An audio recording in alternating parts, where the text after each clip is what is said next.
Outside, the sight was unsettling. Thousands of silver beetles shimmered across the ground, their bodies gleaming like liquid metal. They moved together in dense, shifting waves that reflected light like a molten silver lake. But as Han Sen approached, the creatures reacted not to him but to the presence of the silver fox. Some of them scattered instantly, while others burrowed frantically into the ground. "These things are strange," Han Sen muttered. Killing them yielded no announcements, no beast souls, no meat. Their bodies simply dissolved, leaving behind nothing, and no matter how many were slain, more always came back.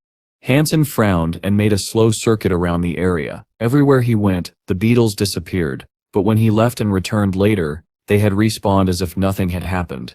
He finally decided to summon Princess Yin's spirit. A soft, ethereal glow filled the air as her graceful shadow took form beside him. "Princess Yin," Han Sen said, pointing toward the massive beetles, "what's the deal with these things?"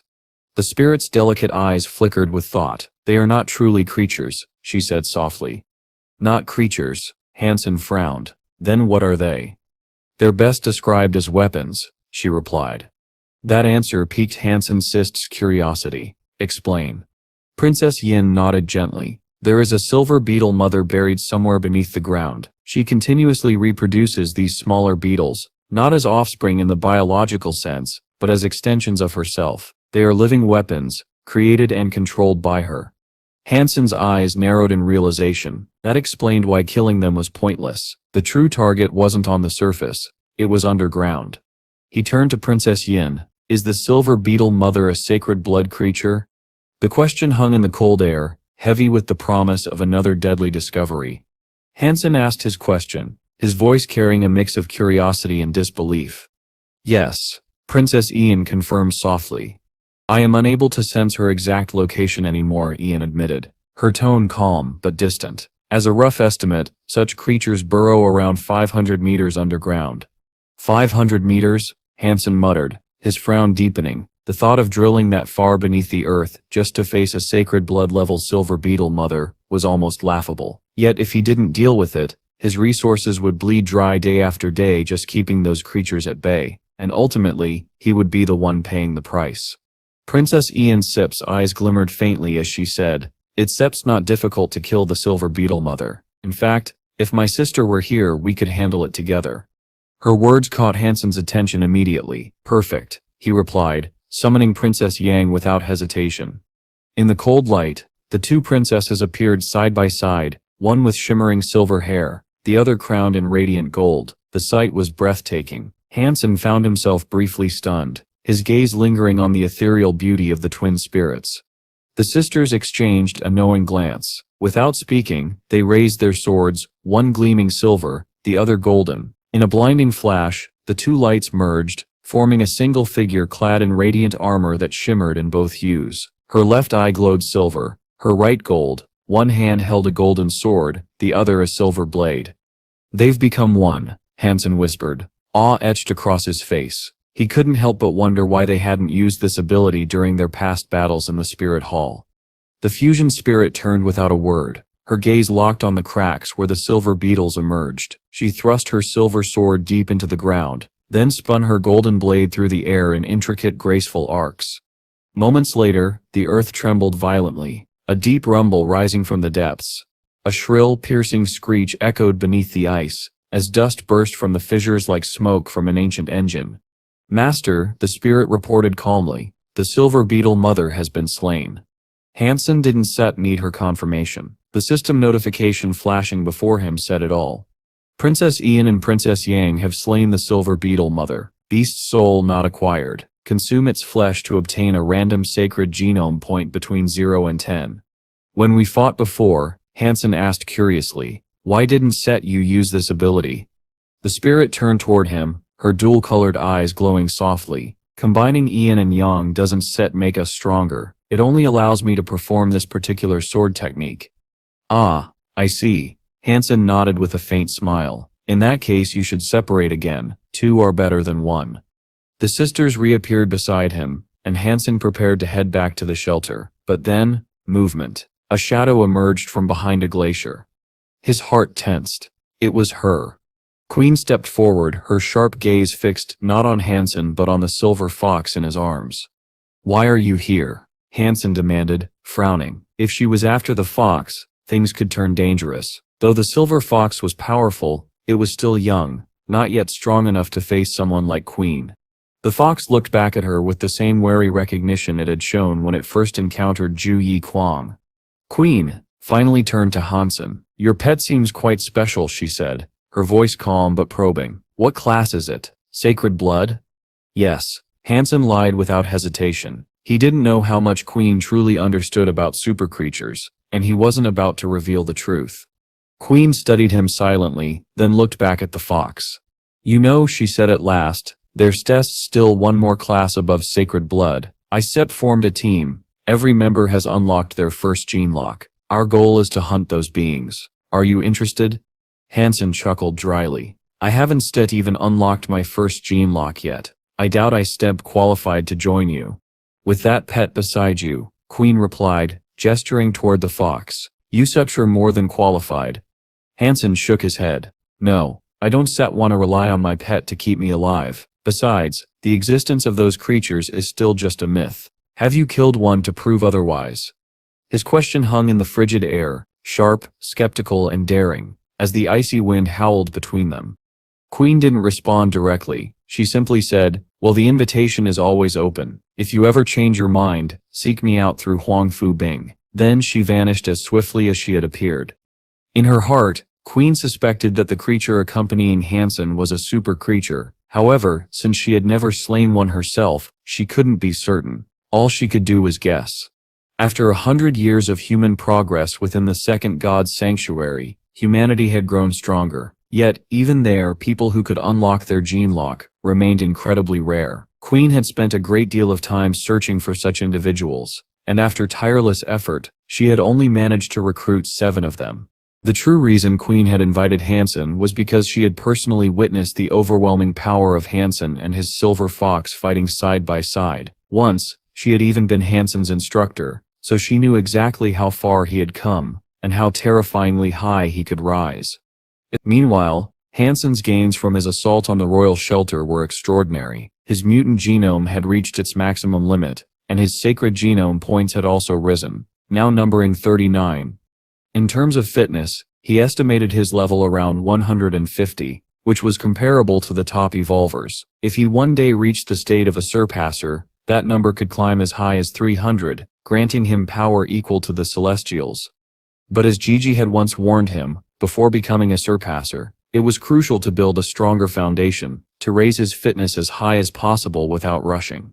Han Sen's main focus now was clear: unlock the gene lock. Without it, even with immense strength, he would still be crippled in combat. His movements, his techniques, all would remain inferior to those who had already unlocked theirs. Determined, Han Sen decided to train once again using Jade Skin. The first tier of Jade Skin, once mastered, was said to coincide with the unlocking of the first gene lock.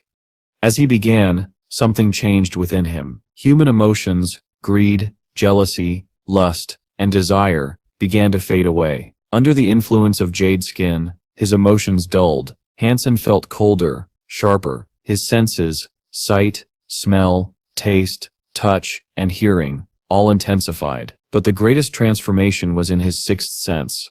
He could now hear faint voices coming from the adjacent training chamber, something that had been impossible before. His body felt cold, though not from temperature. It was a spiritual chill. His mind was unnaturally calm. His humanity seemed to be slipping away. Inside him, his cells trembled as though shackled. For the first time, Han Sen felt truly restrained, and the instinct to break those invisible chains grew stronger. Then, suddenly, he felt it. The faint touch of the first gene lock. The sensation was utterly unlike anything he had felt before. Jade Skin had never brought him this close.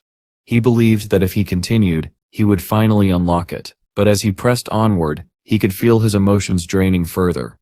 The last time I trained Jade Skin, Han Sen thought, the Dong Shu Sutra awakened me. But this time, it sat silent, maybe because there sits no danger. His awareness expanded. He could now see with his mind what was happening beyond the walls. This was the awakening of the seventh sense, the ability to perceive time and space across past, present, and future. Han Sen's seventh sense had always been strong, but now it was magnified beyond comprehension, sharper than the keenest blade. Then it happened. The sound of cracking ground erupted, and a shockwave tore through him. Something inside Han Sen broke open. In that instant, a flood of energy surged through him. The bindings that had held him for so long shattered. He felt as if he had been imprisoned for 1,000 years, and now, finally, he was free. His entire being radiated with light, burning, transcendent. He felt like he could command the skies, like he had been reborn as an angel. Yet, eager to test his new power, Han Sen made his way to the exclusive testing lobby at the army base. This wasn't the ordinary virtual testing hall. This one was designed for high-tier evolvers and surpassers. After selecting the difficulty he wanted, he stepped into the testing chamber. Inside stood a half-human combat cyborg, a droid composed of countless miniature robots that could dismantle and rebuild themselves after being destroyed. Its purpose was simple: to test strength, speed, and skill with precision. From the observation room, Annie had been watching Han Sen since the moment he entered. Intrigued, she hurried to the viewing deck, eager to see his performance firsthand. The test he was about to take would accurately measure the finesse of his abilities, and Han Sen had never attempted this type before. When she noticed the difficulty level Han Sen had chosen, level 100, Annie frowned slightly. It was far below what she believed his real strength to be. Still, she stayed to watch, curious to see his method of combat. Han Sen had chosen the lower difficulty for a reason. He was aware of the prying eyes in the observation room, and didn't wish to expose his true power just yet. His real purpose here wasn't to prove dominance, but to explore the limits of his newly awakened senses. As the test began, Han Sen moved like lightning. He crushed the droid within seconds, but it immediately reassembled, this time into 2. Han Sen destroyed them just as swiftly. Then came 4, then 8. The number of droids multiplied endlessly, their attacks synchronized with mechanical precision. Annie leaned forward, her expression hardening. Even though the difficulty wasn't high, something about Han Sen's movements unsettled her. At first it was subtle, but then she realized what she was witnessing. The droids' attacks came from every direction, perfectly timed, leaving no room for error. Yet Han Sen dodged every strike effortlessly, cutting them down one by one. He didn't even turn his head to look at his enemies. When a droid attacked from behind, Han Sen struck backward without hesitation, each blow landing perfectly. Later, back at the shelter, Han Sen found Juing waiting for him. "Boss," Juing called out, eyes gleaming. "Isep found a sacred blood creature. Come help me slay it." Han Sen agreed without hesitation, partly out of guilt for what he'd put Juing through during the Red Mushroom incident, and partly because, with his new power, such hunts were no longer a challenge. They moved quickly through the rocky terrain until they reached a towering cliff. Han Sen began his ascent, climbing several meters until he spotted the lizard creature clinging to the wall. As he approached, Han Sen activated his gene lock. Instantly his seventh sense awakened. He could feel the creature's intent before it even moved. He sensed its muscles tighten, its mind deciding to turn. In that instant, Han Sen already knew what was coming. In one smooth motion, he landed back near the beast, unsheathed his silver sword, and struck. The blade sliced clean through the creature's neck, so effortlessly that even Han Sen was momentarily stunned. The lizard's massive head dropped, thudding against the rocks below. His sword had cut through it like a hot knife through butter. For a second, Han Sen wondered if this thing had truly been a sacred blood creature at all. But then, the familiar voice echoed in his mind. Sacred blood creature hunted, mountain lizard. Beast soul not acquired. Consume its flesh to gain a random number of sacred genome points, 0, 10.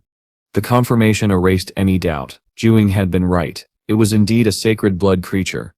Han Sen couldn't hide his grin. The test had proven what he suspected. Unlocking his gene lock had amplified his base power far beyond imagination. Hey, Juing Sep's irritated voice snapped him back. I asked you to help me weaken it, not to kill it outright. Did you at least get the beast's soul? Han Sen scratched his head and smiled apologetically. I was careless. Sometimes I don't know my own strength. Sorry about that. He chuckled lightly and added, but no, I didn't get the beast's soul. Tell you what, I find another sacred blood creature. I weaken it, and you can land the final hit. Deal? Juing exhaled, calming down. You really didn't get it, right? I, Han Sen, in the name of the deities that rule our world, swear that I did not receive the beast's soul, and if I lie, may the heavens strike me down where I stand. Juing scowled. What kind of oath is that? Hardly anyone dies from such curses. Swear again, and this time say that you still never have a wife if you still lying. Suppressing a laugh, Han Sen complied. Fine. If I sip am lying, may I never have a wife. That seemed to satisfy Juing. Together they hauled the mountain lizard's body onto a summoned mount and began the journey back to their shelter. As they traveled, Juingsep's curiosity got the better of him. Honestly, boss, how have you achieved all this? Used to have been in the second god's sanctuary for less than a year, yet your progress is unbelievable. Don't tell me you still unlocked your gene lock already. The next day, Han Sen made arrangements for others to manage the shelter during his absence. Then, with the silver fox by his side, he followed Queen out of the icy fields. The journey was silent but smooth. The silver fox's presence seemed to repel all sea creatures, allowing them to cross safely. Queen noticed this, and cast the fox a rare look of admiration, though her gaze toward Han Sen remained cold and distant. She hadn't forgiven him for what had happened before, and Han Sen knew better than to force conversation. He kept quiet, respecting her silence, and giving her space. For 2 days they sailed across open waters, until a black island appeared on the horizon. Without hesitation, Queen steered straight toward it. Clearly, this was her destination. As the boat drew closer, they saw 3 figures waiting on the shore, 2 men and a woman, each clad in majestic beast soul armor that radiated refined power. It was obvious these were no ordinary evolvers. Big sis, what took you so long? The woman called out with a lazy drawl. She was short but strikingly beautiful, her demeanor tinged with casual arrogance. There was a complication on the way, Queen replied coolly. A small obstacle delayed me by a couple of days. Despite her pride, Queen's tone carried reason and restraint. The woman's eyes shifted toward Han Sen, surprise flickering in them. Big sis, who sips this man? The 2 men, after greeting Queen respectfully, also fixed their gazes on Han Sen, alert, measuring. This is Han Sen, Queen said plainly. I wish to propose his inclusion in our team. The woman tilted her head with intrigue. For Big Sis to personally invite someone, he must be exceptional. May I ask what your gene lock power is? The men remained silent, but their stares were sharp and focused. Clearly Queen's decision had piqued their interest. Han Sen smiled faintly. Oh me? I haven't even unlocked my gene lock yet. He lied smoothly. After all, Queen had only mentioned needing the help of the silver fox, not revealing his full strength, and for now, Han Sen was more than content to keep his true power hidden. Han Sen didn't need to step up or reveal his full strength. 3 of the members turned toward Han Sen and exclaimed almost in unison, "You haven't unlocked your gene lock, have you?" They looked at him with visible confusion before turning their eyes to Queen, waiting for her to explain. Queen spoke calmly. I tested it myself during our journey here. It's true. Silver Fox is special. Whatever it is, no other creatures are quite like it. One of the men, a strikingly handsome figure with blonde hair and emerald green eyes, sneered and said, if that sip's true, then why not just buy the pet? Why bring this slouch into the team? Before Queen could answer, Han Sen's voice cut through the tension. Sorry, this pet is not for sale. The blonde man was about to retort, but Queen raised a hand, stopping him. Her tone was cold yet commanding. According to the rules we all agreed upon when this group was formed, she said, everyone has the right to speak freely. If you don't want him on the team, say so, and he will leave. But remember this, I am the one who brought him here. No one touches him. A heavy silence followed. The atmosphere was thick with unspoken tension until Queen broke it again. Where sips the rest of the team? They still haven't arrived. The woman beside her replied, Big sis, they were delayed by something, but I sure they be here soon. Queen nodded, then we still wait. Once they arrive, we still discuss and vote on Han Sen's inclusion. But the blonde man, whose name was Tyrant, crossed his arms and spoke sharply. We don't need to wait. I object. Did you forget one of our founding laws? Anyone who joins us must have unlocked their gene lock. This guy wants to leech off us, hiding behind his pet, while enjoying the rewards of slaying a super creature. Queen Sip's expression hardened. I understand your concern, Tyrant, but his pet could prove vital in our struggle. It might save us a lot of trouble. Her eyes glinted like daggers as she met his glare. The woman, siding with Queen, nodded in agreement. Yes, Tyrant, having someone like this might actually help us. Tyrant Sit's eyes went cold. I sipped rather struggle than share the glory of slaying a super creature with a rookie who hasn't even unlocked his first gene lock. Queen Sip's frown deepened. After a long pause, she sighed and said, "All right, fine. If that's how it is, I said'll take him back." She turned toward Han Sen. "I'm sorry for wasting your time," she said softly. "This trip was pointless."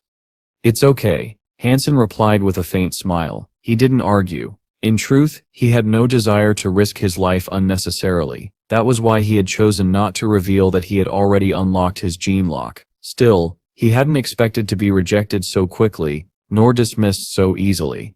Just as Queen prepared to mount her whale and depart, Han Sen noticed someone racing toward the island, cutting through the waves atop a sea beast. The figure arrived moments later, battered, burnt, and barely clinging to consciousness. His body was covered in hastily wrapped bandages, but the wounds beneath were still raw and smoking.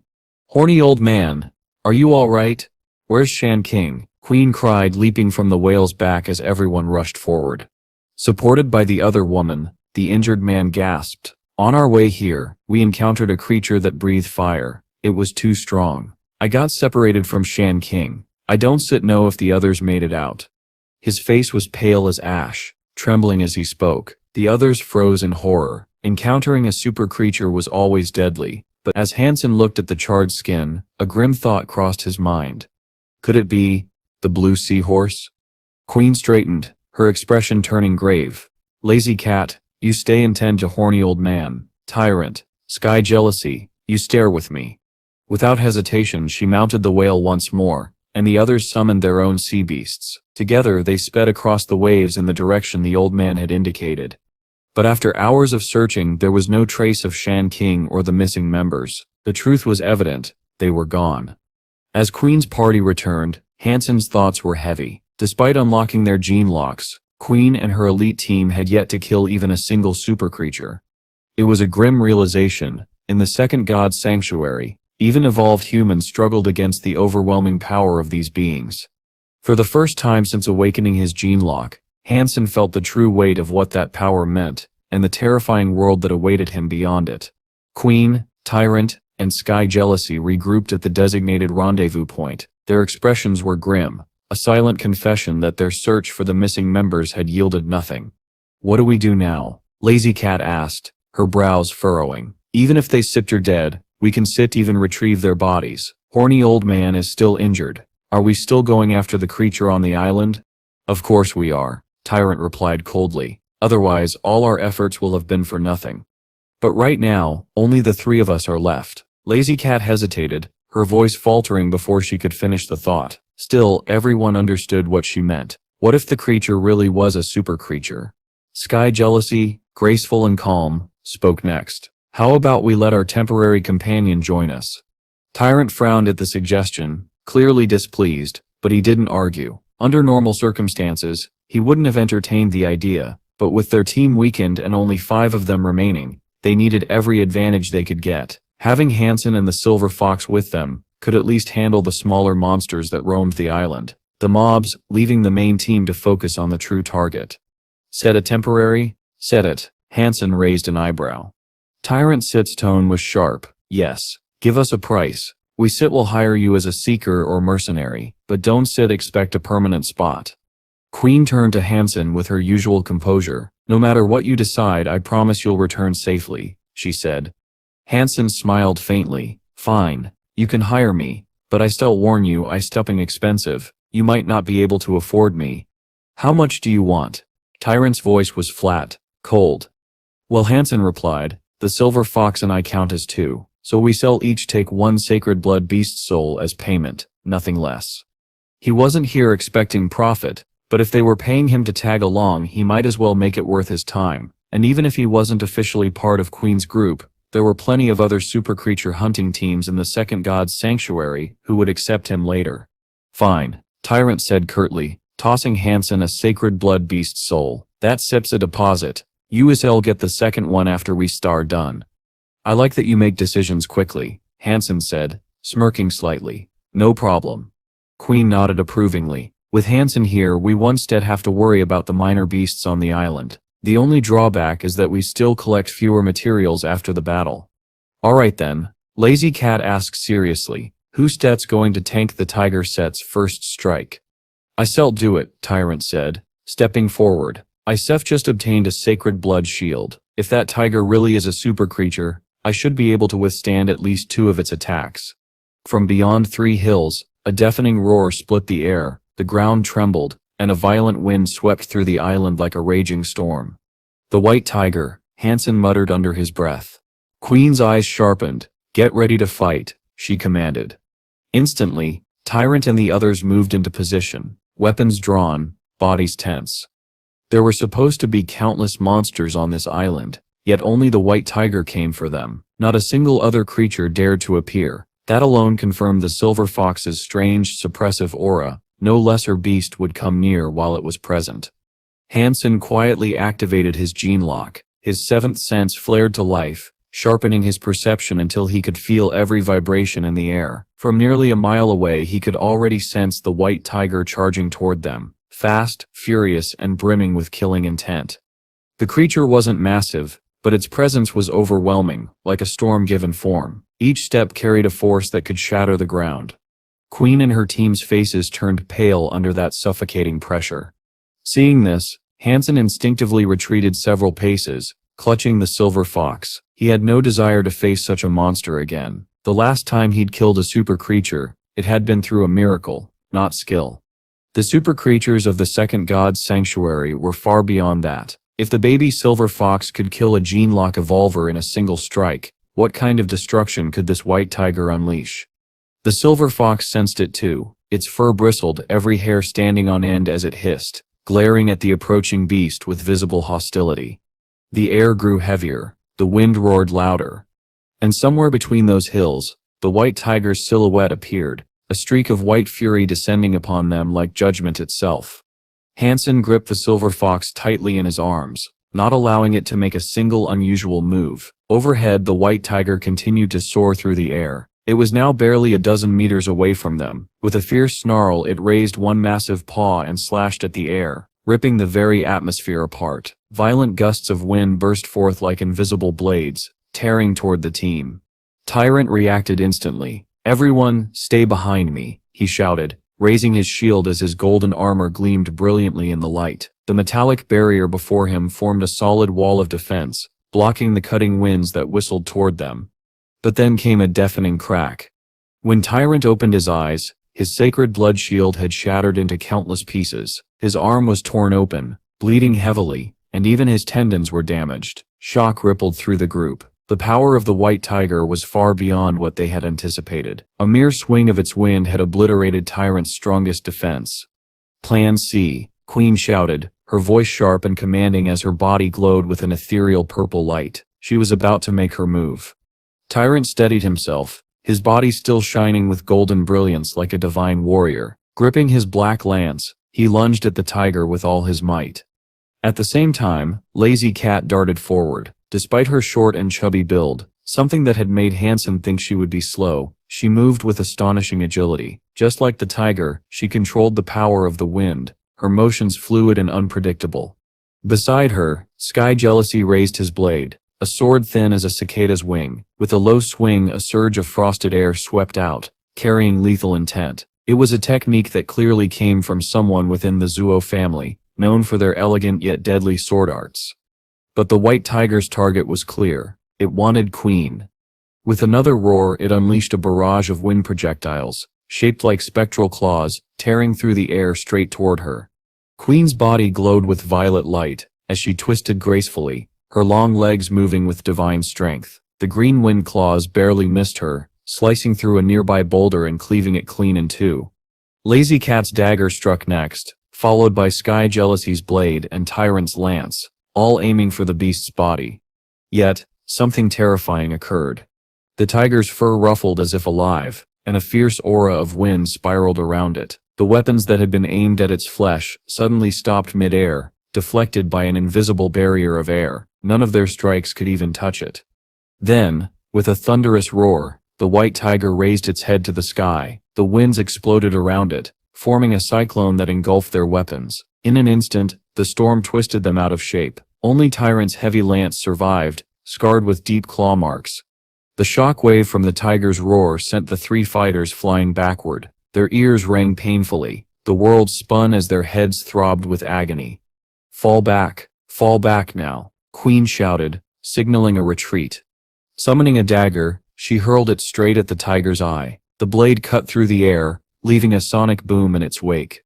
But the tiger roared once more, and a solid wave of wind burst from its mouth. The attack smashed the dagger apart before it could reach its mark. The sacred blade, crafted from a one-time use sacred blood beast soul, shattered into glittering fragments that sparkled like stars before being scattered by the wind.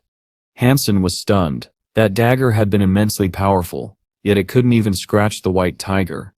Enraged, the beast lunged at Queen, its claws tearing through the air, but Queen's reflexes were otherworldly. With her heavenly grace, she danced away from the attack, moving like a goddess of wind herself. Han Sen's eyes followed her, filled with admiration. Her technique, the heavenly go, was just as perfect as his own, each style carrying its own unique brilliance.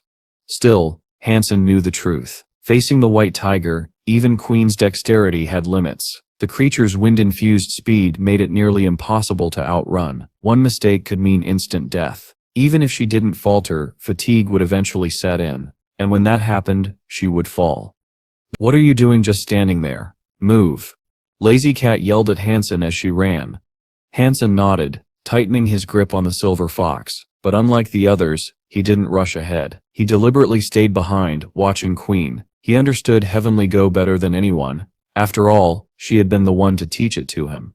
As Queen weaved through the winds, Han Sen's mind raced. She's in danger. I need to help her. Don't run off, Han Sen, Tyrant called out from ahead. But Han Sen didn't answer. His eyes were fixed on the white tiger and the woman who had once been his mentor, knowing that her fate might soon depend on him.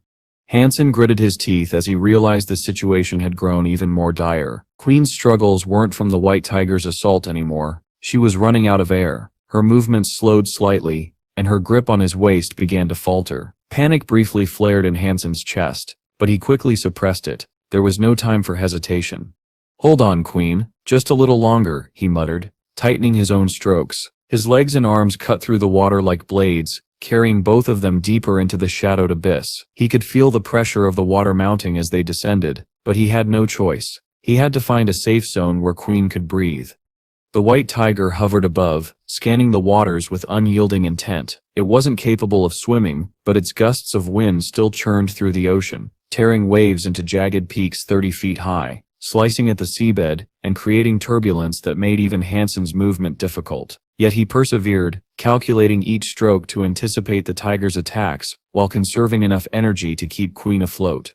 Queen clung to him, her purple-laced lances now useless, and her breathing came in shallow gasps. She had never imagined she would be rescued underwater, yet Han Sen's mastery of the Danwan Sutra formation allowed him to maneuver gracefully. He dodged the incoming wind blasts with careful angular turns, using the underwater currents to their advantage.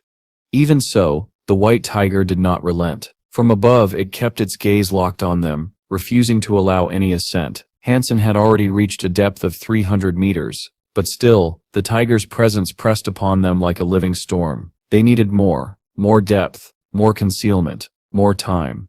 By now Han Sen's lungs burned from holding his breath, but he ignored the pain. Pushing his body beyond normal limits, he swam deeper and faster, calculating the currents and the creature's line of sight. Every movement was precise, every turn deliberate, as if he were performing a deadly dance with the wind itself. After another 30 minutes of relentless swimming, they had reached 500 meters deep. The water pressure was immense, compressing their bodies and making every stroke a fight. Yet the white tiger remained above, hovering in patience, refusing to abandon its pursuit. Han Sen cursed under his breath, but knew that surface escape was impossible, unless he came up with a new plan. And then he noticed it. Queen's face had changed. It wasn't just exhaustion or pain from the previous fight. She was suffocating. Her chest heaved frantically, her mouth opening and closing for air that wasn't there. Han Sen's mind raced. He had no choice now. "Queen, hold on to me," he shouted through gritted teeth. Using every ounce of strength left in his body, Han Sen adjusted his course, angling toward a hidden trench he had noticed earlier while descending. It was narrow, jagged, and completely concealed from the surface. If they could reach it, they could find a pocket of air trapped in the cavernous rock formations. just enough for Queen to breathe and regain strength. Han Sen, however, had other ideas. He pulled her close, his gaze locking with hers, and pressed his lips to hers. There was a strange, pleasant warmth in the kiss. Queen's eyes opened wide in surprise, but then she understood. She didn't resist. Instead, she allowed herself to be revitalized by Han Sen's life-giving technique, her suffocation easing almost instantly. When she felt her strength return, she pushed him back gently, grabbed his waist again, and they dove deeper together. Whenever Queen could no longer hold her breath, Han Sen would exhale into her lungs, replenishing her with air. He repeated this process several times, ensuring her safety as they pressed deeper and deeper into the abyss. Knowing they had survived one of the deadliest encounters in the second god's sanctuary, the sea around them settled into a calm silence, broken only by the gentle swish of water as they prepared to ascend slowly, battered but victorious.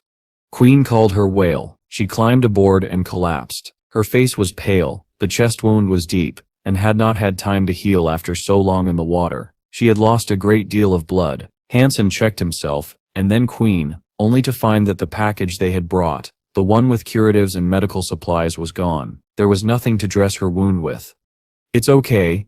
I can hold on," Queen managed between coughs. If not for the gaping wound, she might not have looked so grievously injured, yet every breath forced her to spit a little blood. Han Sen tore pieces from her battlesuit, clearing the area around the injury. The beast's soul armor had been shattered by the white tiger, and the battlesuit beneath was badly damaged. He ripped it away, exposing her chest. A nasty gash ran across her skin. Queen's breasts were exposed and bloodied. The sight flustered them both. Queen's eyes betrayed her embarrassment, but she did not move. Only a faint blush colored her face. Han Sen had no space for anything but urgency. He lifted the silver fox and placed it on her chest. "Silver fox, please help," he whispered. The creature looked at Han Sen, then at Queen, and began to lick her skin. After a short while, Queen's body trembled. The wound, which had already shown signs of infection, began to close as the fox licked. Bleeding slowed and then stopped. The damaged tissue knitted and looked healthier by the second. Queen felt equal parts anger and awkwardness. She had no idea what Han Sen intended, yet when she glanced down she could not deny the healing taking place. Han Sen watched the silver fox, but his eyes betrayed him. They kept drifting. Queen's breathing had grown rapid and shallow. Her chest rose and fell strongly. The movement distracted Han Sen until he nearly lost his composure. Queen noticed him staring and, mortified, tried to cover herself. She called out, "Are you still looking?" "Oh, I'm sorry," Han Sen said, faking modesty as he shielded his eyes with his hands while still stealing peeks between his fingers. "Turn around," she snapped. Reluctantly, Han Sen obeyed, turning his back while a mixture of envy and awkwardness knotted in his chest. The voice had cooled. She sounded mostly herself again. Han Sen faced her and froze. The sun was setting, turning the ocean into a molten, glittering gold. Queen sat before that scene, naked but for the way she hugged herself, arms wrapped around her chest, her silhouette softened by the dying light. In that moment she might have been a queen of the sea. Round shoulders, elegant collarbones, a lithe waist, graceful legs. The sight made even Queen hiss between clenched teeth. Eyes were built to watch things of beauty. I cannot ignore their desires. Han Sen lowered his gaze, then produced his blood-scale armor and handed it to her. She donned it instantly. The armor concealed her voluptuousness while still revealing slender curves. Her features remained the face of an aloof goddess, untouchable and serene. "You looked better earlier. Now you look too cold," Han Sen remarked. "Don't think saving me grants you a free pass. I still want to kill you," Queen snapped, glaring at him. "And if you say another word about my body, I'll cut you down right this second." If looks could kill, Han Sen thought, he would already be in pieces. "Fine, I will stop," he said, closing his eyes and smiling despite everything. Queen's warning only made his smile more smug, and she fumed inwardly at how fate always seemed to put her in embarrassing situations with him. He had torn her clothes before. It felt as if history repeated itself.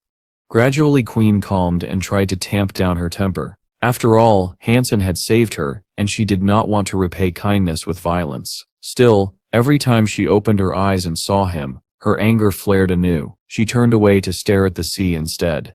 "Where are we?" she asked. "I don't know," Han Sen admitted. "I was focused on losing the white tiger. I took a number of twists and turns. I have no idea which direction the island lies now." Queen frowned. Leave your silver fox here. We'll come back, but first we need to find food.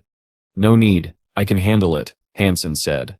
He placed the silver fox gently on the whale's back, and then dove into the water alone, leaving Queen to recover and watch the sun sink over the glittering ocean. A while later, Han Sen returned from the sea, carrying a fish nearly 2 feet long. He swiftly skinned and deboned it, slicing the meat into thin strips. Picking up one piece, he held it up. Queen thought he was offering it to her. She opened her mouth slightly to refuse, but before she could, she realized he wasn't feeding her at all. Instead, he was giving it to the silver fox. Her words froze in her throat, and a faint blush crept up her cheeks. "Oh, you want some? I can give you a piece," Han Sen said casually, having only heard part of her earlier comment. He picked up another slice and extended it toward her. "Come on, open your mouth." Queen felt her blood rush to her face. She clenched her jaw and refused to say anything. Instead, she stood up, moved behind him, and sat down, snatching a piece of fish for herself without meeting his eyes. Han Sen shrugged, disappointed by her silence. He tossed the slice into his mouth, then held the silver fox in his lap as the two shared the meal. They divided each piece evenly until only one thin slice remained. Han Sen picked it up, about to eat it, when the silver fox suddenly leapt onto his arm and bit into the other half. Neither wanted to let go. They tugged back and forth like two children fighting over candy. Queen watched the absurd sight, irritation flashing across her face. Who in their right mind fights with their pet over food, she thought. But then something else struck her, something that made her expression freeze. Han Sen and the silver fox were both biting opposite ends of the same piece of fish, their lips almost touching. The very same silver fox that had earlier licked the most intimate part of her body to heal her wound.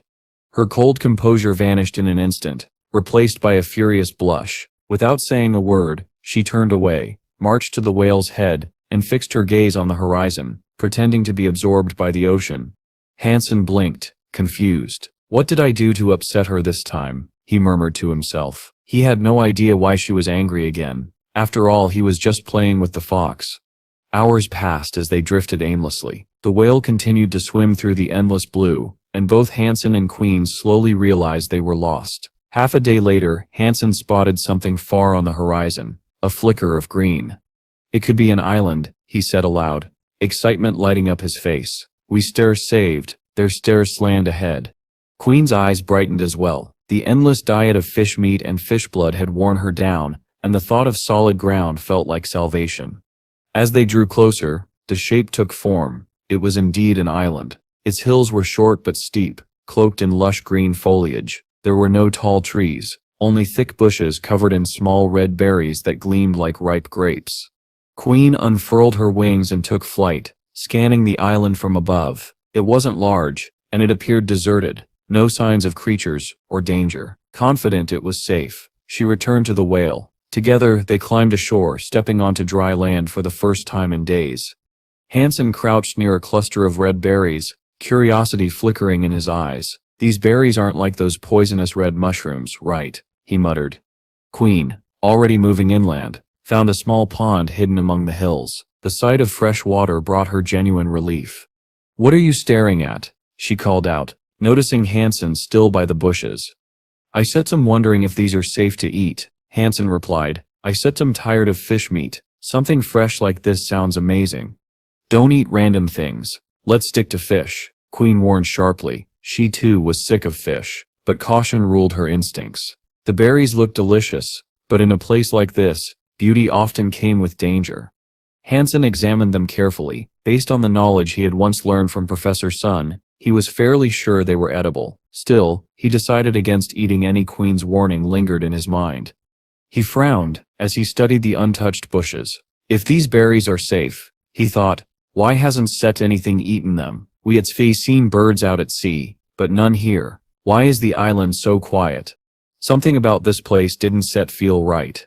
Suppressing his curiosity, Han Sen left the berries and decided to explore the island further. It wasn't large. An ordinary person could walk its perimeter in half a day. For someone like Han Sen, a top-tier golden growler, it took far less time. Yet the more he saw, the stranger things became.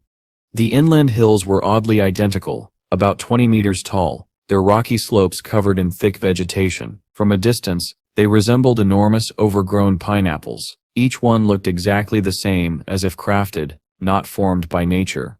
Climbing the tallest of them, Han Sen noticed something unusual. At its peak grew a single plant, delicate, white, and beautiful. It resembled a lotus, with 7 smooth leaves and a closed bud in the center. But Han Sen frowned deeply. A lotus was supposed to grow in water, or at least in damp soil, yet this one sat on dry stone, untouched by moisture or mud. "What kind of lotus grows on a hill?" he murmured, suspicion tightening in his chest. "Or is it even a lotus at all?"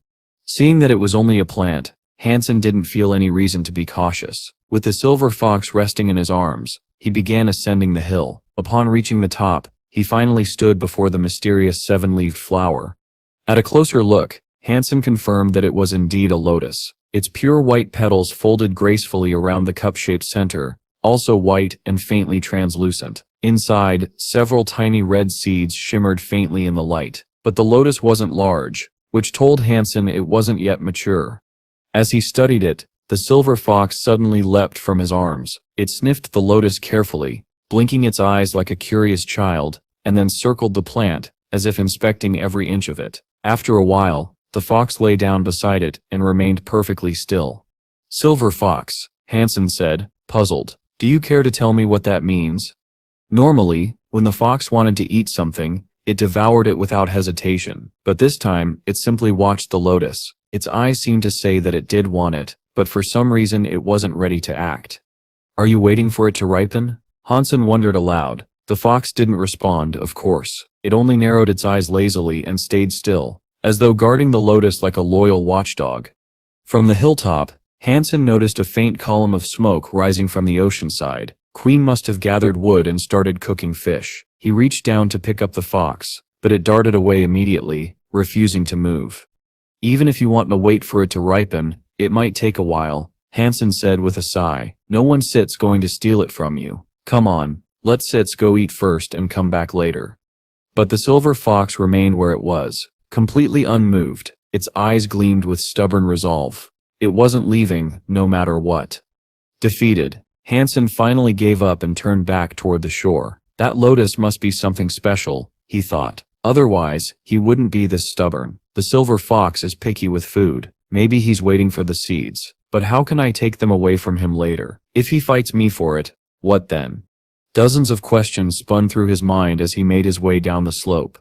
When he reached the beach, Queen was roasting fish over a small fire made from vines and driftwood. The golden meat sizzled, the scent of cooked oil drifting through the salty air. "Is this for me?" Han Sen asked hopefully. Queen didn't look at him. "What do you mean for you? I sep him eating it myself once it sets ready." "Can I have some, then?" Han Sen asked politely. "If you want, suit yourself," she replied coldly, still staring at the crackling meat. Han Sen smiled, took a piece, and bit into it, only to hiss as the heat burned his mouth. Even so, after days of raw fish, the taste of cooked food felt heavenly. "Where's your fox?" Queen asked, noticing Han Sen eating like a starving man. Han Sen devoured 8 slices of fish before collapsing backward into the sand, sighing with contentment. "That was amazing," he exclaimed. Queen ate quietly, finishing only a few pieces. When she was done, she sheathed her beast soul sword and began walking toward the hills. "What are you doing?" Han Sen sat up quickly, alarmed. He didn't want her finding the silver fox or the lotus. "I'm just going for a walk," Queen said calmly, already ascending the nearest hill. "I'll come with you," Han Sen blurted, springing to his feet. "If she finds out, I'm doomed," he thought nervously. After climbing only a short distance, Queen spotted them, the silver fox lying beside the lotus at the hilltop. She turned her head slightly, smirking at Han Sen before continuing toward the scene. "What's that?" she asked, pointing at the white flower. "I don't know," Han Sen replied, trying to sound casual. The silver fox found it and refused to leave. Queen crouched near the lotus, examining it closely. Without a word, she settled beside the fox, as if deciding to keep watch too. "What? Half?" Han Sen asked suspiciously. "You want to fight a pet over food?" Queen smirked faintly. "If he eats it, I don't want it, but if you take it, I accept half." "Why would I want it?" "It's for the silver fox. I'm not a pet. I don't need it." Han Sen snapped. irritation creeping into his tone. Queen said nothing. She simply stayed near the silver fox, both of them silently guarding the mysterious lotus. Watching them, Han Sen's heart sank. The fox was guarding it, which made me think I still had a chance, he thought bitterly, but now even Queen's joined in.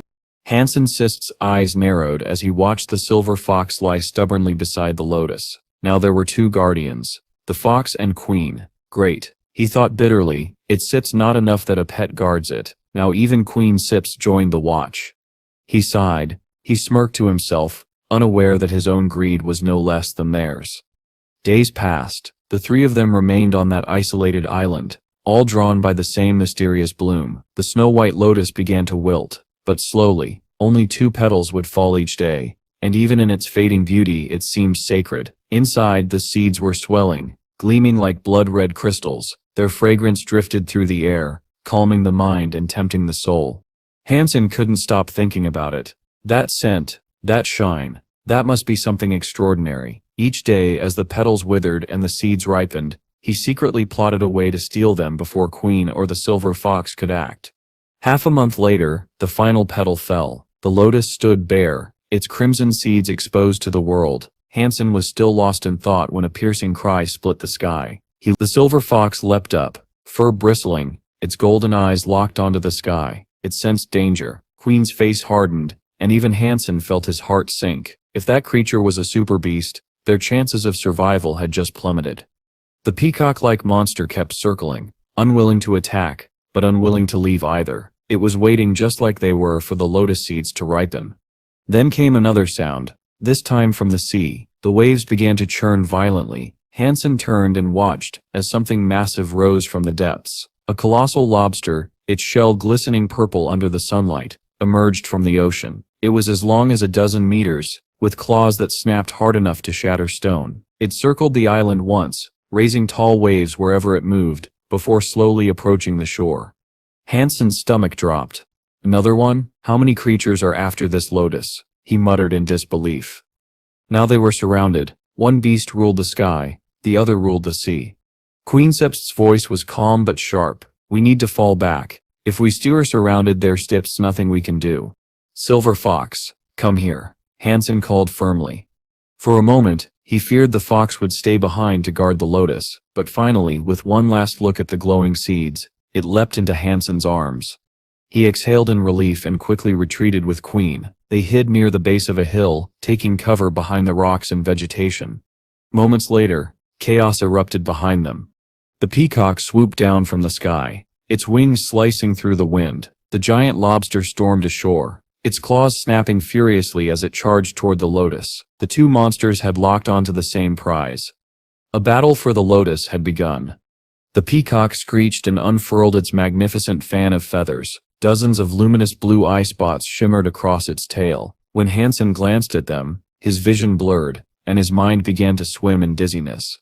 "Don't look at the blue light," Queen shouted. Her own body glowed faintly with purple energy as she activated her gene lock. Han Sen quickly shut his eyes, covering the silver fox's face with his hand. Even then, the light seemed to pierce through his eyelids. He stumbled backward and hid behind a rock, where the disorienting effect finally began to fade. Queen crouched behind another boulder nearby. Neither dared open their eyes. They relied only on sound, the distant screeches, the echoing clangs and the crash of waves against stone. Focusing his energy, Han Sen activated his jade skin ability, which didn't require sight. Through his heightened senses, he could sense the entire battlefield. The lobster was staggering left and right, dazed by the peacock's glowing lights. It thrashed wildly, claws slicing through the earth in blind fury.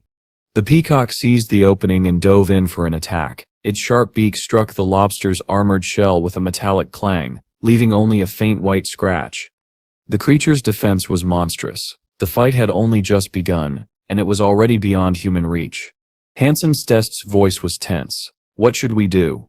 Queen Sep's reply came sharp and calm. "There's nothing we can do. That blue light makes anyone dizzy. Even if we rush in with our eyes closed, it still affect us. Fighting blind against two super creatures would be suicide." Han Sen gritted his teeth in frustration, unable to look away. Then a faint aroma drifted through the air, a fragrance so rich and soothing that it instantly eased his mind. he turned toward the lotus and froze. The snow-white plant was glowing red. A hazy crimson mist spread out from its petals, blanketing the island in a faint fog. Despite its strange and almost ominous color, the scent was divine, sweet, powerful, and tempting. "The seeds, they're about to mature," Han Sen whispered. His heartbeat quickened. He knew he couldn't wait until they ripened completely. Once they did, those monsters would devour everything in a single gulp. Compared to the massive creatures surrounding the lotus, the seeds were no bigger than grains of sand. Just as he was about to risk everything and rush toward the hill, a chill ran down his spine. A sound came from the sea, deep, thunderous, and growing louder. Han Sen focused his senses outward, and what he saw made his blood run cold.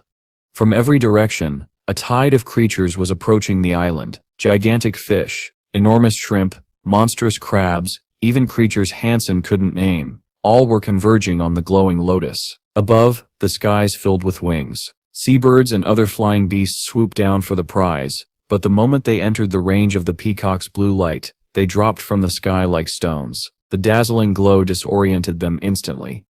The ground became a slaughterhouse. Every creature that rushed forward met death within moments, some blinded by the light, others crushed in the chaos between the peacock and lobster. In mere minutes, the hill was buried beneath a mountain of corpses, stained red by their blood. Queen took a step back, her voice steady but urgent. "We should fall back, it's too dangerous here." Han Sen clenched his fists. The lotus was ripening before his eyes. He couldn't just walk away. After a brief moment of hesitation, he turned to Queen and handed her the silver fox. "Take him and go. I'll try to grab the seeds." But the silver fox refused. It jumped from Queen's arms, staggering as if drunk from the peacock's dazzling light. Though the glow didn't physically harm it, the fox couldn't even stand straight, its instincts torn between self-preservation and greed. "Go. I'll give you some after I collect them," Han Sen shouted. The silver fox ignored him, its eyes burning with obsession. It wanted those seeds just as much as everyone else.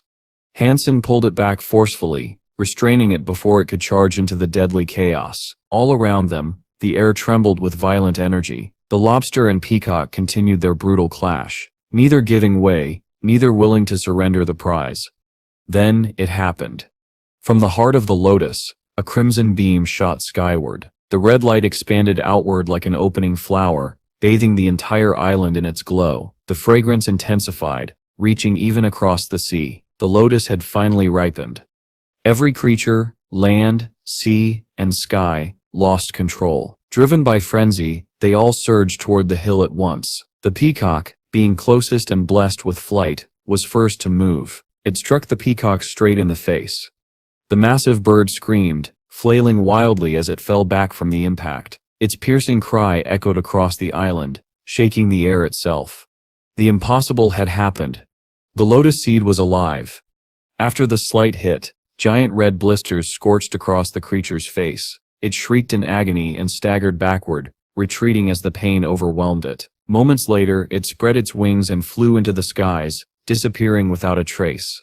The lobster, however, ignored the peacock's suffering. With greed in its eyes, it crawled forward, attempting to devour the lotus for itself. But before it could reach its prize, crimson shards shot through the air once again, sharp, glittering, and deadly. The blood crystals pierced straight into the lobster's shell. A thunderous roar followed. The lobster, despite its immense size and strength, could no longer endure the agony. With a terrified screech, it scuttled backward and raced toward the sea, vanishing beneath the waves. Han Sen stood frozen, his eyes widened as realization struck him. 18 of those deadly wasps now burst into the air, flying in formation. Their venom was so potent that even the mightiest of beasts couldn't withstand it. Once stung, the victim's flesh would blister, their bones would dissolve, and their body would bloat grotesquely until it finally exploded, spilling blood and pus like a bursting dam. Even indirect contact with their venom, a mere splash, left creatures with hideous burns and blistered skin. "Run," Han Sen shouted. Grabbing the silver fox in his arms, he sprinted toward the beach with every ounce of strength he had. The blood crystal wasps were terrifyingly fast, and Han Sen didn't know whether his body could endure even a single sting. Without the blinding light of the peacock anymore, both the silver fox and Queen managed to open their eyes. The once sweet fragrance that had filled the air began to fade, breaking whatever trance had held the creatures before. Panic spread through the island. Every living thing now fled from the bloodthirsty swarm. The once beautiful island had become a nightmare, corpses strewn everywhere, blood staining the sand, the stench of venom thick in the air. It looked like a glimpse of hell itself. Hansen's heart pounded. When he dared to look back, his breath caught in his throat. One of the wasps was heading straight toward him, a blazing red streak cutting through the air like a meteor. He cursed under his breath. Why us? Out of all these creatures, why come for us? He could feel his last shred of hope slipping away. Still, his body tensed, muscles burning as he unleashed every bit of power he possessed. His heart thumped like rolling thunder. His blood boiled, and his seventh sense ignited, heightening his awareness beyond normal limits. Queen noticed the change instantly. Hansen was running side by side with her, even faster in fact. That was impossible unless he had already unlocked his gene lock, but now wasn't the time to question him. She clenched her teeth and kept running. Moments later, Hansen's pace surged again. He overtook Queen and raced far ahead, his speed multiplying with every heartbeat. The power he had gained after unlocking his gene lock was astonishing, far beyond the ordinary. Yet his brief thrill vanished when he sensed the wasp closing in. "We should split up," Hansen yelled, veering sharply to the right. As he expected, the wasp followed him, ignoring Queen entirely. "Damn it," he muttered. "It's Sep's really coming for me and the silver fox."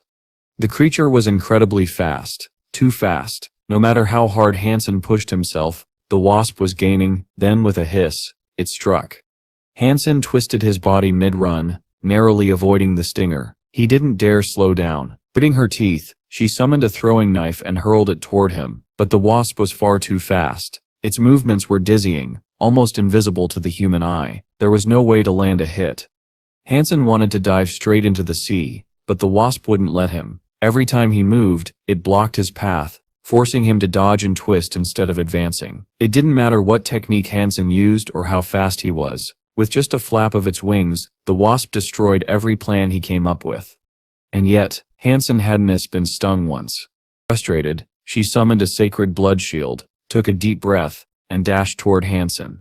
"Don't come," Hansen shouted, alarmed to see her charging in. He knew her heavenly gear was powerful, but even that would be useless against a creature as fast as this wasp. But Queen ignored his warning. Determined, she sprinted closer, her eyes locked on the fight. Then suddenly she flung the shield forward and shouted, "Run!" The shield soared through the air, straight toward the exact point where the wasp was attacking. Hansen's eyes widened. Her aim was perfect, almost prophetic. "You really are a queen," he muttered with a faint smile. Using the moment of distraction she'd created, Hansen dove for the sea. But the wasp's attack was like a bullet. It tore straight through the metal shield without slowing down. The sacred aegis shattered, its fragments scattering across the air as the wasp continued to pursue Hansen. At that instant, Queen threw another knife. It struck the wasp directly in the head. The impact so sharp it sent a burst of glittering shards flying. But to her horror, the wasp didn't even flinch. It simply darted through the rain of metallic fragments, relentless in its pursuit. Still, her attack had bought Hansen a few precious seconds. He sprinted another 10 meters toward the sea, but just as he reached that distance, the wasp was already upon him again.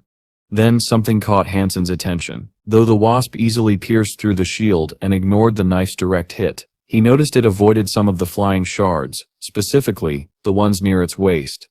Even while running, Hansen analyzed every movement behind him with his heightened senses. The creature's weak spot became clear, the slender area connecting its thorax and abdomen, its waist. Whenever shards neared that point, the wasp swerved away, cautious and defensive. That was its weakness. Under the buff granted by the Snow Lady, Hansen's mind became sharp and calm, free from all emotion. His fear vanished. His thoughts were crystal clear. Then, to Queen's shock, Hansen suddenly stopped running. He turned to face the wasp head-on. "What are you doing?" she gasped. From where she stood, it looked like suicide. The wasp flashed forward, a red blur too fast for the naked eye. But Hansen Sest's hand moved.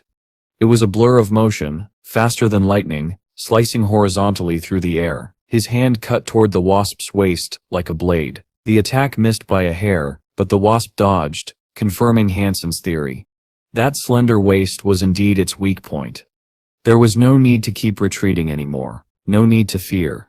As Hansen fell back again, He unleashed a flurry of strikes, each one sharper and faster than the last. The wasp twisted and darted madly, unable to find an opening. For the first time, it was being pushed back. Queen, half submerged in the ocean, watched in awe. Her head barely above the waves, she couldn't take her eyes off the fight. Han Sen's attacks weren't quite as fast as the wasp's movements, but his timing, his precision, was incredible. He was fighting on pure instinct now, every move born of deadly intuition. And as Queen watched him battle the crimson blur across the sands, her heart stirred with an emotion she couldn't quite name. She didn't know what it was, admiration, fear, or something else entirely, but it burned quietly in her chest like an unspoken truth.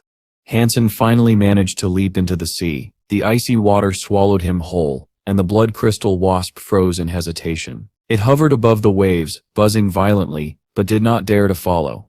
Unlike the white tiger, the wasp feared the ocean. Without the ability to breathe or move freely underwater, it could do nothing to Han Sen now. For a brief moment, it circled the shore in frustration, then turned away, darting back toward the depths of the island in search of easier prey. When the danger had passed, Queen fixed Han Sen with a cold, piercing glare. "You hit it well," she said icily. Han Sen laughed awkwardly. "Oh, I just unlocked the gene lock. I had no choice. It was a life-or-death moment. Desperate times call for desperate measures." He knew there was no point trying to hide it anymore. Queen's eyes rolled in mild annoyance. She didn't even bother to argue. Instead, she summoned her whale and climbed aboard.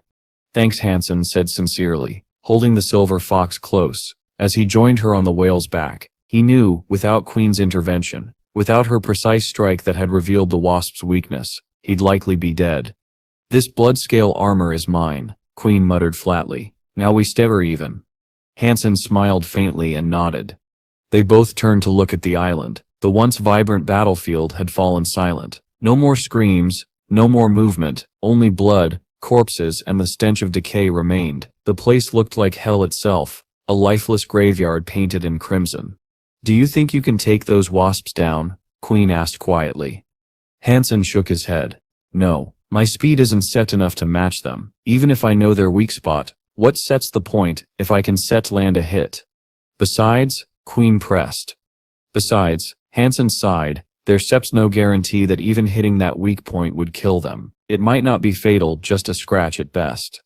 He wasn't overestimating himself. When he fought the golden growler, he couldn't even pierce its eyes. The wasp's waist might be weaker than the rest of its body, but that didn't make it truly weak. Against a super creature, a weak spot didn't always mean a vulnerability, only a slightly softer piece of steel.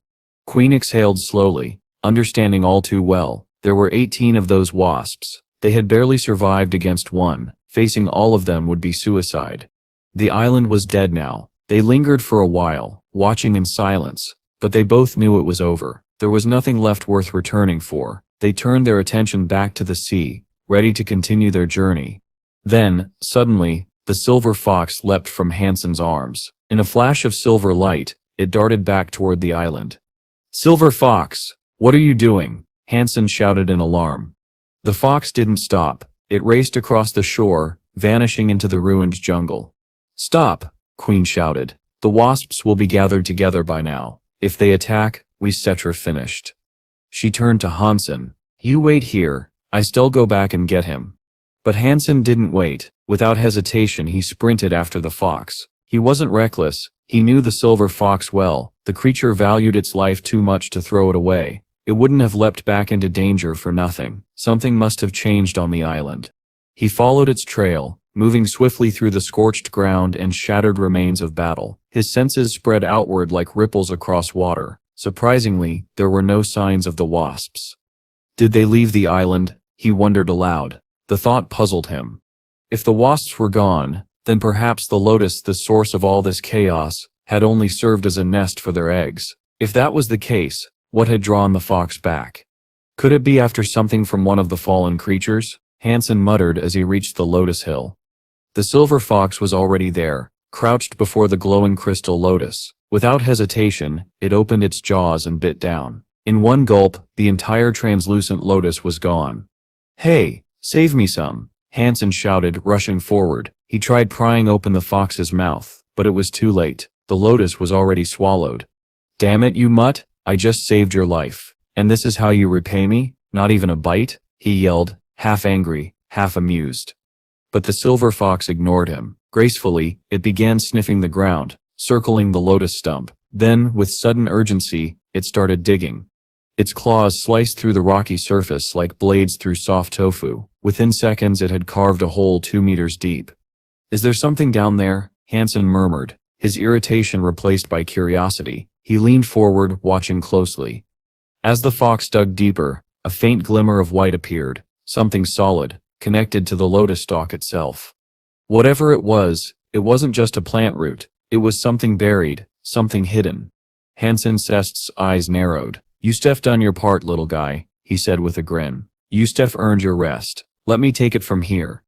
Han Sen quickly leapt into the hole, carefully placing the silver fox on his shoulder. Without wasting a moment, he began digging furiously with his own hands. He feared that the silver fox would dig up more food and devour it all before he could even examine it. He was determined not to repeat the same mistake. It did not take long for Hans to uncover 3 lotus roots. Each one resembled the tiny arms of a baby, measuring about a dozen centimeters in length. Despite being buried underground, the roots shone like white crystals, almost as if carved from untouched snow. They emitted a delicate, inviting fragrance. Hans picked up the 3 roots, eager to inspect them more closely, but before he could, the silver fox leapt down and snatched one of the roots. It immediately began chewing ravenously. "How could I forget about this little trickster?" Hans thought, feeling his heart sink. This sneaky creature had already claimed a third of the treasure he had just unearthed. Determined, he clutched the remaining 2 roots tightly. The fox rubbed its head against his foot, attempting to appear endearing. Hans shook his head firmly. "No, this is mine." End of story. He quickly stored the lotus roots safely and lifted the silver fox back onto his shoulder. Meanwhile, Queen had arrived on the shore, approaching the hill. Hans hurried to meet her, silver fox in hand, careful not to reveal his recent discovery. "I don't know where the wasps went, but it seems they're all gone," he said, standing in front of her. Queen's eyes narrowed as she looked at him, seeing through his attempt to deceive. "What did it find?" she asked. Hans sighed. "It was the lotus cup, but by the time I reached it, the fiend had eaten everything. There was none left for me, so I have no idea what benefits it could have provided us. Its selfishness is maddening." He tried to feign sorrow, but no tears came. Queen remained wary but chose not to press the issue. Soon after, they returned to the ocean, resuming their journey in hopes of finding land. 5 days passed, yet no islands appeared on the horizon. Suddenly, a strange, piercing sound echoed in the distance. Both Han Sen and Queen recognized it immediately, their expressions turning serious. Han Sen identified it as the cry of the peacock they had encountered earlier, the one that had suffered a severe sting on its face. They hadn't expected to see it again so soon. The peacock's cries were filled with pain and anguish. "Could it be the poison?" Queen asked, peering toward the source of the sound. "If the poison is still at work, this might be humanity's first chance to bring down a super creature," Han Sen said, his excitement palpable. "Let's go see." Queen commanded the giant whale to sail toward the screeching peacock. As they approached, they saw the bird perched on the reef, its face grotesquely infected, red and blistered, oozing pus and blood. "It must still be the poison doing its damage," Han Sen muttered grimly. Though the sight thrilled him, he also worried whether the meat could be safely consumed. Queen, cautious as always, ordered the whale to halt at a safe distance. Even weakened, this was still a super creature capable of sudden aggression. Han Sen suggested, "We could wait here for a few days. The longer we wait, the weaker it will become. If we plan to take it down, it's safer to strike later than sooner." No sooner had he spoken than the sea near the reef erupted. Waves several dozen meters high burst into the air as a massive purple creature with metallic pincers emerged from the murky depths. Its target was unmistakably the peacock. The giant purple lobster, returning for vengeance, lunged at the poisoned peacock. Already weakened by toxins, the peacock struggled feebly, unable to react as swiftly as before. The lobster clamped down on one of its wings, holding it firmly despite the bird spreading its feathered train in a desperate display of blue light. The spectacle was mesmerizing, yet ineffective. The lobster remained unyielding. The peacock's wing began to bleed, and feathers scattered across the air, cushioning the impact against the raging sea. Queen, recognizing the intensity of the blue light, turned away and closed her eyes. Even at a distance, the light was dizzying, and one wrong glance could easily tip her into the ocean below. Han Sen appeared calm, as if observing from a distance, but he had activated his gene lock. With his heightened senses, he didn't even need to face the battle directly to perceive everything happening around him. The peacock, though a formidable creature, was weakened by the poisonous sting and the relentless assault of the lobster. Han Sen knew it must be nearing death. His mind raced, considering how he could benefit from the situation. The reef beneath the monsters groaned and began to crumble under their weight. The lobster's pincers were monstrously strong, attempting to drag the peacock into the briny depths, while the peacock could do nothing but peck fruitlessly at its attacker's shell. The collapse of the reef meant a certain watery grave for the already weakened bird. How was that lobster not poisoned too? Han Sen wondered. Despite this, he was relieved they had not rushed in to attack as initially planned. If they had, they could have been killed by the lobster's sudden assault. Queen turned to watch the chaos, spotting the faint glimmer of blue light amidst the turbulent waves, evidence of the peacock's struggle. Han Sen's eyes gleamed with greed. The peacock, weakened and under attack, was doomed. Perhaps this was his chance for an effortless kill. Yet, he knew he could not directly steal the lobster's prey. He lacked the raw strength, but if he acted quickly, there was a chance he could claim the beast's soul. "What are you doing?" Queen frowned, sensing his intentions. "Wait here," Han Sen replied, diving into the sea with the silver fox still clinging to his shoulder. The fox wrapped its paws around his neck, diving with him into the murky depths. The lobster had already descended over 1,000 meters, dragging the peacock with it. The blue light of the dying bird grew dimmer, a clear sign of its failing strength. Its wings were broken, blood tainting the water, spreading a red haze around them. The peacock's once proud face was rotted, and partially stripped, revealing patches of skull beneath mangled flesh. Its magnificent feathers were shredded, and its train torn apart by the lobster's merciless grip. The peacock, once regal, now resembled a disheveled, grotesque shadow of its former self. Han Sen noted the lesson. High defense had been a worthwhile investment for the lobster. Seeing the peacock so weakened, Han Sen swam closer, using the bloodied water to mask his approach. Within 10 meters of the monsters, he observed the lobster, oblivious to his presence, toying with the near-lifeless peacock. The bird only reacted when the lobster's cruel pincers dug into its flesh. Han Sen summoned the sacred blood beast's soul sword, a berserk weapon capable of devastating blows. If he struck the peacock at its weakest point, he could finish it. The most vulnerable spot was the wound left by the wasp, the bird's rotting face leaking poisoned plasma from its eyes, a sign that its brain was ravaged. Carefully avoiding the deadly plasma merging with the ocean, Han Sen maneuvered close to the peacock's side, hidden from the lobster's attention. He waited, tense and patient, until the perfect moment. Then, like a torpedo, he surged toward the peacock's head, sword ready to strike. The lobster noticed him at once. Its pincers, previously focused on the peacock, turned toward Han Sen with blinding speed. He realized that if he continued the attack, dodging the claws would be impossible. Retreat now would mean losing his chance to claim the peacock. Han Sen's eyes hardened with determination. He drove the ancient mascot beast's sword deep into the peacock's eye, plunging the full 4 feet of its blade. Simultaneously, he summoned his golden armor and the gargoyle glyph to protect himself, using his other hand to fend off the lobster's pincer. The sword sank relentlessly into the peacock's eye, but the lobster's massive claw struck back. Han Sen's arm was driven into his own chest. Coughing blood, he was hurled like a cannonball dozens of meters through the sea, the raw force of the lobster's blow shaking the water around him. Han Sen's palm was neither forced nor restrained. If it had been, the sheer power of the lobster's strike would have crushed him instantly. Instead, he activated Master Discharge, a skill he had learned to release excess energy. He did not employ any anti-seismic techniques. Rather, he cleverly used the strength of the lobster itself to propel himself dozens of meters through the water. The peacock was dead. Its super creature's soul had been claimed, and its flesh could now be consumed for a random number of super Jano points, ranging from 0 to 10. But there was no time to celebrate. Pain radiated through Han Sen's chest as he swam upward. If he reached the surface, he would survive. Though massive, the lobster was still a sea creature. With flight on his side, Han Sen knew it could do nothing to stop him once he gained altitude. Yet the lobster was furious. It surged forward with terrifying speed, nearly catching him. Han Sen's heart pounded in alarm. Silver Fox. If you don't act, we're both dead, he thought, patting the creature's head in anxious warning.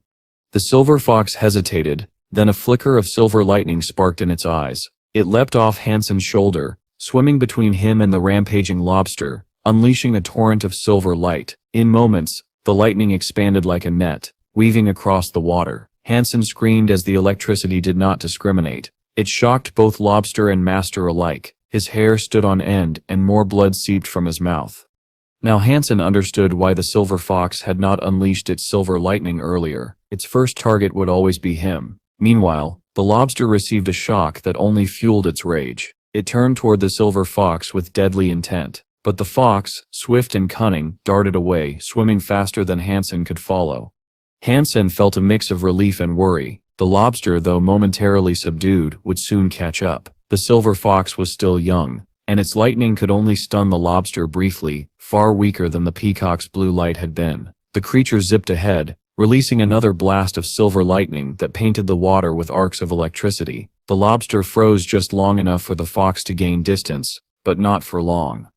By the third encounter, the silver lightning was too weak to stun the lobster. Hansen clenched his teeth and summoned the golden rockworm king with its berserk super pet armor. He flung it in front of the silver fox as the lobster lunged to strike. The golden creature's intervention lasted barely 3 seconds. It was instantly cut in half, its soul destroyed forever. Yet the sacrifice worked. The silver fox clawed its way another dozen meters toward the surface. Hansen swam with all his might too. Though the golden rockworm king had died, he comforted himself with thoughts of vengeance. You've been with me through countless battles. I will avenge you. One day, I will slay this lobster and honor your sacrifice. The lobster, relentless, was once again closing in on the silver fox. Hansen couldn't tell if the lightning drew the lobster's aggression, or if it simply sought another super creature to hunt. He realized there was nothing he could do. No barrier, no distraction, no weapon could stop the clawed monstrosity. Not this time. Then, the silver fox flashed again, its fur crackling with electricity. It had built up a surge far more powerful than before. The lobster surged forward, pincers raised, ready to crush its next victim. The battle had reached a new terrifying intensity. Silver lightning erupted from the silver fox like a barrage of rockets. The tiny creature's body accelerated violently with the force of the attack, launching itself out of the sea and freeing itself from the lobster's wrath. It shot an astonishing 600 meters through the air. Holy smokes! Hansen froze, completely unprepared for the silver fox's hidden strength. But with the fox gone, he was once again the lobster's target. Without a word, Hansen focused entirely on survival, swimming as fast as he could. Fortunately, the silver fox had drawn the lobster far enough away to give him a head start.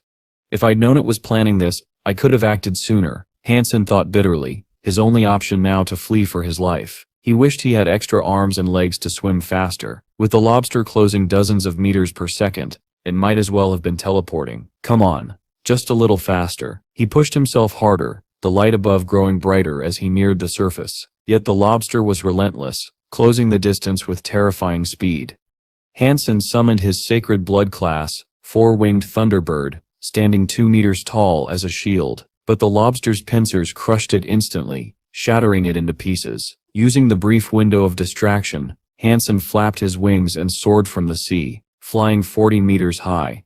Suddenly, a colossal splash shook the ocean. The lobster had leapt from the water, lunging through the air in one final attempt to grab him. Hansen's wings propelled him upward, but the lobster was faster. With an incredible surge of power, Hansen's legs kicked to the side, dodging the pincers by a mere 2 meters. The lobster fell back, triggering a tsunami-like wave as it crashed into the water. Without hesitation, Hansen continued to ascend, leaving the predator behind. The lobster, defeated for the moment, retreated with the peacock's body into the depths. The silver fox, however, looked exhausted and weak. When Hansen returned to it, it leapt onto his shoulder and stayed there, motionless. Hansen coughed up blood, his organs badly damaged. Pain radiated through his chest, but he gritted his teeth. Go, he urged. He and Queen left the area, and once safe she summoned the whale so Hansen could rest. The silver fox nestled into Hansen's arms. For a moment, he didn't understand until the fox produced the lotus roots. Immediately it began chewing one. Silver fox, you're heartless, Hansen murmured, exhausted and disheartened. I'm gravely wounded, and yet you rob me blind. But he had no strength to protest further. Then Hansen froze in surprise. The fox wasn't eating the root itself. It was feeding Hansen, Though hesitant about consuming chewed food, he knew it would be wasteful to refuse. He accepted it. Instantly, a refreshing, rejuvenating aura surged through him. The burning pain in his chest eased, and his pounding heart began to steady. Han Sen quickly activated the Dongwon Sutra, absorbing the revitalizing energy. The sutra accelerated his cellular metabolism, healing damaged areas and replacing old harmed cells with new ones. Queen noticed the lotus roots immediately and understood their source. She watched, curiosity growing, as the silver fox nourished Han Sen. Moments ago he had been gravely injured, pale and weak. Now his complexion was restored, his skin radiant and smooth. Your face is white, but now it has a touch of red. Quite special, Queen remarked. Unable to hide her admiration, though she rarely cared for appearances, she felt a twinge of envy. Is this the effect of Hyperino art, or the lotus root? She wondered. A sweet fragrance wafted through the air, tickling Queen's senses and evoking the sensation of tasting life fruit. Her pores seemed to open, and she felt the heavenly energy within her activate. The scent enhanced her power, something she had never experienced before. She quickly sat beside Han Sen, absorbing as much of the fragrance as she could, her purple inner light glowing brighter as her heavenly energy advanced. The aroma enveloped her, and she felt incredible, as if a new potential had been unlocked within her. Even without fully understanding it, Queen refused to let this rare opportunity slip away. Eventually, even Queen's purple light seemed to carry a fragrance. Normally her presence exuded a cold elegance, but now she appeared ethereal, almost like a fairy, stunning, untouchable, and impossible to harm. The lotus roots had clearly bestowed her with incredible benefits. Their medicinal properties were exceptionally potent, especially for women, though men could benefit as well. These were no ordinary roots. Their effects were profound and lasting. Han Sen absorbed the lotus roots through his Dongwon Sutra, feeling his body revitalize as his training progressed remarkably. Queen, though less affected, was also enveloped by the fragrant aura. Watching her, Han Sen experienced an unusual sensation, as if he could perceive the flow of energy inside her body at a granular level. It seemed impossible. She was fully armored in her blood-scale suit, and he had no X-ray vision. Yet he could observe every subtle movement, every hidden detail. Han Sen realized that he could follow the qigong she was practicing, simply by tracing the aroma. The lotus root's fragrance revealed the path of her heavenly go, allowing him to sense the flow without seeing it with his eyes. He gave Queen a complex look. This meant that what was meant to be secret no longer was. His own Dongwon Sutra had begun to adjust, tracing her flow and mirroring the heavenly go within her. Returning from his thoughts, Han Sen remembered the other reward from their recent battle, a super beast's soul. It was his first in the second god's sanctuary, a dead-eye peacock, classified as a super creature beast's soul. While Queen looked elsewhere, Han Sen summoned it. Before him appeared a peacock-shaped figure, flapping its metallic wings. At first glance it looked like a tiny bird, about 2 feet long. On closer inspection, it was a weapon, a blue OLED metal crossbow crafted in the form of a peacock. Its wings served as the bow, the body as the stock, and the peacock's beak held the tips of the bolts, with the top of its head functioning as the sight. The weapon was elegant and deadly. Its quiver held 8 bolts, enough for tactical use, especially since he could create infinite beast soul bolts if the originals remained intact. Han Sen marveled at the crossbow, though he realized he didn't even have the bolts yet. Without them, it was little more than a beautifully shaped stick. Great, but not a single bolt provided. Now I have to hunt them myself. He felt a mix of frustration and excitement. For 10 days, they sailed without interruption before Han Sen finally spotted land. It wasn't just any land, it was a coastal human settlement. Han Sen teleported back to the Alliance immediately, mindful that he had been absent since the White Tiger incident. He worried that Jigen Ran might have been concerned for his safety and well-being. Upon arrival, she was visibly relieved, surprised, and simultaneously scolding him for worrying her. Han Sen comforted her, easing her anxiety. Her relief wasn't for his absence per se, but because she hadn't known whether he was safe. Now he faced the task of acquiring bolts for his new peacock crossbow. Unable to purchase them, Han Sen resolved to hunt the creatures himself. He scoured the icefield, Golden Beach, and Whitstone Beach for clues about where sacred blood beast soul bolts might drop. After extensive searching, he discovered a creature near Whitstone Beach known as the Sky Falcon, a potential source for the coveted bolts. As Han Sen was finishing his reconnaissance, his communicator rang. It was Ju Ting who had asked for Han Sen's number earlier, but was calling for the first time. Han Sen answered, curious about the urgency. Boss, this is not good, Ting said hastily. What step's not good? Han Sen asked, frowning. There steps a mystery island on the ice field. Ting replied, panic evident in his voice. Where are you? Come back now. If you don't set, others will try to claim its benefits. Han Sen could hear the alarm in Ting's voice. Something about this mystery island was serious, and the stakes were rising. Han Sen froze for a moment, realizing why Ting had been in such a rush. This mystery island was different from the one in the first god's sanctuary. It likely housed a royal-class spirit shelter, meaning the potential rewards were extraordinary. After speaking with Ting, young Manly also called, urging her to stay ready for what was to come. Han Sen, however, was near Whitstone Beach, and returning to the ice field on such short notice would be nearly impossible. Even making it back within a month would be a remarkable feat. After finishing his conversation with Manly, Han Sen contacted Hyung Fu Bing, hoping to purchase a map that would guide him back to the ice field. You're at Whitstone Beach? Really? Hyung Fu Bing sounded genuinely surprised. Is it such a shock? Han Sen replied, raising an eyebrow. You should be near the Whitestone shelter then, aren't you? She asked. Han Sen's eyes widened.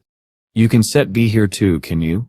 Yes, I'm here. Wait at the Whitstone shelter for 2 days, and I'll come find you, she said, then hung up abruptly. Han Sen felt a little insulted. You didn't even give me a chance to tell you that Queen is with me, he muttered to himself. As promised, on the second day Hyung Fu Bing arrived. Her eyes widened, and her mouth stayed open as she saw Han Sen with Queen. Why are you two together? She asked, confused. I want to invite Han Sen to join my team, Queen replied calmly. Hyung Fu Bing blinked in disbelief. Queen personally inviting Han Sen into her team was rare, especially considering Han Sen had only been in the second god's sanctuary for just over a year. I refuse, Queen continued firmly, shocking Hyung Fu Bing even further. Han Sen laughed lightly. Queen is joking, he said. It's not that I don't want to join, there's simply someone on the team who doesn't want me there. If you are willing to join, I will propose your membership again. If it's rejected, I will quit and follow you instead. Hyung Fu Bing was petrified, unable to comprehend the complexities of their conversation. Queen, the formidable and composed Queen, would actually say something like this. It seemed impossible. Later, in the White Sin Shelters market, Hyung Fu Bing walked alongside Han Sen, stealing glances at him. I know I'm handsome. If you're admiring me so much, why don't we book a room so you can inspect me properly? Han Sen teased, feeling awkward under her gaze. Han Sen turned his attention to the Beast Soul shop they had reached. Before ascending the mountain, he wanted to acquire at least one type of bolt, ideally a Sacred Blood class bolt, but if unavailable, a Mutant class bolt would suffice. A Z-Steel arrow was far from ideal, and a Mutant class bolt would still provide better efficiency. They scoured the market for some time, but bolts were scarce. Despite their efforts, not a single one was available. It was a black bolt, once called an ice snake bolt, its tip coated with a paralyzing compound. Much to his surprise, the bolt was 30% cheaper than other Mutant class Beast Soul bolts. On the fourth day, Tyrant, Sky Jealousy and Lazy Cat arrived. Tyrant frowned when he noticed Han Sen, showing no sign that Han Sen's presence mattered. He moved straight to Queen and asked, curt and concerned, whether she was all right. Hyung Fu Pinking shot him a resentful glare. The question was unnecessary. The answer was obvious. Queen replied, I am fine, and then turned to the 3 newcomers. You all saw what Han Sen accomplished last time. I want him on our team. I would like your opinions. Tyrant's brow nodded. Has this not been discussed already? He asked. Queen explained, when Shang King was here things were different. Now we are short of members. Han Sen would be a great fit. If that is your position, then I quit. The room froze. Tyrant, Sky Jealousy and Lazy Cat were stunned. None of them expected Queen to surrender her position on Han Sen's behalf. Big sis, we can talk this out, Lazy Cat pleaded, doing her best to soothe the sudden tension. There's no need for rashness. This Tyrant didn't mean it, Sky Jealousy added. If you think Han Sen is truly the person we need, then we can discuss it further. Tyrant's face went pale. He ground his teeth. Big sis, we have been through so much together. Are you really going to throw that away for an outsider? He asked in a wounded voice. Queen Sip's answer was calm and unyielding. I have not spoken hastily. I am not angry with any of you. Have you forgotten why we formed this team? To slay super creatures, Tyrant said. Queen nodded. Yes. We formed this team to kill super creatures. Yet over the years we have failed to kill a single one. Even with Shan King, we could not do it. Now with our numbers diminished, do you truly believe we stand a chance without changing how we operate? Her words landed hard. Tyrant could not offer a counter. Sky Jealousy and Lazy Cat were equally speechless. None of them had ever witnessed Queen hold anyone in such regard. They stared at Han Sen, trying to divine what quality made him so invaluable. The idea that Queen would resign over him was impossible to process. Han Sen asked Hyung Fu Pinking, who had known Queen longer than most, whether she understood the reason. Hyung Fu Pinking merely shook her head. Not me, she admitted. In the Ares Martial Hall, only two people were close enough to Queen to ask such intimate questions, Hyung Fu Xingchong and his wife. Knowing they would not accompany them on the coming journey, Han Sen suggested, you should return to the shelter. This time Queen did not object, she simply nodded. After parting ways with Hyung Fu Pinking, Han Sen mounted Golden Growler and headed for Sky Pillar Mountain. He paid no mind to gossip or drama. His plan would not change because of other people's doubts. Leaving White Sands shelter behind, he pushed into the mountainous region, focused and resolute. Before long, Han Sen's path was suddenly blocked by three people: Tyrant, Sky Jealousy and Lazy Cat. Out of the three of us, pick one, Tyrant said coldly, eyes fixed on Han Sen. Pick one for what? Han Sen asked. Combat. Beat one of us, and I will allow you to join, Tyrant replied, pride thick in his voice. Han Sen laughed. Sorry, I have no interest in joining your team. I am not here to humiliate you in combat either. These three were no ordinary evolvers. They were elite, strong, and accomplished. But despite their skills, Han Sen saw no reason to join their team. Even with their unity, they lacked the power to slay a super creature. Determined, Han Sen moved to walk past them and continue his journey. Lazy Cat Sip's fury erupted. She summoned a dagger and lunged at Han Sen, screaming, You only say this now? You Stev deliberately tried to sabotage our group. I'm gonna kill you, you asshole. Her speed was astonishing. Streams of wind traced her movements as she ran, surpassing any evolver Han Sen had ever faced. Yet Han Sen didn't even glance back. The ancient sword in his right hand swung effortlessly around his back, intercepting Lazy Cat's killing strike. She spun like a tornado, aiming her dagger at his neck from the other side, but Han Sen's sword followed, blocking every attack with mechanical precision. Lazy Cat's small frame radiated raw, wild energy. She summoned another dagger, striking for his waist. Han Sen lowered his sword, deflecting the blade with the hilt. Like a hurricane, she spun around him, daggers thrusting from all angles, yet Han Sen remained unmoved. With just one sword in one hand, he blocked every strike flawlessly.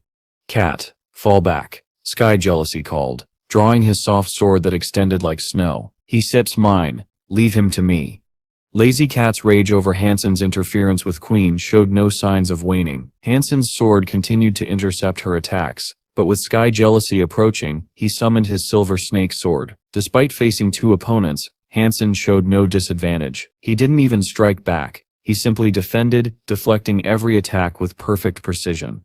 Tyrant's expression was a mixture of disbelief and frustration. He had underestimated Han Sen, seeing him as worthless. Yet here he was, facing two skilled fighters simultaneously without a hint of strain. It was impressive, and yet, Han Sen did not even retaliate. Gritting his teeth, Tyrant summoned his black lance. Like a toxic dragon, it lunged toward Han Sen. Dong. The clash between the ancient sword and the black lance forced both back, granting neither an advantage. Tyrant joined the fray fully, and soon all three fought Han Sen in a deadly stalemate. The sight was terrifying. None of them could overcome a single solo fighter. Han Sen's speed rivaled Lazy Cat's. His strength matched Tyrant's. Sky Jealousy's frost air had no effect. This was the first time they had faced such a formidable human, someone seemingly stronger than even Queen. Han Sen appeared indestructible.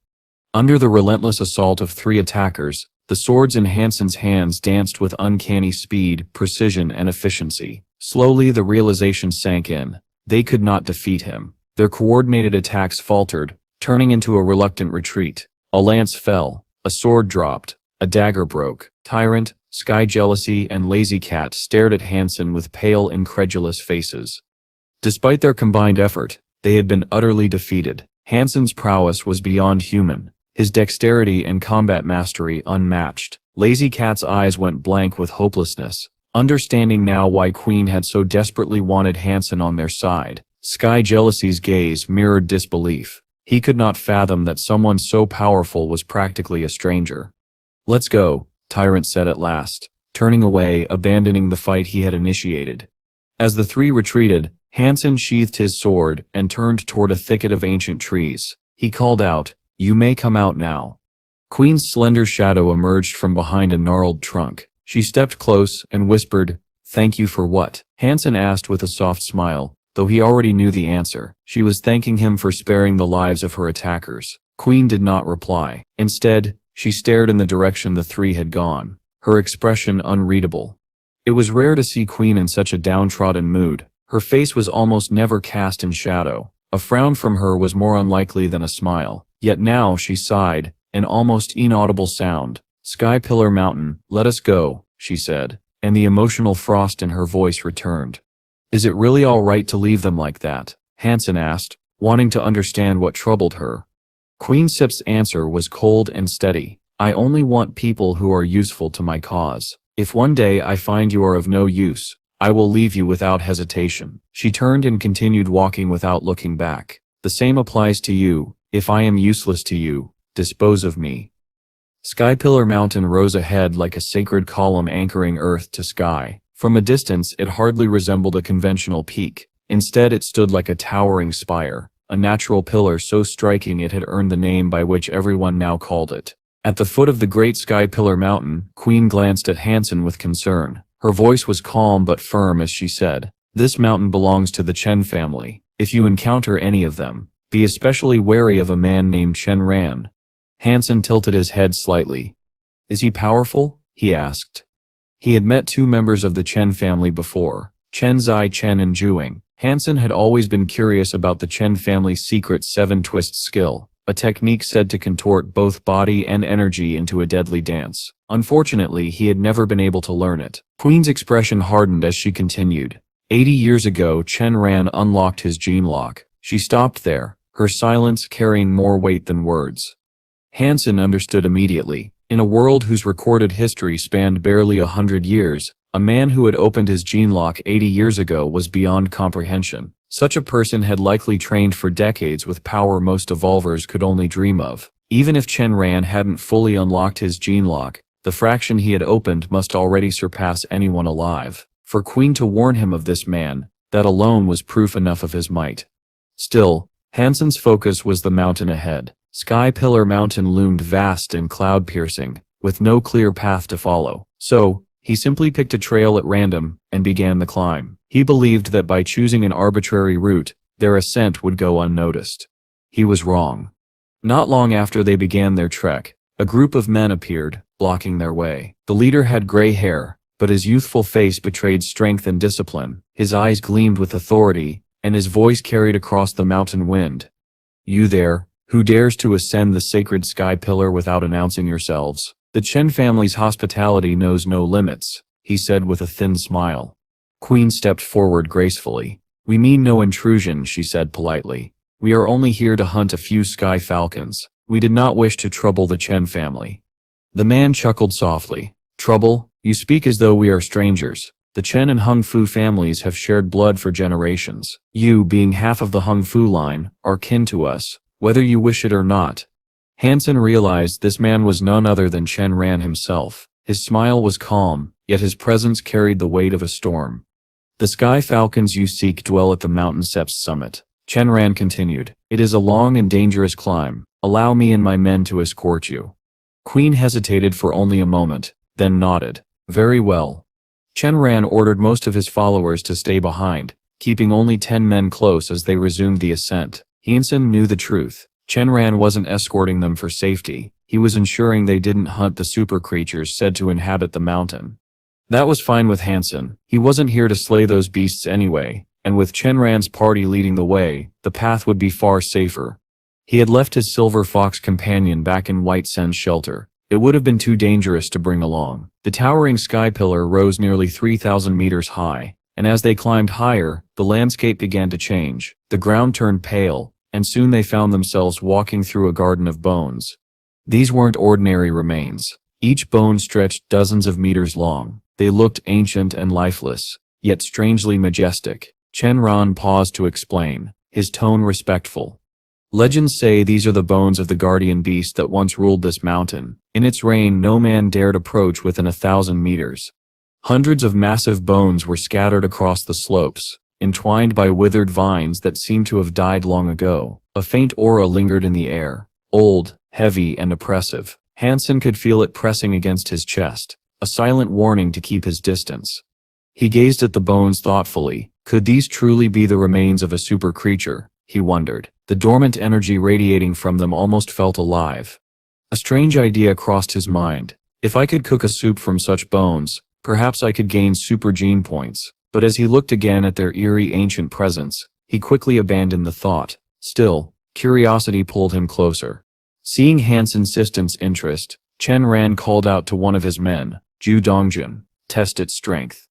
Zhu Dongjun stepped forward, summoning his beast's soul sword. With a powerful swing, he struck one of the massive bones. A thunderous clang echoed through the valleys, rolling like distant lightning, yet when they inspected the impact, there wasn't so much as a scratch. These bones are impossibly hard, Zhu Dongjun muttered, sheathing his blade. Even sacred blood weapons can set damage them. Han Sen's suspicions deepened. So they really are the remains of a super creature, he thought. But that realization brought a darker question. If it was so powerful, how did it die? The mountain was silent, its only answer hidden in the bones scattered across its slopes, a graveyard of something that once ruled the skies. As Chen Ran's group continued their climb, his followers kept a lively conversation with Queen, their words polite, though their tone carried the faint arrogance of old nobility. Han Sen, meanwhile, walked silently ahead, balancing himself along what looked like the spine of the enormous creature whose remains covered the mountainside. The higher he climbed, the more he noticed thick vines coiling around the ancient bones. They clung tightly to the remains, as though trying to reclaim them for the earth. Han Sen couldn't help but wonder how many centuries it had taken for this creature's body to decay, and for the vines to wind their way through every hollow and ridge. When he finally reached the skull, he froze. It resembled that of a colossal hound, its gaping jaws filled with fangs sharper than blades. The sight alone sent a chill down Han Sen's spine, as he imagined how those teeth might once have torn through prey with ease. He sighed softly. What a pity, he thought. Only the bones remain. Heaven knows how long they've been here, and now they separate nothing but relics of power long lost. Just as he was about to turn away, something unusual caught his eye. Hanging from a cluster of withered vines above the skull was a small object, a nut-like pod, pale yellow and dry. On closer inspection, Han Sen realized it was not a nut at all, but a gourd.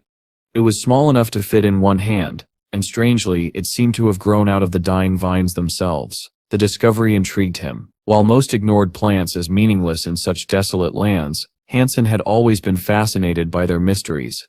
He examined it closely. Could this be something special? He wondered, brushing his hand against the vine. Then gripping the gourd firmly, he tried to pull it free.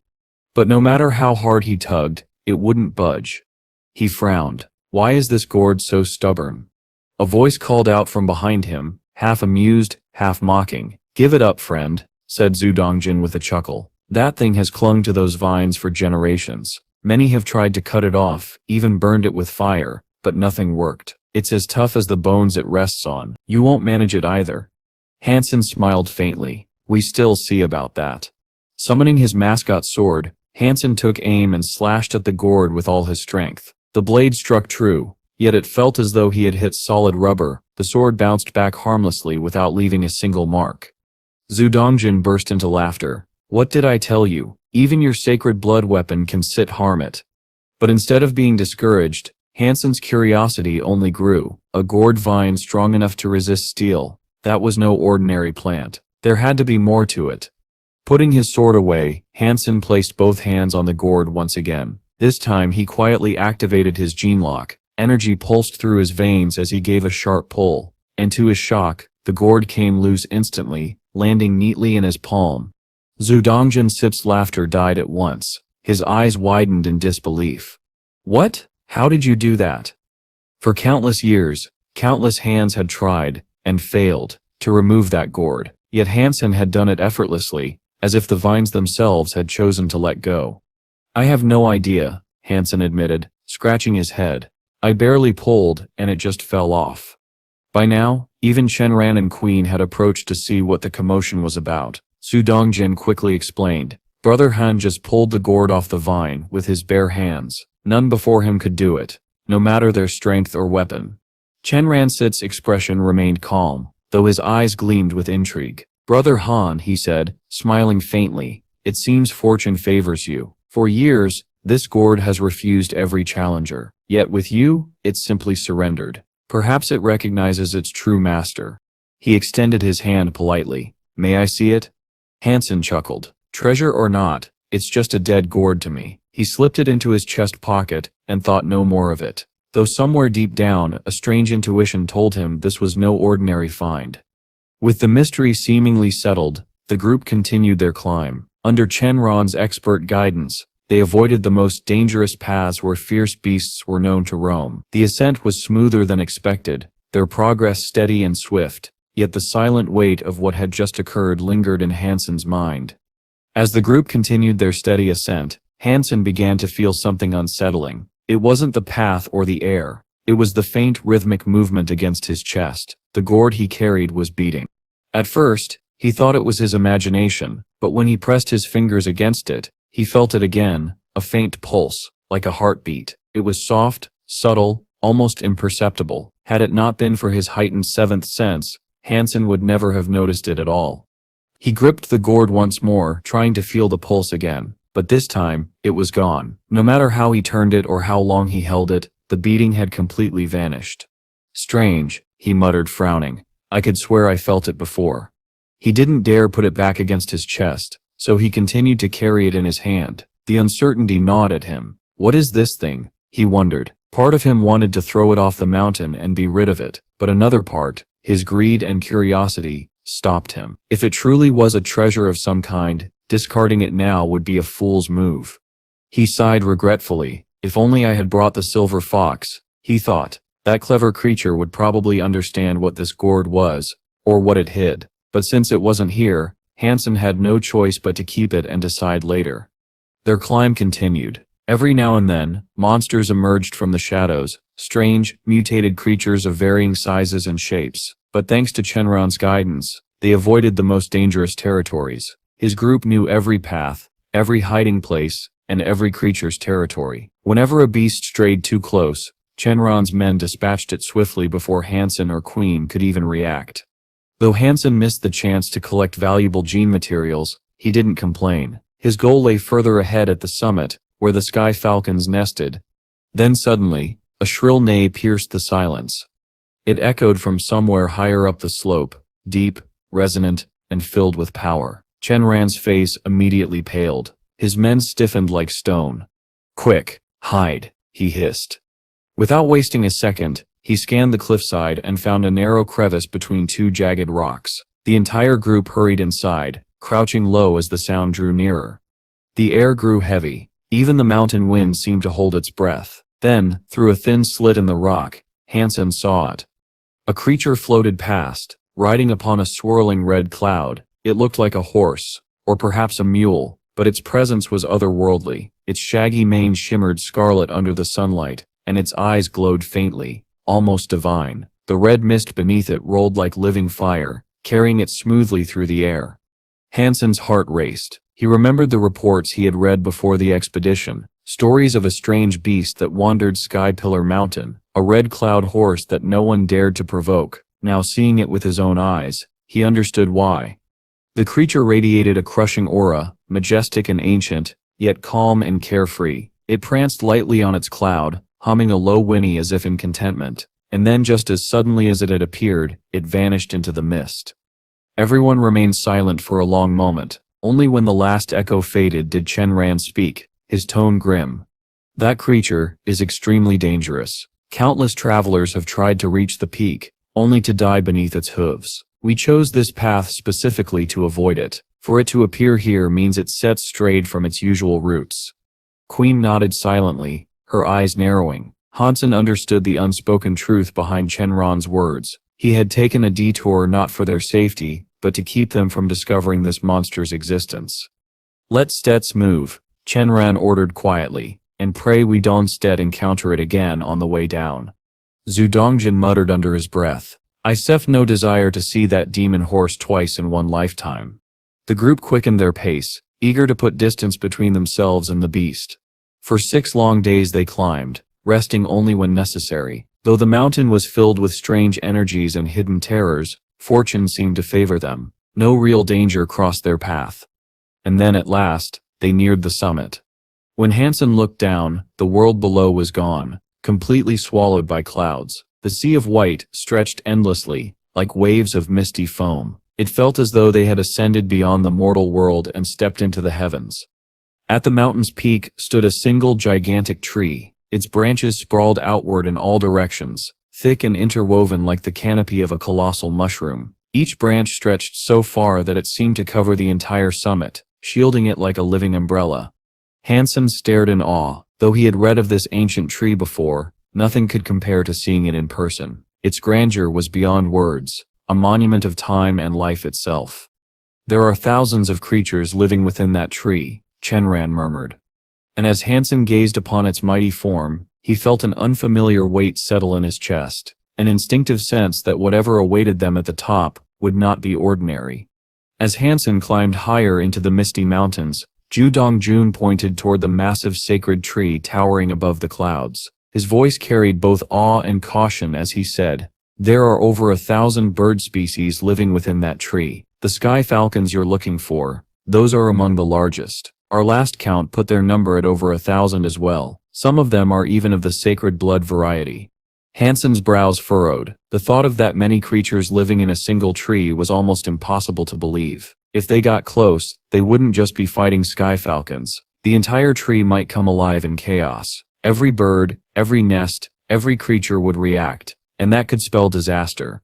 Then Han Sen stepped forward. "You guys stay here," he said quietly. "I still go get the sky falcon myself." That statement drew puzzled looks from everyone. Even Shenron blinked, surprised. He had expected Queen to be the one to move, not Han Sen. Zhu Dongjun and the others exchanged smirks, clearly expecting to watch a doomed man make a fool of himself. The Queen's heavenly go was well known. If she went, she might actually have a chance. But Han Sen, to them he was just a reckless stranger. To their shock, Queen simply nodded and said, "Okay, I still wait for you here." Without another word, Han Sen summoned his wings. A brilliant aura of light spread from his back, and with one powerful flap, he took to the sky. He circled the massive sacred tree once, then began his climb toward the top. Shenron shook his head as he watched. "This brother Han is too impatient," he muttered. "To rush in like that, it's Sep's suicide." As Han Sen rose higher, the tree seemed to come alive. When he was about 100 meters from the top, the branches exploded into motion. Birds, hundreds, then thousands burst out from the canopy, forming a dark storm in the sky. The sun vanished behind a flurry of wings, as the air filled with deafening cries. From ravens and sparrows to cranes and hawks, every bird seemed to turn against him. Though small, their sheer number blotted out the light, forming a churning wall of feathers and claws. Even Zhu Dongjun, watching from below, went pale. "There's no way he can survive that," he whispered. But Han Sen wasn't afraid. He spread his wings wide, his eyes sharp and focused. He had already studied the sky falcons before coming here, knew their speed, their color, their habits. The true sky falcons were bluish-green, sleek like owls, but faster than any other bird. He scanned the chaos, searching for that glint of emerald among the swarm. Then, like streaks of lightning, a group of sky falcons dove from above, faster, deadlier than the rest. But even among them, Han Sen could not spot the one he truly sought, the Sky Falcon King. Zhu Dongjin couldn't set help but comment, "That man is unbelievably brave." Shenron only frowned. Brave? No, reckless. Yet before they could say another word, their disbelief turned to shock. From the churning mass of black wings above, crimson feathers suddenly exploded into the air. One after another, sky falcons fell from the clouds, dead. Through the rain of feathers, Han Sen burst forth like a streak of silver lightning, his wings gleaming brilliantly. He zigzagged through the air faster than the eye could follow, cutting through the swarm as though it were nothing. How How can he be that fast? Ju Dongjun stammered. Each time Han Sen struck, a sky falcon fell. Then he would twist, vanish, and reappear at another angle, killing again before the birds could regroup. Even the sacred blood falcons couldn't keep up with him. Chen Ransit's eyes narrowed sharply. Wait, those are berserk sacred blood wings. The realization spread through the group like a shockwave. A flying-type berserk sacred blood beast soul. Something so rare that even young evolvers went bankrupt trying to find one. And yet Han Sen was flying with them as if they were his own. No wonder he had come here so confidently. He wasn't just reckless, he was ready. Han Sen twirled through the skies like a streak of silver lightning, cutting through the air with effortless precision. Each swing of his blade brought down another bird, each flap of his wings leaving a trail of crimson feathers scattered across the sky. The once white sea of clouds beneath him was now painted red, as blood rained from above. The birds tried to close in, but Han Sen was untouchable, darting, weaving, and dancing through them, as if the wind itself obeyed his will. Yet just as he began to enjoy the rhythm of the battle, a sudden flash of green and blue tore through the air. From the sacred tree burst a small creature, a blue kingfisher, no larger than a man's palm, glowing with a faint azure light. Its speed was astonishing, rivaling Han Sen's own berserk sacred blood wings. For something so small, it radiated a ferocity that sent a chill down Han Sen's spine. Its eyes locked onto him with murderous intent. With a sharp screech, it lunged forward, wings slicing the wind like blades. "Is this the Sky Falcon King?" Han Sen muttered, narrowing his eyes. The creature's form was similar to a sky falcon, though smaller and sharper, its feathers glimmering like steel. Whatever it was, Han Sen knew, he had to kill it. He unsheathed his silver snake sword, its edge flashing like lightning. He lunged forward, aiming straight for the kingfisher's heart. But before the strike could land, the tiny bird spun midair in a flawless barrel roll, dodging the blow entirely. Within seconds, the rest of the flock regrouped, a black mass of fury swarming toward Han Sen again. He grimaced, flapping his wings hard to retreat, but the kingfisher was faster, far faster. It was already at his side, pecking and slicing through the air like a living bullet. Han Sen cast his dual-skill technique, sword flashing in rapid succession, but his strikes met nothing but empty air. The kingfisher was too fast, its movements unpredictable, and its agility beyond comprehension. If Han Sen stayed still, the surrounding birds would tear him apart. If he moved, the kingfisher pressed closer. The situation was growing desperate. Down below, Chen Ran squinted up at the battle. "Your companion, he seems remarkable," he murmured. "To think he seems drawn the eye of the Sky Falcon King itself. I must remember this name, Han Sen. A talent like that should not go unnoticed." Even though Chen Ran often relayed information to the Chen family, few ever paid attention. Yet now, he watched intently, realizing the young man before him was someone extraordinary. Meanwhile, Han Sen was being driven back, step by step through the air. The Sky Falcon King's speed made victory seem impossible. Ju Dongjun leaned forward, eyes wide with admiration and disbelief. "It sips no good for him to continue like this," he muttered. "If he keeps burning energy at this rate, he'll be done for. Queen, should we help him?" His words, however, were laced with selfish intent. He wasn't offering aid out of kindness. With Han Sen drawing nearly every bird in the sky, Ju Dongjun saw a perfect opportunity to swoop in and claim easy kills. But Queen Sip's eyes never left Han Sen. Her voice was calm, cold, and certain. "There is no need. Within 30 strikes, the Sky Falcon King will fall." The others looked at her in disbelief. To them, Han Sen's movements seemed random, wild, and uncontrolled, like a bird drunk on freedom. But Queen saw the truth. Every twist, every dive, every feint had meaning. Han Sen was weaving a pattern through the sky, a formation invisible to the untrained eye. Ju Dongjun frowned. 30 strikes? That seems impossible. Chen Ran remained silent. Unlike the others, he recognized what he was seeing. His expression darkened as realization dawned. Heavenly Go.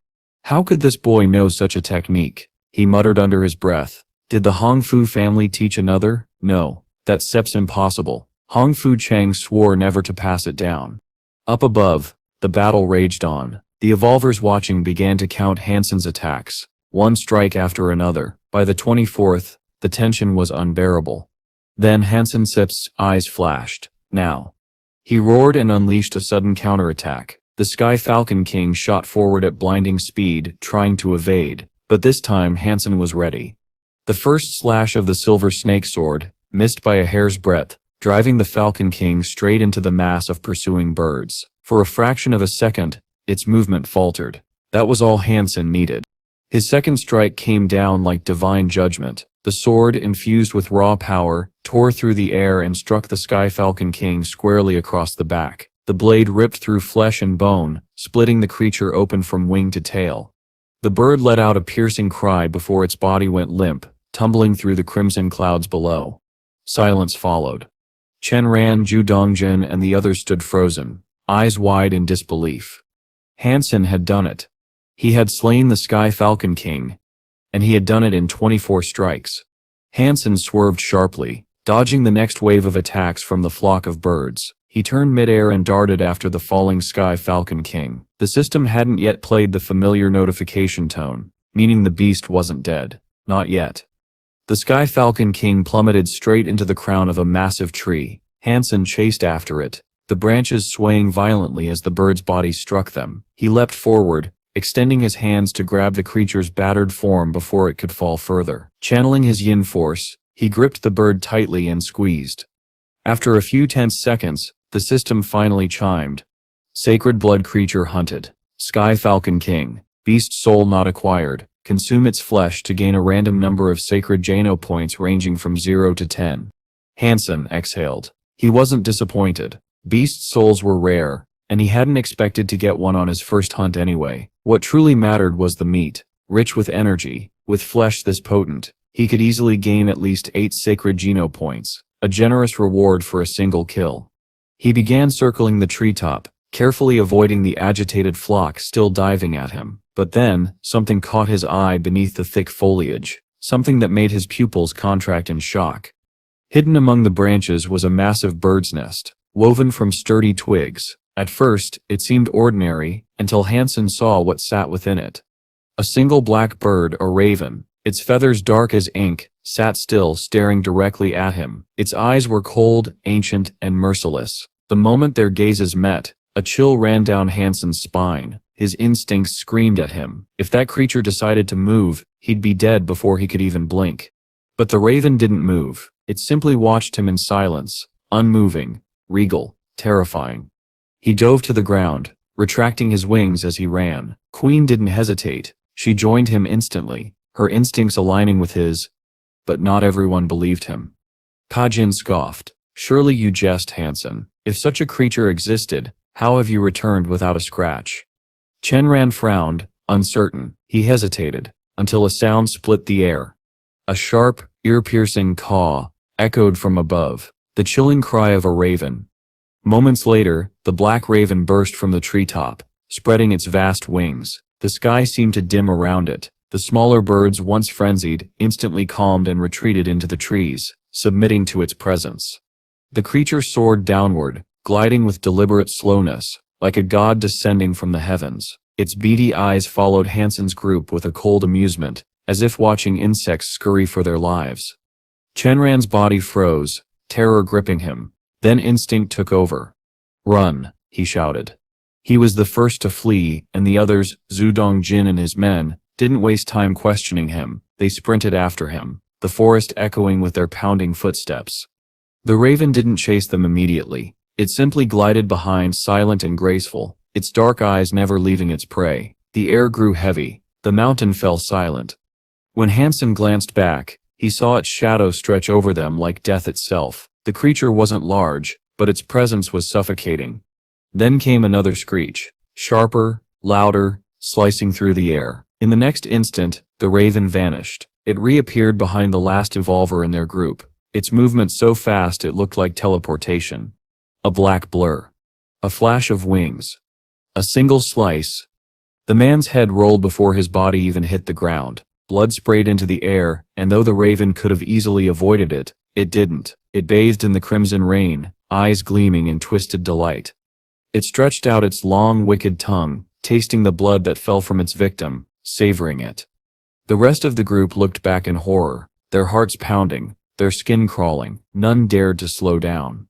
As Han Sen and Queen ran for their lives, Han Sen noticed something shocking. Chen Ran, the one who had hesitated earlier, was now sprinting ahead of them both. The talents of the Chen family, Han Sen thought grimly, are indeed extraordinary. Han Sen gritted his teeth and pushed forward, forcing his legs to move faster. His lungs burned, his heart pounded, but no matter how hard he tried, he couldn't keep pace with Chen Ran, who sprinted ahead like the wind itself. Then came another screech, sharp, piercing, and sinister. It echoed through the mountain like the tolling of Satan's own dinner bell. Every man in the group felt his chest tighten, silently praying it wasn't his turn to die next. Han Sen's mind raced. At this rate, none of them would survive long enough to reach the foot of the mountain. The raven wasn't merely hunting them, it was playing with them, savoring their terror. If it truly wanted them all dead, that's exactly how this would end. At best, they might have another kilometer of life left. Queen Sept's voice broke through his thoughts. Do you remember that creature we saw earlier, riding the red cloud further down the mountain? Han Sen glanced at her, frowning. Are you suggesting an enemy of our enemy might become our ally? Queen didn't answer directly. Han Sen sighed. That could backfire. If we get caught between the two, we still be crushed. She met his gaze, unflinching. If we keep running like this, we'll die anyway. He hesitated. She was right. Their current path led only to death. Still, the risk was immense. The red cloud creature was powerful, perhaps even deadly, but what choice did they have? Before he could respond, Queen Sep's expression hardened. Her eyes glowed, and a faint purple light began to ripple across her body. A thunderous roar split the air. It wasn't the raven. This sound was deeper, harsher, and so loud it drowned out every other noise on the mountain. Han Sen froze, and then he heard it. The neighing of a horse echoing from below, followed by the unmistakable pounding of hooves. Something was coming. Fast. Chen Ran, still leading the group, looked ahead, and there it was. A swirling red cloud rose from the valley below, carrying a beast that looked half horse, half demon. Its mane flared like crimson fire, its hooves striking the ground without ever touching it. Chen Ran reacted instantly. His gray hair stood on end as a violent wind coiled around him. In one swift motion, he leapt 10 meters into the air, spinning mid-flight like a dove caught in a gale. The creature shot upward, narrowly missing him as he twisted again and landed gracefully 10 meters away, unharmed. The entire sequence lasted less than a second. It was flawless. The strength and reflexes of the Chen family were no joke. But the creature didn't chase Chen Ran. Instead, it turned its burning eyes toward Queen. As it exhaled, thick red clouds poured from its mouth like smoke from a volcano. Purple flames ignited within Queen's eyes, her body glowing like an ethereal phantom as she dodged the beast's lunge and veered sharply downhill. The creature seemed to recognize her. It followed her relentlessly, ignoring everyone else. Han Sen's face hardened. Their worst fear was coming true. Now 2 super creatures, the raven and this red cloud beast, were prowling the same mountain. Another scream echoed behind them. Han Sen didn't have to look back to know what it meant. Another man had fallen. Their chances of survival were dropping by the second. Suddenly Han Sen saw Queen veer off course, heading into a different direction. She was luring the creature away from the others. It was a brilliant move. The red cloud beast, terrifying as it was, at least fought visibly. You could see its attacks and dodge them. The raven, on the other hand, was death incarnate, fast, silent, unavoidable. If they could keep the raven chasing the main group while drawing the red cloud beast away, there might still be hope. Queen's decision, made in the heat of chaos, was bold and brilliant. In an instant, it covered 10 meters, materializing right behind Queen. The sudden burst of speed shattered her rhythm. Though she managed to dodge the next strike, the creature was now too close. She couldn't outrun it anymore. The situation was spiraling fast. Han Sen's eyes sharpened. He leapt into the air, landing squarely on the creature's back. Mid-jump, he summoned his peacock crossbow, loaded with Z-class bolts, and aimed down. Without hesitation, he fired 3 bolts in rapid succession, straight into the red cloud beast.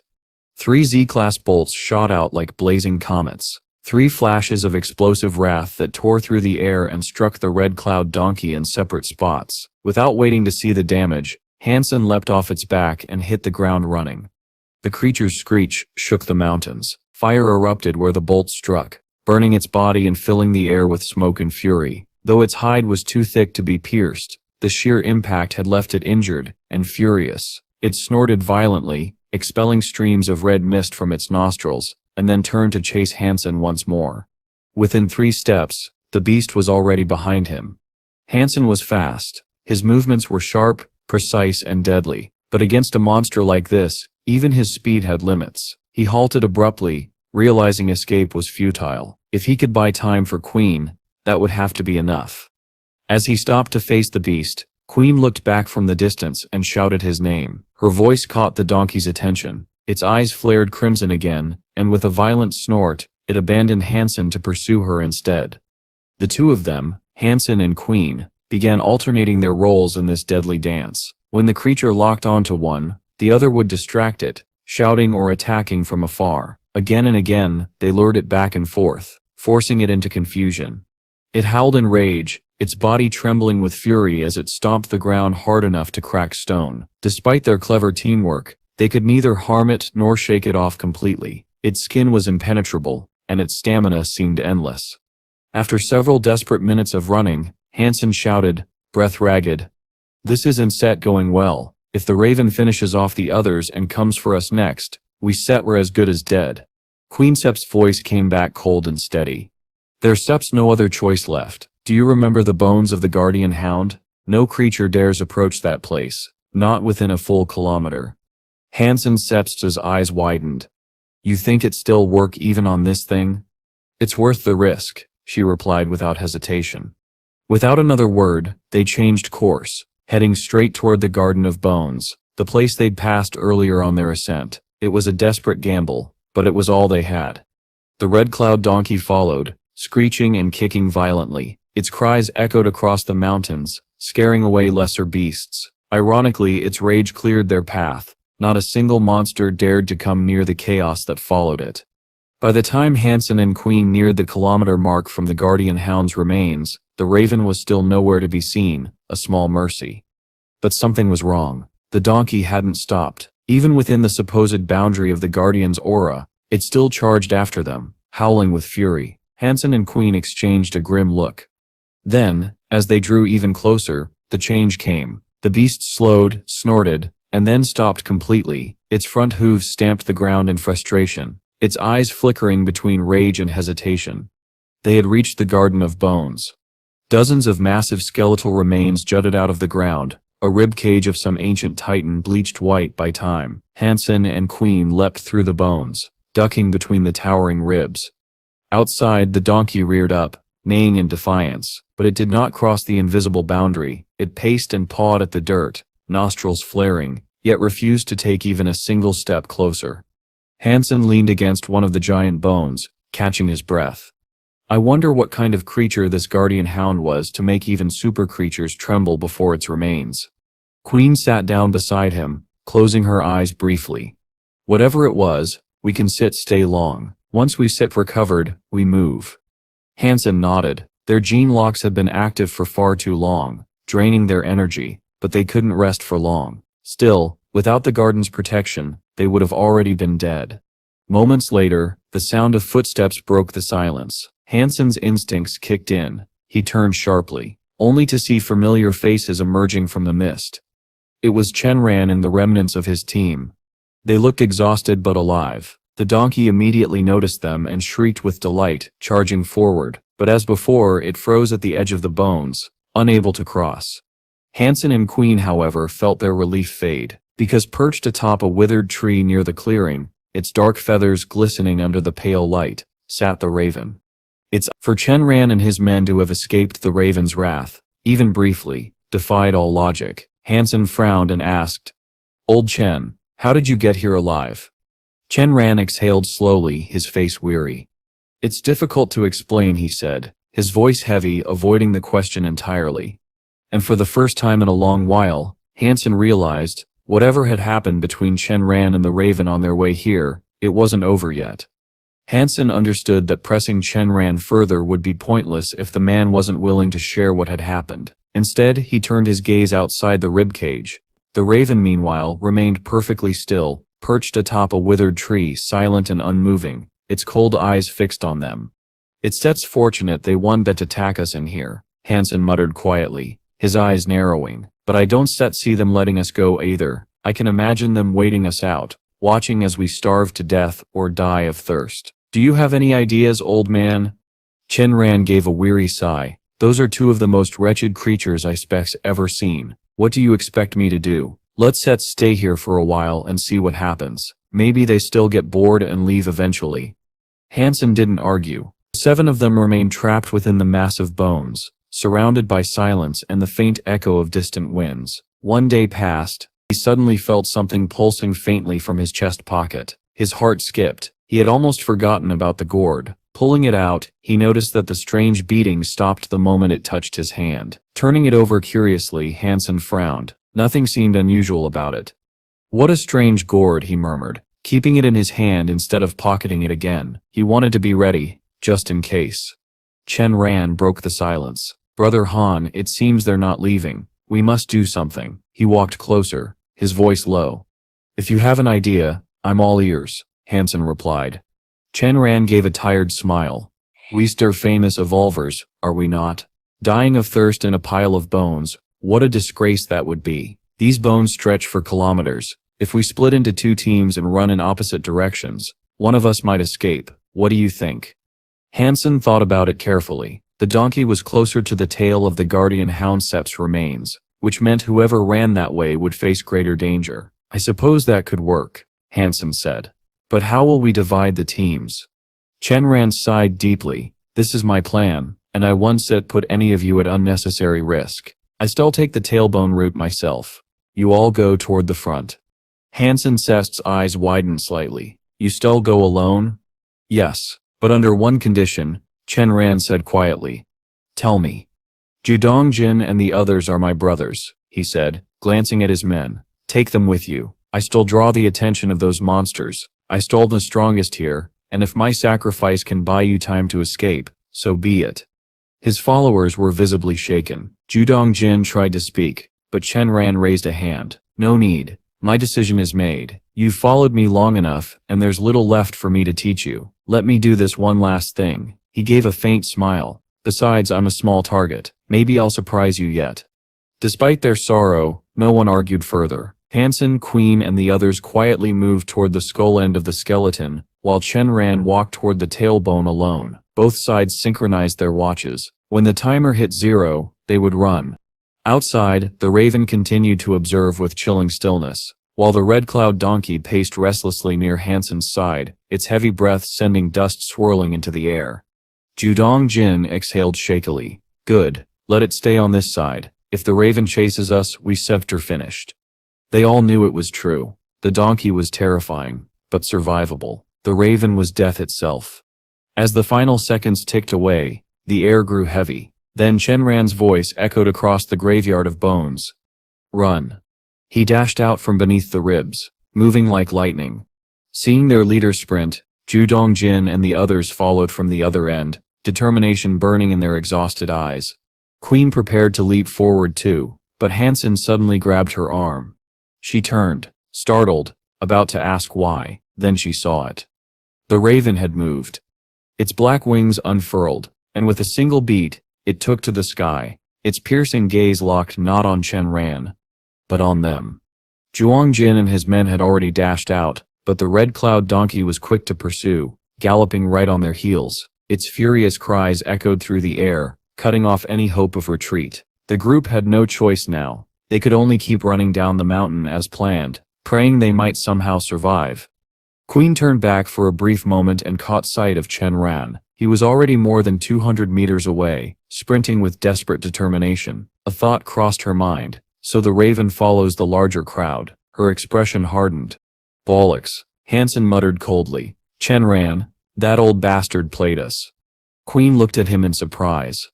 Think about it, Han Sen continued, his voice tight with fury. The tail might have looked more dangerous at first glance, but look closer. Would a creature this massive have a tail only a few meters long? No, it's broken off, buried beneath the ground. Chen knew that. That's why he volunteered to go that way so easily. The creatures must be able to sense it too. That's why they've chosen to chase us instead. Queen's face fell as the truth hit her. He led his own people to die, she whispered, horrified. The realization twisted her stomach. Chen wasn't trying to save anyone but himself. He'd used his followers as bait, sacrificing them for a few extra minutes of survival. That wretched queen clenched her fists, unable to contain her rage. He betrayed his own people. Han Sen's expression remained cold, unreadable. Don't waste your anger. His betrayal has given us a chance to live. We'll use it. He glanced toward the horizon where Chen Ran had disappeared. I'll count to 100. When I reach 100, we run together from the skull. That will be our only window to escape. He closed his eyes and began counting, his gene lock flaring as he extended his senses. Through it, he tracked the distant movements of the raven and the donkey. For the first time in days, relief flickered across his face. Both creatures were chasing Chen Ran. When his count reached 100, neither of the predators was in sight. The air was still. It's set time, Han Sen said quietly. Together he and Queen burst from beneath the ribcage, moving like arrows loosed from a bow. The cold mountain wind howled past them as they sprinted with every ounce of strength left in their bodies. But before long, Han Sen's heart clenched. A sudden wave of dread struck him, deep, instinctual, undeniable. He grabbed Queen Sip's hand, shouting, "Back! Go back! Now!" Queen froze mid-step, scanning their surroundings. There was nothing, no sign of danger, no sound. But she had learned to trust Han Sen's instincts completely. Without hesitation, she turned and followed him back toward the skeleton.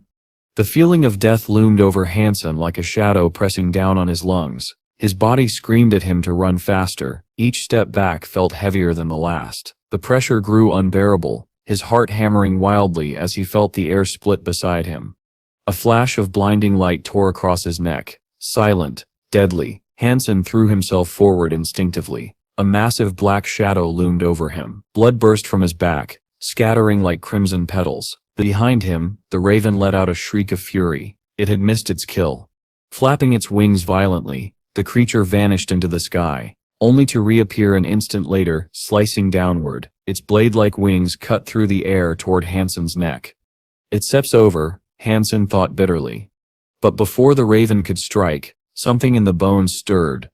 The ancient vines wrapped around the skeleton began to move, writhing like serpents awakening from slumber. In a blur, they lashed out, coiling around the raven's body. The creature screeched, thrashing madly, its wings beating like thunder as it tried to cut itself free. But the vines only tightened, strangling the life out of it. Han Sen froze, watching in disbelief. The once lifeless vines were alive, powerful enough to restrain a super creature. The raven's piercing cries filled the air before it was dragged deeper into the rib cage, disappearing into the shadows. Cold sweat ran down Han Sen's back. "So that's it," he murmured. The creatures weren't afraid of the bones. They were afraid of this. The vines, they were what truly guarded the Garden of Bones. As Han Sen caught his breath, the gourd in his chest pocket began to pulse again. Harder, faster, stronger than ever before. He pulled it out, holding it in trembling hands. The rhythm was unmistakable now. It wasn't set, just glowing. It was beating, like a living heart. Han Sen now knew for sure. This was no illusion of his mind. The faint pulse he had felt was real. It was like the heartbeat of a newborn, weak yet unmistakably alive. The queen's eyes widened in horror as she looked at Han Sen's back. From his shoulder all the way down to his waist, a deep gash had been carved open. The wound was so severe that even his spine was visible. Blood streamed down his neck from another slash, dangerously close to his windpipe. If that raven's attack had gone even a little deeper, Han Sen would have been decapitated. "I can hold it." Han Sen gritted his teeth, his face pale from the pain. He could tell his spine had been damaged, but thankfully, not beyond repair. Just then, a sharp screech split the air. The black raven, which was still entangled in the living vines, struggled violently. The vines were studded with spikes that had already pierced deep into its flesh, drinking greedily from its blood. The dried vines began to turn crimson, pulsing with new life as they grew thicker and longer. The raven shrieked in agony, its wings thrashing. Black feathers scattered like snow in the wind. With one final burst of strength, the creature ripped itself free from the vines and soared away, fleeing in terror. Han Sen froze, astonished that the beast had managed to escape. The vines, now returning to their original color, slithered back around the skeletal remains from which they had sprung. The red hue faded into a dull yellow once more. His eyes drifted down to the feathers that now blanketed the ground.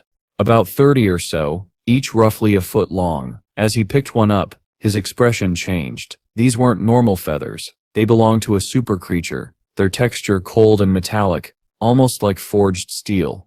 This can't be what the raven was guarding, Han Sen muttered. He turned to the queen. Collect them all.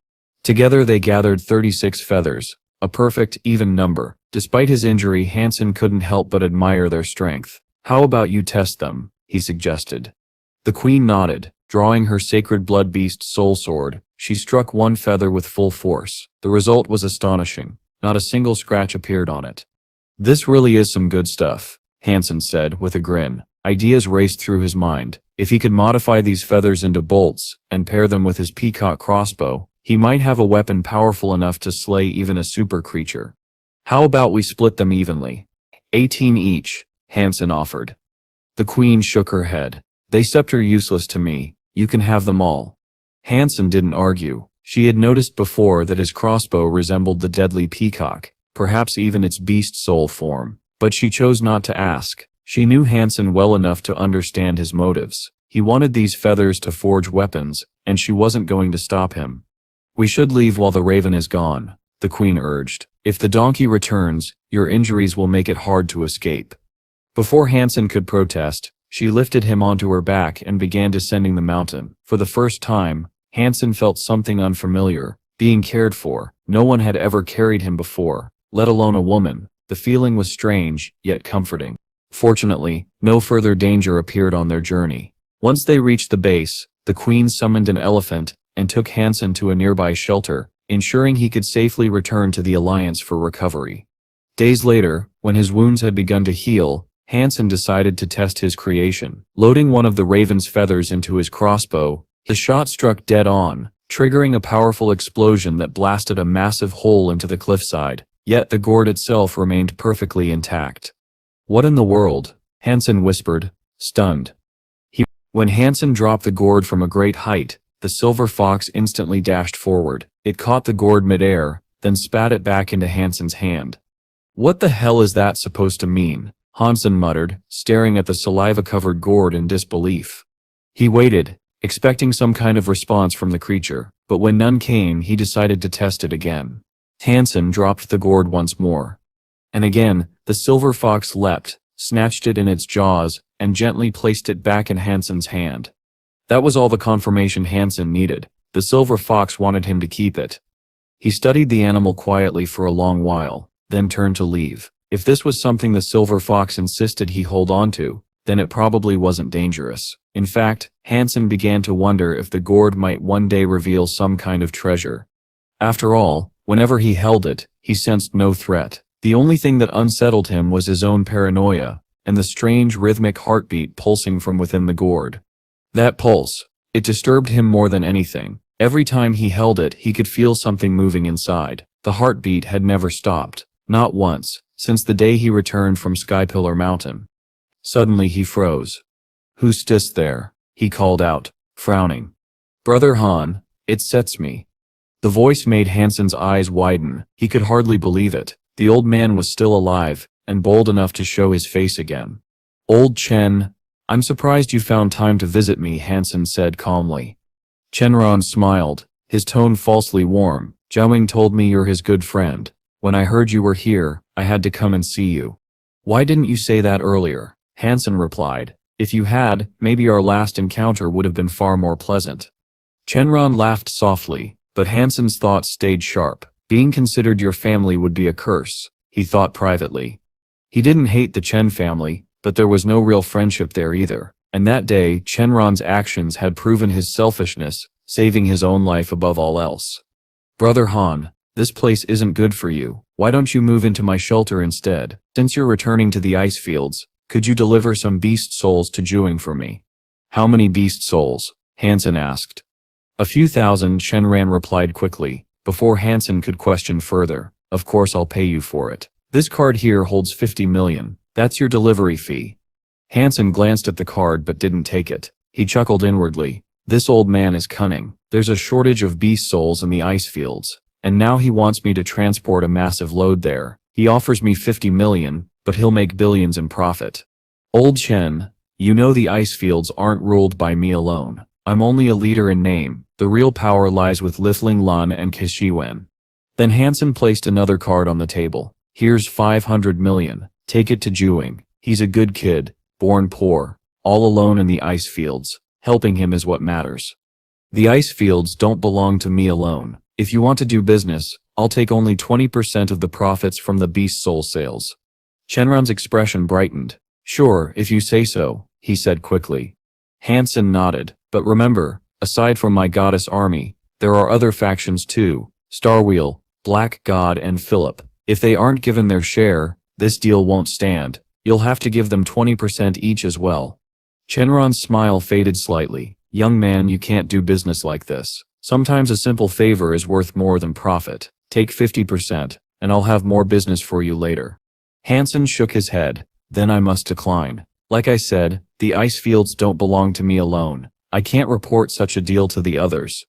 In truth, Han Sen preferred not to owe Shenron any favors at all. The man was treacherous, the kind who'd sacrifice his own allies, just like he once abandoned Judong Jin and his brothers without hesitation. Well then, if that's the case, I won't trouble you further today, Shenron said, turning to leave. But as he walked away, his eyes turned cold. Keep an eye on him. The moment he leaves the shelter, report to me, he ordered his men. His followers nodded obediently, setting up to spy on Han Sen. Shenron narrowed his gaze, whispering to himself with a chilling grin. So, this is the son of Han Jingjai. I never thought that old man would have a child. A sinister glint flickered in his eyes, one that promised nothing good for Han Sen. Han Sen had received a map from Huang Fu, the Ping King, showing the safest route back to the ice fields. With that in hand, he wasted no more time and began his journey. Not long after leaving the shelter, Han Sen found himself walking through a lonely mountainous region. The wind whispered through the trees, and not a trace of human life could be seen anywhere. Then, suddenly Han Sen stopped. Without turning around, he spoke calmly. Old Chen, since you're already here, why not come out and join me? A chuckle echoed through the silence. Those are some sharp senses you've got there, Shenron said, stepping out from behind a massive tree. One by one, more figures appeared, 20 men in total, emerging from the surrounding thickets. They were armed with bows, crossbows, and all the silent tools of assassins. In seconds, Han Sen was surrounded. One command from Shenron, and he'd be turned into a human pincushion. Old Chen, is this little ambush all because I refused to transport your beast souls? Han Sen asked, his voice calm and steady. You really plan to kill me over that? Even surrounded by 20 armed men, Han Sen's tone was unshaken. The confidence of a top-tier golden roar still lingered in his voice. Shenron smiled faintly. That matter was trivial. I hold no grudge for your refusal. You simply intrigue me, boy. I came to ask you a few questions. Answer them truthfully, and you'll leave here unharmed. Then ask, Han Sen said, not moving an inch. Shenron's first question was sharp and direct. You've only been in this second shelter for a year. How did you unlock your gene lock and gain such an incredible number of geno points so quickly? His gaze was intense, filled with both curiosity and disbelief. Clearly, he had done his research, and the answers had only deepened his confusion. Han Sen chuckled. I thought you'd ask something important. You really didn't need an audience for that. Shenron's smile faded. Then tell me, he said coldly. Han Sen straightened slightly, his tone turning serious. You want to know how I gained so many geno points and unlocked my gene lock so fast? Simple.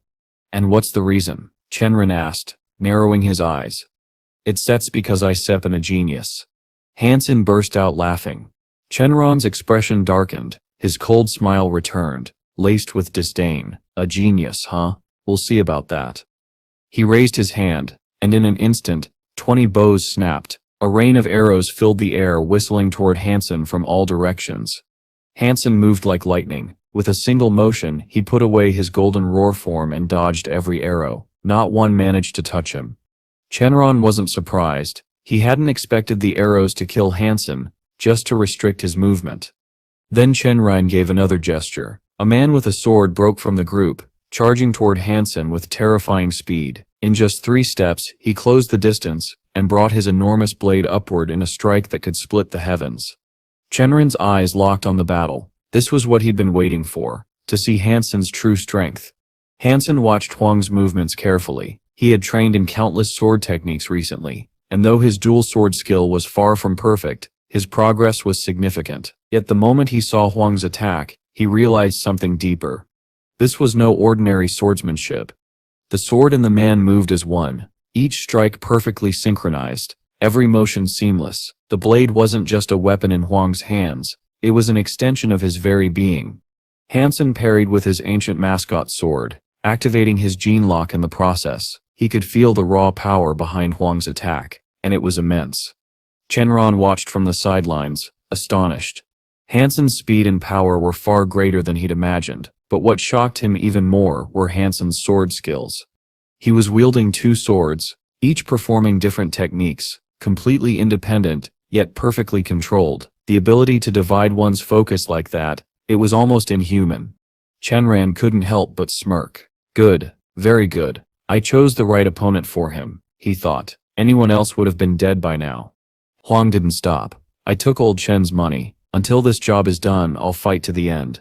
His sword flashed once more, leaving trails of silver light in the air. Shenron watched with a mocking grin. He thought Han Sen was only talking to stall, that his strength was failing. If you don't mind, Shenron said with quiet amusement, I'd like to see how this ends. Han Sen said nothing further though. The thought of killing Huang Mayan left a sour taste in his mouth. Just as Shenron had predicted, Han Sen preferred to use words to end the fight and conserve his energy. He had no intention of revealing his secret weapon to Shenron by unleashing it on Huang Mayan first. Han Sen had come to understand a great deal about Shenron. The old man was cunning, a true fox. If Han Sen drew his peacock crossbow now, the moment Huang Mayan fell he would have to flee, and the Chen family's network was too strong to allow him a clean escape. The skills of the Chen family were legendary, some of the best in the alliance. An hour passed, and Huang Mayan's energy began to wane. Prolonged combat had taken its toll. Maintaining an open gene lock required immense focus and stamina. Huang struggled to keep his form steady. Shenron noticed his disciple faltering, and decided it was time to intervene. He summoned the swirling clouds around his body, and brought forth the answer sword, leaping into the battle to fight alongside Huang Mayan. The combined power of the Chen family was immense. Compared to Shenron, Juing was merely a rookie. Han Sen now faced two opponents at once. Shenron moved unpredictably, darting through the air with a grace that defied logic, rarely touching the ground. Every strike and feint seemed inhuman, forcing Han Sen to defend against both Huang Mayan's precise swordplay and Shenron's erratic, almost supernatural movements simultaneously. The clash of swords echoed across the mountains. Dong, Han Sen's silver snake sword, met the answer sword, producing a strange, almost ethereal sensation. Shenron's blade felt like striking a cloud, a spring beneath the steel that sent Han Sen skidding backward. If you surrender now, I will spare your life, Shenron taunted, attempting to erode Han Sen's resolve. You are connected to Juing, after all. Han Sen smiled faintly. You are a stubborn boy, he replied calmly. Shenron's expression turned icy. He pressed his attack, channeling all his strength into the answer sword. Yet despite facing two elite warriors at once, Han Sen remained unharmed. His body moved with unparalleled lightness and grace, each step precise, each motion measured. You really know Heavenly Go, don't you? Did the Queen teach you? How dare they break the oath sworn? Shenron shouted, anger flashing in his eyes. It seems Hung Fuking Cheng does not wish to live. Even if the Queen did teach me Heavenly Go, what does it have to do with you? Han Sen responded sternly. It is a legacy of the Huangfu family. They may teach it to whomever they choose. There is no need for them to heed your petty whims. Heavenly Go had clearly touched a nerve. Han Sen suspected this skill held significance for the Chen family, which explained Shenron's obsession. Han Sen had long wondered why the Queen had been the only one to learn it. In a place like Ares Martial Hall, it was impossible that no other student had been chosen. Huh? The Huangfu family is teaching Heavenly Go. If it truly belonged to the Chen family, none of us would have been able to evade our 7 twists, Shenron said coldly. Han Sen challenged, his tone deliberately provoking. Shenron's eyes narrowed. Don't push me. Once I capture you, I will ask Huangfu Chensheng himself. Then I will learn why my Heavenly Go has not been returned. Han Sen took a careful step back, then drew his peacock crossbow. A raven feather bolt was loaded with lightning speed. Shenron-sep's eyes flicked to the weapon, his voice dripping with disdain. I expected you to bring real firepower, not a crossbow. The big guns, not this. Shenron had lived in the second shelter for decades, and had witnessed many rare weapons. He had even seen sacred blood crossbows paired with sacred blood bolts. Against such an elite, he thought a mere crossbow would be ineffective. For ordinary bows, the skill of the wielder mattered, and magical enhancements could make them deadly, but the power of a crossbow was largely determined by its construction. No matter how well crafted, even a sacred blood bolt against an elite like Shenron would likely be useless. Han Sen, however, had his own plans. The battle was about to enter a critical stage, and Shenron was about to learn that underestimated weapons could still change the tide. Shenron continued his relentless assault, swinging the answer sword with ever-increasing speed and power. Han Sen calmly drew the peacock crossbow, and with a single pull of the trigger, a black flash erupted from the muzzle. The bolt shot forward, straight toward Shenron's face.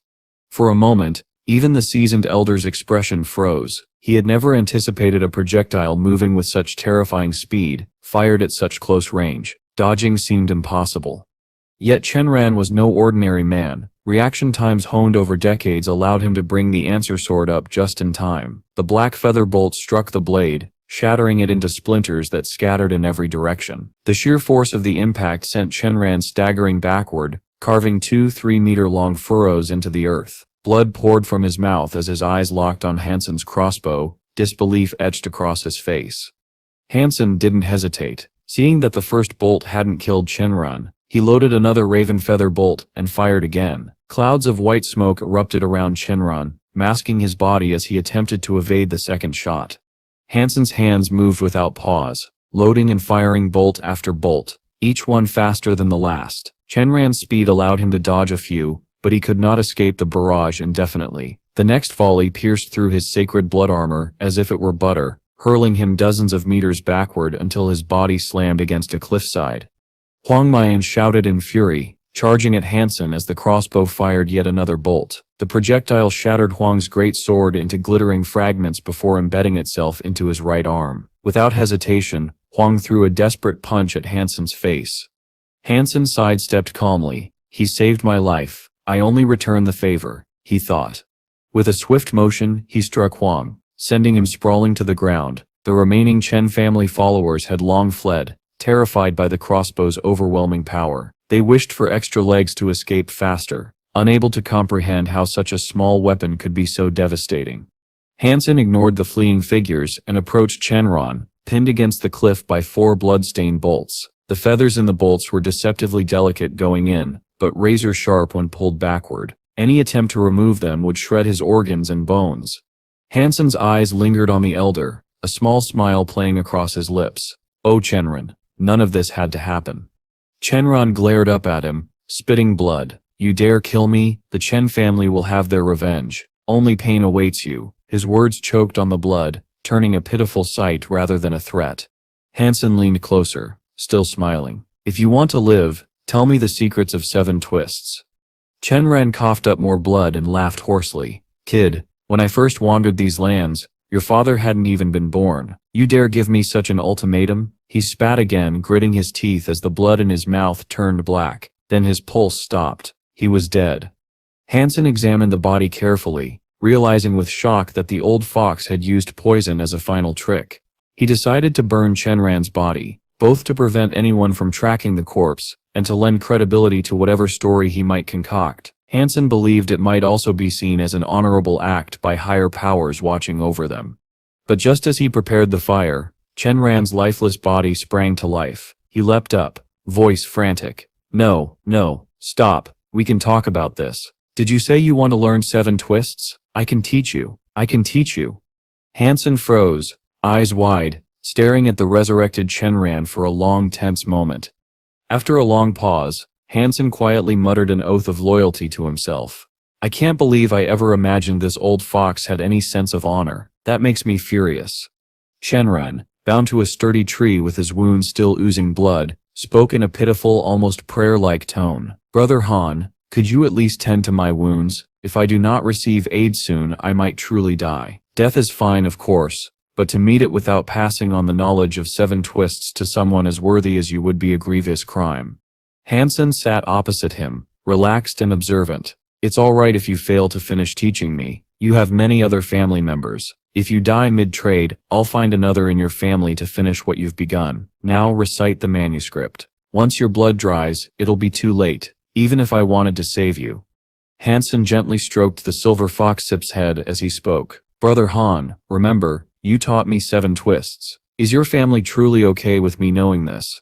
Shenron's face contorted in anguish. Why are you so foolish? Teaching you 7 twists was an insult to my family's honor and heritage. If I revealed this, they'd kill me first. Slice me into 1,000 pieces. That is why my lips will remain sealed. His voice quivered, bordering on tears. Han Sen nodded, closing his eyes and appearing to meditate as he practiced Qigong. Don't set practice it yet. Help me. Shenron panicked as he watched Han Sen move, but Han Sen ignored him, continuing with his exercise. Soon a fragrant aroma began to waft around Shenron. Initially he assumed it was the scent of Han Sen's pills. Frustrated by Han Sen's lack of attention, Shenron clenched his teeth and began meditating to aid his own wounds. To his surprise, the fragrance seemed to flow with his breathing. Woolly clouds formed around him as his wounds gradually healed, and the bleeding slowed. After Han Sen completed a cycle of the Dong Sutra, he opened his eyes and observed Shenron intently. A wry smile crept across Han Sen's face. This old fox really did give me a false 7 twists. 70% was genuine, 30% nonsense. He tried to trick me. Shenron opened his eyes and pleaded, Brother Han, I gave you everything. Help me, or I die here on this tree. Better you die than harm innocent people in the future. Han Sen's expression remained cold. You seek to break your promise. Shenron's face shifted. Not yet. Let me ask, did you learn your 7 twists? Yes, Han Sen replied. Then why is Ewing's 7 twists different from yours? Han Sen questioned, narrowing his eyes. Shenron's face darkened. That traitor, that treacherous dog. How dare you tell an outsider? I knew I should never rely on a bastard like you. You stir no better. You tried to fool me, and as punishment, I see no reason to let you go. Han Sen shrugged. I did not lie. You were unworthy of the genuine 7 twists. You only learned 3 twists from him. Shenron's words came faster than bullets. Isn't 3 twists the first component of 7 twists? Is that wrong? Han Sen asked. Of course it is wrong. 7 twists has an exclusive kaopiang, which I just taught you. Without it, you cannot master the full skill. 3 twists is merely an inferior offspring. Han Sen's mind raced. He wanted more than just the power of 7 twists. He wanted knowledge. Then tell me about the relationship between Heavenly Go and 7 twists. If you do, I shall patch you up. Shenron hesitated, then spoke with labored breath. Heavenly Go and 7 twists come from a tome of my ancestors. Together they create godlike power. But the faithless Hyung Fu family stole Heavenly Go, altering it so it can no longer be combined with 7 twists. Each has its own kajang. Without learning Heavenly Go first, 7 twists is only 70% complete. With it you would terrify all who oppose you. Han Sen's eyes hardened. Brother Han, I have heard your truth. Now, let's see if I can fix you and set you free. But remember, you tried to kill me while hiding the truth. Han Sen stared at Shenron's side, his gaze sharp and calculating. Shenron's expression shifted, alarm flashing in his eyes. Brother Han, why would you say such a thing? I've told you the truth. There's no lie. How could I in my position ever try to kill you? Shenron pleaded. Han Sen's voice was cold and unwavering. After the entrance, I am supposed to ascend 9 tiers, not descend. Shenron's face betrayed confusion, yet he insisted he had spoken the truth. How come? I've always practiced descending 9 tiers since childhood. After the Jade Door, I go left, then up. The defense ballad should be 3, not 9. Shall I continue? Han Sen squinted, disbelief etching his face. Impossible. Impossible. Did Ewing? No, Ewing shouldn't know the real 7 twists. Shenron's eyes widened as if he'd seen a ghost. Only a handful in the Chen family truly knew 7 twists, and most were taught only 3 twists, combined with false filler techniques to hide the core components. Even a master who hadn't seen the complete 7 twists would be unable to distinguish the fake from the genuine. Continuous practice of the false form could leave a practitioner paralyzed or dead. He could not comprehend how Han Sen already knew the authentic 7 twists. Han Sen raised his peacock crossbow, taking aim. No, don't kill me. I can't die. I can't die. Shenron's voice cracked, despair written across his features, yet the next instant, a bolt tore through his head. People like you, enemies of mine, I don't feel safe leaving you alive, Han Sen muttered coldly. Han Sen did not linger. He retrieved his bolts, burned Shenron's corpse as planned, and continued his journey back to the ice fields. Though he now possessed 7 twists, he still required Heavenly Go as its foundation. Without it, he would have to relearn everything from scratch. Even though he had stolen Heavenly Go from Queen, mastering it fully from the source, Kaiyong would take a long time. Han Sen was already entrenched in learning Dongshu Sutra and Jade Skin, leaving him little time to practice another Kaigong. I wonder if I can use Dongshu and Sutra to substitute for Heavenly Go. Han Sen pondered. Certain techniques of Dongshu and Sutra were similar to Heavenly Go, but could they fully replace it?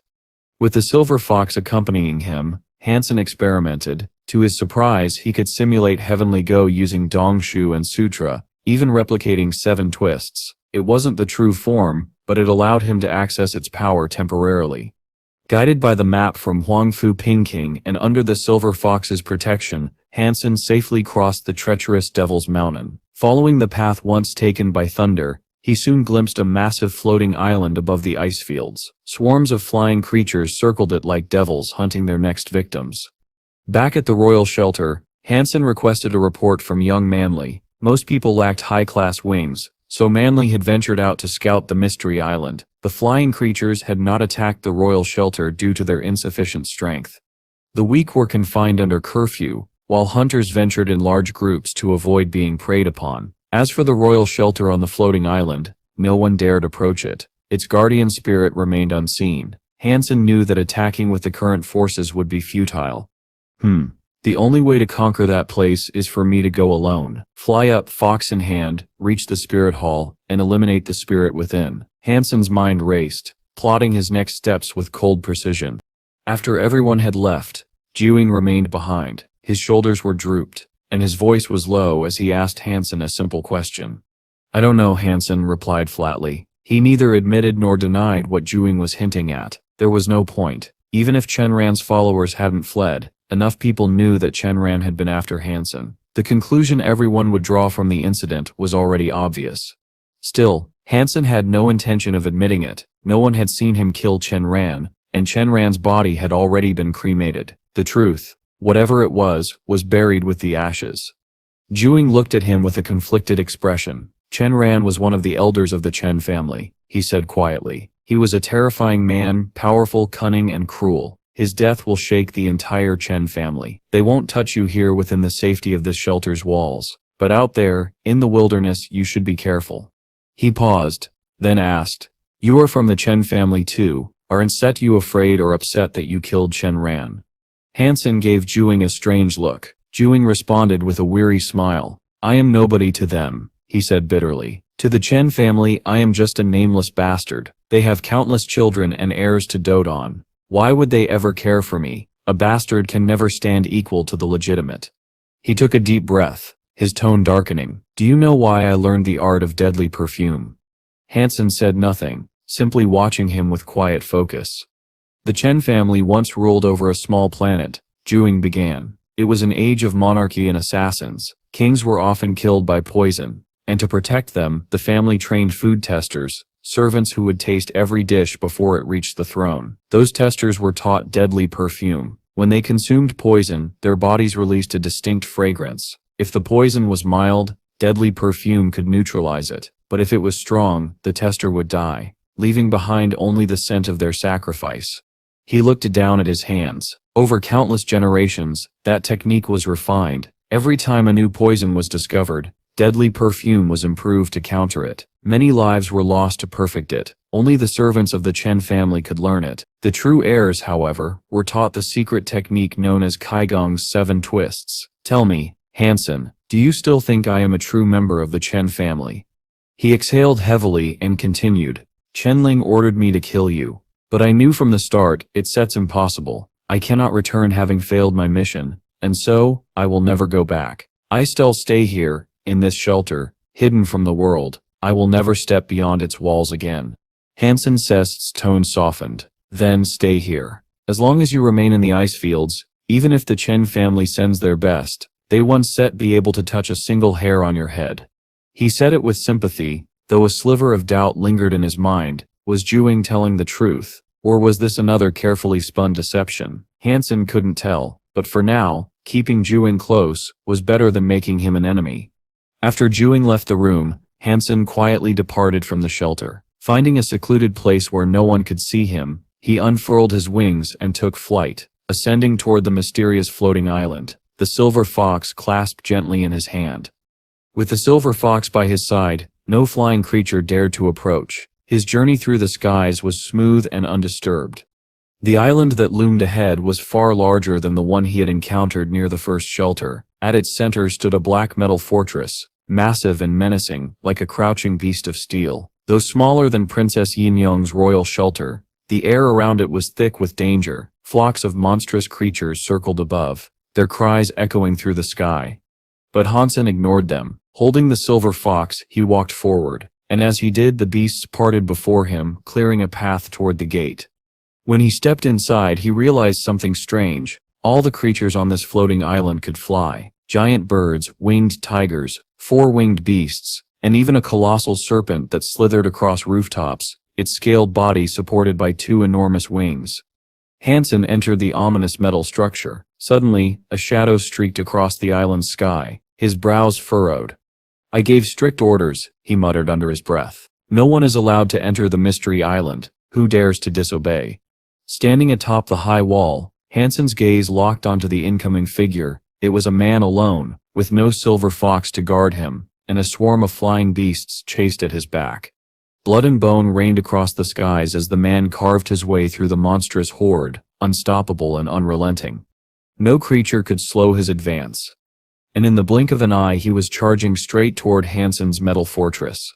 Han Sen caught a clear glimpse of the man's face, someone he had never seen before. The stranger had jet black hair, wore black armor, and wielded a gleaming copper sword that shimmered under the faint light. His swordsmanship was graceful yet fierce, every movement sharp enough to make the air tremble. Strange, Han Sen thought. How have I never seen this man in the ice fields before?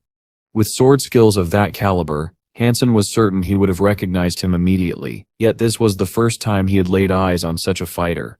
The man charged closer. When his gaze fell upon Han Sen, who stood calmly atop the high wall of the spirit shelter, a silver fox resting upon his shoulder, confusion filled his eyes. Surrounded by silence, with not a single creature daring to approach, Han Sen appeared less like a human and more like a ruling spirit. That sight led to a deadly misunderstanding. Without a word, the black-armored man suddenly swung his sword at Han Sen. Han Sen frowned. What's wrong with him? He thought. The man had released a powerful attack out of nowhere, wind whirling violently behind the blade as it tore through the air with terrifying speed. The sheer force told Han Sen that this man had likely opened his gene lock. As the blade sliced closer, Han Sen's eyes narrowed. He must be here to seize the shelter, he concluded, but I am not handing it over. He drew his weapons and prepared for battle. The clash was immediate. Steel met steel in a shower of sparks. The man, Wang Yuhan, was stunned. He had spent more than a decade in the second shelter, conquering royal shelters and fighting countless royal spirits. Ever since unlocking his gene lock, he had never met an opponent who could match his strength. But this time, within mere seconds, Han Sen's dual blades were pressing him hard, forcing him back. Wang Yuhan's eyes widened. He couldn't gain an advantage. What?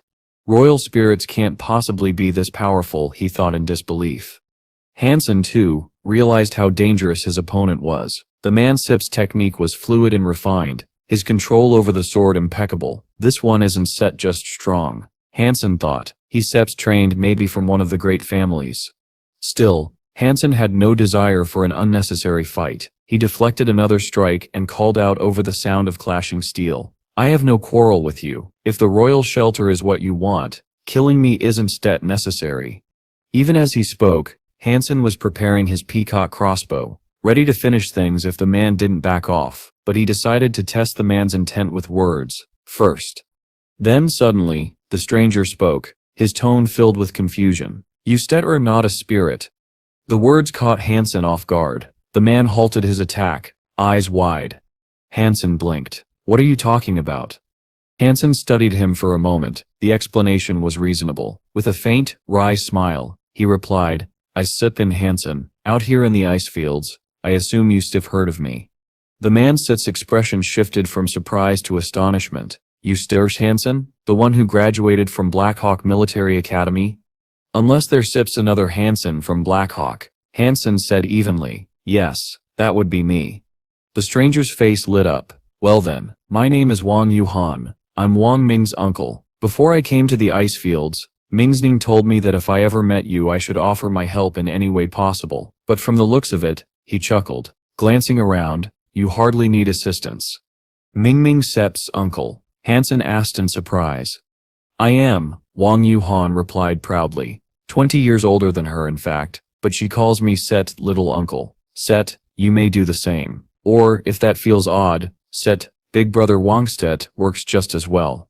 Hansen coughed lightly. I stick with Sel little uncle. So otherwise, Ming might have questions.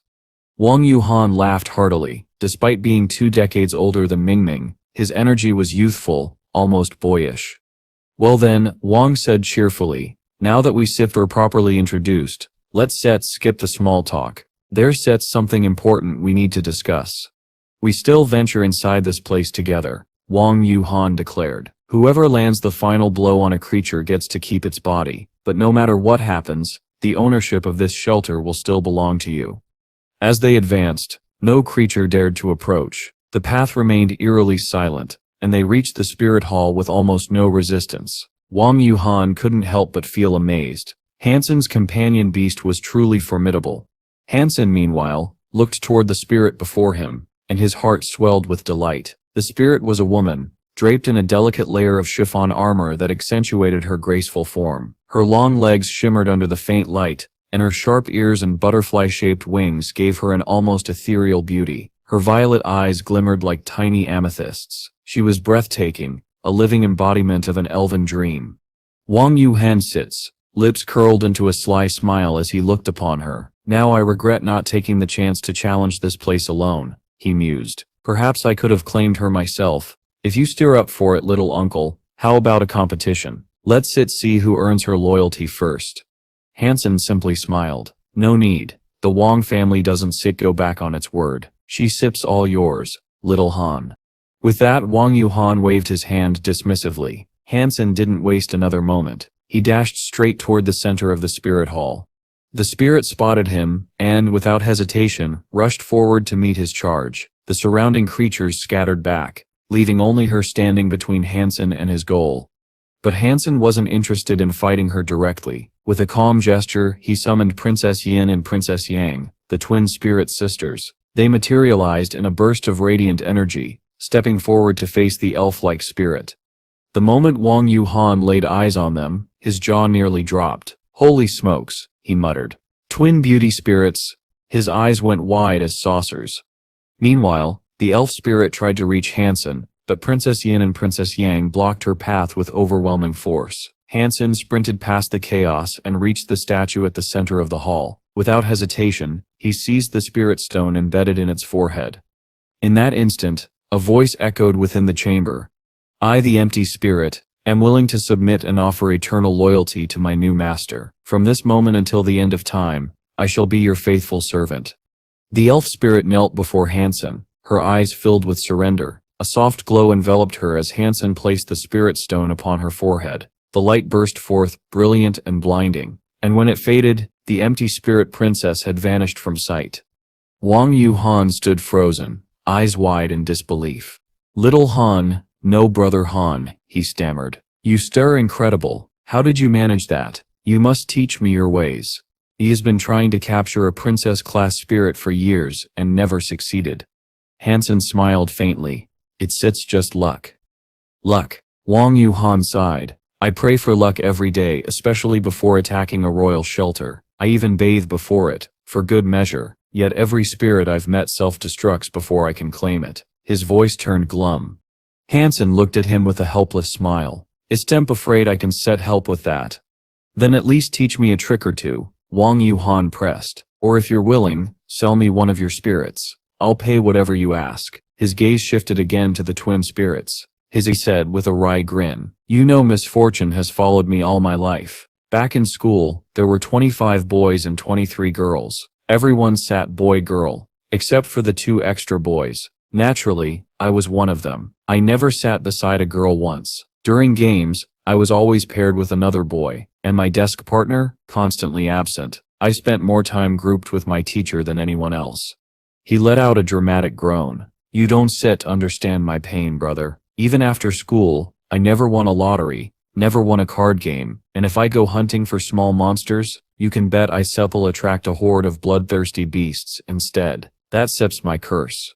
Wang Yuhan slumped in defeat, while Han Sen could only shake his head with a quiet chuckle, one man blessed by fortune, and the other forever haunted by its absence. When I kill creatures, I never receive their beast souls, and whenever I obtain a spirit stone, the spirit refuses to serve me. Wang Yuhang lamented. His voice trembled with despair as tears streamed down his face. I had accepted my fate, until today. After meeting you, I know I've finally found my savior. His nose was running, his eyes were red, and in his desperation he clung tightly to Han Sen's hand, stroking it as though it were his last lifeline. He looked like a man who had spent 30 lonely years searching for affection, and had finally met someone willing to show him a hint of kindness. Little uncle, Han Sen said awkwardly, trying to pull his hand free. I just remembered I have urgent business elsewhere. Let's continue this conversation another time, shall we? Wang Yuhong, however, refused to let go. His grip tightened, his eyes filled with almost manic gratitude, as if he'd found his soulmate. Han Sen tugged once, then again, but the man didn't budge. It was clear this was someone far too unlucky to get involved with. Han Sen silently feared that merely standing too close to him might taint his own luck. And then it happened. A deafening roar ripped through the air, shaking the ground beneath their feet. Han Sen's ears buzzed painfully, his head spinning as the entire island trembled. Oh no, he muttered, his expression turning grim.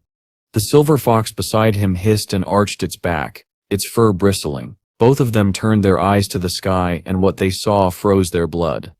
The clouds split apart, revealing a fiery red glow that painted the heavens like a burning scar. A monstrous silhouette tore through the darkened sky, descending toward Mystery Island with terrifying speed. When it struck the metal shelter, the impact was cataclysmic. The entire island quaked under the force, molten debris scattering in every direction. Barely 20 meters ahead, the creature stood, a nightmare brought to life. It resembled a Tyrannosaurus Rex, but far more dreadful. Its leathery crimson scales glowed with heat, its 4 wings were wreathed in flames, and from its head jutted a spiral horn blazing like molten iron. Smoke poured from its nostrils, and fire flickered in its colossal eyes, each one the size of a wagon wheel. The air itself trembled under its fiery breath. Wang Yuhong sprinted left, his breath ragged. Behind him came a deafening roar, followed by a torrent of fire that engulfed the spirit hall. The building melted like wax, collapsing in a shower of sparks. The fiery T-Rex turned, its burning eyes locking onto Wang Yuhong. With a thunderous bellow it charged after him. "Ah, someone help me," Wang Yuhong cried as he fled for his life. The sight was both pitiful and absurd, a grown man running for dear life, a monster of fire snapping at his heels. Han Sen, racing through the inferno, couldn't help but sigh. You really are unlucky, he thought. The monster actually picked you. He had almost reached the island's edge, freedom was within reach, when he heard it. Wang Yuhong's desperate continuous screams echoing from behind. Han Sen stopped dead in his tracks. His mind said one thing but his heart another. I don't care, he told himself. We only just met. I barely know the man. But his legs wouldn't move. He stood there, conflicted. Wang Yuhong might have been cursed with misfortune, but he wasn't a bad person. In fact, he was Wang Meng's uncle, a man Han Sen respected. Leaving him to die would haunt Han Sen's conscience forever. Still, Han Sen thought bitterly, he's so unlucky that even if I save him now, fate will probably find another way to kill him later. He clenched his jaw, hissed under his breath, and spun around. Fine, he growled. I'll do my part. Then without hesitation, he charged back into the flames. If Wang Yuhong had been selfish, if he dragged the monster toward Han Sen might not have returned, but Wang Yuhong had followed orders, running the other way and luring the beast away to protect him. Even amidst disaster, he'd acted with integrity. That was enough reason for Han Sen to risk it. He drew his peacock crossbow, loading a raven feather bolt with practiced precision. The air shimmered from the heat as he approached the rampaging beast. The fire it exhaled melted the very metal walls of the shelter, turning them into rivers of molten steel. From where he stood, it was impossible not to notice just how unlucky Wang Yuhong truly was. Han Sen couldn't figure out why the massive T-Rex seemed so determined to kill him. It was as if the creature had locked onto him completely. Nothing could sway its obsession.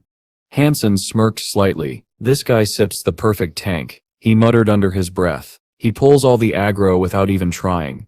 Still hidden, Han Sen continued to watch. The T-Rex's entire body was covered in thick red scales that gleamed in the firelight. No matter how long he observed, Han Sen couldn't find a single weak spot until he noticed the creature's eye. It was the only vulnerable point. As soon as the beast paused for even a moment, Han Sen steadied his aim. His fingers tightened around the peacock crossbow, and with flawless precision, he fired the raven bolt across 50 meters of open ground.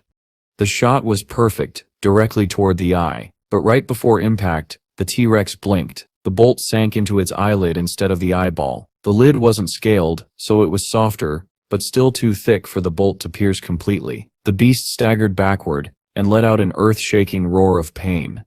Then its gaze found Han Sen.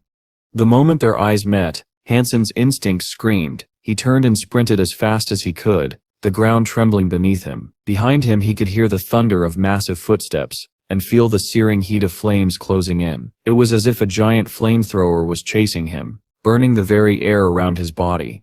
From a distance, Wang Yuhong shouted with dramatic gratitude, "Brother Han, you are a man of great compassion. I knew you would never abandon me to that monstrous beast." "Iseps am not a nice man," Han Sen replied dryly, still running. "If you want to thank me, make yourself useful. Draw its attention again so I can get another clean shot." "It will be my honor to assist," Wang Yuhong shouted back enthusiastically. Han Sen expected him to summon a weapon, a bow, maybe a spear, to attack from afar, but instead Wang Yuhong picked up a random piece of scorched metal from the ground and hurled it at the monster. The scrap clanged harmlessly against the T-Rex's red scales, dealing no damage at all.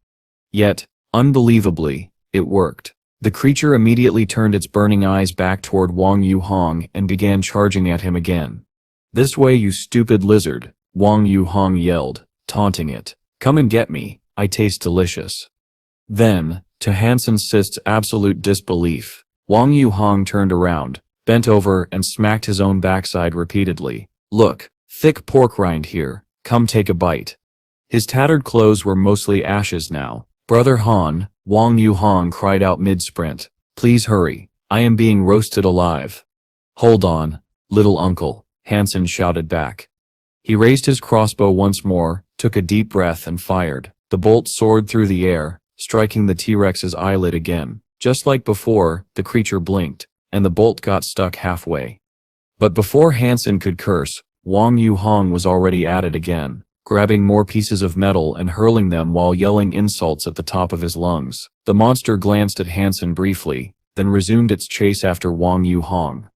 Han Sen borrowed the wind itself for momentum, channeling all his strength into his legs. Then, in one seamless motion, he unleashed his technique. 7 kill. 7 rapid kicks, each one faster and heavier than the last, slammed into the bolts embedded in the creature's eyelid. The T-Rex roared, shutting its eyes tightly to shield them, exactly what Han Sen wanted. With each brutal strike, the bolts were driven deeper, until they finally punched through the eyelid and tore into the soft tissue beneath. The monster's agonized scream shook the air, a roar that could have split mountains. Blood burst from its ruined eye, splattering across Han Sen's armor as the bolts tore deeper with each twitch. When the T-Rex tried to blink again, it only dragged the bolts further in, shredding the eyeball completely. Seizing the moment, Han Sen struck again. 7 more kicks, each one hammering into the opposite eye. The combination of 7 kill and the penetrating arrow skill brought devastating force. Within seconds, both of the T-Rex's eyes were nothing but mangled, bleeding sockets. Blinded and enraged, the creature let out an ear-splitting cry. Its wings, wrapped in fire, thrashed wildly as geysers of flame erupted in every direction. Han Sen barely managed to leap clear, soaring away before the inferno could engulf him. From the ground, Wang Yuhong shouted joyfully, "Brother Han, that was splendid work." The T-Rex was in agony. Every blink brought it more pain. Its long clawed talons tried to dig out the bolts, but they were too thick, too unwieldy. Panic took over as the massive creature flapped its fiery wings and lifted off into the dark sky. desperate to escape. Han Sen used that moment to recover his fallen bolts. Then, spreading his own wings, he took off in pursuit. For the first time since entering the second shelter, he was this close to killing a super creature on his own. The last time, with the dead-eye peacock, hadn't truly been his kill, but this time the fight was real. High above, the night sky glowed with the creature's flames. Its massive form twisted and roared, spitting fireballs that lit the heavens in bursts of crimson light. Down on the frozen plains, the people of the ice fields looked up in shock and terror. "Look, something's chasing that monster," someone cried. "Where? I can't see anything," another shouted. "Use binoculars, old man. There, look." Through the lenses, they saw a man, small compared to the towering monster, flying after it fearlessly. "It's Stet's leader Han," someone gasped. "He's Stet's chasing it down. Holy smokes, he's Stet's incredible." The crowd murmured in awe. Did he claim the metal shelter up there all by himself too? He Stet's so strong, so fearless. While the people watched in admiration, Han Sen stayed locked on the fleeing beast. Though blinded, the T-Rex somehow still managed to navigate the skies, flying north toward the icy sea beyond the fields. Han Sen knew the battle was reaching its final moments. He felt the rush of adrenaline surge through his veins. This was the chance he had been waiting for. Without hesitation, Han Sen unlocked his gene lock. Energy burst through his body like a storm of light. He used arrow to propel himself forward, cutting through the air at incredible speed. Waiting for the perfect moment, Han Sen aimed his peacock crossbow at the monster's gaping maw. When the T-Rex roared again, its throat lit up with crimson fire. That was Han Sen's cue. He pulled the trigger. A streak of black light flashed through the sky. The raven feather bolt shot forth, powered by the soul of a super creature, transforming into what looked like a thin, deadly beam. It pierced directly into the T-Rex's open mouth. The beast let out another roar, but this time, it came out as a tortured, blood-choked scream. One by one, Han Sen fired bolt after bolt, 10 in total, all straight into its mouth. Each one struck deep, tearing through the flaming flesh inside. When the monster roared again, blood and fire spewed out together, staining the air with a horrifying mixture of red and orange. Even the black feathers of the bolts were visible among the flames, some of them burnt to ashes. But before Han Sen could steady himself for another shot, the T-Rex suddenly swung one of its colossal talons toward him. The air cracked from the sheer force of the strike. For a split second, Han Sen knew it was too late to dodge. The monstrous claws were already upon him. Yet, with his gene lock open, Han Sen's mind was calm, unnaturally calm. Without even thinking, he activated everything he had: golden armor, gargoyle glyph, and the peacock crossbow to block the attack. The impact was cataclysmic. The talons slammed into the crossbow, and the shockwave sent Han Sen hurtling downward like a meteor. He crashed into the frozen sea below, smashing through thick layers of ice. Water exploded upward in a tremendous splash. When Han Sen surfaced, he was coughing blood, trembling from the pain. Every muscle in his body screamed. It felt as if his organs had been turned inside out. So, this is the true power of a super creature, he thought, blood dripping from his lips. Terrifying. If he hadn't used the peacock crossbow to block that blow, he would have been torn to pieces. The silver fox on his shoulder let out a thunderous roar. The tiny creature's fur bristled and crackled with lightning. Sparks danced across its silver coat, and thunder rumbled deep within its small body. Then, with a deafening boom, the silver fox leapt from Han Sen's shoulder, transforming into a streak of silver lightning that struck the T-Rex head-on. The explosion of light and sound was blinding. The T-Rex howled in pain as its body smoked and sizzled under the assault, but even so, it was still too powerful. The silver fox's lightning left burns, yet failed to cause lasting damage. The enraged T-Rex turned its fury toward the fox instead, abandoning Han Sen to focus on this new challenger.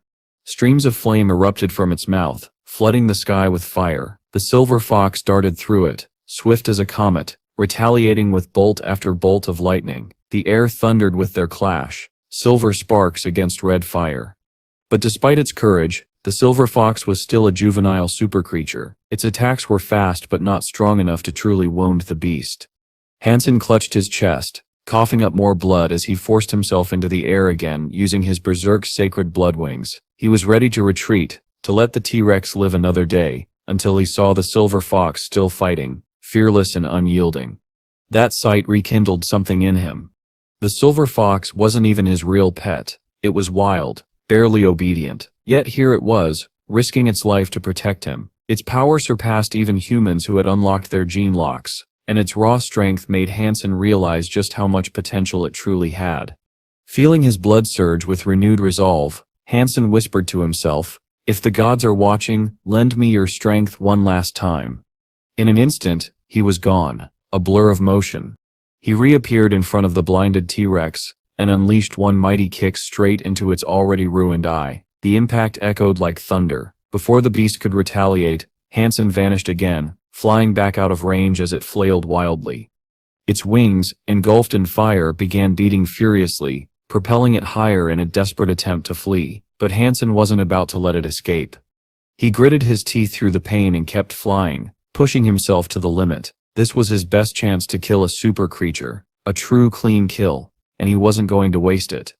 If he let this one get away, who knew when such an opportunity would ever come again? The chase lasted 8 long days. Through burning skies and frozen winds, Han Sen and the silver fox pursued the wounded monster relentlessly. Finally, on the 8th day, its strength failed completely. With a final shuddering roar, the T-Rex's massive body fell from the sky and crashed into the sea below. The impact sent waves towering into the air. Then, a familiar voice echoed inside Han Sen's mind, the voice of the system. Super creature hunted, Firekale T-Rex.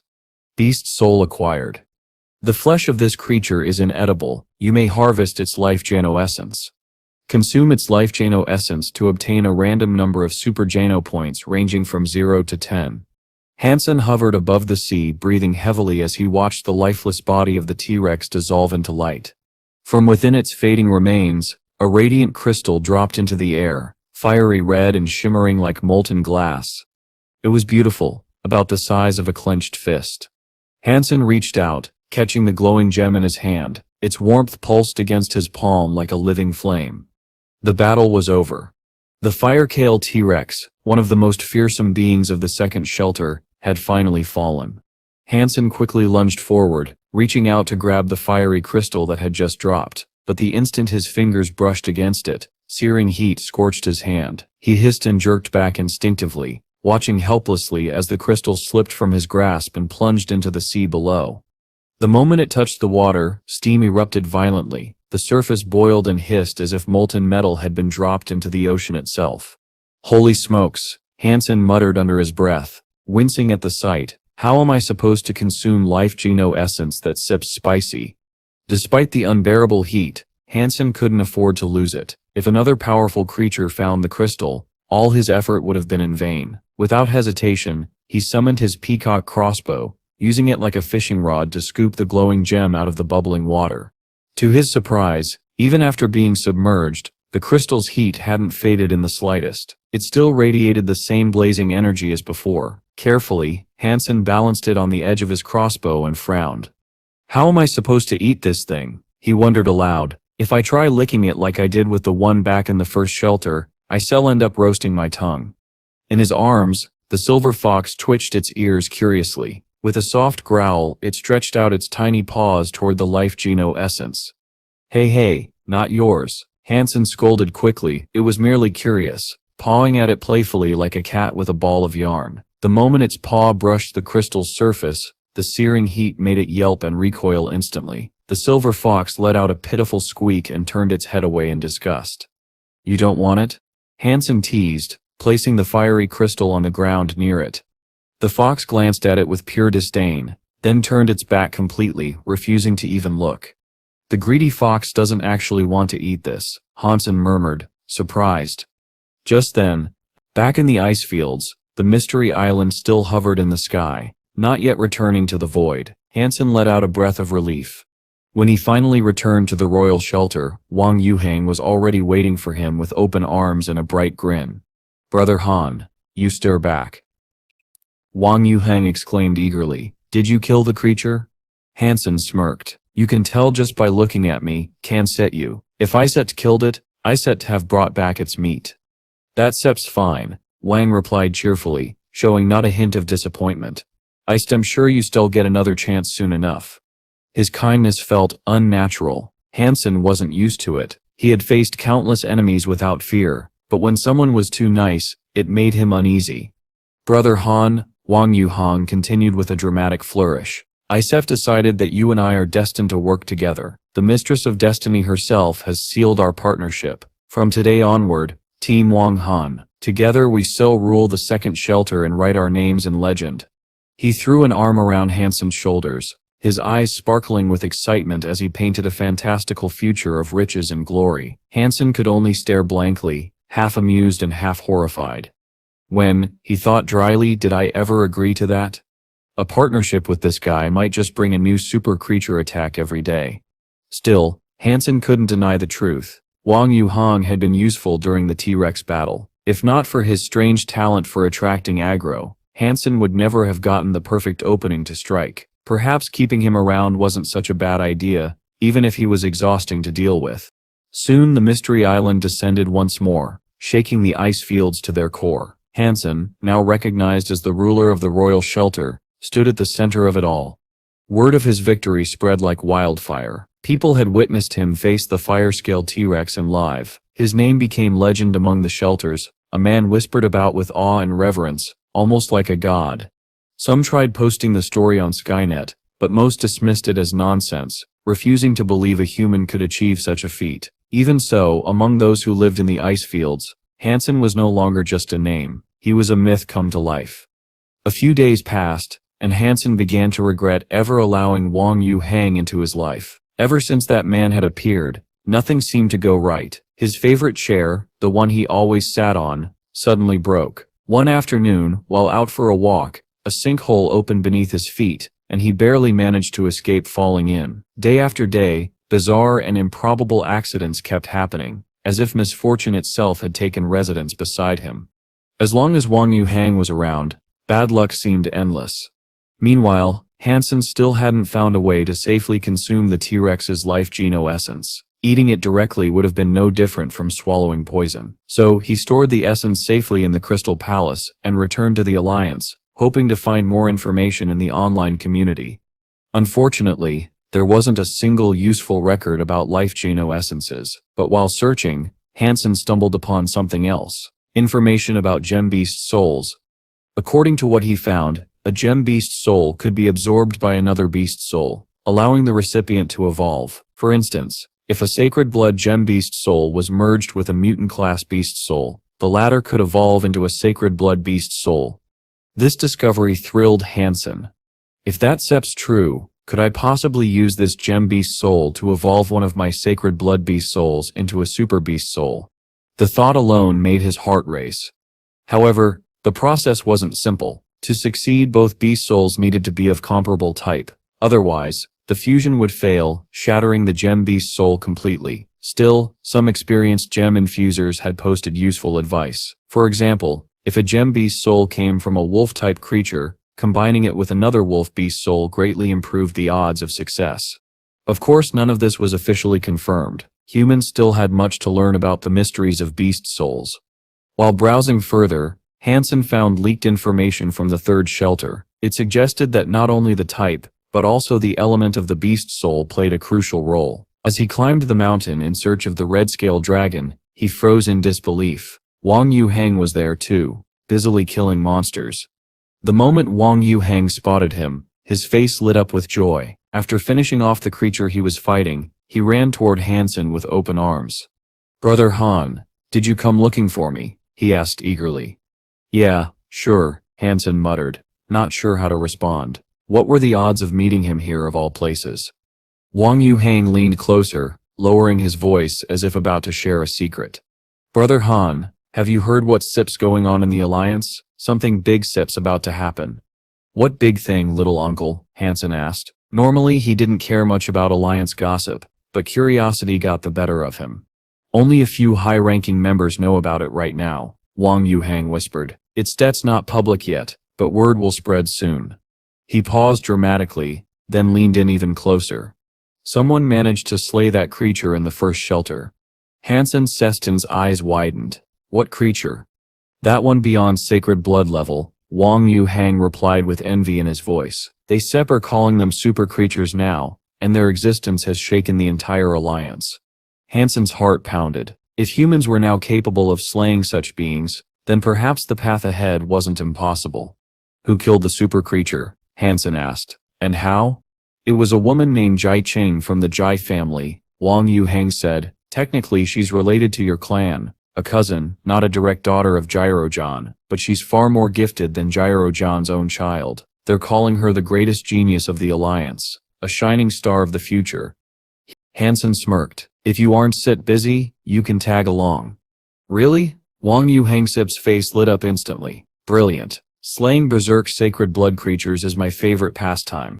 He was giddy like a child, genuinely excited to join.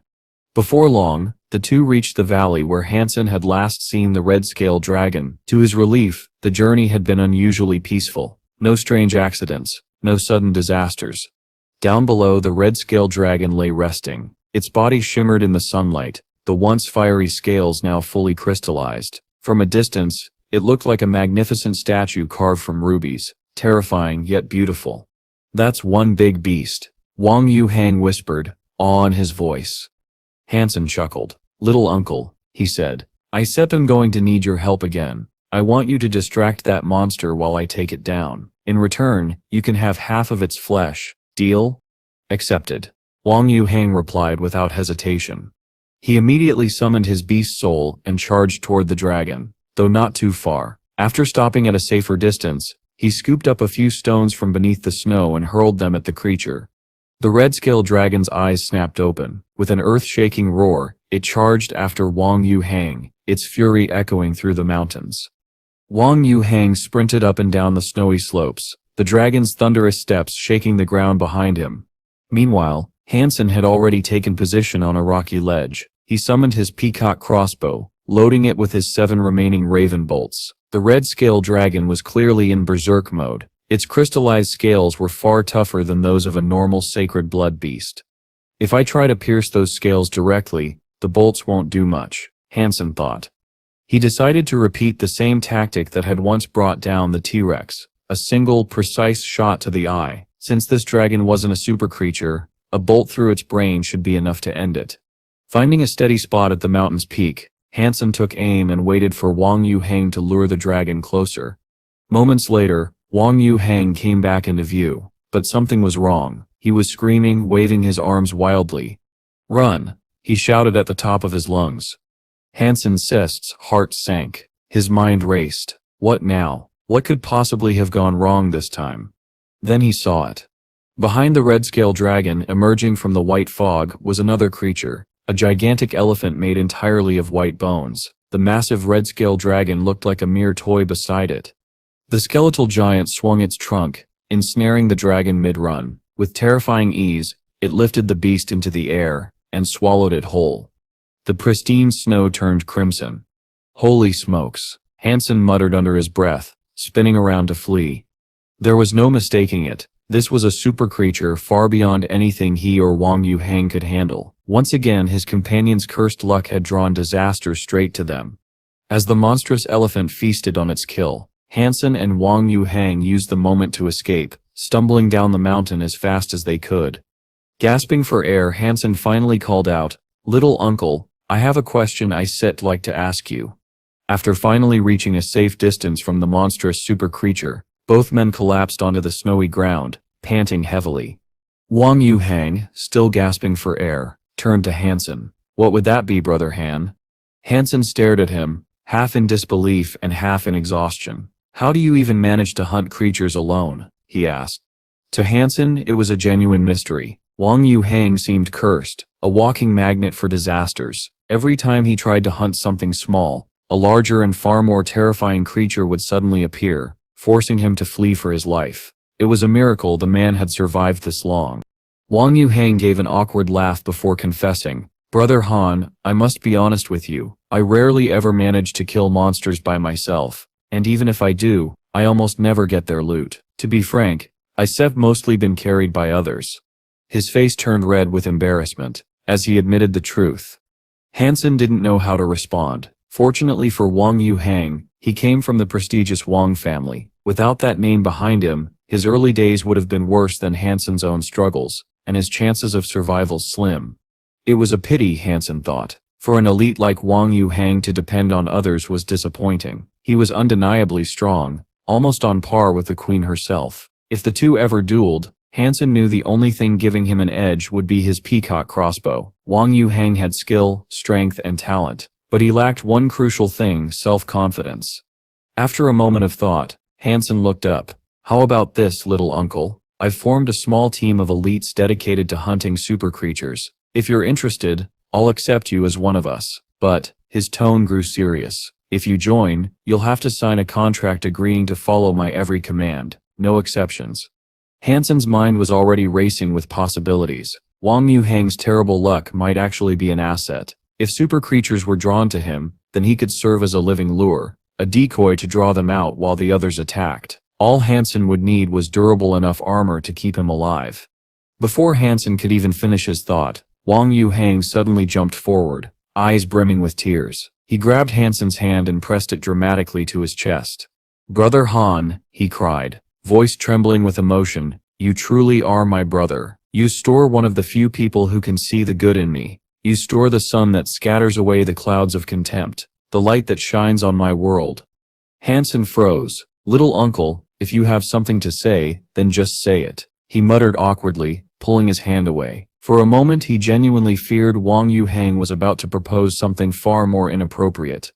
But the man refused to let go. Still clutching Han Sen's hand, Wang Yuhang repeated, "Brother Han, you stir my true friend." Suppressing a sigh, Han Sen fished a folded document from his pocket and handed it over. "Here, the contract."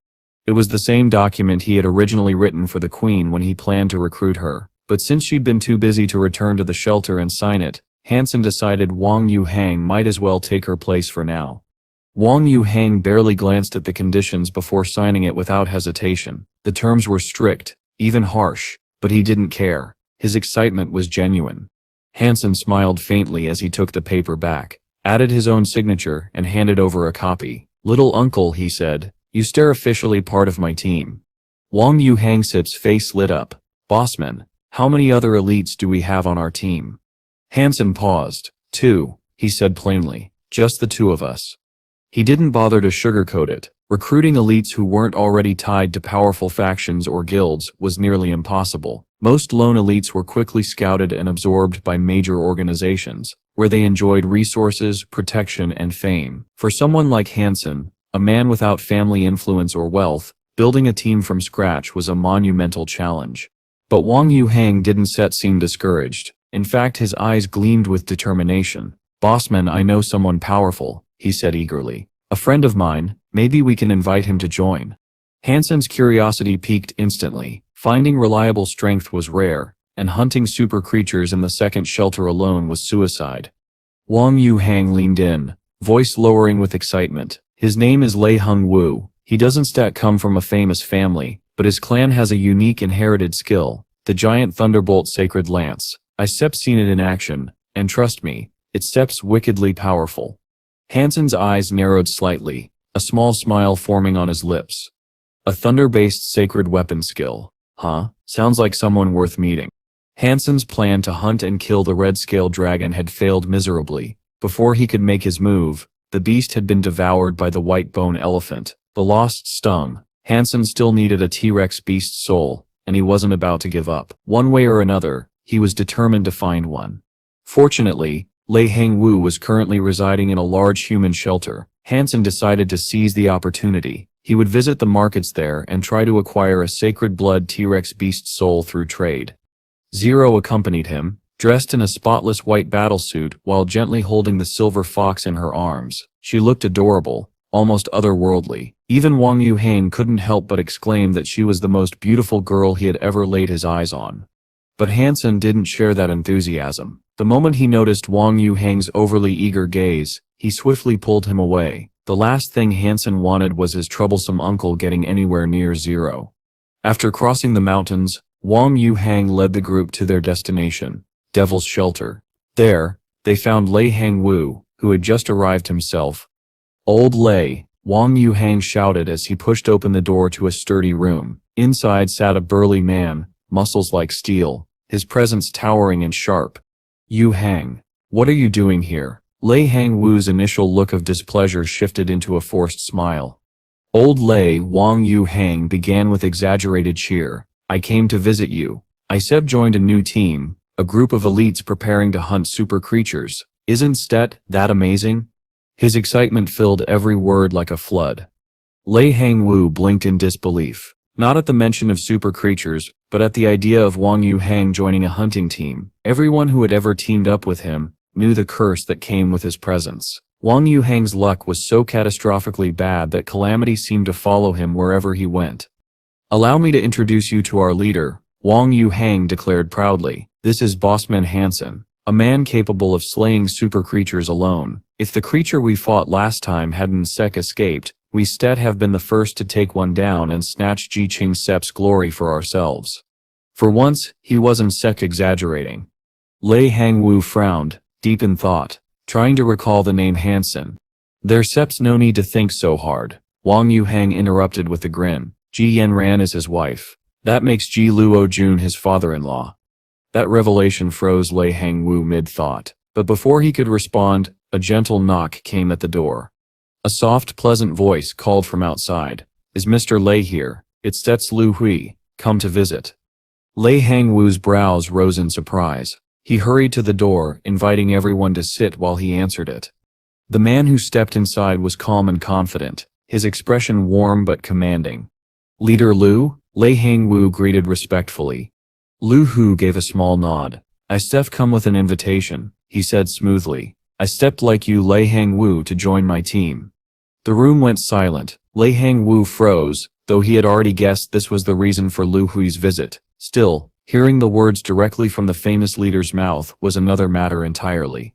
Lu Hu turned toward Han Sen, extending his hand with a polite smile. I heard your name as well, Han Sen. I am Lu Hu, commander of the Blue Blood Devils.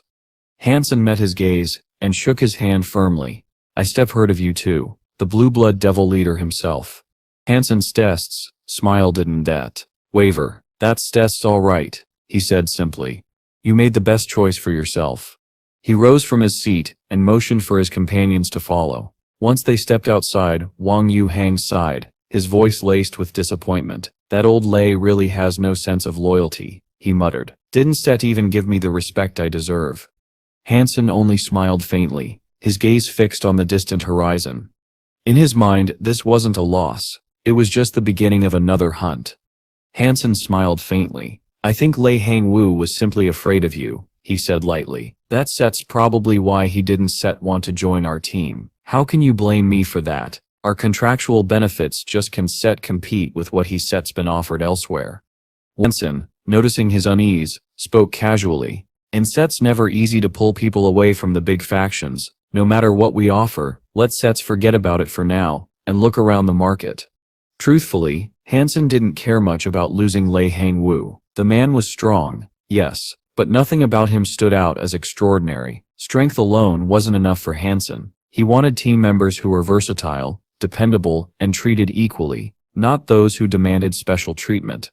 After hours of searching, Han Sen's eyes finally caught sight of something extraordinary, a black T-Rex beast soul named Rex Spike.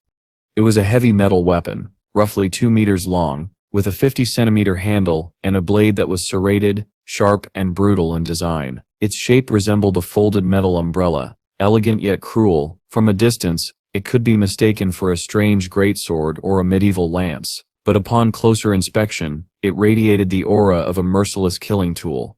Han Sen's eyes gleamed. This was perfect. He took a deep breath, clutching the gemstone tightly in his hand. God, Buddha, Goddess, Mary, Jesus, Muhammad, all of you, bless me, he muttered under his breath. This is the only super gem beast soul I've ever gotten in my life. Please, let this work. He channeled his energy into the flame-scale T-Rex gem, watching as the glowing red spirit of a miniature T-Rex was drawn into the black gemstone. Inside, the two images collided, the black T-Rex engulfing the fiery one in a whirl of crimson light. Then, a roar echoed through the gem.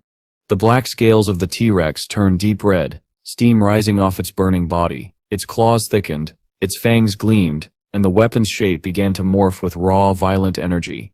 A voice echoed in Han Sen's mind. Rex Spike has successfully fused with the Firescale T-Rex gemstone. You have obtained a flaming Rex Spike, Super Beast Soul. Han Sen's heart leapt. He immediately summoned the weapon, and the moment it appeared, flames coiled around it like living serpents. It was longer now, over 2 meters, and its entire form burned with a crimson hue.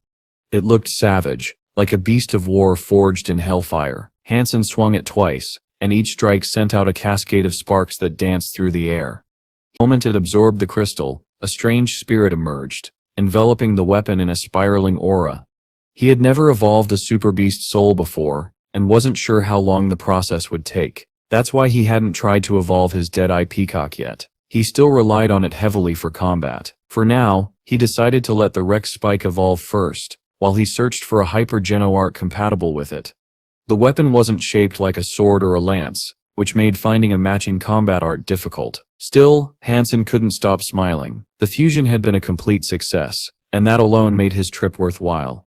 With time to spare, he decided to stroll through the market with Zero, buying her some new clothes and snacks along the way. The silver fox lay lazily on Han Sen's shoulder while Zero carried Meowth in her arms, one black, one white, both strikingly beautiful together.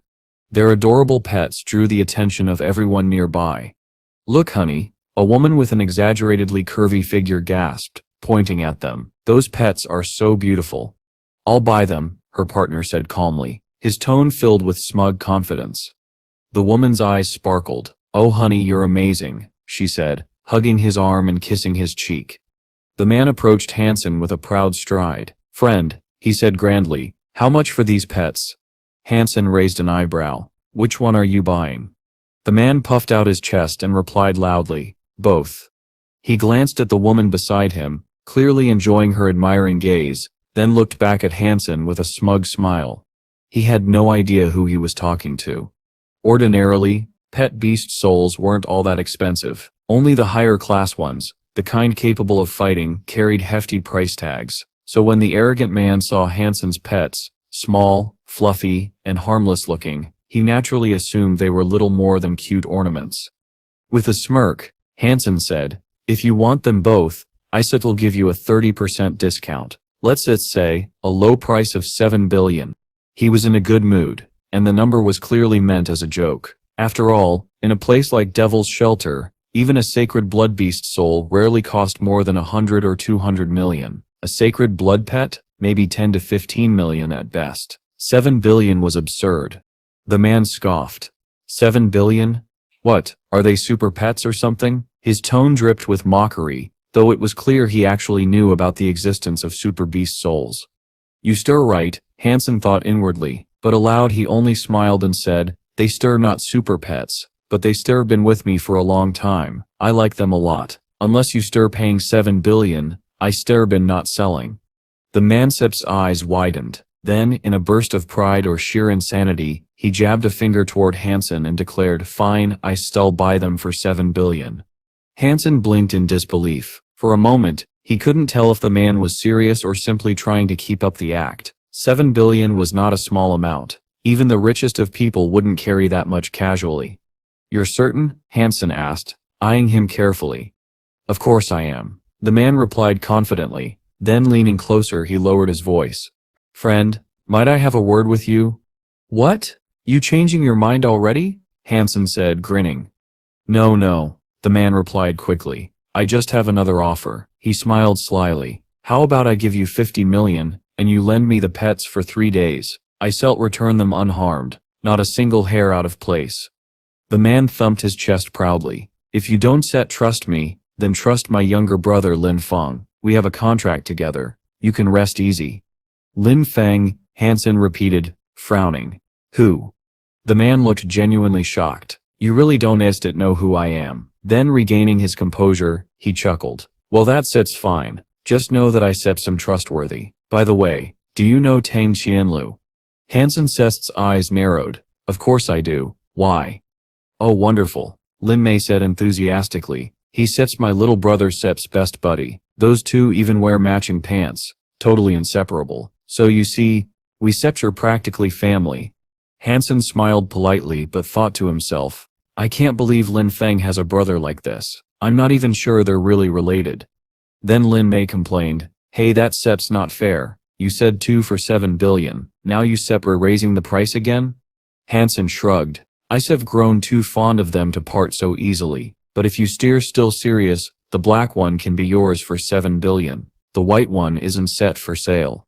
Lin Mei puffed up his chest again. "That SIP's fine. Money runs like tap water for me. I still buy the black one for 7 billion, and the white one for another 7 billion. I only care about keeping my wife happy." "Oh darling, you're so wonderful," the woman beside him squealed, kissing his cheek. "I already told you," Han Sen said firmly. "Only the black one sits for sale. The little white fellow stays with me." After some back and forth, Lin Mei finally conceded and bought Meowth, the black pet, for 7 billion. His wife hugged it gleefully, her face glowing with joy. And thus, a ridiculous tale began to spread through Devil's Shelter, a story of one foolishly rich man who spent 7 billion just to make a woman smile. As Han Sen and his group continued down the street, a sudden commotion rippled through the crowd ahead. Dozens of evolvers were running toward the main gate. "What's going on?" Wang Yu-hang shouted to a passerby. "A powerful creature just came down from Devil Sip's mountain," the man replied breathlessly. "Its Sep's already destroyed 3 shelters, now its Sep's heading this way." At once, Lu Hui's orders echoed across the shelter. His men assembled swiftly, weapons drawn, preparing for combat. Dozens of evolvers gathered in formation, marching beyond the walls to confront the threat. From the distance came the sound of thunderous footsteps, and the earth itself seemed to tremble. "If Lu Hu's taking it this seriously," Han Sen muttered, "then it must be a super creature." He turned to Wang Yu-hang. "Come on, let's go see for ourselves." They hurried out of the shelter, following the masses until they reached the open plains. The area was teeming with evolvers, some ready for battle, others merely spectators eager to witness the chaos. After a few miles, the sound came, a deep, echoing trumpet that shook the air. Han Sen froze. "That sounds like the white bone elephant from Devil Sip's mountain." Wang Yu-hang's face went pale. Both men exchanged a look of dread. That creature was a monster among monsters, a terrifying beast that had devoured a berserk sacred blood creature in a single bite. And now, it was here. Lu Hu was beginning to understand that the bone elephant was practically indestructible. His face hardened as he barked a new order. The archers were to spread out and fire from another direction, hoping to divert the creature's attention and lure it away from the Devil's Shelter. If that colossal monster reached the shelter, everything, every wall, every life would be reduced to rubble. The mounted bowmen, trained under Lu Hui's direct command, moved like a single disciplined unit. Their formation shifted rhythmically to the beat of the war drums, while the bannermen shouted precise commands to coordinate their movements. The army of tens of thousands moved in perfect harmony, their arrows raining down like black rain.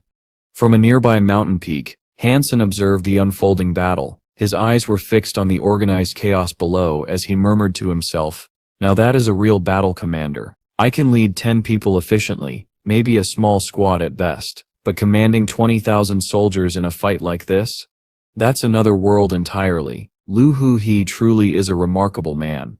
Watching Lu Hui's composure amidst the chaos, Han Sen couldn't help but admire him. No wonder he's the leader of the Blue Blood Special Forces. Han Sen continued, "His command ability alone makes him a natural-born ruler." Standing beside him, Wang Yu-hang nodded grimly. "Brother Han, if you ever plan to expand the goddess army, Lu Hui and the one ruling in the north will become your biggest obstacles." Han Sen's eyes narrowed slightly. "You are right," he replied, "and if Lu Hu's strength is any measure, then the northern ruler must be equally powerful. Expanding the army will be complicated." He paused, then smiled faintly. "But as long as the Devil Sip's mountain stands between us, that problem can wait. One day that barrier will fall, but until then, it's too soon to worry about such things." Their conversation was cut short by a thunderous trumpet. The bone elephant roared with fury, its deep cry echoing across the plains. Arrows bounced harmlessly off its skeletal frame. Its massive body began to glow faintly, and its movements grew faster, more erratic. "Oh no," Wang Yu-hang muttered, panic creeping into his voice. "It's heading straight for the Devil Sip's shelter."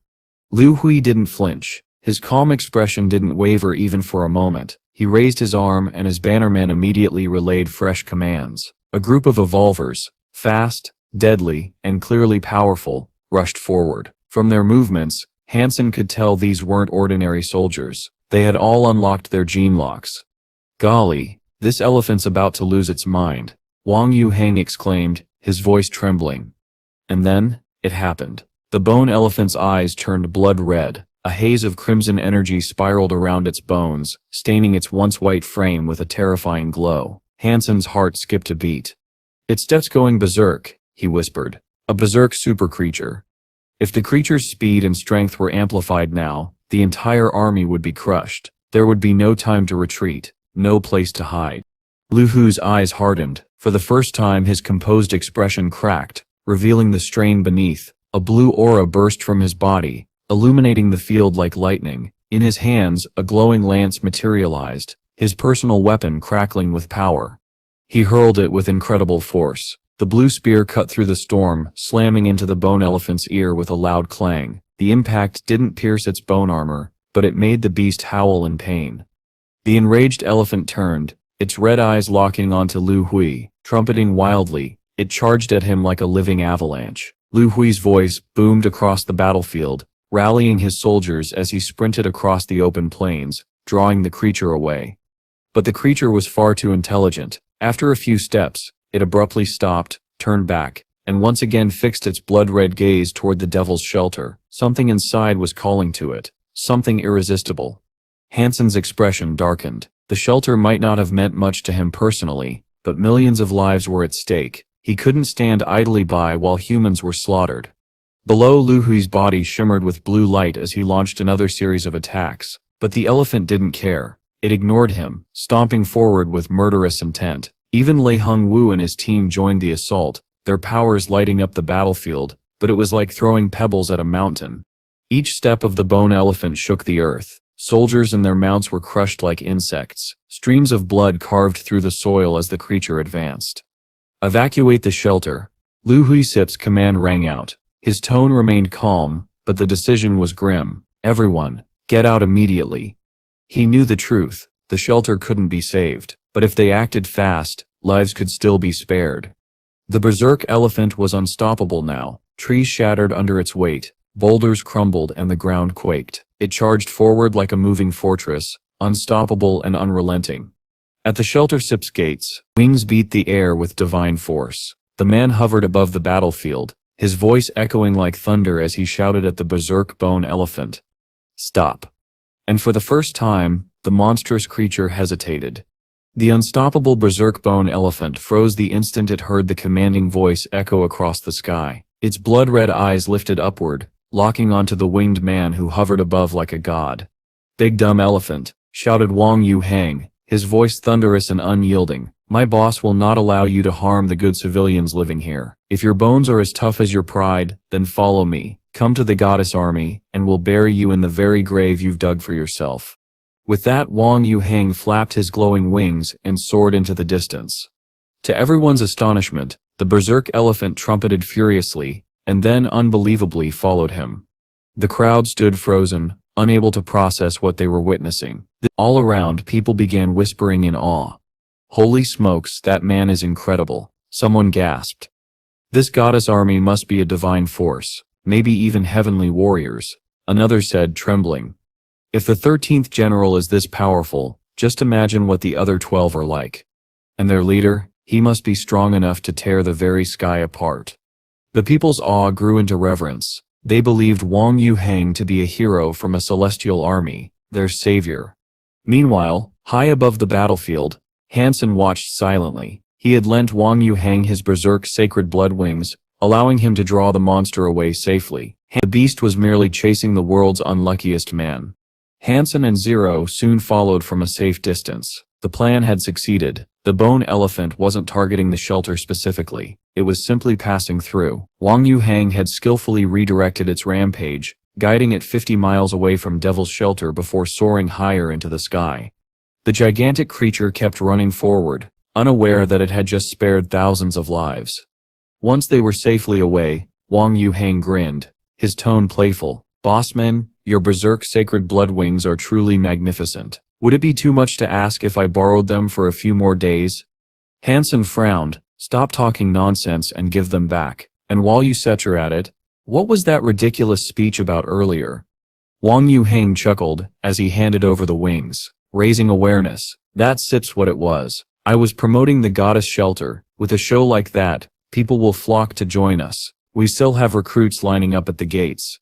Han Sen shook his head in disbelief. And what was that talk about you being the 13th general? That's just good marketing.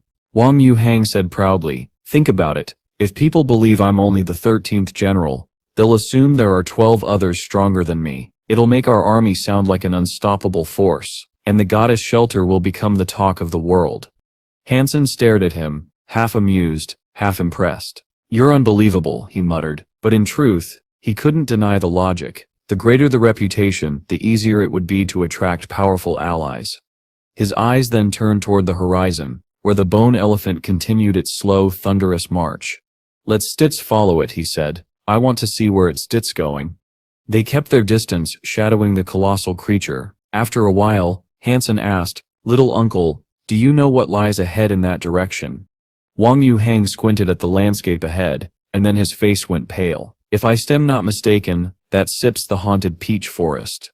The haunted peach forest? Han Sen asked, puzzled. Yes. Wang Yuheng nodded grimly. It sips an enormous forest filled with peach trees that reach over 100 meters tall. You can even see their tops from the ground. Travelers who enter often lose their way forever, and beneath those trees dwell monsters beyond imagination. He fell silent for a moment, deep in thought, before adding, Thankfully this is the season of blooming, not the season of fruit. Why does that matter? Han Sen asked. Because during the fruiting season, powerful creatures from all over come to feed, Wang Yuheng explained. That seps when the forest becomes a death trap. But now, during the flowering season, it seps relatively peaceful. Han Sen frowned slightly. Then why would the bone elephant be heading there now if there sips no fruit? That, Wang Yuheng said, his tone uncertain, is the part that worries me the most.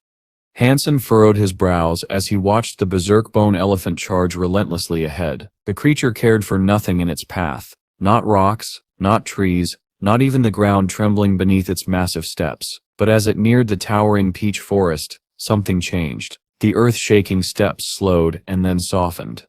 The once raging beast began to tread lightly, almost cautiously, weaving between the ancient trunks as though afraid to disturb something sacred. Its thunderous roar quieted, replaced by the faint rustle of branches. It moved as delicately as if walking through the dreams of a sleeping beauty.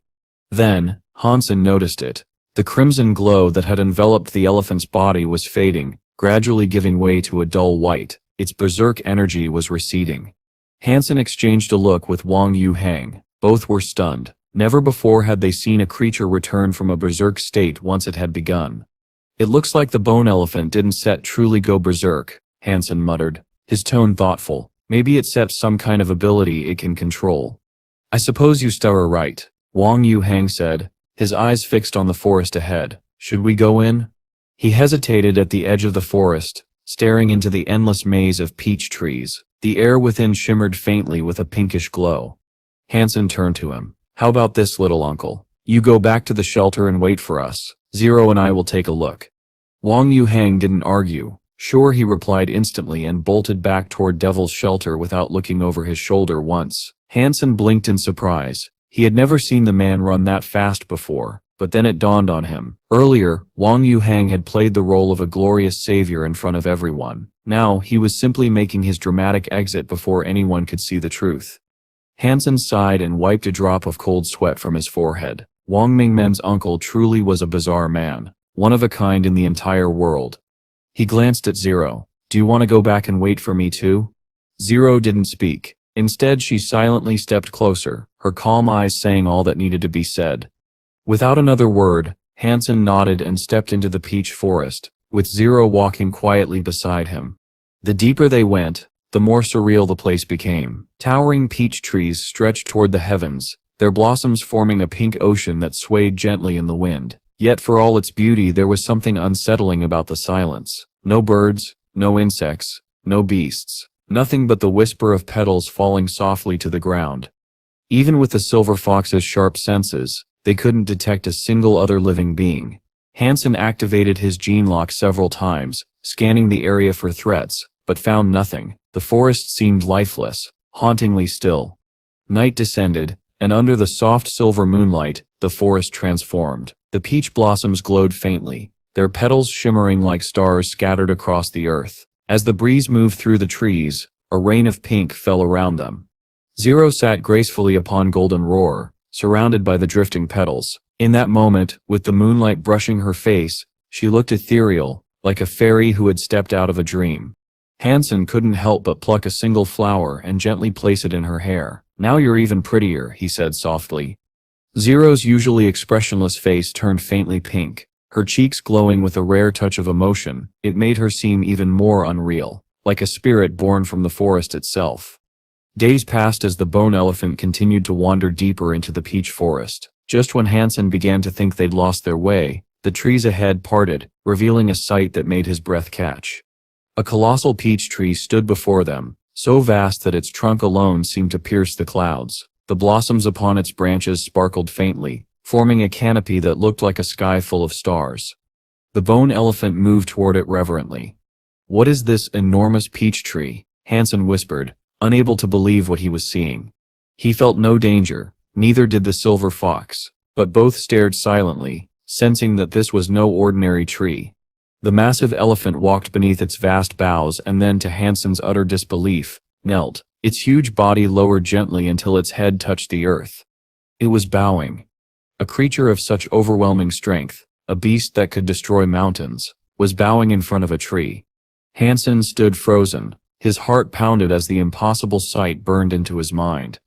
"What is this strange peach tree?" he murmured. "Could something exist here, more powerful than a super creature? Why would the elephant revere it so deeply?"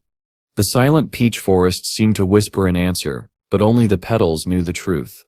Han Sen stood still, his gaze locked on the unbelievable sight before him. The berserk bone elephant, a creature of destruction and chaos, now sat calmly beneath the great peach tree, its massive frame bathed in soft moonlight. For a long while, it remained in that position, motionless and strangely peaceful. But then, something even stranger began to unfold.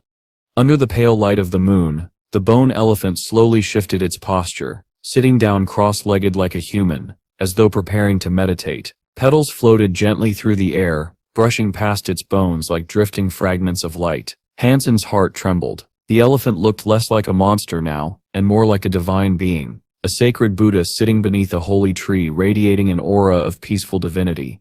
"What is going on here?" Han Sen whispered, his confusion deepening with every passing moment. The bone elephant stayed perfectly still. Time seemed to lose meaning. Then, from deeper within the peach forest, Han Sen heard something, faint rustling, the sound of movement. Out of the silvery mist came a small pink snake, its scales glimmering faintly under the moonlight. It slithered toward the colossal tree and coiled up quietly at its base. Moments later, a majestic blue tiger emerged from another direction, padding silently across the forest floor before lowering itself to rest beside the snake. Then came the sound of wings. Looking up, Han Sen saw a red-crowned crane descending gracefully from the sky, its long feathers reflecting the moonlight as it landed near the tree. And then, a heavy thud. A massive black bear, carrying a small cub in its arms, arrived and gently sat down near the others. Within minutes, more and more creatures appeared, each one strange, majestic, and powerful in its own right. Their presence filled the clearing like a gathering of mythical beings.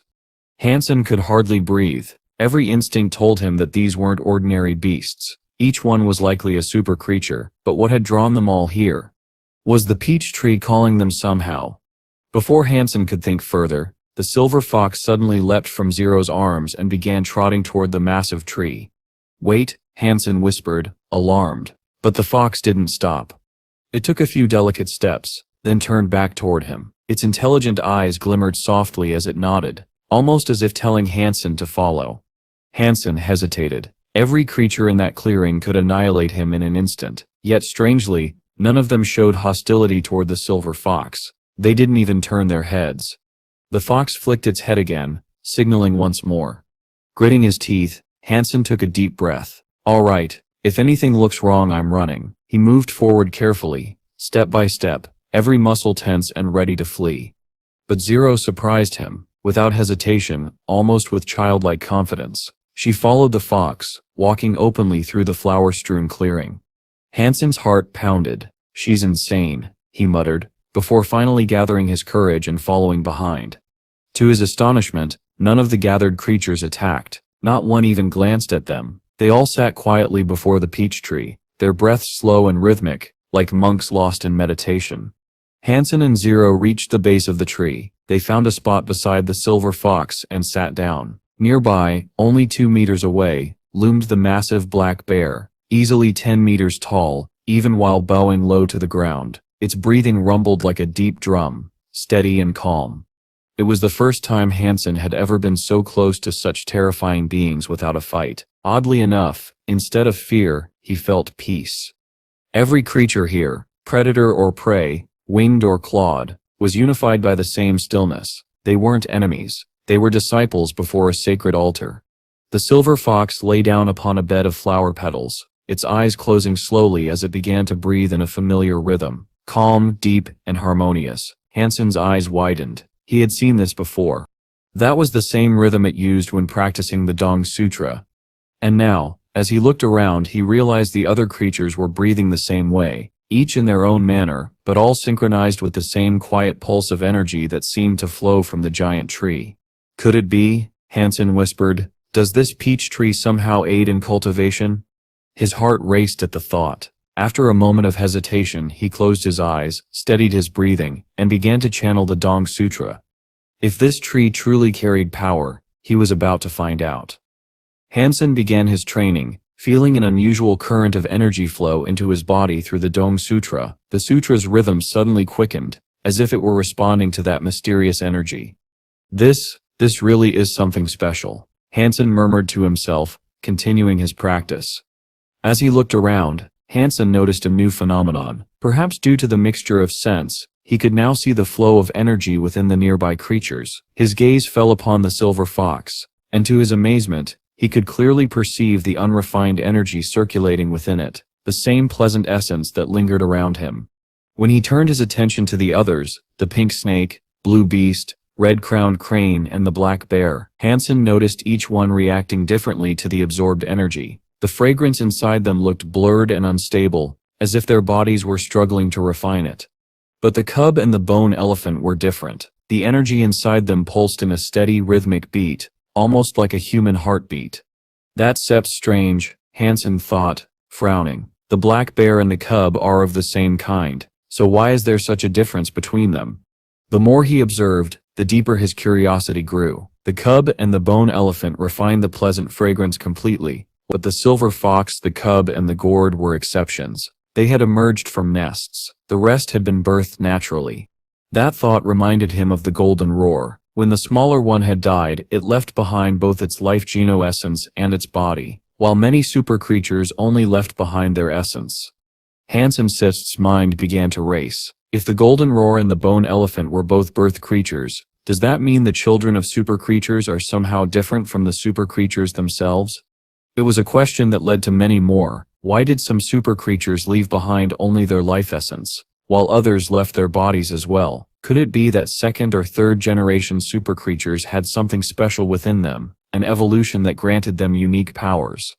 2 weeks passed while the peach blossoms continued to bloom. During this time, Han Sen observed and recorded the rhythmic energy flow inside both the bone elephant and the cub. But when the blossoms began to wilt, the atmosphere shifted. The silver fox suddenly tugged at Han Sen's pants, urging him to leave. Han Sen, too, sensed danger. The creatures around them were growing restless. A faint red hue appeared in the eyes of the bone elephant, the same look it had before it went berserk. He didn't dare stay any longer. Taking Zero with him, Han Sen quickly departed the area. He knew that if any of those powerful beasts went on a rampage, his current body wouldn't survive even a single hit. For those 2 weeks, Han Sen had practiced the Dong Sutra relentlessly, feeding the hunger his body seemed to have for that power. But one thought stayed with him. If the blooming flowers of this tree can release such incredible energy, what would happen if it bore fruit? If I ate one of those peaches? He made a quiet decision. When the mystic peach tree finally produced its fruit, he would return. No matter the risk, he had to obtain at least one peach. But deep down, he knew that when that time came, chaos would follow. Claiming even a single fruit would be no simple task. Back in the Alliance, Han Sen turned his focus towards selecting a new Hyper-Geno art that could complement his Flaming Rex spike weapon, but the weapon's design was troublesome. It was neither a sword nor a spear, and not even balanced enough to be used as a club. No wonder the shopkeeper sold it to me so cheaply, Han Sen muttered. He must have known how impractical it is. With no luck after extensive research, Han Sen decided to visit Professor Bayesian in the St. Hall. After reviewing the data for a while, the professor finally returned to his communicator and said, "This weapon is quite rare, Han Sen, but I recall a man who once forged something similar. It may look a bit different, but it functions the same way, a one-handed weapon designed for thrusting and heavy swings. The man even created a skill technique for it, though it wasn't set particularly remarkable. Its set's classified only as an A-class skill in the St. Hall. Its set's called the Toxic Dragon Drill. You might want to look into it." Han Sen sighed and nodded. "Thank you, Professor Bai." It wasn't what he hoped for, but at this point, he didn't have many options. The Toxic Dragon Drill might not be the best, but it was the only path forward. Professor Bai had already told Han Sen that no S-class Hyper-Geno art could perfectly match the Flaming Rex spike. That revelation left Han Sen somewhat frustrated, but before he could dwell on it, he suddenly felt a deep tremor within his sea of soul, a powerful vibration that shook him to the core. In that instant, the flaming T-Rex within him roared to life, bursting forth in a surge of blazing energy. It was the sign. The weapon's evolution was complete. Han Sen watched in awe. The T-Rex had transformed. It truly lived up to its name now. Its entire body was wrapped in raging red flames, like a beast forged from fire itself. It looked far more powerful than before, a super T-Rex, its golden flames now replaced by a deep crimson blaze. He checked its description and noticed a new title shining beside its name, Berserk. Curious. Han Sen summoned the Flaming Rex spike. The weapon appeared in his hand, glowing with an eerie blood-red aura, and engulfed in fierce flames. It radiated an intense heat, so scorching that Han Sen could almost imagine it burning through flesh and bone in an instant.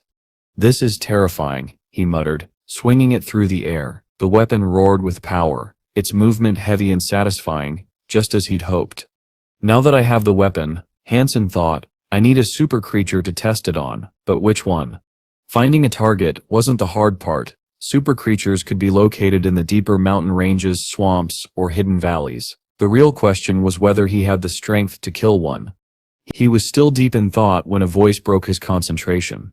"Leader Lu Hoi is here to see you," said a young man, entering Han Sen's quarters inside Goddess Shelter. "Lu Hoi?" Han Sen frowned. "What is he doing here? There's no way he came just to thank me for saving his shelter." He motioned for his guest to enter.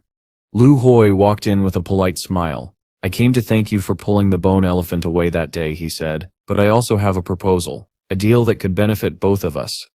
"There's no need for thanks," Han Sen replied calmly, eyeing the visitor, "but I'm always open to business. Let hear it." He quickly noticed Lu Hoi hadn't brought any gifts, and that already lessened his enthusiasm.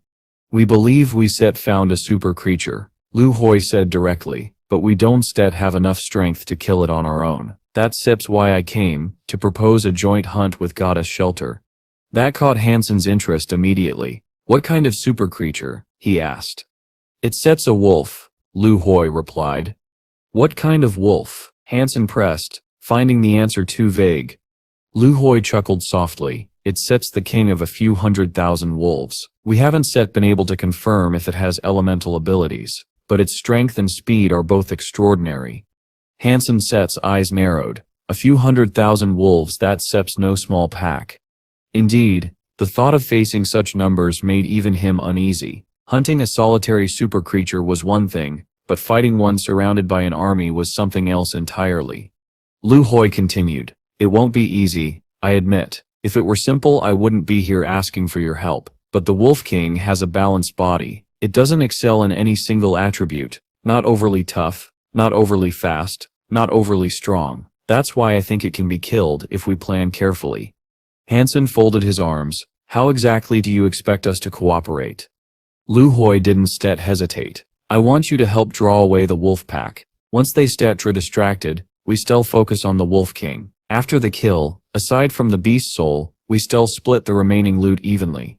It was obvious what Lu Hoi really wanted. Wang Yu Hang's ability. Han Sen could tell. Ever since the battle at Devil's Shelter, everyone who'd seen Wang Yu hang in action had been stunned by his power to attract beasts.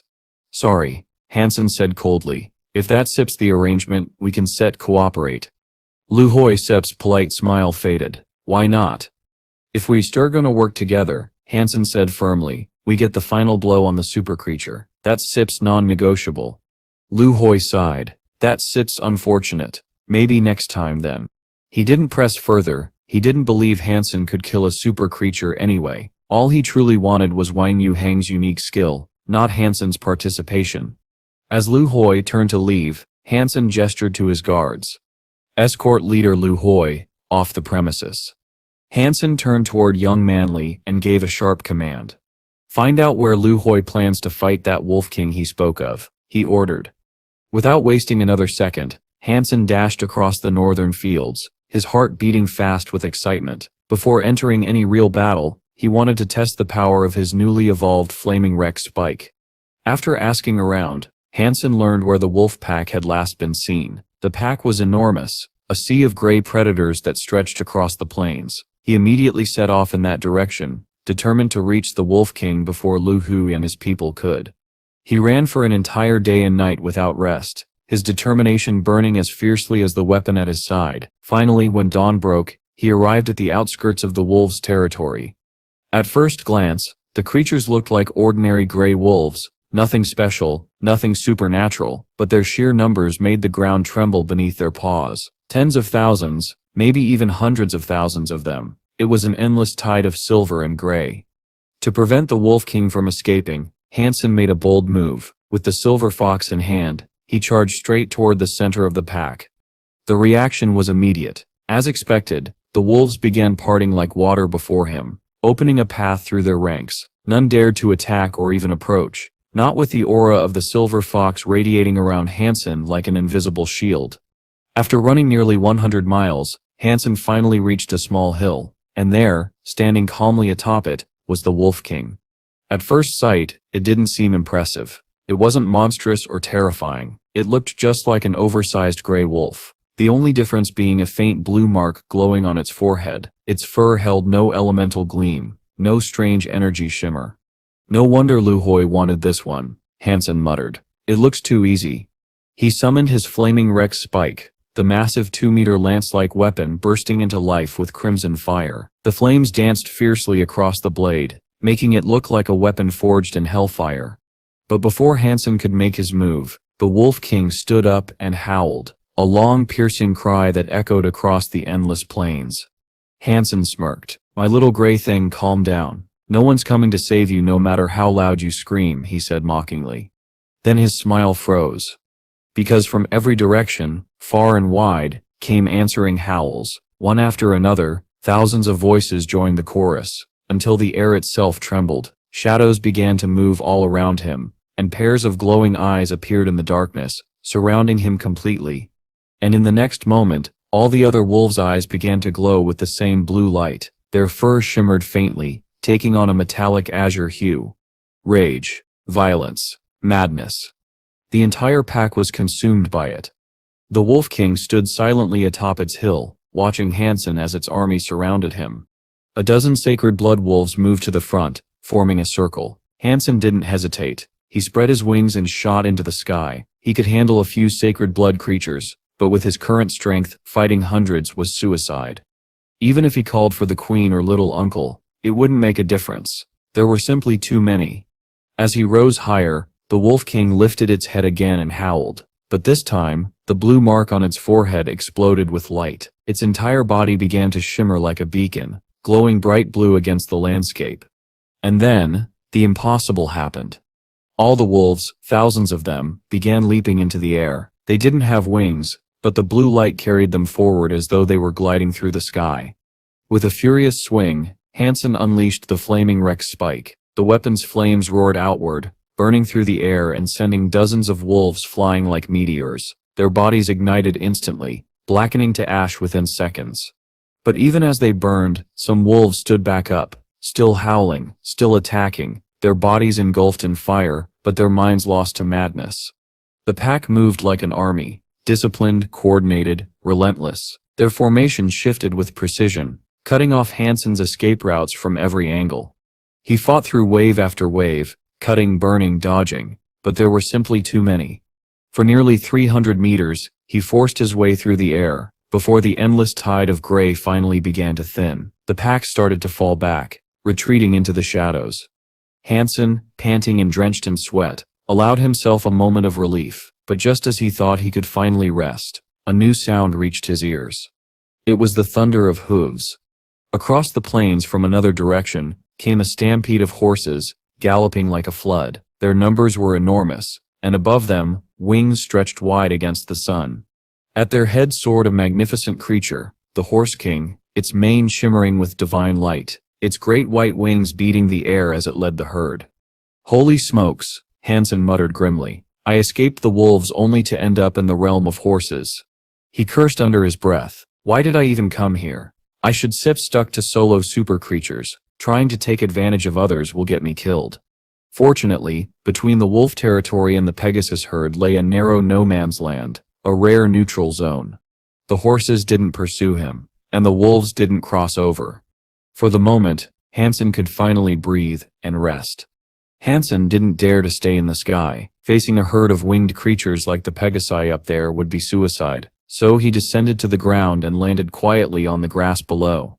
At first glance, there was nothing particularly remarkable about this field. It was just an endless stretch of grass. But as he looked closer, Han Sen noticed something strange. The grass here was shorter than anywhere else, and patches of it had turned yellow. It was nothing like the tall, lush greenery that surrounded this barren patch on both sides. There were no lakes, no ponds, just grass, and an eerie silence.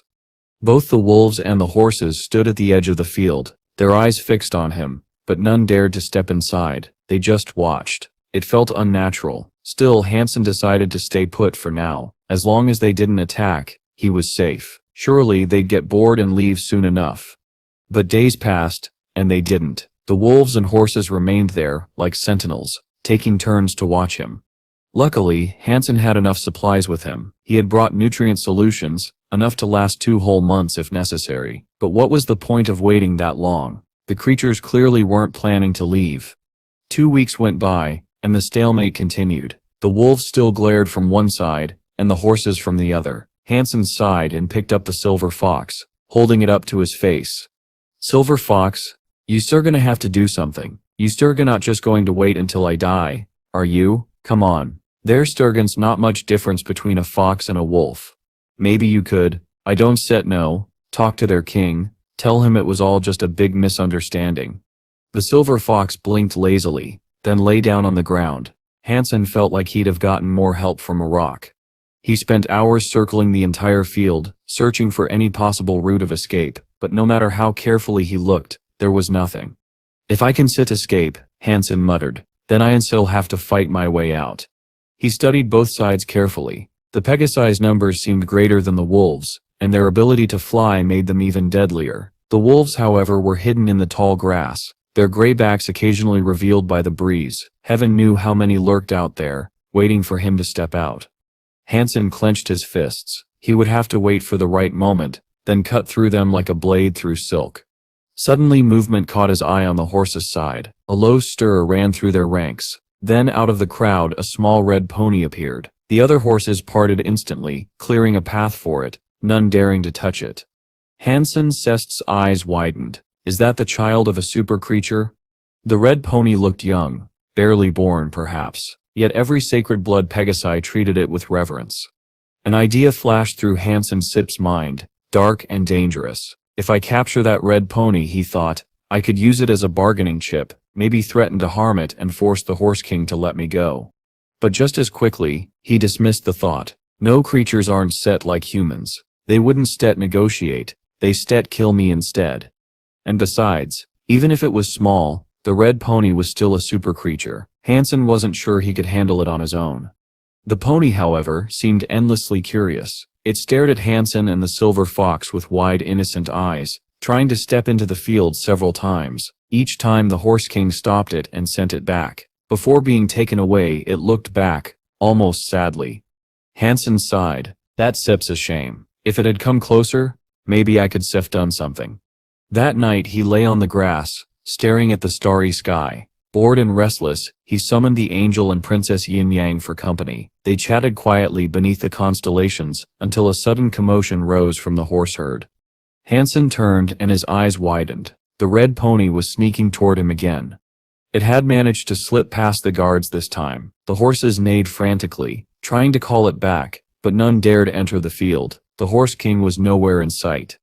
The little red pony ignored them all. Its bright eyes glowed with curiosity as it trotted closer, step by step until it stopped about 20 meters away, staring at Han Sen and his companions.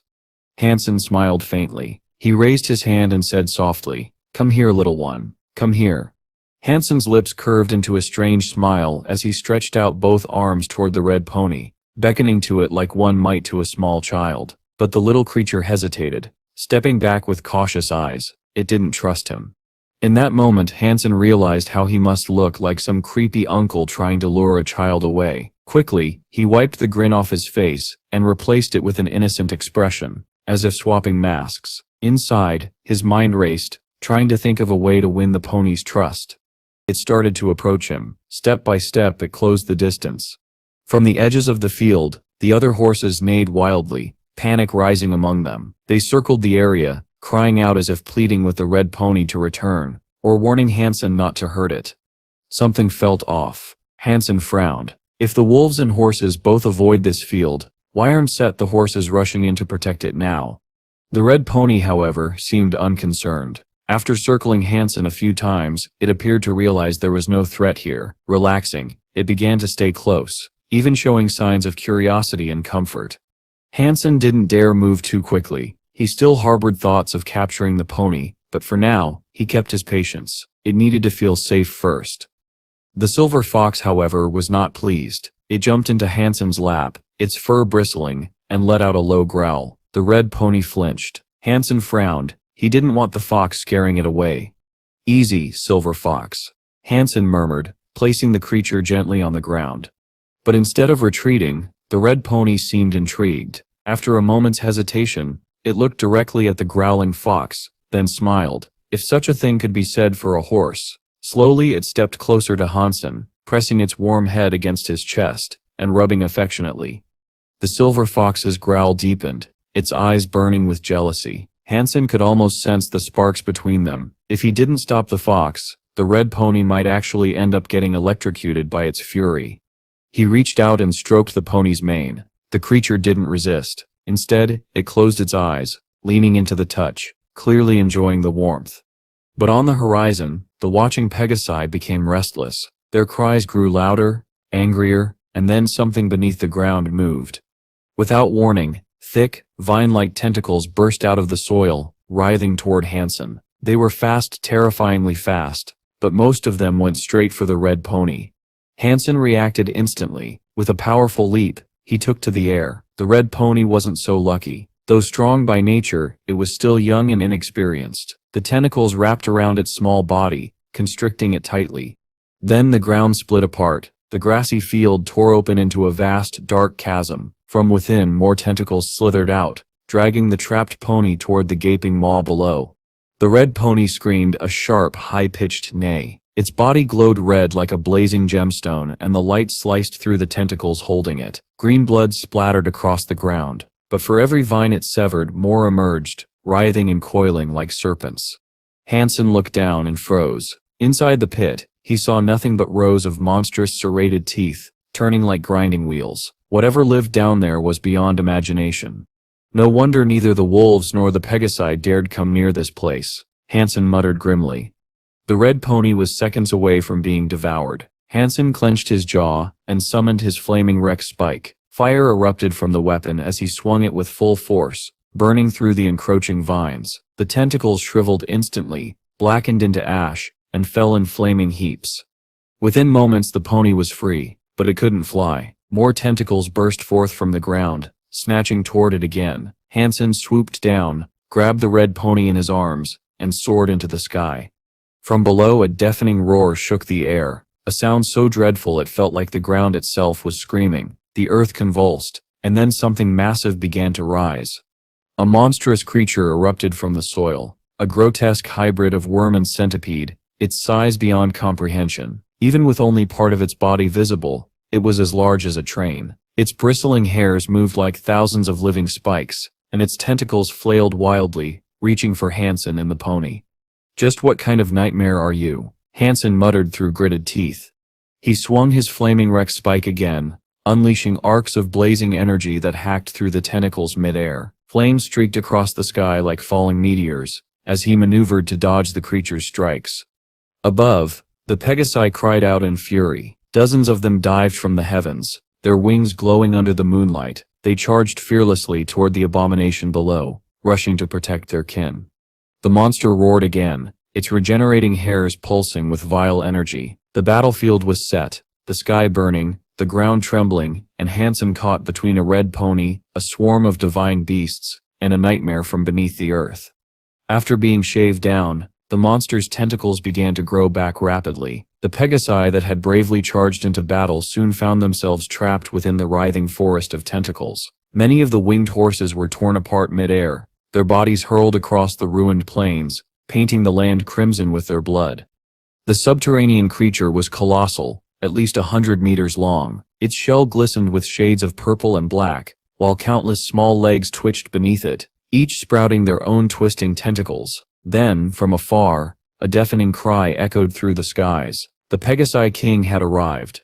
Surrounded by thunderous clouds, it brought with it an aura of divine fury. The storm clouds expanded like a living force, descending upon the monstrous creature below. The clouds clung to its tentacles like thick glue, holding them fast despite the monster's violent thrashing. But the creature's strength was terrifying. With one tremendous surge, it tore through the white clouds, breaking free once again as it continued its relentless pursuit of Han Sen and the red pony. Realizing the greater threat, the Pegasi and their king abandoned their focus on Han Sen, and instead unleashed their full might upon the monster. They attacked its limbs, body, and tentacles with unyielding ferocity. Han Sen was stunned. For a moment, he thought the wolves had come to attack the Pegasi, but to his astonishment, the glowing wolf pack leapt into the chaos, not against the Pegasi, but alongside them. Together they lunged at the monster, biting and clawing at its legs. The battlefield, once divided by species, was now united in survival. The Wolf King raised its head and howled once more. The blue light from its forehead intensified, illuminating the skies. It spread across the Pegasi above, imbuing them with renewed strength and speed. Under this aura, their movements became sharper, their strikes more precise. They fought like divine beings. From the heavens, the Pegasi King flapped its mighty wings, conjuring streams of white wind that pierced the monster's hide like arrows. The combined assault of wolves and Pegasi enraged the creature. It opened its gaping mouth, devouring several of its attackers, yet more and more continued to swarm over its body. The monster's shell was now crawling with wolves and Pegasi, restricting its movements. Its agility was gone, and with every second, more wounds appeared on its massive form. While most attacks barely pierced its skin, the constant pressure from the endless assault finally allowed the Wolf King and Pegasi King to move in for a direct strike. From above, Han Sen watched in awe. Never before had he witnessed such a massive battle between two powerful species, and never had he imagined they could fight side by side. The Wolf King's ability to strengthen the Pegasi amazed him. It was truly a rare and extraordinary creature. Although its raw strength wasn't as great as other adult super creatures, its supporting ability was unmatched. Even the wolves, normally earthbound, were now able to glide through the air under the blue aura's effect, their speed and power almost unparalleled. Han Sen's mind began to race. If I defeat the Wolf King, I could obtain its aura beast soul. The Pegasi King, though not as physically strong as some super creatures, possessed unique abilities. Its white clouds not only restrained the monster but dulled its fangs, as if encasing them in invisible armor. Han Sen couldn't even determine which element this power belonged to. It was too rare, too strange. Below, the Wolf King's claws finally tore into the monster's shell, drawing a shriek of agony from the beast. The Pegasi King dove from the sky, its horn piercing deep into the monster's abdomen, carving a deep, bleeding wound. Despite its fury, the creature could do little under the relentless combined attack. Han Sen, still observing from above, muttered to himself, "It seems numbers always win. None of them could defeat the monster alone, but together, even this abomination cannot endure for long."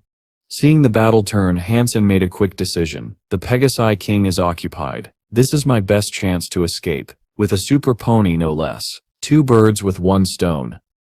Han Sen immediately abandoned the idea of kidnapping the red pony. The Pegasi horde was far too massive, and he knew he could never outrun them while carrying it. If he truly tried to steal the pony, the Pegasi king would no doubt catch him, and that would mean certain death.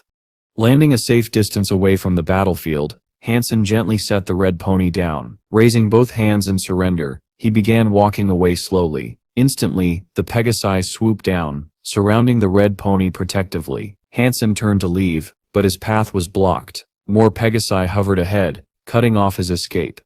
Then something unexpected happened. The red pony neighed softly and trotted toward Han Sen. As it did, the Pegasi that were blocking his way moved aside, allowing him to pass unharmed. Han Sen stopped, stunned. After everything he had witnessed today, he finally understood. These creatures were far more intelligent and emotional than he had ever believed. For the first time, he felt as though he could truly understand them. Turning back, he smiled faintly and waved at the pony before leaving the battlefield behind. By now, the subterranean monster was nearly dead. Han Sen didn't dare linger. Once the Pegasi King and Wolf King finished their battle, he feared they might come looking for him next. The horde was unimaginably vast, perhaps 1,000,000 strong. No wonder that enormous creature had spent most of its existence hiding underground. The only reason it had surfaced was because of the red pony, and even that plan had ended in failure. The Pegasi and wolves had annihilated it within moments. Thinking of Louis's plan to hunt the Wolf King, Han Sen couldn't help but scoff. Ridiculous, he thought. The wolf pack alone was an unstoppable force, and if the Pegasi ever joined them again, humans wouldn't stand a chance. The Wolf King's support ability was simply too powerful, enhancing its allies far beyond human understanding. As long as the wolf pack existed, no human could hope to defeat their king. A final, ear-splitting scream erupted from the dying monster and then silence. The battle was over. Han Sen walked for an entire day before leaving the endless grassy plains behind. Just as he was catching his breath, a sudden gust of wind swept past him. Clouds swirled in the air, and a radiant Pegasus descended from above, carrying none other than the red pony on its back. The pony held its head high, full of pride. The moment Han Sen saw the Pegasi King, his instincts screamed at him to run. He took off at once, sprinting with all his strength, but it was useless. The Pegasi King was far faster. In the blink of an eye, it landed before him, cutting off his escape. The red pony leapt from the king's back and trotted happily toward Han Sen. It rubbed its head against his leg affectionately before spitting something out onto the ground. Han Sen blinked, then crouched to take a closer look. It was a dark purple crystal, roughly the size of a fist. The pony nudged the crystal toward him insistently. "Is that for me?" Han Sen asked in disbelief. He could hardly believe what he was seeing. On closer inspection, his eyes widened. The crystal wasn't ordinary. It was a life Jano essence, likely extracted from the subterranean monster the Pegasi and wolves had slain. The fact that the red pony had brought it to him as a gift felt unreal. It was as if he had stumbled upon a winning lottery ticket worth millions. The red pony obeyed. With a light leap, it returned to the king's back, turned to look at Han Sen, and neighed softly, a clear farewell. Then, with a mighty flap of its wings, the Pegasi King soared skyward, disappearing into the clouds within seconds. Han Sen stood still, gazing at the empty sky. "Good things really do come when you least expect them," he murmured. "I thought this entire trip would be a waste, but I could instead have been more wrong." He looked down at the purple crystal in his palm. It didn't radiate any heat or power. It was completely still, unlike the blazing life Geno essence of the Firescale T-Rex that had once been too hot to touch. "This one should be fine," Han Sen said, licking it experimentally. But nothing happened. The crystal was solid, hard like a true gemstone. "That's strange. Why can't I absorb it? Isn't this a life Geno essence?" he muttered, frowning. He tried licking it again and again, but the result was the same, no reaction. No matter how he examined it, there was no doubt, it was a life Geno essence, but clearly consuming it here wasn't as simple as before. It seems, if you want to absorb a life Geno essence in the second god's sanctuary, there's something special you have to do, he realized. He stared at the crystal, uneasy. Swallowing it whole would be reckless and deadly, and if neither the Pegasi King nor the Wolf King had claimed it, there had to be a reason. Trusting his instincts, Han Sen decided to keep the crystal for now. He wouldn't consume it, not until he understood what made this life Geno essence so different. Han Sen had a few ideas forming in his mind, but nothing he could confirm yet. He decided to wait. He needed more time and proof before knowing whether his theories were right. One thing, however, was certain. The toxic dragon drill technique wasn't powerful enough for his current needs. It lacked the bite he needed to take on super creatures. So he made up his mind. He would refine it, modify it, and elevate it to the level of an S-class hyper-geno art. Using the scanner, Han Sen recorded data from the flaming Rex spike, hoping to adapt its characteristics for his new technique. Meanwhile, a man named Hui Hing, a well-known spear fighter, had been on a winning streak. He had just claimed first place in the military fellowship tournament, a fierce competition among spear users. Though the title applied only to the spear division, it was still a remarkable feat, one not easily achieved. When Hui Hang stepped into the arena that day, he was taken aback by what he saw. His opponent Han Sen was wielding one of the strangest weapons he had ever laid eyes on. It was a 2-meter-long giant-bladed instrument, sharp and folded like a massive metallic umbrella. Each fold gleamed with deadly precision. "What kind of weapon is that?" Hui Hang muttered under his breath. "It looks like a cross between a great sword and a medieval lance, but far more menacing." As a spear expert, he could tell that it wasn't an efficient spear, nor did it function like a sword. With its cylindrical body, most traditional spear skills wouldn't work effectively with it. Still, the bizarre weapon intrigued him. He wanted to see what kind of techniques could be performed using such an unconventional tool. Hui Hang summoned his own spear, a 2-meter-long champion spear, thick as an arm and gleaming with power. Seeing this, Han Sen's eyes lit up. The flaming Rex spike's thrusting motion had originally been inspired by this very type of weapon.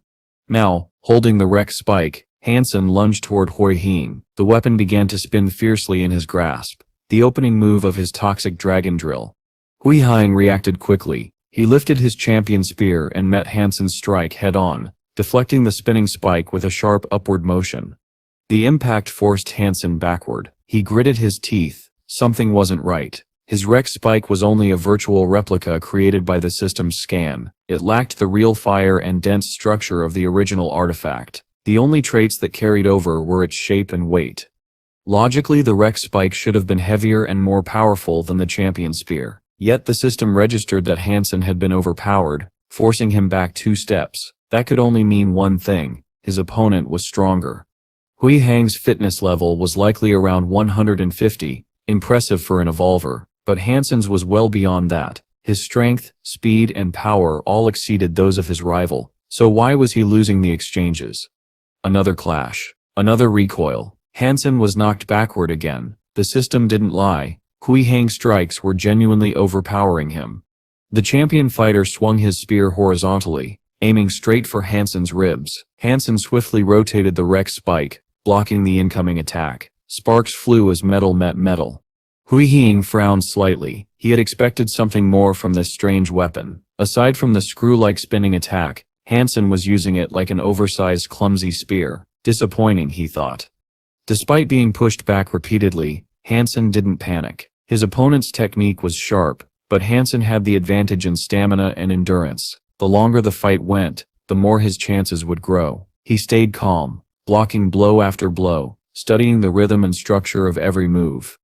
Each attack revealed something new. A slight adjustment of angle, a controlled flow of energy. Han Sen memorized them all. He wanted to understand the core principle behind Hui Hang's strikes so that he could use them to improve his own toxic dragon drill. After some time, he realized the truth. The sheer power behind Hui Hang's attacks wasn't just due to skill. He was channeling energy through a hyper-geno art that enhanced every motion of his spear. Han Sen frowned. Without being able to see or track the flow of that energy, learning it would be impossible. Still, he continued to endure, hoping for an opening. Hui Hang's expression hardened. His attacks grew faster, sharper, more violent. Boredom was beginning to creep in. His curiosity about Han Sen's weapon had faded. It wasn't as extraordinary as he'd hoped. He wanted to finish the fight quickly. But as the duel dragged on, his perception began to shift. Though Han Sen's techniques were unrefined, his endurance was remarkable. His stance was solid, his movements unpredictable. Hui Hang found himself pressing forward aggressively, but making no progress. The opponent who should have been overpowered by now was still standing strong. He smirked. So, he steps tougher than he looks. Strength, after all, wasn't just about power, it was also about persistence. Then, Hui Hang's eyes gleamed with cunning. He changed his rhythm completely. The once heavy, aggressive strikes suddenly turned soft, graceful, almost gentle. His powerful spear became light as a needle in a maiden's hand. Each movement was small, precise, and impossibly fast, like delicate stitches embroidered across silk. The transformation was seamless. One moment, he was a raging storm. The next, a calm breeze weaving through the air. Han Sen's grip tightened. His Rex spike was too heavy, too blunt for this new style. The flowing spearwork restricted his momentum, countering his every move. The balance of the battle shifted instantly, and Han Sen realized that the fight had just taken a dangerous turn against him. Han Sen racked his mind trying to find a way to break through the unending barrage of attacks, but nothing worked. The spear skills being unleashed against him were simply too fast. His heavy, unwieldy Rex spike made him sluggish, unable to keep up with his opponent's precision. Step by step, Han Sen was pushed backward, inching closer and closer to the arena wall. His health bar was nearly drained. Barely 10 points remained. He could no longer dodge, no longer defend properly. For all intents and purposes, the battle was already lost. Han Sen watched that flash of light coming for him. His chest tightened with frustration. Losing like this felt unfair, but he wasn't here just to win. He was here to test the Rex spike, to push its limits. For that purpose, he refused to give up. Not now, not ever. He dropped his guard, gripped the Rex spike tight, and swung it toward Hui Hang's head. A desperate, furious strike fueled by every ounce of anger and pride burning inside him. Even though he knew his opponent might easily dodge it, Han Sen didn't care. If he was going to fall, he'd rather fall fighting than give in meekly.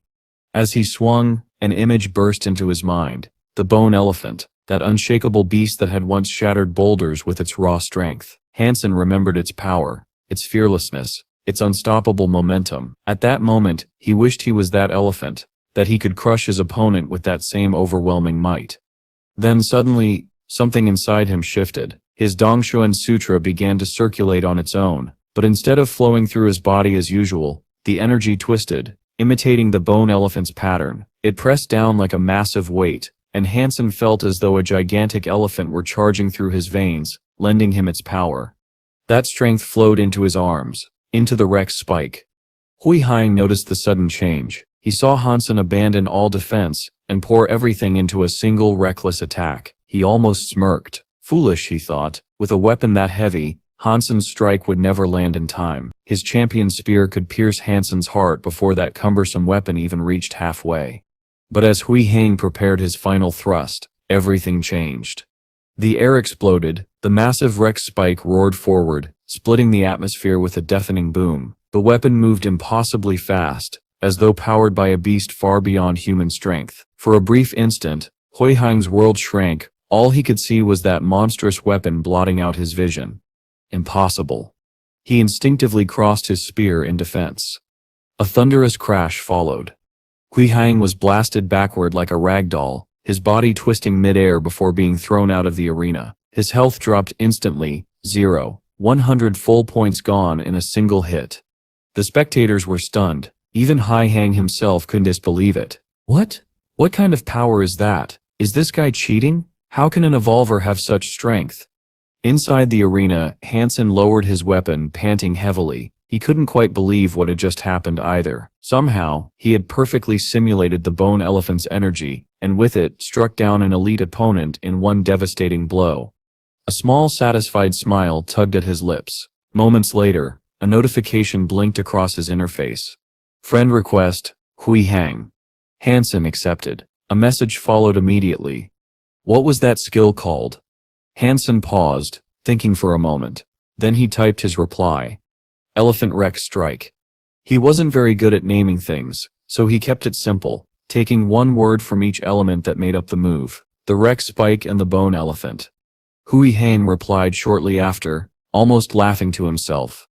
A fitting name. It truly does have the power of both an elephant and a T-Rex. And thus, a new technique was born. Elephant Rex Strike, a move born from desperation, anger, and the will to never back down. As Han Sen exited the virtual camp, his communicator suddenly rang. The number flashing on the screen was unfamiliar, which made him frown. This communicator wasn't something just anyone could reach. It was a military device, reserved only for internal use. Whoever was calling had to be someone from within. He accepted the call, and the image that appeared made him freeze in surprise. It was Liz England. "Why are you looking at me like that?" she said with a smug grin. "I'm a high-level hacker. Breaking into your communication defenses? Easy peasy, lemon squeezy. Finding your details was child's play." Han Sen smiled faintly. "Then you should also know these calls are monitored." "If they were, what kind of hacker would I be?" Liz replied confidently. "Don't worry, no one can see or trace this call. Not even the military will know you picked up. You could have just found me in the shelter. Why go to such lengths just to talk?" Han Sen asked calmly. He believed in a simple rule. If you kept yourself out of trouble, trouble wouldn't come to you. Illegal actions always left traces, no matter how skilled the person behind them was. "I'm contacting you because it's urgent," Liz said. "You've been away from the shelter for days, and this was the only way to reach you. I heard you formed a team to hunt super creatures. I want in. I know where one can be found." When Han Sen finally returned to the shelter, he heard troubling news. The cooperative forces from the north, led by Lu He and the Master of the North, had attempted a joint assault on the Wolf King. The battle, however, had ended in disaster. At first, the humans had the advantage, but then out of nowhere, a legion of Pegasi descended from the skies to support the wolves. Their coordinated assault shattered the human forces and forced a full retreat. It was a humiliating defeat. Han Sen sighed. He had personally witnessed both the Wolf King and the Pegasi King before, and he knew how formidable they were. Their next hunt took them to the icy coast, home to the giant frosty bear. Part of the sea there had frozen solid, and somewhere on that shimmering white plain, the creature made its den. Before they found the bear, they spotted another target, a sacred blood creature. From a distance, it looked like a massive white bird, gently preening its feathers with its tongue. It resembled a red-crowned crane, but every nearby beast avoided it in fear. Clearly, it wasn't an ordinary creature. Wang Yuhang smirked. "There's no point in sharing this one. How about a wager? Whoever kills it first gets all the meat." Han Sen grinned. "Fine by me." Ling Lu joined in as well. "Count me in. I've just unlocked my gene lock. Time to test my strength." The three lined up, tension crackling in the frozen air. Wang Yuhang began the countdown. 3, 2, 1. At the final count, both Wang Yuhang and Ling Lu dashed forward, their figures blurring across the ice. Ling Lu's movements were blinding. His speed seemed to distort the very air. Wang Yuhang wasn't far behind. With a shout, a burst of light erupted from his body, pushing him faster until he was right on Ling Lu's tail. Both of them raced toward the bird like twin streaks of light, skating over the frozen surface with incredible speed. But Han Sen, he didn't move an inch. Instead, he calmly pulled out his newly evolved peacock crossbow. From his quiver he slid in a raven feather bolt, raised his weapon, aimed at the crane's skull, and pulled the trigger. A black streak flashed through the air. In the blink of an eye, the bolt traveled 1,000 meters, piercing the crane's head before the others could even get close. A familiar voice echoed in Han Sen's mind. "Sacred blood creature hunted. Snowbird. Beast soul not acquired. Consume its flesh to obtain between 0 and 10 sacred genome points." Han Sen laughed, as he strolled toward the stunned duo. "Thank you both for the warm-up." Ling Lu and Wang Yuhang shouted in unison. "You cheated. Using that monstrous weapon isn't fair." Han Sen shrugged. "Hey. There were no rules about weapons. You said anything goes. You could have used a crossbow too if you wanted." He packed the snowbird's body into his bag, grinning. Wang Yuhang shook his head. "I was going to use mine, but I didn't think it was strong enough." "Where did you even get that thing? To kill a sacred blood creature from 1,000 meters away? That's terrifying." Han Sen chuckled to himself. "Of course it's powerful. It's a berserk super creature crossbow. If it couldn't one-shot a sacred blood beast with a headshot, I'd throw it into the fire and use it for kindling." Then he turned his gaze toward the icy expanse ahead. "Are you sure this is the right place? Why haven't we seen the giant frosty bear yet?" The wind howled across the frozen sea, silent, cold, and ominous. Something massive was lurking beneath that endless sheet of ice. Han Sen and his crew had been searching the frozen coast for half the day, but there wasn't a single sign, not a footprint, not a sound, that suggested a super creature like the giant frosty bear was anywhere nearby. Wang Yuhang finally broke the silence. "Are you sure your intel's right, Linglu?" he asked suspiciously. Before Linglu could reply, a deep splash echoed beneath the ice. All eyes turned to the source, and what emerged made everyone freeze in place. A massive white shape was rising from the icy water, glistening in the dim light. It was the giant frosty bear, its fur shining like snow itself. Between its jaws hung a wriggling, 1-meter-long fish, frozen stiff from the bear's icy breath. When the beast surfaced, it was barely 2 meters away from Wang Yu Hang. For 3 long seconds, man and monster locked eyes in eerie stillness. Then Wang Yu Hang screamed and bolted. The bear roared, a guttural icy thunder that shook the frozen sea, and began chasing him, the giant fish still dangling from its mouth. It didn't even glance at Han Sen or Linglu. Its full attention was fixed on the fleeing man. Linglu stood frozen in disbelief. "That little uncle, he really can run," he muttered under his breath. Han Sen, however, was already in motion. In one fluid motion, he summoned his peacock crossbow, loaded it with 7 raven feather bolts, and sprinted after the beast.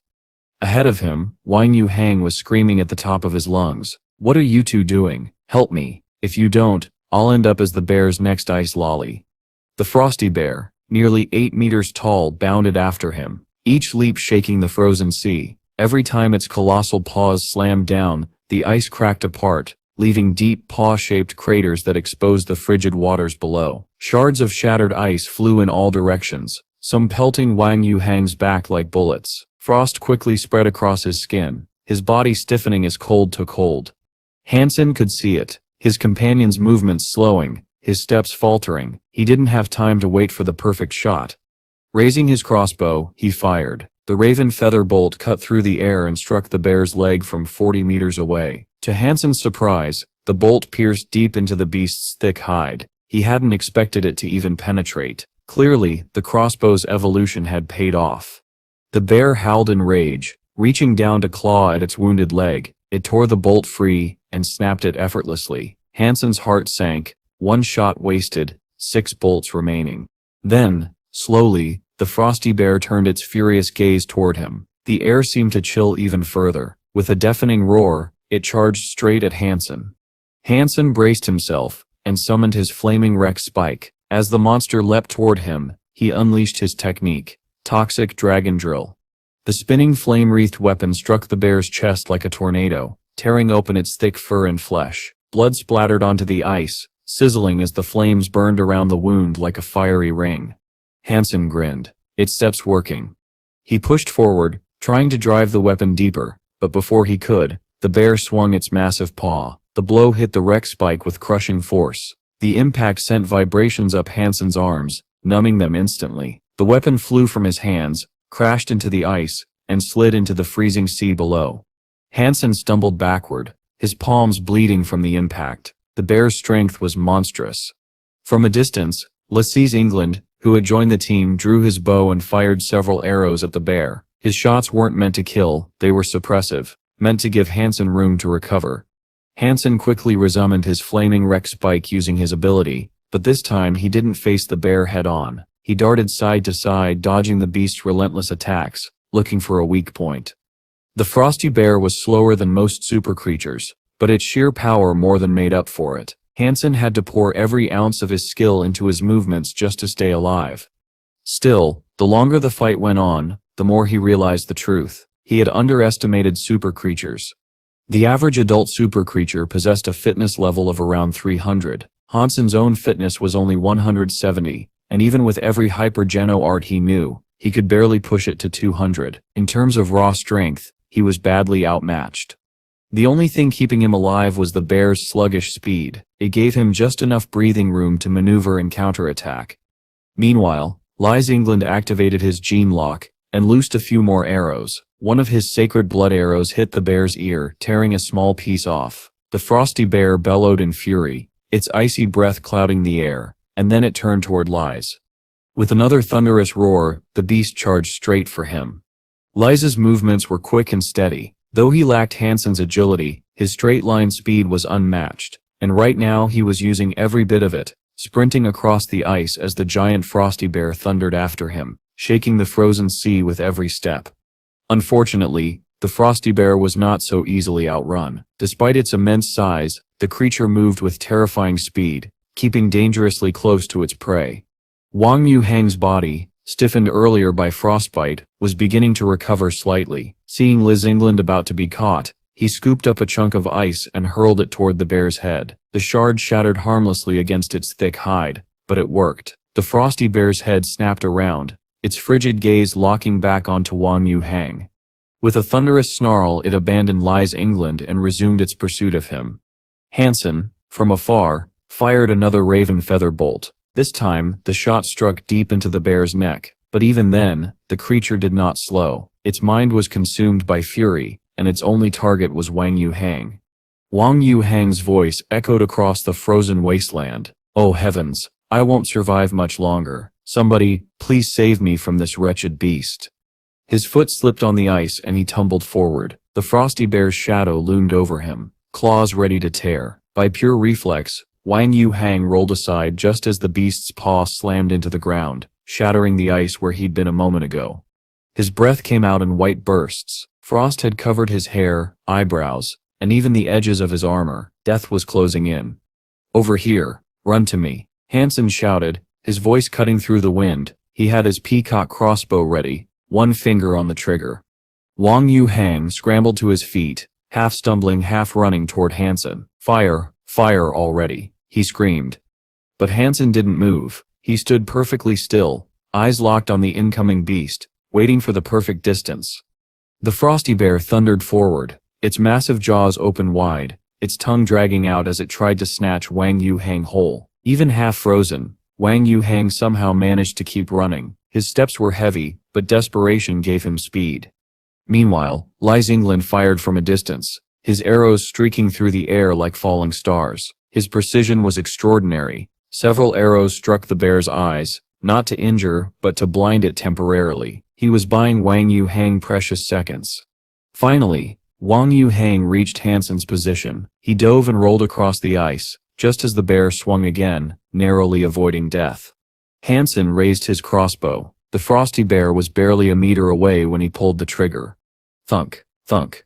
6 raven feather bolts flew out in rapid succession, black streaks against the pale sky. Each one embedded itself into the bear's face, too close for it to react. One bolt pierced just beneath its eye, and a gush of crimson splattered across the white snow.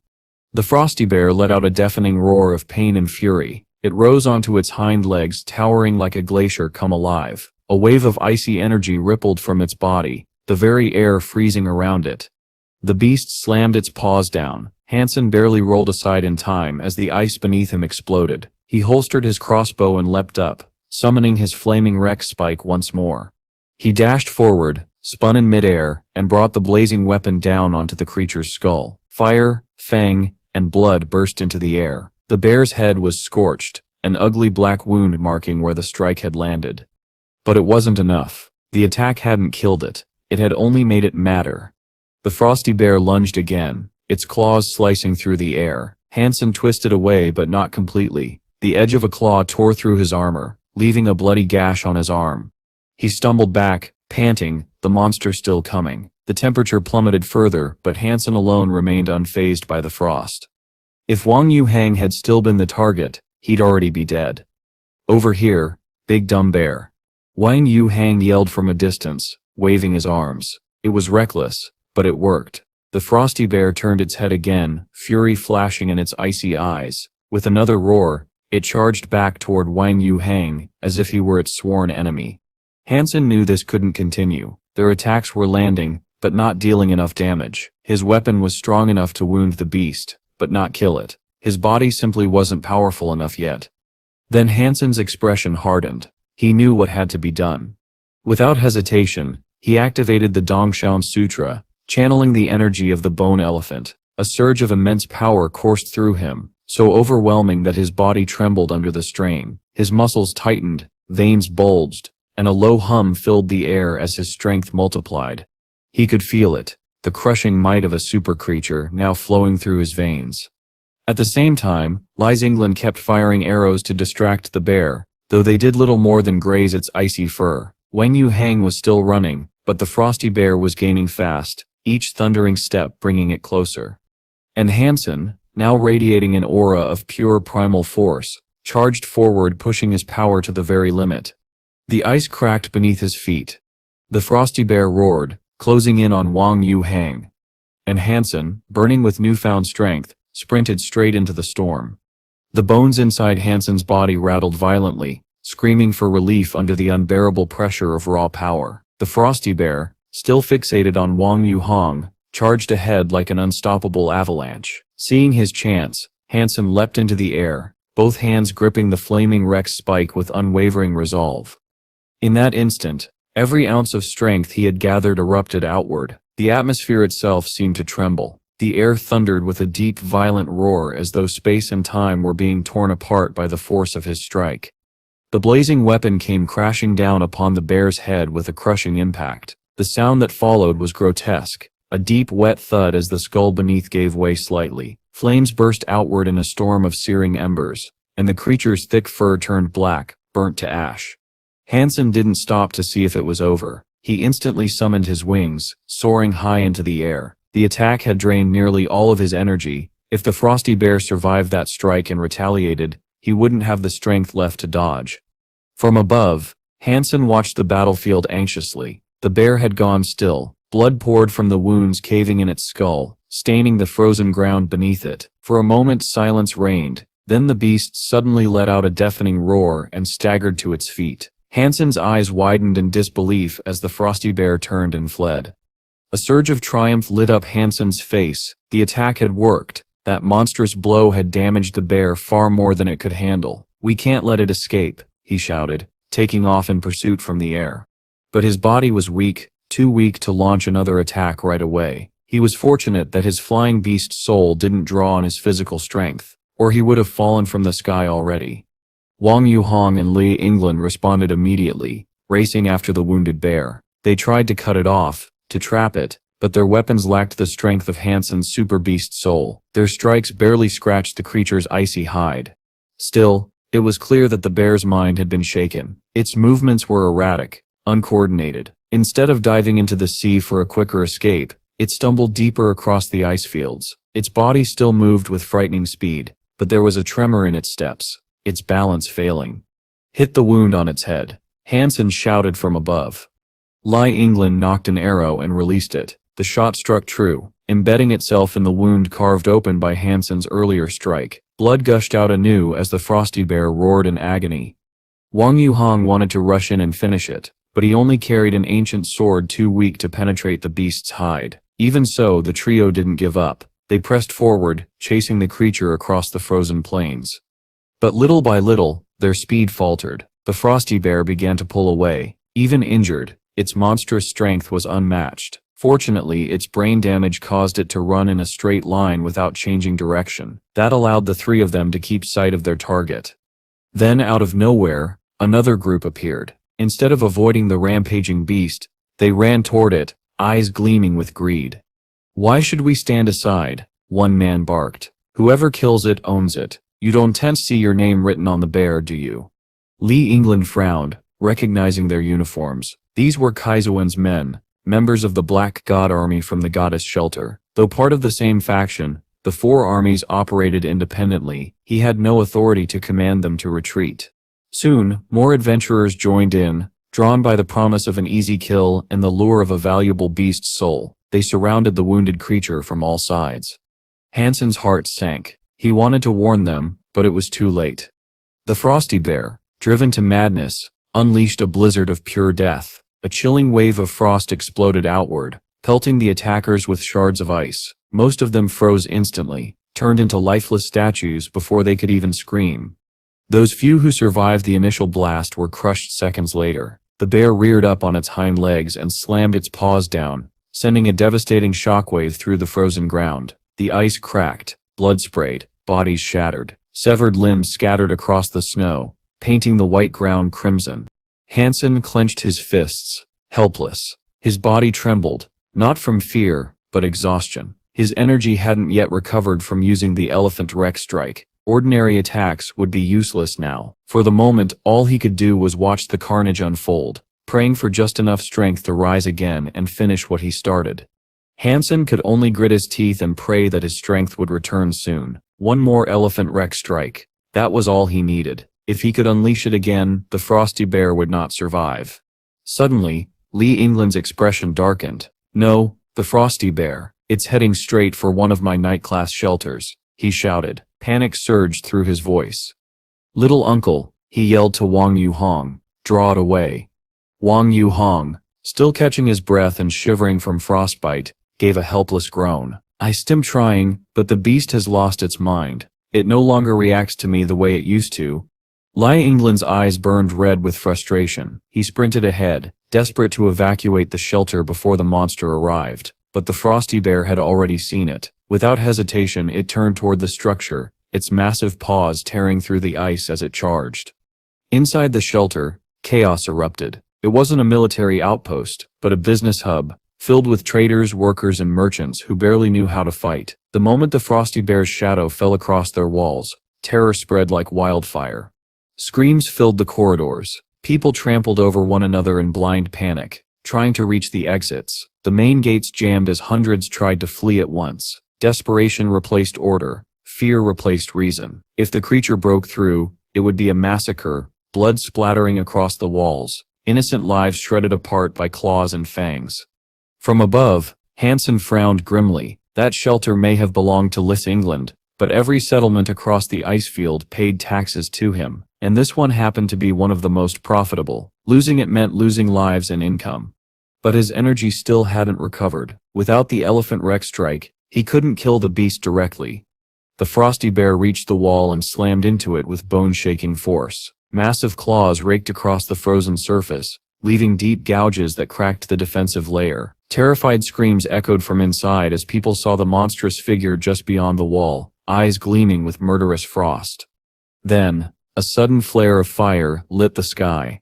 Han Sen descended like a comet, flames swirling around him. In his hands, the flaming wreck's spike spun wildly, its drill-like head glowing red-hot. Sparks flew as it rotated at full speed, radiating raw destruction. Go to hell, beast, Han Sen roared. His war cry echoed across the tundra as he launched himself forward. The frosty bear, pressed against the wall, had its back exposed, and Han Sen took full advantage. With a fierce battle cry, he thrust the flaming drill upward with all his might. The wreck's spike pierced through the creature's hindquarters with a thunderous crack. The explosion of fire and blood was blinding. The ground trembled beneath the impact. Han Sen's arms shook violently, his heart racing as the weapon tore through muscle and bone. Steam rose as burning flesh met frozen air. His bones screamed, and every vein in his body bulged under the immense power he was channeling. Still, Han Sen didn't stop. Gritting his teeth, he pushed harder, forcing the spinning weapon deeper inside the beast. Half of the drill disappeared into its massive body as blood sprayed outward in a crimson mist. Everyone watching stood paralyzed, eyes wide in stunned silence. The strike was so brutal, so overwhelming, that even the bravest among them clenched their muscles involuntarily. He unleashed it all into a devastating punch straight to the handle. The wreck spike vanished entirely inside the creature. A massive geyser of blood erupted from the frosty bear's body as it released one last tortured bellow, then collapsed with earth-shaking weight. The frozen ground quaked beneath its fall. The towering wall of the shelter trembled but held firm. Silence followed. Then, a familiar voice echoed inside Han Sen's mind. Super creature hunted, giant frosty bear. Beast soul, not acquired. Flesh, inedible. You may harvest its life Geno essence. Consuming it will yield a random number of super Geno points between 0 and 10.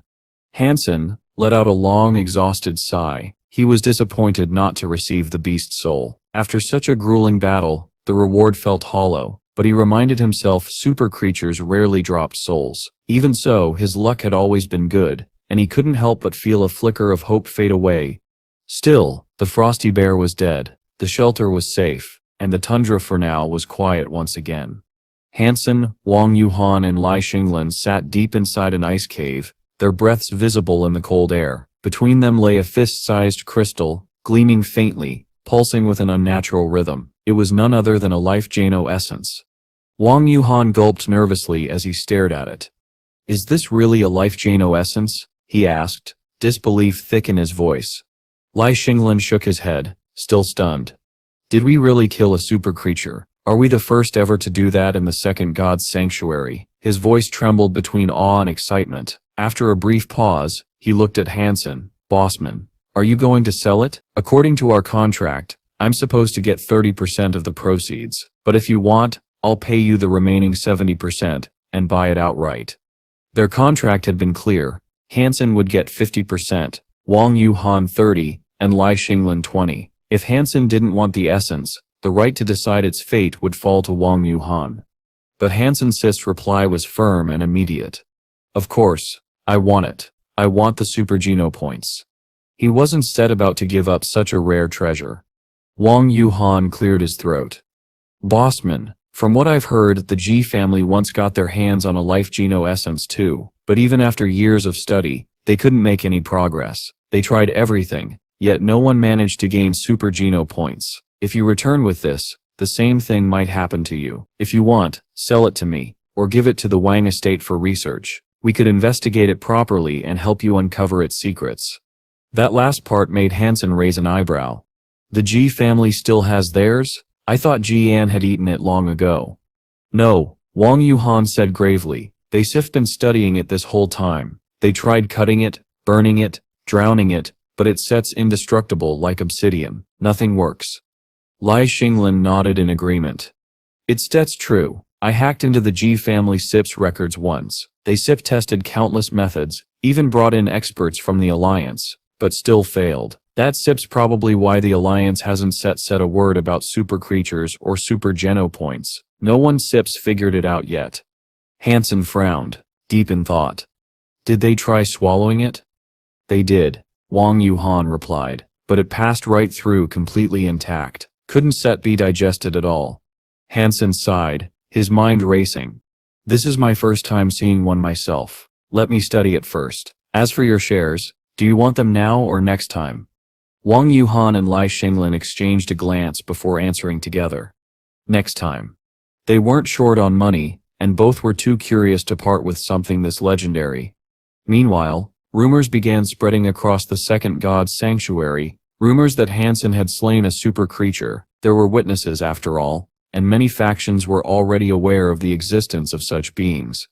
Jian, hearing the whispers, tried calling Han Sen, but his line was busy. He was already talking to someone else. Jian hung up, deciding to wait. She knew Han Sen would come to her soon enough. And he did. When Han Sen entered her office, she looked up, eyes wide. You really killed a super creature in the second god's sanctuary? She asked in disbelief. Even though Han Sen had explained everything, she still found it hard to believe. I said I killed it, didn't? Said I. Han Sen replied with a smirk. Why is that so hard for you to accept? He casually sat down on her chair and pulled her gently into his lap. Ji Yan rolled her eyes, pinching his waist playfully. Would it kill you not to brag? Han Sen chuckled. What did your family say? My father wanted me to ask if you truly killed it, she said honestly. He also wanted to know if you got its beast soul and life Geno essence, and whether you be willing to sell them. I killed it, yes, Han Sen admitted. Didn't get the beast soul, but I do have the life Geno essence. If you want it, I still give it to you. Jian's expression softened. That's sweet of you, but that was my father's idea, not mine. You earned it, so keep it. But if you ever do decide to sell, promise me you will still offer it to the Jebli family first. After all, I am your girlfriend. Han Sen smiled. Then give me some time. Let me research this thing first. If I can figure out how to consume it, I still let my wife handle it. Jian blinked, narrowing her eyes with mock anger. Your wife? And who might that be? Han Sen grinned, saying nothing, just letting the silence between them fill with teasing tension. Han Sen leaned back in his chair, the golden gourd resting lightly in one hand, the silver fox curled lazily on his lap, and the two attendants tending to him like royalty. His casual posture contrasted sharply with the urgency that had filled the ice cave not long ago. Young Manly, standing stiffly before him, felt a mix of irritation and disbelief. How could someone who commanded such wealth and power appear so relaxed while she carried the weight of the ice field on her shoulders? Han Sen's smile, calm yet commanding, broke the tension. I am satisfied with the quality of your work, he said. You managed the ice field impeccably. You handled every problem that arose. And still, You maintained order across the shelters. That's Sep's no small feat.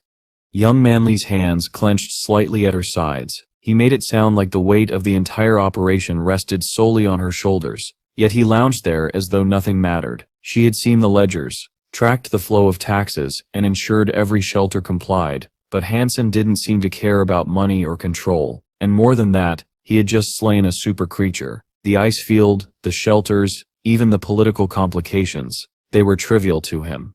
Taking a deep breath, young Manly spoke firmly, her tone a mixture of authority and exasperation. I can help you write the report, but there is a mission you must handle yourself. Han Sen tilted his head, amused.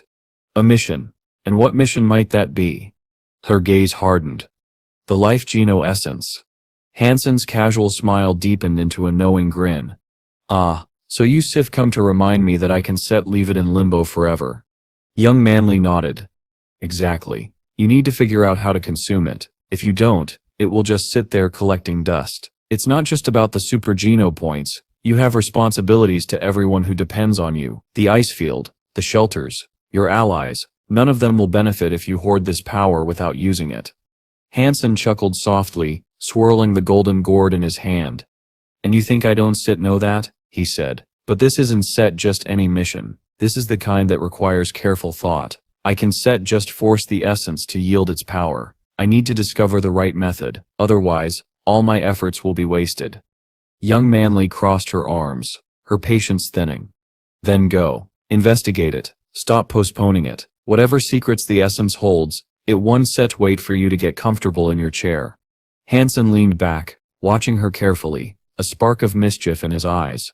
Very well, he said, his tone playful yet determined. I will take on this mission myself. But know this, whatever it takes, I will uncover the secret. The life geno essence will yield to me, and when it does, everyone will see why I'm the only one capable of hunting super creatures in the second god's sanctuary. Han Sen glanced toward young Manly, curiosity written on his face as he asked what was going on. Young Manly calmly replied, a young man has just arrived at the second god's sanctuary. He was born on the ice field and has requested that you protect him. Han Sen frowned, clearly displeased. Where will I find the time to do such a thing? Let one of the other groups bring him into the fold. I won't stand for that, young Manly replied with a faint smile. Of course you will, Han Sen shot back, his voice firm. Even if it were the Son of God himself, he get the same treatment as everyone else. Young Manly Sip's grin deepened. He Sip's not the Son of God, but his surname is Chin, so you still have to attend to that yourself. I can help you there. Han Sen's expression changed slightly. Chin? What his relation to Captain Chin? He's Captain Chin's nephew, young Manly replied, smiling again. I see, Han Sen nodded, his tone shifting immediately. Then have him come find me. Soon after, Su Xiao appeared before Han Sen, catching him completely off guard. Han Sen was surprised to see that Su Xiao had become an evolver and arrived at the ice field as well. Brother Sen, I finally found the organization, Su Xiao exclaimed with joy, gripping Han Sen's arm, his eyes brimming with relief. Han Sen smiled and chatted with him for a while before asking young Manly to assign Su Xiao a position in the goddess army. Once that was settled, Han Sen went to meet Qin Wenhao. The young man looked barely 20 years old. His face was gentle, soft, and carried a babyish charm, the kind of look women tended to adore. Greetings, Uncle Sen. I am Qin Wenhao, the young man said politely, bowing his head slightly. Han Sen felt a pang of disbelief. Uncle, he thought. Am I really old enough to be called that? I'm only in my 20s, just a few years older than him. Qin Wenhao seemed to notice Han Sen's unease, and quickly explained, my auntie told me to respect you. Since you both are of a similar age, I thought I call you uncle, Seps. If I didn't my auntie would think I was being disrespectful. Han Sen chuckled. I suppose that Sip's fine, he said, brushing off the matter. Then he asked, why do you want me to be your guardian?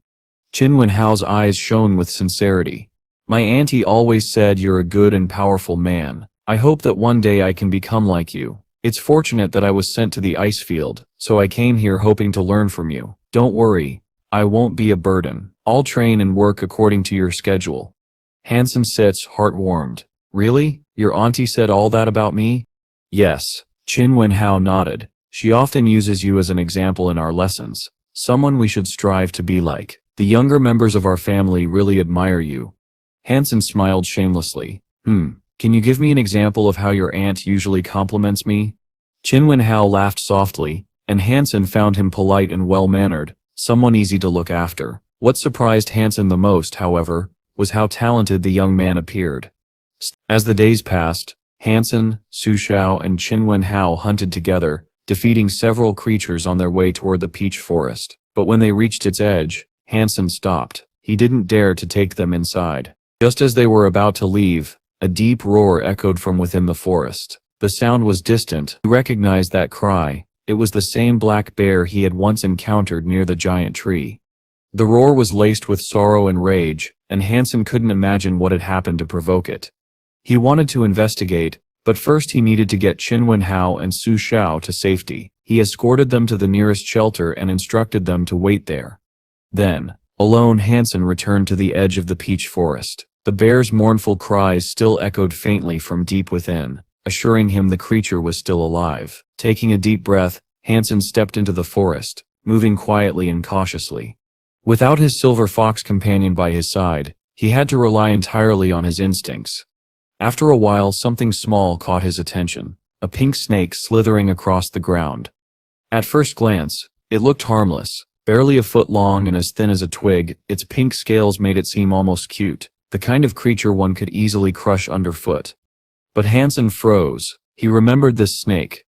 It wasn't just any snake. This was the same one he had seen before, training beneath the giant tree alongside the other beasts. It was no ordinary serpent. This pink little snake was terrifying. Han Sen felt a sudden unease creep up his spine. Something was wrong. He immediately opened his gene lock, preparing to retreat. But before he could take another step, his eyes widened in disbelief. All around him, snakes began slithering out from the undergrowth and coiling down from the trees. Red, green, black, white, and even patterned ones. An endless sea of serpents. They covered the ground and hung from the branches like twisted vines, their scales glinting faintly under the dim forest light. Han Sen couldn't even count them all. The king of these creatures is pure evil, he thought grimly, his heart pounding. Without hesitation, he summoned his wings, intending to escape into the sky. But before he could ascend, a movement above caught his eye. A snake with wings burst out of the canopy. Even the small pink snake now had transparent, blood-like wings, shimmering eerily as it hovered above him, blocking any path of flight. Realizing escape wouldn't come easily, Han Sen gritted his teeth and summoned his flaming Rex Spike, the massive 2-meter weapon blazing to life in his hands. With a powerful throw, he hurled it at the nearest cluster of snakes. The explosion of fire consumed them instantly, turning their bodies into charred ash. The attack tore open a small gap in the ring of serpents, and Han Sen dashed through it without looking back. But even as he ran, he quickly realized something strange. The pink snake wasn't just powerful, it was intelligent. Like the Wolf King and the Pegasus King, its strength lay in its ability to command and coordinate an army. The countless serpents moved as one, forming strange formations that hemmed him in from every direction. They couldn't seriously injure him, but their movements forced him to retreat farther and farther into the forest. What does this pink snake want? Han Sen wondered, his brow furrowed. Despite their overwhelming numbers, none of the snakes struck to kill. They only drove him deeper into the peach forest, pressing in from every side as if herding him towards something. The realization unsettled him. They're guiding me somewhere, but why? He wanted to escape, but every attempt failed. Wherever he turned, serpents slithered from the trees or burst from the ground, covering every possible exit. The air buzzed with their hissing, a haunting, unified sound. Eventually, he noticed a pattern. The snakes were pushing him toward the direction where the roars of the black bear echoed faintly through the forest. After being driven for nearly 100 meters, the bear's furious cries grew louder and more distinct. It sounded enraged, desperate even. At that point, Han Sen made a quick decision. If they want me to go there so badly, I might as well find out why. He spread his wings and surged forward, flying straight toward the sound. The swarm of snakes didn't attack. They simply followed, keeping pace, their bodies twisting through the air and trees like living shadows. The deeper he went, the stranger the forest became. No other creatures were in sight. It seemed as if the peach forest now belonged solely to the serpents. After what felt like an eternity, the trees opened into a chaotic clearing. From his vantage point, Han Sen could see devastation. Trunks snapped in half, branches strewn across the ground, soil torn and churned as if by a violent storm. He climbed a small hill for a better view. And there he saw it. The black bear stood in front of a cave, its fur soaked in blood, its massive body trembling with exhaustion. Yet still, it roared defiantly toward the sky, standing between the cave entrance and its attacker, a bone elephant. The colossal beast's ivory-white tusks and trunk were slick with blood, as it repeatedly struck at the bear. Every blow echoed like thunder. Despite its wounds, the bear refused to move. Its eyes were filled not with fear, but with a fierce determination to protect what lay behind it. Han Sen shifted his position for a clearer look inside the cave, and then he understood. Peeking from the shadows was a smaller black bear cub, its tiny head trembling as it watched its parent fight for its life. So that's it, Han Sen realized. The black bear isn't fighting for treasure, it's protecting its child. The bone elephant's body glowed faintly red, while the black bear's fur had turned pitch black, pulsing with vitality. The two super creatures clashed like titans, shaking the ground with every collision. Rocks shattered. Trees splintered. The earth itself seemed to quake beneath their fury. The black bear, massive and ferocious, might even have been stronger than the frosty bear Han Sen once faced. The frosty bear wielded ice, but this one's endurance was unmatched. Even with Han Sen's flaming Rex spike, he doubted he could pierce its hide. It was tragic. Two magnificent super creatures forced into a brutal fight, one doomed simply for being weaker. The bone elephant's tusk thrust forward again, slamming into the bear's defense. The impact sent the bear crashing into the cliffside, cracks spreading across the rock face. With a sickening sound, the tusk pierced through the bear's chest. Blood poured down the white bone like a crimson river. The bear roared in agony but still retaliated, kicking at the elephant's neck. The attack barely staggered it. The bear was clearly losing, its strength fading with every breath. If this continues, it'll die, Han Sen thought, tightening his grip on his weapon. Then, another thought crossed his mind, a dangerous one. If the black bear has a cub, maybe its life geno essence is similar to the golden growlers. Maybe this is my chance. His heartbeat quickened, excitement sparked in his eyes. Perhaps fate itself had brought him here, a perfect opportunity, delivered by Lady Luck, to uncover the secret behind life geno essence. Han Sen crouched low, his eyes fixed on the raging battle before him, carefully contemplating the perfect moment to strike. The black bear and the bone elephant continued their violent clash, each blow echoing through the forest like thunder. But before Han Sen could decide on his move, a faint rustling noise came from behind him. Startled, he spun around, only to find the pink snake coiled lazily around a nearby branch. Its slender body gleamed faintly under the forest light, and its forked tongue flickered in and out as it hissed softly. Han Sen froze on instinct. He hadn't sensed its approach at all. That realization chilled him to the core.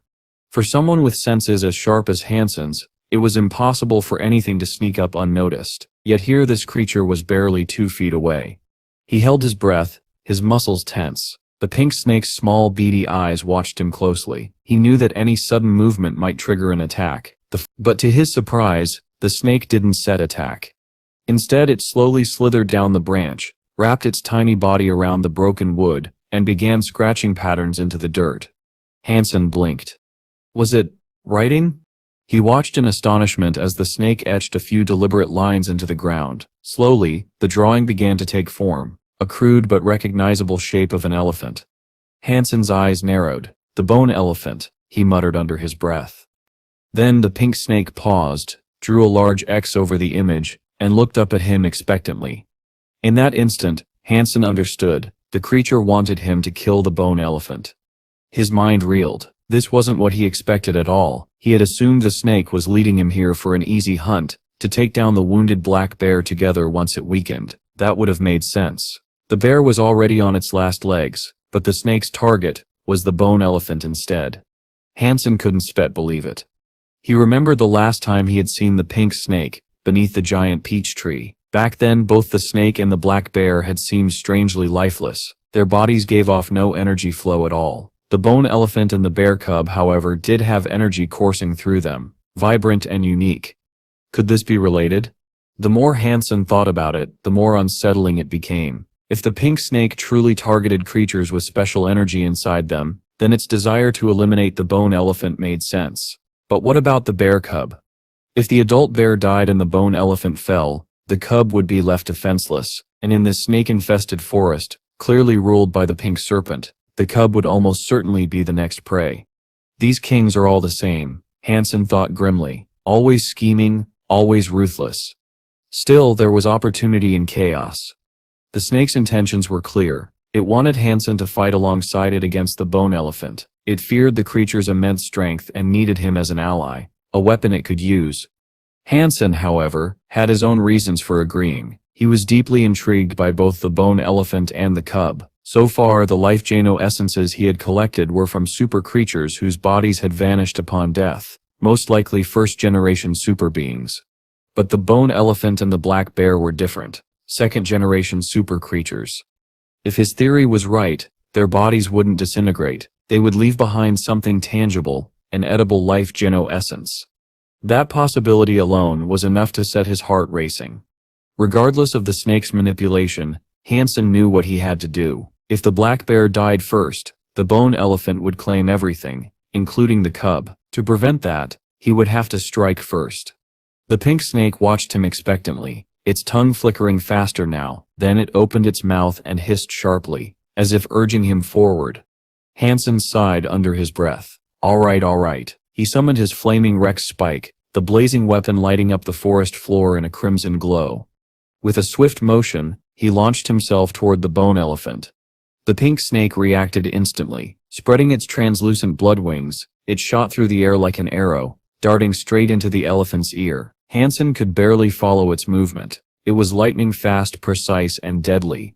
The bone elephant let out a furious bellow, thrashing violently as it sensed the snake wriggling inside. Using its massive trunk, it tried to grab and pull the serpent out. The pink snake twisted and dodged, barely avoiding being crushed.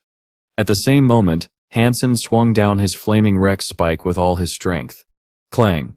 The strike landed perfectly, but instead of piercing the creature's bone-like hide, it produced a metallic sound. Only a faint white mark appeared on the red surface. The impact sent a shock up Han Sen's arms, numbing his hands. It's tough, he muttered in disbelief, shaking off the pain. The bone elephant turned, enraged, its glowing eyes locked onto him. Though unharmed, it was furious at being attacked. It began to charge, but before it could, the black bear roared and grabbed its tusks, holding it back with raw, desperate strength. That single moment of restraint was all the pink snake needed. It darted back toward the bone elephant's ear again, vanishing into the dark crevice, ready to strike from within. Han Sen raised his flaming Rex spike once again, stepping closer to the bone elephant's massive frame. Its crimson bones glowed with a menacing heat, and not a single weak point was visible. So Han Sen took aim at the thinnest spot he could find, then swung down with all his might. At that moment, the black bear, still clutching the elephant's tusks, was barely managing to restrain it. The bone elephant let out a furious trumpet that echoed through the forest. Then, with an enormous burst of strength, it lifted the bear, still hanging onto its tusks, and hurled it straight into the mountainside.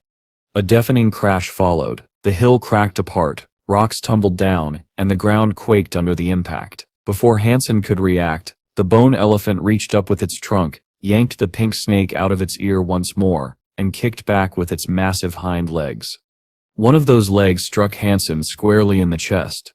The impact sent him flying through a line of peach trees, splintering branches as he tumbled through the air before finally slamming into the ground. Even with his golden armor and gargoyle glyph protecting him, the blow had been devastating. He coughed up blood, clutching his burning chest. Fudge, this bone elephant is even tougher than that frosty giant bear, Han Sen muttered through gritted teeth, forcing himself to stand.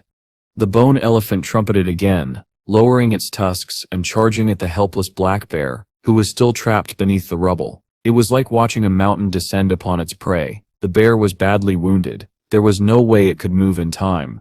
But then, a roar pierced the air.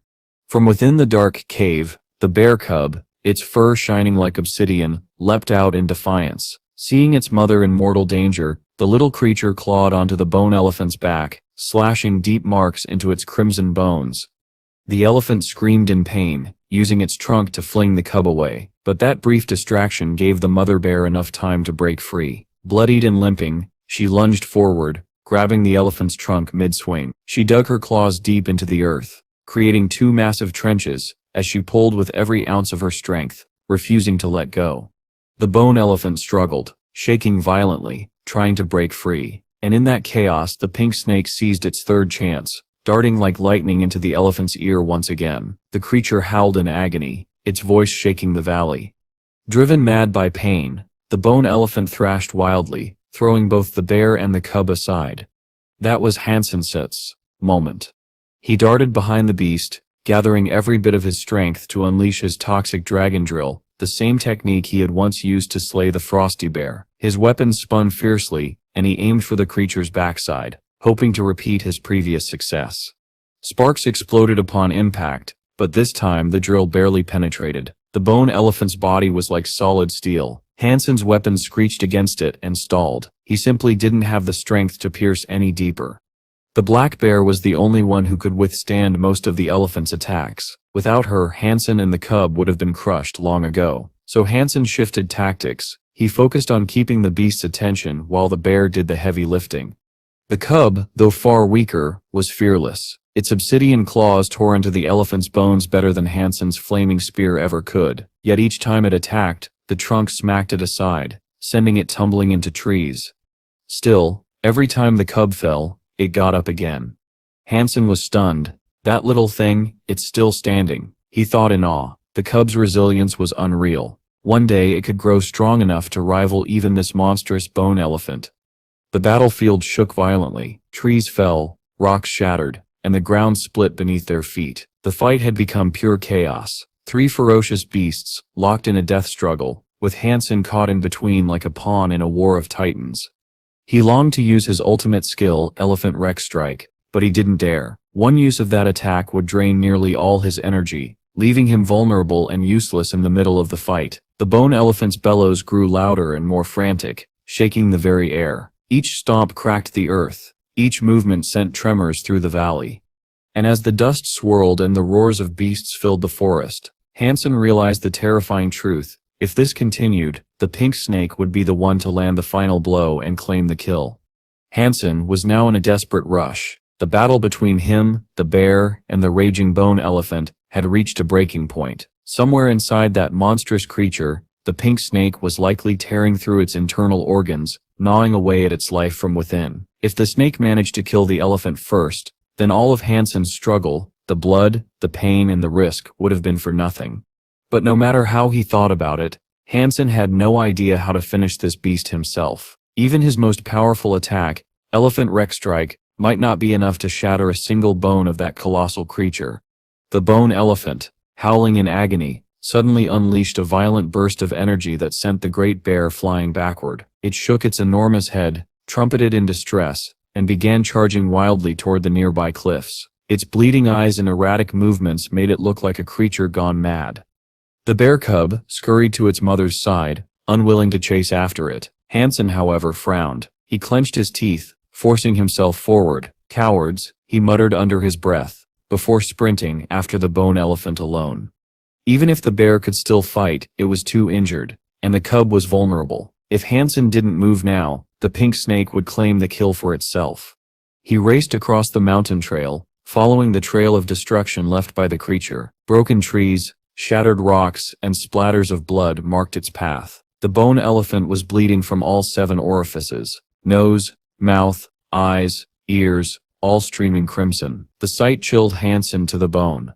What kind of pain is that snake inflicting from inside? He thought. The idea of that thing burrowing into his own skull made him shiver uncontrollably. Just remembering how the snake had appeared behind him earlier, completely undetected, made cold sweat trickle down his back.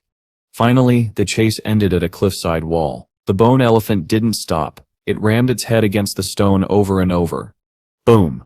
Each impact cracked the cliff further. Chunks of rock collapsed onto the creature's back, but it didn't care. Again and again, it smashed its skull into the mountain, as if trying to crush its own brain. Blood spattered the ground. Its trunk flailed, striking itself in a frenzy, while its roars echoed through the valley.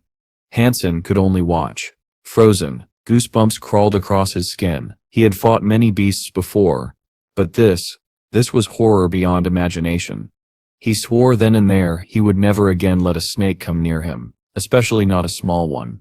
To see a super creature of such immense strength reduced to this pitiful state was terrifying. But the bone elephant continued ramming the cliff, until a new valley began to form. The ground trembled with each blow. At last, its strength began to fade. Tears of blood streamed from its eyes. The glow of life within them was dying. Blood poured from its mouth and ears like water from a broken dam. It was over. The mighty bone elephant collapsed in a twitching heap. Its skull, though cracked and battered, hadn't shattered completely. Han Sen's heart pounded in his chest. If even the cliff couldn't break it, he thought, then I'll need something more. There was no easy way to end this, but he had no choice. He had to strike before the snake finished the job. He gathered his breath and activated the Dongshuan Sutra, synchronizing his body's energy flow with the bone elephant's. His veins lit up like molten fire. Every muscle vibrated, channeling the same overwhelming power that once belonged to the creature. His hands glowed, filled with blinding strength. This time, he didn't summon the flaming Rex spike. It would be useless here. Instead, he placed his palms directly against the creature's skull, preparing for a single perfect strike. He would pour the elephant Rex strike, fused with his yin-yang blast, straight into its brain. There would be no second attempt. He waited, focusing his senses, tracking the faint movement of the pink snake, still writhing inside the elephant's skull. His timing had to be perfect. One move, one instant before the creature's death. That was all he had. Then Han Sen's pupils narrowed. In that frozen moment, his body erupted with energy. A deafening roar burst from his soul as his fiery palms slammed against the bone elephant's head. Boom. The elephant Rex strike detonated like a torpedo deep beneath the surface. Exploding inside the creature's skull, a shockwave of energy rippled outward as the bone elephant's body convulsed violently, then went still. A mechanical voice echoed in Han Sen's mind. Super creature hunted, Saint Bone Elephant, beast soul not acquired. Consume its flesh to obtain a random number of super geno points. 0, 10. Life geno essence obtainable. Before Han Sen could even process the message, a streak of light burst from the elephant's ear. The pink snake shot out like a meteor, soaring into the forest canopy, then vanished into the shadows. Han Sen sighed in relief. The pink snake was gone, and with any luck, it wouldn't return. It must have been caught completely off guard by his sudden counterattack. Since that strike was a one-time move, Han Sen was glad it had worked as effectively as it did. Without wasting a moment, he summoned his angel. He wanted to see whether she could devour the bone elephant's remains. Perhaps this was what she needed to evolve. These days, Han Sen didn't care much about beast souls anymore. His focus had shifted entirely toward one goal, finding a way to consume life geno essences. As soon as the angel laid eyes on the bone elephant's massive corpse, her red eyes gleamed with hunger. In an instant, she leapt onto it. The sound that followed was unnerving, a mix of cracking, snapping, and grinding. She gnawed through the giant skeleton like a starving beast, breaking bones, sucking marrow, even biting through its tusks, as if they were brittle glass. Han Sen froze in disbelief. Her teeth were terrifyingly strong. Watching her chew through the remains of a super creature was both awe-inspiring and frightening. Determined to claim his share, Han Sen summoned his flaming Rex spike and struck the elephant's skull, hoping to crack it open and retrieve the life geno essence. To his surprise, the bones gave way easily. It seemed that after death, the elephant's once impenetrable bones had softened. With a heavy strike, the skull split apart like a piñata, and a stream of thick, white brain fluid spilled out. Han Sen finally understood why the angel had been able to eat it so voraciously. The carcass was no longer nearly as hard as it had been in life. Relieved, Han Sen smiled, but just as he relaxed, a chilling sound surrounded him, a chorus of hissing and slithering. A sea of snakes emerged from every direction, their scales glinting in the dim light. The pink snake had returned, this time riding atop an enormous titan boa. Its furious hisses echoed through the valley. It had rallied its kin for revenge. Han Sen glanced at the angel. She was still devouring the elephant, and it would take her a long time to finish. If the snakes attacked now, they'd both be overrun. He weighed his options. Should he abandon the corpse and escape with her, or risk everything to defend it? Before he could decide, a thunderous roar shook the air. Han Sen turned to see two bears, one massive, one small, charging down the hill. They tore through the army of snakes like a storm, shredding them apart with their claws. Within moments, the ground was littered with lifeless serpents. The larger bear stopped near the bone elephant's corpse and looked directly at Han Sen. Its eyes gleamed with intelligence, almost human. It gave him a brief nod, then turned toward the pink snake and let out a deep roar. The snake hissed in response, the two beasts communicating in an eerie primal exchange. After a tense standoff, the pink snake finally backed down. It gave Han Sen one last hateful glance before slithering away with its swarm. The forest fell silent. The bear picked up its cub, placed it gently on its back, and walked away without another sound. Han Sen stood there, stunned. Did they come to save me? He wondered. Maybe they thought I killed the bone elephant to help them. Was this their way of repaying me? He couldn't be sure, but whatever the reason, it had worked out in his favor. Now free of danger, Han Sen let the angel continue her feast. He sat down, catching his breath while his eyes scanned the area to make sure the snakes were truly gone. None returned. The creatures of the second god Sit's sanctuary, he muttered to himself, are becoming more and more like humans, especially the young ones. I wonder what it will be like in the third. As he spoke, he examined the bone elephant's life geno essence in his hand. It was a strange object, part bone, part jade, faintly translucent, and peaceful in its glow. It didn't radiate the violent energy of most essences. Instead, it carried a serene aura, just like the bone elephant he had once seen meditating beneath a tree. I hope I can finally consume it this time, Han Sen whispered. If I can sit, then I step truly out of options for gaining the super geno points I need. Han Sen held the life genome essence tightly in his hand and gave it a cautious lick, but the result was disappointing. Nothing happened. The strange bone-like object remained solid and unchanged. It didn't melt, didn't soften, and showed no sign of reacting to him. Determined, Han Sen sat cross-legged and focused his breathing. He gripped the bone life genome essence once more, and began circulating his Dongshuan Sutra, carefully simulating the energy flow of the bone elephant. A deep rumble echoed inside his body, the kind of steady, thunderous rhythm he remembered from the creature itself. Then, something incredible happened. The life genome essence in his palm started pulsing in sync with his internal flow. It followed the rhythm of his energy, resonating with every rise and fall of his breathing. Han Sen's eyes lit up in realization. This is it, he thought. I'm finally on the right path. He intensified the flow, quickening the circulation of the bone elephant's power. The life genome essence began to tremble violently, emitting a strange vibration that filled Han Sen's arm with a foreign, almost divine strength. It was as if the essence itself was ready to awaken, ready to burst open and merge with him. But before it could, the reaction stopped. The energy inside the essence quieted down again. Han Sen frowned, licking it once more in frustration. Still, it refused to melt. If I can activate the essence, he muttered, then why can I absorb it? It made no sense, yet deep down, Han Sen knew he had made real progress. The essence had reacted, something that had never happened before. That meant his path was correct. He was simply not strong enough yet. His simulation of the elephant's energy flow wasn't perfect. My Dongshuan Sutra has yet even reached the first tier, he thought. I can recreate the bone elephant set's flow exactly. There are still differences. He clenched his fist. I need to finish mastering the first tier of the Dongshuan Sutra. If this is truly the method to absorb life genome essences, then I must understand the energy flow of every super creature I face. I need to observe them before killing them. Otherwise, it's pointless. Killing first-generation creatures wouldn't help either. Their essences couldn't be absorbed by this method. Still, Han Sen smiled faintly. Today he'd made one crucial discovery, and that was enough for now. His gaze darkened for a moment. Should I kill the silver fox? He murmured. That guy Sip's definitely a second-generation super creature. A mischievous grin appeared on his face, but he quickly shook the thought away. The fox had been his loyal companion for too long. Han Sen couldn't bring himself to betray that trust. There were plenty of second-generation super creatures roaming the second god's sanctuary, enough to test his new theory without turning on his allies.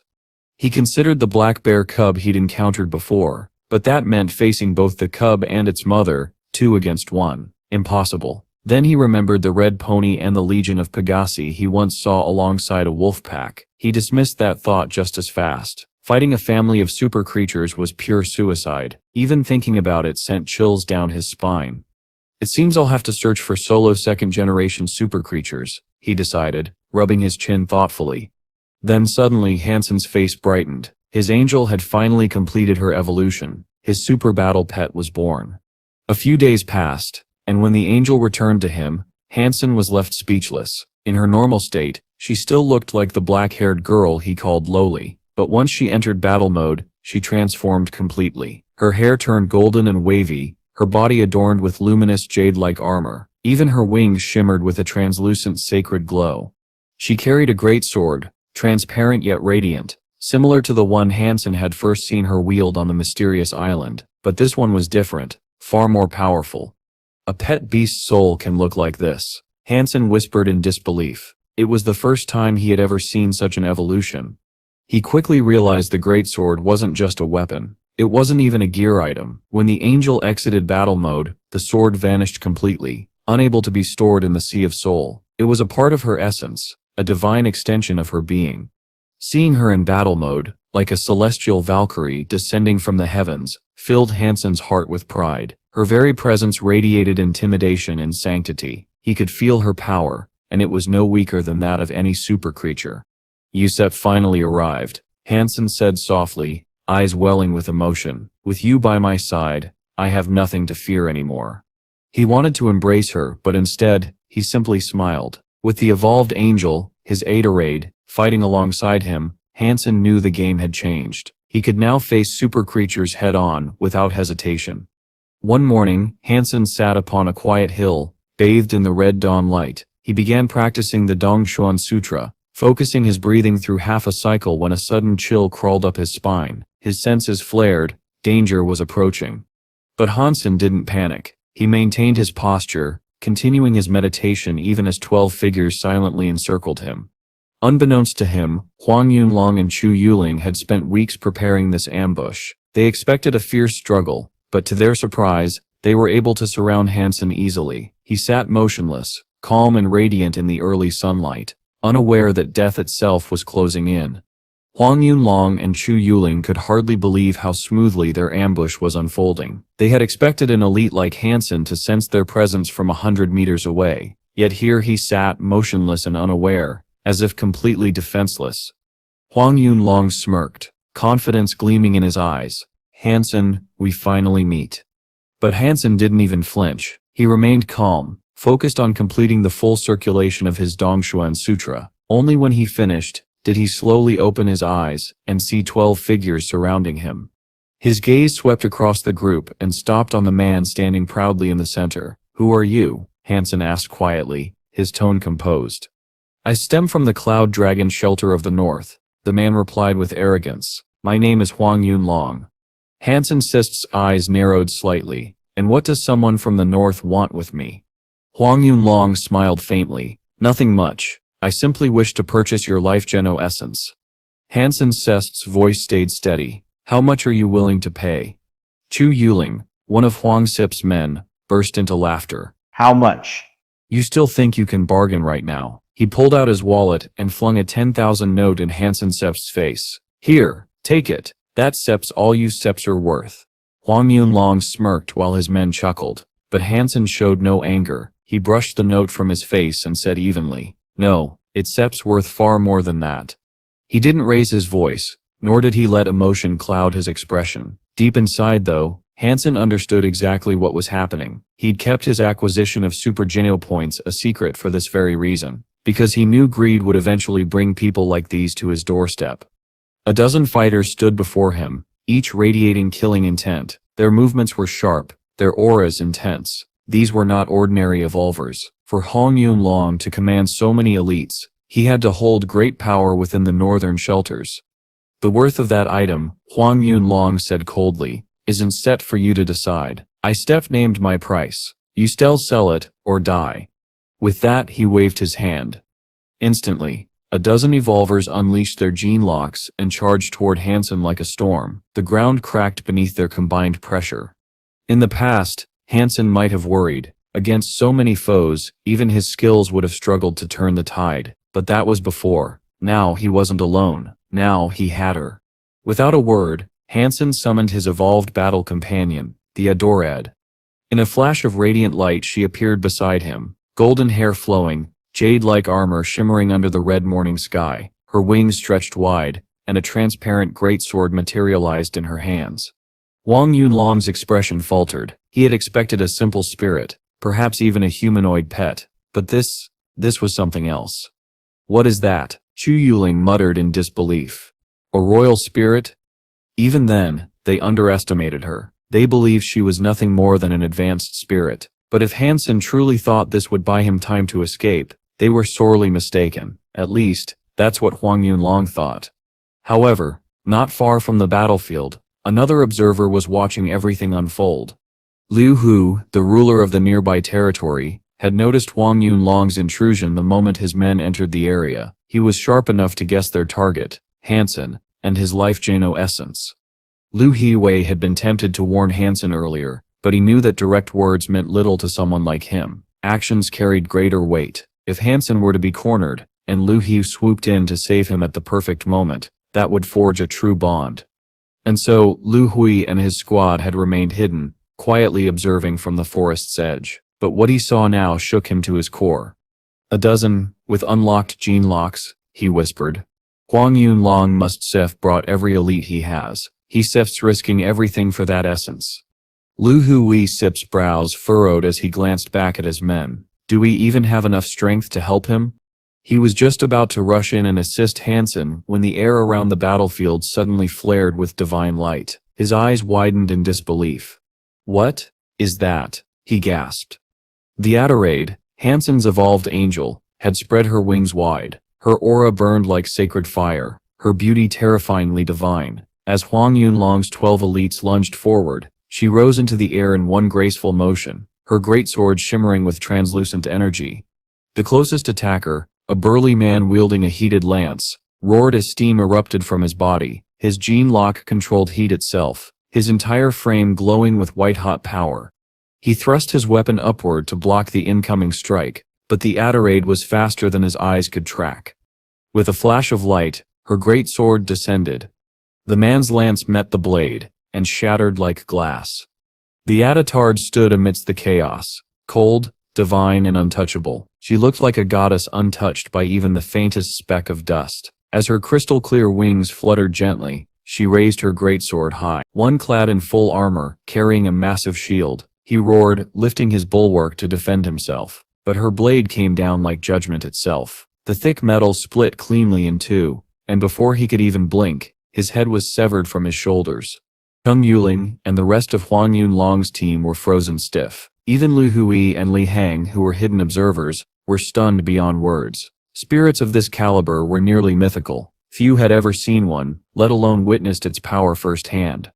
Retreat! Retreat! Huang Yunlong finally shouted, his composure shattered. The angelic spirit's strength was far beyond what he had anticipated. Even greater than a super creature, his plan to kill Han Sen had failed completely, but he didn't need to shout. His men were already running for their lives, tripping over each other in panic.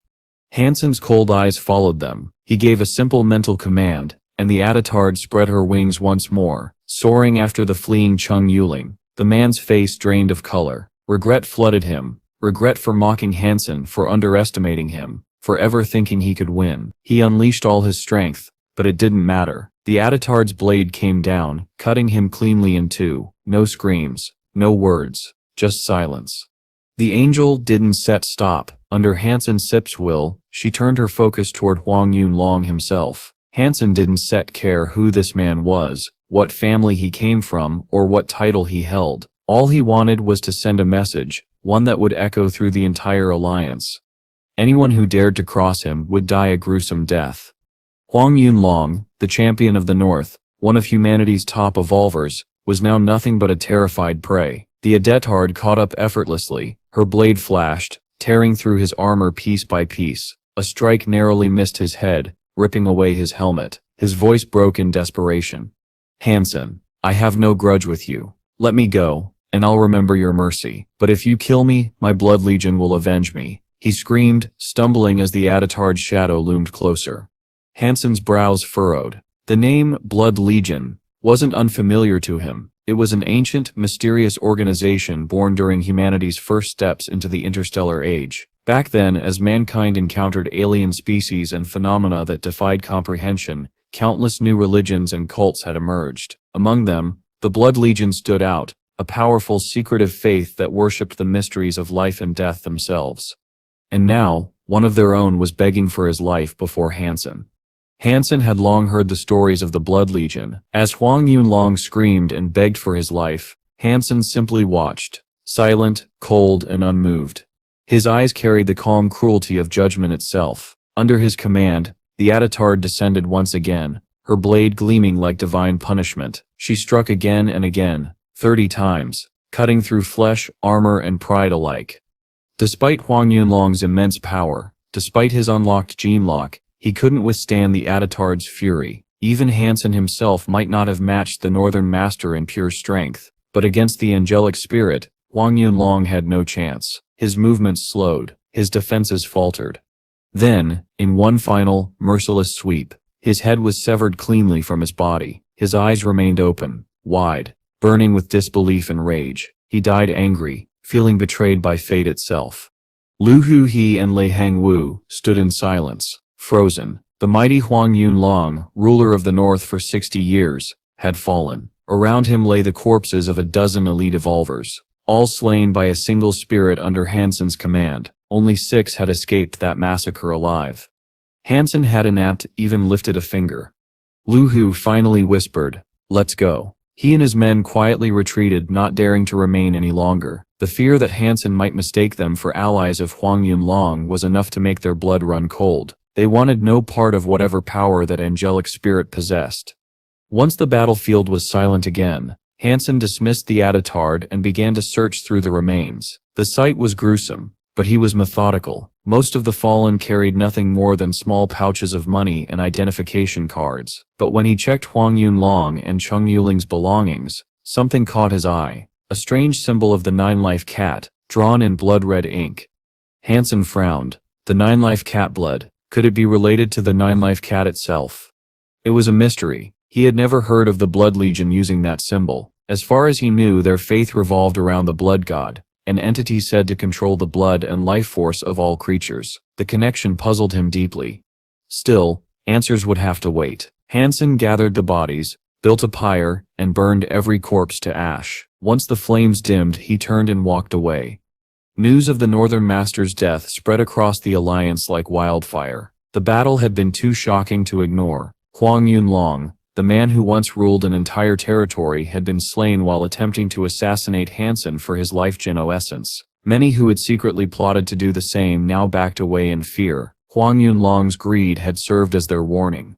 Returning home, Han Sen made a decision. He contacted Jie Yan, instructing her to hand over the Frosty Bear life geno essence to the Jie family. He had been unable to absorb it anyway, and holding onto it was only bringing more trouble. If people learned that the Jaya family possessed the item, they would also realize that Han Sen himself could not use it, discouraging future attacks. He didn't fear battle, but assassination was another matter entirely. Even Han Sen knew he wasn't invincible. He also considered selling the older life geno essences he couldn't absorb. They were likely useless to others as well, but they could fetch a fortune, and he could use that money to strengthen himself in other ways. Meanwhile, in the Jia family estate, Jia Rushan was smiling faintly. "Daddy, you seem to have a lot of free time lately," Jia Yan teased. He chuckled. "I can set help it. My future son-in-law is too talented for his own good." She blinked, pretending ignorance. "What has he done now?" Rushan leaned back with a grin. "Didn't Set he tell you? He used his spirit to destroy a dozen elites, and even killed Huang Yunlong himself." Jian said, "I only heard that he used his humanoid pet beast Sip's soul to kill a group of thieves who tried to rob him." Jia Yan smiled faintly. "Thieves, huh?" Jia Rushen chuckled and turned to his daughter. "My dear, did you ask him what level his beast soul is?" "Super beast soul," Jia Yan replied confidently. "So it really is a super beast soul," Jia Rushen muttered, both impressed and surprised. He had already suspected as much, but hearing it confirmed was still astonishing. For Han Sen to possess such a powerful beast soul, he must have slain at least one super creature himself. That was no small feat. Even the Jaya family, with all their wealth and influence, had spent an enormous amount of resources just to hunt a single super creature in the first god's sanctuary. "Oh, and Han Sen said he'll give us the Frosty Bear's life geno essence." Jae-yen added with a bright smile. And what are the conditions of such an offering? Jae-rushin asked, narrowing his eyes. Dad, don't say that. Why would there be any conditions? He said it sets a gift for me, and I can do whatever I want with it. Jae-yeon blinked innocently. There really aren't set any strings attached. Jae-rushin looked surprised. Truly, no conditions at all? None, she insisted. Then with a playful smile she added, but since he steps been so good to your daughter, maybe you shouldn't let me owe him a favor. Jae-rushin laughed softly. This Han Sen is a clever man. By gifting it to you instead of selling it, he earns far more goodwill and benefit. He knows exactly what he steps doing. He leaned back, smiling in approval. He has good judgment, not someone who chases petty profit at every turn. Jae-yen teased. You didn't think I pick a fool, did you? Happily, she continued. Han Sen said he'd still stay in the ice field for a while, and we can come collect the life geno essence whenever we want. Good, but remember this. Tell young Han that the Jaya family doesn't accept charity. We still give him a proper reward for his gift. Jae-rushin paused for a moment, thinking. Also tell him that the Jia family wishes to formally cooperate with him in hunting a super creature together. If he seems interested, we can discuss the details later. Jae-yen nodded quickly. Understood. And about that other life geno essence, Han Sen agreed to sell it to the Chin family. The Chin family? Jae-rushin frowned slightly, then nodded with a smile. Not bad. He got his head on straight. He knows exactly what he's doing. Indeed, Jae-yen wasn't lying. Han Sen truly intended to sell it to the Chin family. He couldn't absorb the life geno essence of a first-generation super creature anyway, and holding on to it would only make him a target. Selling it early was the smartest move and the most profitable. Soon the news spread like wildfire. The man who possessed a super pet and 2 life geno essences was Han Sen. The entire alliance was shaken. Officers, nobles, and faction leaders all wanted to know more about him. Questions spread rapidly. Did he have more life geno essences? Would he cooperate? Could he help hunt another super creature? But Han Sen refused every offer. He stayed within the shelter, quietly cultivating the Dongshuan Sutra while waiting for the peaches to ripen. Even though he was inside the goddess shelter, he could still feel the invisible eyes watching him. That was the price of fame. But Han Sen cared little. A month later, the peach season arrived. Disguising himself with the Beetle Knight's camouflage, Han Sen slipped out of the shelter unnoticed. The entire world was watching his every move, but he didn't care. His goal was clear, to obtain the mystic fruit from the giant peach tree inside the peach forest. This time he brought along the silver fox and the little angel. He hoped that by consuming the fruit, he might unlock the first tier of the Dongshan Sutra. Stepping into the forest once again, Han Sen felt far more confident than before. Even if the pink snake returned with an army, he was certain he could handle them all. However, the journey was strangely quiet. The silver fox's overwhelming aura scared off every creature in their path. Han Sen was slightly disappointed. He had hoped to encounter and slay a few sacred blood snakes to boost his gene points. But no monsters appeared until he reached the base of the giant peach tree. There, gathered in a writhing mass, was the entire legion of snakes. They had encircled the mystic tree completely, guarding the ripened peaches like a living wall of scales and fangs. Han Sen stepped into the grove and immediately noticed the familiar figures. The black bear and its cub were both there. Nearby stood a blue beast and a crane-like creature. Every beast he had encountered the last time at the tree was here once again, except for the bone elephant. But Han Sen's arrival didn't go unnoticed. The moment he appeared, the pink snake and its vast legion of serpents stirred in unrest. Even the silver fox's presence hadn't managed to calm them before, and now with Han Sen there, the tension grew. As he approached, countless snakes lifted their heads in warning, hissing softly as if to tell him not to come any closer. The black bear's cub broke into an excited run. With an eager growl, it bounded straight to Han Sen, ignoring the legion of snakes that hissed around it. The cub had grown since their last meeting, its body larger, movement stronger. It circled him happily, sniffing around before gesturing for Han Sen to follow it toward the big bear.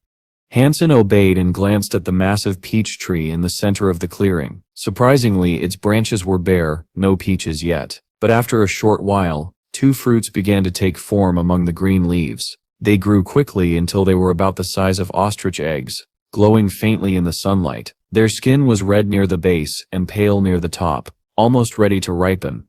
A tree so grand had produced only 2 peaches. Han Sen looked around carefully. The black bear, its cub, the pink snake, the blue beast, and the crane, all of them were watching the same two fruits with intent, including the silver fox and the little angel hovering nearby. There were many powerful beings here, all waiting for the same prize.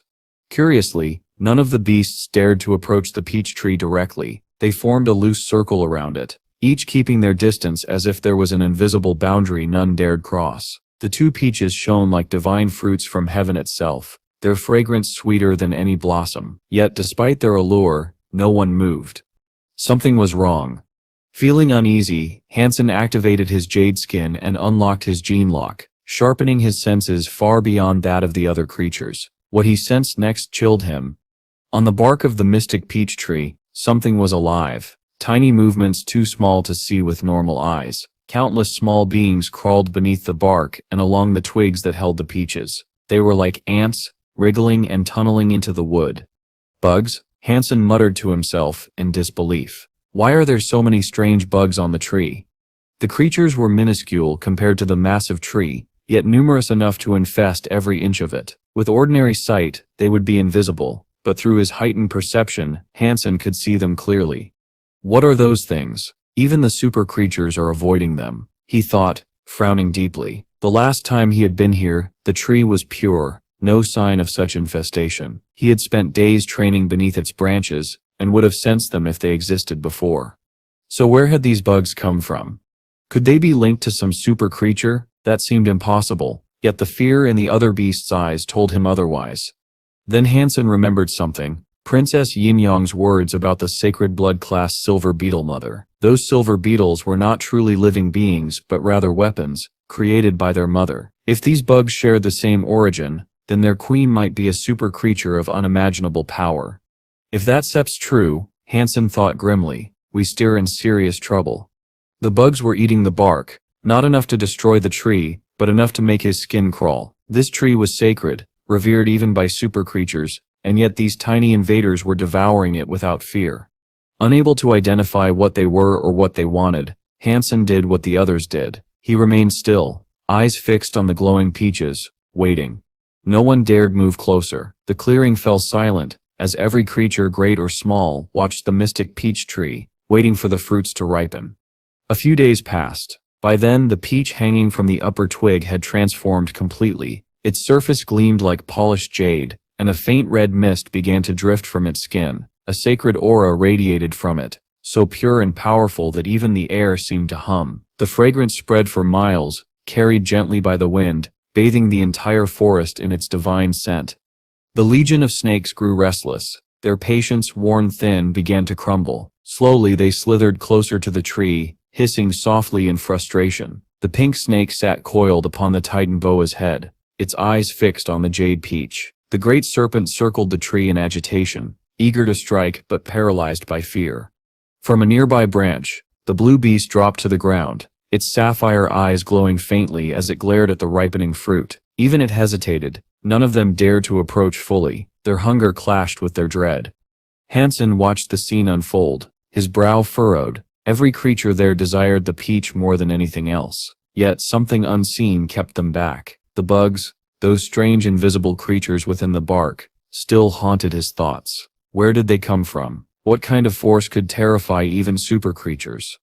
As the day waned, the peach's brilliance intensified. The red mist thickened into a divine glow, wrapping the fruit in a halo of light. Through the translucent skin, Han Sen could see the glistening juice within. Its scent filled his lungs, intoxicatingly sweet, so tempting that for a moment, he almost forgot fear itself. Then it happened. The bark began to writhe. The bugs burst forth in a living wave, crawling, flying, and wriggling over each other as they surged up the trunk. Like a tide of shadows, they climbed toward the glowing peach, an unending swarm of black specks, so dense they seemed to darken the air itself. Still, none of the super creatures moved. They simply watched as the swarm engulfed the fruit. Han Sen clenched his jaw. Enough waiting. With a powerful beat of his wings, he drew the wreck spike and shot toward the peach like a comet. His sudden movement shattered the stillness. The domino had fallen.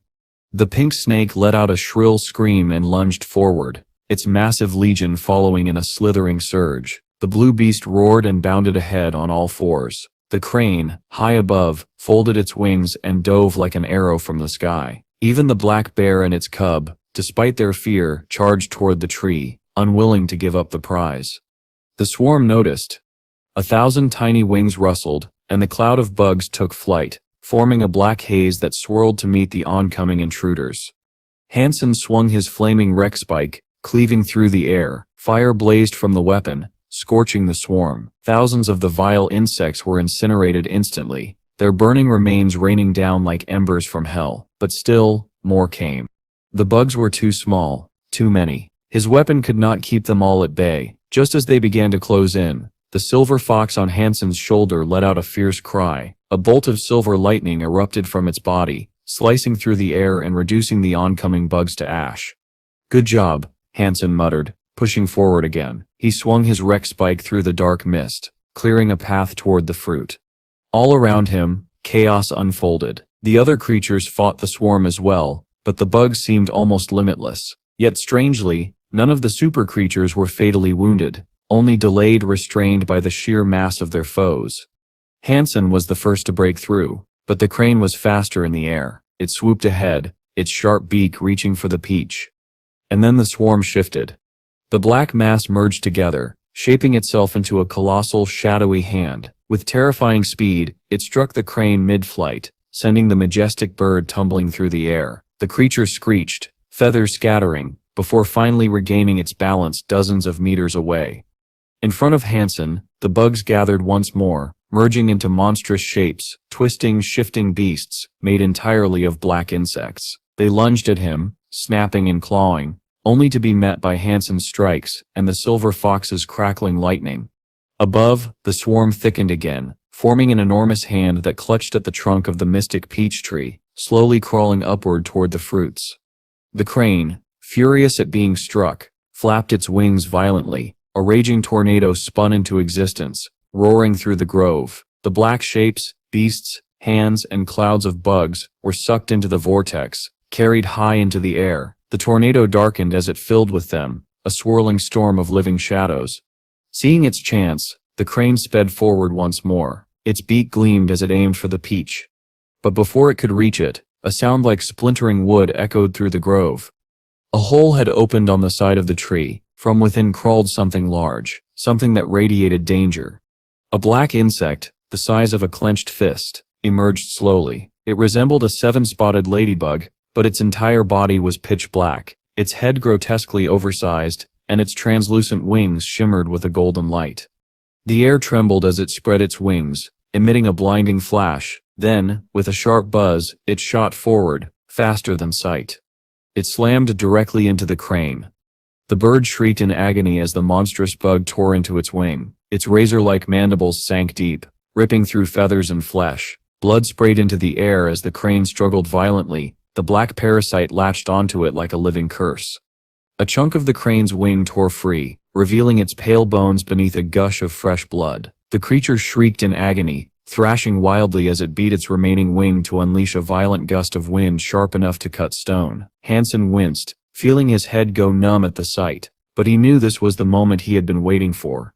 The golden-winged bug was distracted by the crane, pulled skyward in its frenzy. That left the peach unguarded. Han Sen's instincts screamed at him. This was his chance.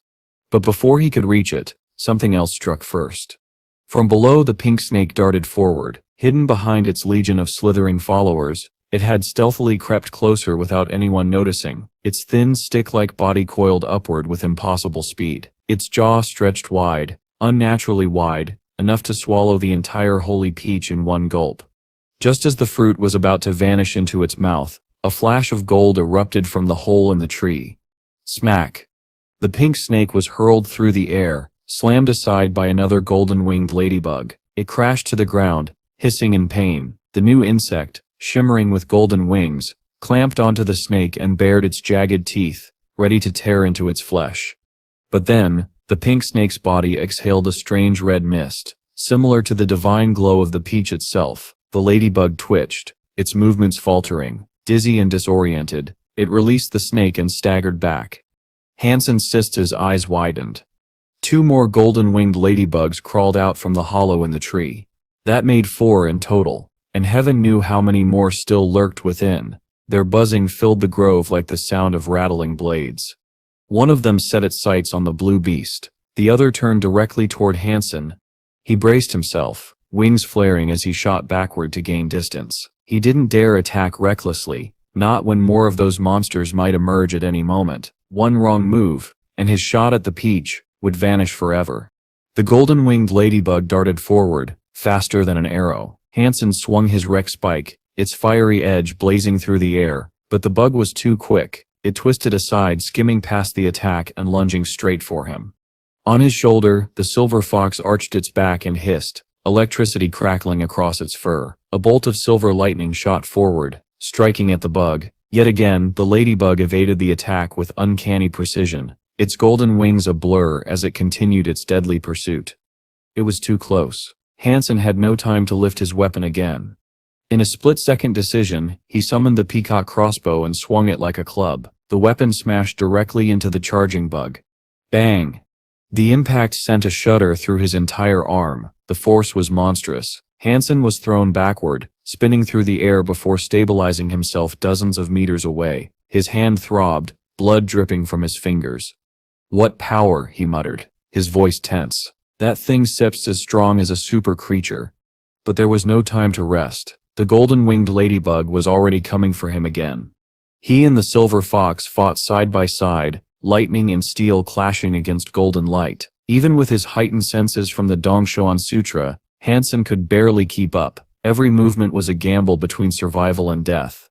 Meanwhile, the black bear and its cub took advantage of the chaos. They broke through the barrier of black bugs and climbed the tree, their thick hides shrugging off countless bites. Their bodies were soon covered in writhing insects, but they pressed on. The larger bear stayed near the hollow, watching it cautiously, while the cub climbed toward the peach, its little paws stretched eagerly, almost touching the glowing fruit. Then, movement stirred deep within the tree again. A sound like tearing metal echoed out. Something new emerged, a ladybug unlike the others. Its entire shell gleamed like molten gold, its head twice the size of the others, its wings pure and radiant. The golden creature burst forth from the hollow in a beam of light, shooting straight toward the bear cub. The black bear roared, slashing with its claws, but the golden ladybug darted aside with blinding speed. Its shimmering wings beat furiously as it closed in on the cub. The cub, desperate, ignored its father Sip's warning roar. It stretched its paw out toward the peach. But the golden bug struck first. It hit the cub like a cannonball, knocking it from the branch. The ground quaked as the little bear crashed down, leaving a crater in the dirt. Its cry of pain tore through the grove. The black bear's rage exploded. Forgetting the fruit entirely, it leapt down after its child, bellowing in fury. It swiped at the golden bug, landing a mighty blow that echoed like thunder. But when its claws met the bug's shell, nothing broke. The insect didn't even flinch. The two bears fought with ferocity, their roars shaking the air, but the golden ladybug was relentless. Its wings flashed like blades, cutting and slashing as it hovered just out of reach. Up above, chaos reigned. The smaller black bugs were formed, twisting into the shape of a giant hand once more. It reached for the peach, trembling with hunger. Han Sen's eyes flashed with determination. He clenched his jaw and summoned the Adorata. A holy light tore through the air as the divine being materialized atop the tree. Its transparent greatsword shimmered like crystal. With a single sweeping strike, slash! The sword cleaved through the black hand, scattering the swarm into the wind. The Adorate gripped the sacred peach tightly in one hand, while her other hand pulled at it with all her strength. Yet the fruit refused to come free. Her cold eyes narrowed as frustration seeped in. Without hesitation, she swung her massive greatsword, slicing through the branch that held the stubborn fruit. The moment the twig snapped, the peach finally came loose, resting perfectly in her hand. Han Sen's heart leapt with relief. The battle below was still raging, but there were no more insects crawling from the hollow of the tree. It seemed there were only 5 golden ladybugs in total, and now, the holy peach was his safe in the Adorate's grasp. Without wasting a second, Han Sen's instincts screamed at him. He ordered the Adorate to retreat immediately. If any of the super creatures realized that she held the peach, she'd instantly become their prime target. The Adorate spread her radiant wings and soared high into the sky, but just as Han Sen feared, the moment the other beasts saw her holding the peach, Every one of them, 5 golden ladybugs and the surrounding super creatures turned their rage upon her. Furious cries and shrieks echoed through the forest as they all gave chase, determined to tear her apart.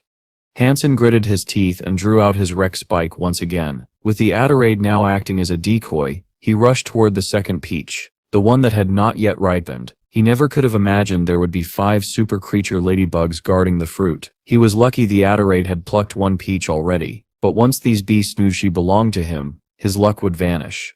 If he returned later for the second peach when it was ripe, there'd be no chance of survival. He had to take what he could now. Even if it wasn't fully mature, it was still valuable, perhaps less potent, but better than nothing.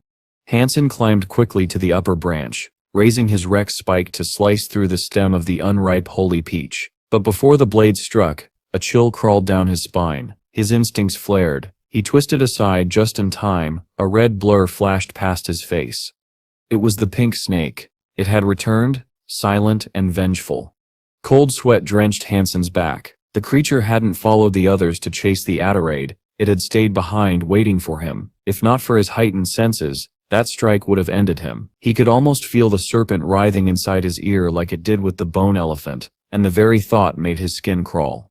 The snake, missing its mark, coiled around a branch and lunged again. Han Sen and the silver fox moved together to fend it off, but the relentless attack made it impossible to reach the peach. The silver fox crackled with electricity, its youthful body trembling as it tried to channel power beyond its limits. If it had matured a little more, it might have handled the snake on its own. But now, both it and Han Sen were barely keeping up. The Rex spike was too heavy, too slow against such a swift enemy. Han Sen thought of summoning the Adderade back, but that would be disastrous. If she returned through the Sea of Souls, the peach she carried would vanish from her grasp. Meanwhile, the pink snake hissed, summoning its legion of smaller serpents to swarm from every direction. The battlefield descended into chaos, snakes slithering, black bugs churning and electric sparks flashing through the air.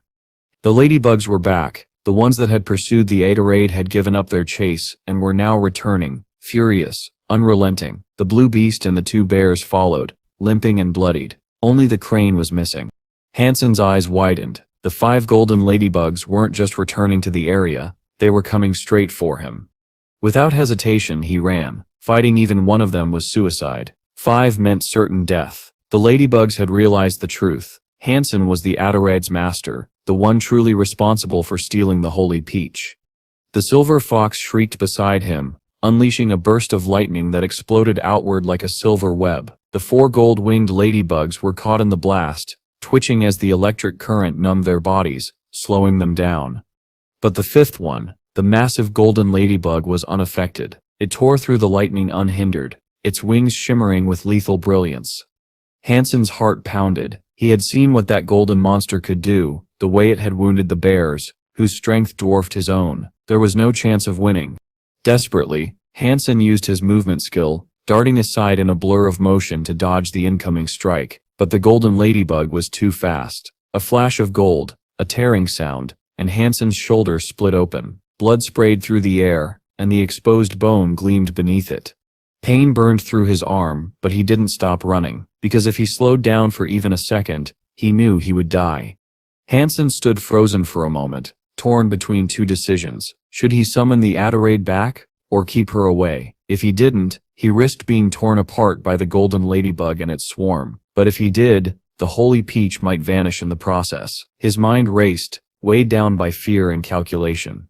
Then, without warning, the golden ladybug veered off. Its wings shimmered like molten metal as it turned away from Han Sen and the silver fox. Han Sen blinked in disbelief before realizing why. His eyes darted back toward the mystic tree, and there it was. The pink snake had returned, its massive jaws yawning open, ready to swallow the unripe holy peach whole. As the golden ladybug swooped back toward the tree, the 2 bears that had been battling nearby roared in terror and fled. Watching them vanish into the forest shadows, Han Sen understood what their retreat meant. There was no hope left here. Staying any longer was suicide. He turned sharply, heading in the direction where the Adderade had escaped with the first peach. Without the 2 bears, only the pink snake and the blue beast remained to face the 5 ladybugs. Even if Han Sen stayed, their fate was sealed. The ladybugs' hatred for him was personal. They knew who the Adderade belonged to. If he returned now, they'd tear him apart without hesitation. Han Sen's only goal was clear: retrieve the peach from the Adelaide and leave this cursed forest. As he hurried through the trees, the sound of wind and feathers echoed above. The crane had found the Adelaide and was chasing her furiously. Han Sen looked up and saw the Adelaide soaring through the air, blood trailing faintly behind her as she ascended past the clouds. She seemed to be chasing the crane, but the bird was born of wind itself, gliding effortlessly through the sky. Even the Adelaide couldn't catch up. Moments later, Han Sen saw her shadow returning, gliding toward him. Relief flooded his chest as she landed gracefully nearby. Without wasting time, Han Sen reached for the glowing fruit in her grasp. The moment he touched it, a wave of warmth spread through him, a divine, soothing energy unlike anything he had ever felt. He gently placed the peach inside a small protective bag he had prepared, and began his retreat from the forest. The danger was still alive behind him, but for now, he had won. The first holy peach was his. Immediately the air filled with a divine fragrance. The palace was bathed in a soft, holy glow. The peach's translucent skin glimmered like crystal, revealing a dance of golden light and thick, glistening juice swirling beneath. Its scent was intoxicating, pure, heavenly sweetness. The silver fox's eyes widened. It leapt toward the peach, mouth open, ready to gulp it whole. But Han Sen was prepared. With a single command, the Adelaide restrained the fox mid-air, holding it firmly despite its desperate struggle. "Not this time," Han Sen said with a wry smile. "This peach is mine. Go eat something else, maybe some candy." He tossed the fox a Geno creation pill as consolation. Normally the creature would have devoured it eagerly, but now it didn't even glance at it. Its gaze stayed locked on the peach, hunger burning in its eyes. Ignoring the fox's protests, Han Sen carried the peach into a private chamber deep within the palace. This was not something he could risk experimenting with in the open. Though he felt a twinge of guilt for denying his loyal companion, there was only one peach, and it was meant for him. If there was any left after his breakthrough, he promised himself he would share it. He set the peach upon the table and stared at it. The fruit glowed faintly, radiating life itself. Han Sen retrieved a medical syringe from his satchel. He didn't dare consume it outright, not without testing. Even the peach blossoms had aided his cultivation before, but this fruit, it was different. It held real power, and power could destroy as easily as it could strengthen. Moderation, Han Sen murmured to himself, pressing the needle carefully into the skin. But as he pushed, resistance met his hand. The syringe wouldn't pierce. He pressed harder, and the needle snapped clean in two. The peach didn't even bear a scratch. Its perfect shimmering surface remained untouched. Han Sen's eyes widened. The holy fruit was stronger than steel. Han Sen stood frozen for a moment before pulling out a raven bolt. He tried slicing the mysterious peach with its feather, but no matter how hard he tried, it wouldn't leave a mark. The peach remained perfectly intact. Frustrated, Han Sen resorted to using his flaming Rex spike, striking the fruit with all his strength. Yet even with that, the peach didn't crack. It was as if it defied all forms of destruction. Sweat poured down his face as he tried everything he could, but nothing worked. Disappointed and confused, he muttered to himself, "What the hell is this? Is this peach not meant to be eaten by humans? But if it's this tough, even super creatures wouldn't be able to digest it." Desperate, Han Sen lifted the peach to his mouth and bit down. The moment his teeth sank in, a burst of sweet, fragrant juice exploded across his tongue, like a floodgate opening. It was unbelievable. Nothing could damage the peach, yet the moment he tried to eat it, it yielded effortlessly.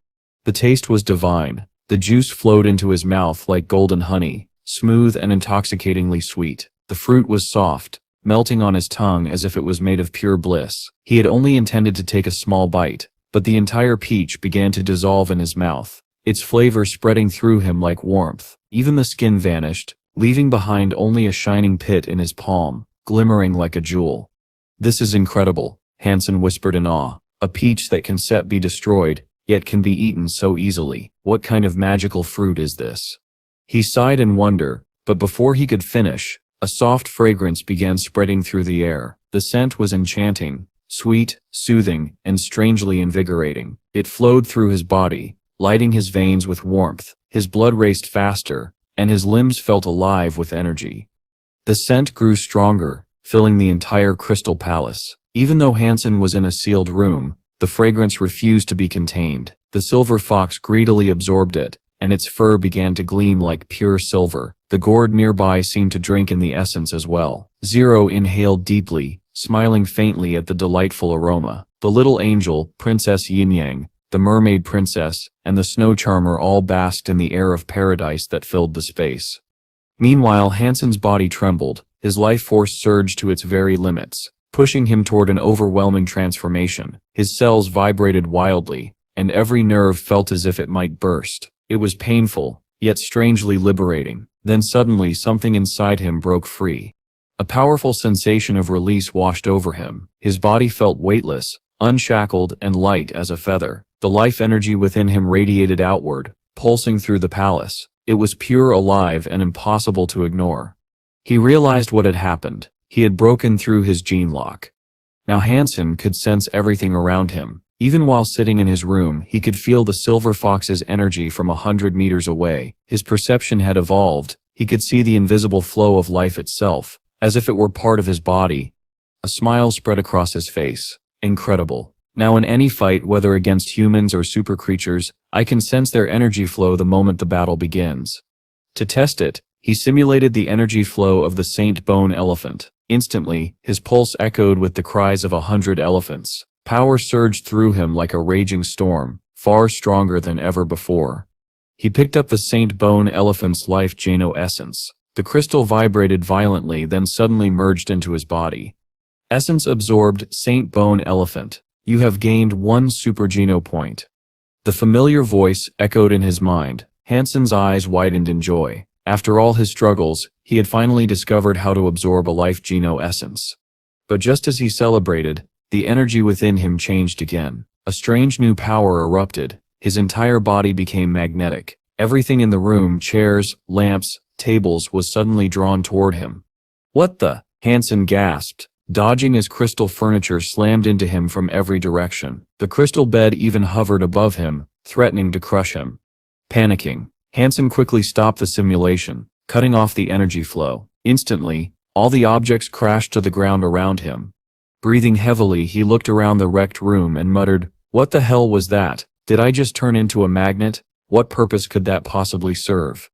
He stood there, surrounded by the chaos he'd created, confused yet fascinated by this strange, unpredictable power that now pulsed within him. Hansen no longer needed to rely on that strange magnetic energy flow. He had finally completed the first tier of the Dongxuan Sutra, and with it, he could now secretly study the energy patterns of second-generation super creatures. Each Kaiyong, each unique energy pattern, was like a different key, and every key unlocked a different treasure chest, each holding its own kind of power. Hansen thought to himself, if I can't absorb the life Geno essence of a first-generation super creature, then maybe I should sell it to one of the big factions and make some real money. He began wondering where he could sell it for the highest price, when suddenly, a cold mechanical voice echoed through the halls of the Crystal Palace. Announcement: the Second God Sanctuary SIP's Battle Arena has now opened. Join the battlegrounds for the holy battles will begin in 33 days. The voice startled Hansen. He froze for a moment, listening as the echo faded through the palace. Then, a strange expression crossed his face. The holy battles of the Second God Sanctuary were unlike those in the first. This wasn't just humans fighting each other. Spirits could join the battles too. What's more, these battles weren't held every year. They took place once every 10 years, and throughout all 9 past tournaments, no human had ever won. Every Son of God title so far had been claimed by spirits. No one knew what reward awaited the 10th Son of God, but the legends said it was beyond imagination. When he left his room, the silver fox glared at him and then turned away, clearly sulking. It was still upset that Hansen had eaten the magical peach alone. Hansen chuckled. All right, I ate the peach, but I still have the core. Here, see if you can eat this."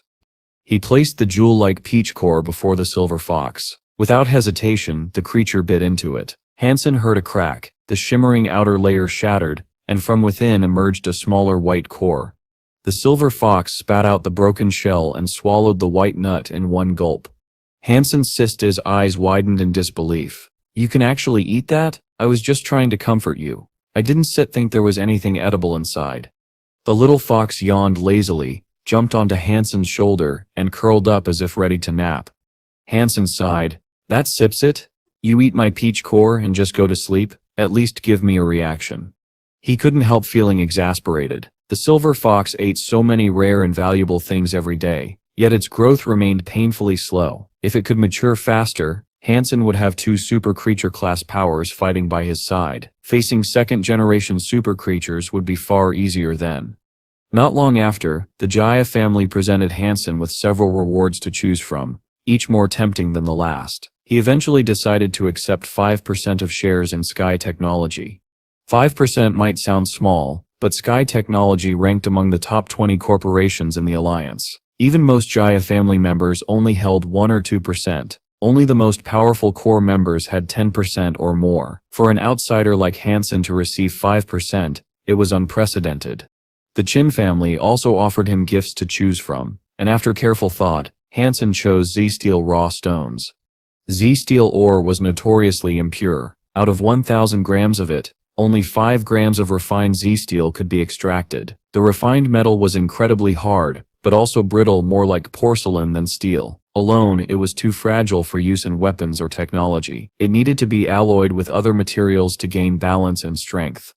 But hidden within some Z-Steel ores were rare Zest Steel raw stones, small thumb-sized gems containing 50 to 90% pure Z-Steel. These stones were both incredibly hard and highly flexible, perfect for weapon forging. Han Sen examined one of them closely, a faint smile playing on his lips. He could already imagine the kind of weapon he might forge with such material, one strong enough to rival even the powers of a super creature. The moment Han Sen laid eyes on the Z-Steel raw stones, his mind immediately drifted to his peacock crossbow. When he had selected the Z-Steel stones, the Chin family had promised to help him forge bolts from them. But crafting bolts out of Z-Steel was no simple task. Grinding it was an extremely complex and time-consuming process. Because of that, it would be quite a while before Han Sen received the finished bolts. The Kim family had estimated that in about half a month, they would be able to complete 2 bolts, meaning Han Sen would receive 2 each month. He understood that Z-Steel's hardness made it nearly indestructible. It couldn't be melted with heat, only painstakingly ground down over long hours. Not long after, a familiar voice reached Han Sen through his communicator. "Brother, did you sign up for Divinity Sip's bout?" Han Sen smiled faintly. "No, it would just be a waste of time." "Why not? You should give it a shot. You have a powerful pet. Maybe you could break into the top 10 sons of gods and make humanity proud." Han Sen's tone remained calm. "My pet is strong, that much is true, but if I face someone stronger I'll die, so why risk it? Still, if you don't compete, humanity has no chance again this year. It's been a century, and the top 10 sons of gods have always been spirits. Isn't that humiliating?" Han Sen chuckled softly. "That's just how it is. Until we manage to max out our Super Geno points, we won't be able to stand against them." After ending the call with Tang and Lu, Han Sen received countless other messages. Everyone wanted to know if he would participate in Divinity's bio. Many genuinely wished to see him become a son of God, to make humanity's name shine once again. But Han Sen gave the same answer to all: he would not take part.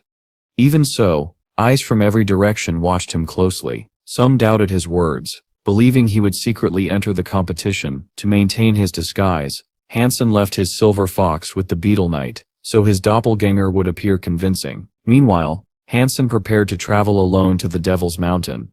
With his angel companion by his side, fear had no place in him. His goal was simple: to hunt sacred blood creatures, and finally max out his sacred Geno points. Though he had hunted many sea creatures before, their enormous size made consuming their flesh a slow process. Devil's Mountain, on the other hand, was said to be teeming with powerful life forms.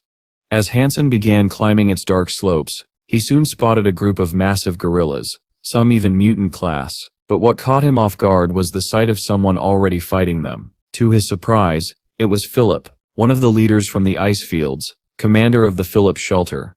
Philip was locked in combat, and beside him stood a young woman. Her eyes sparkled with admiration as she watched him. The gorillas, even the mutant ones, fell easily before Philip's relentless strikes. His power was undeniable.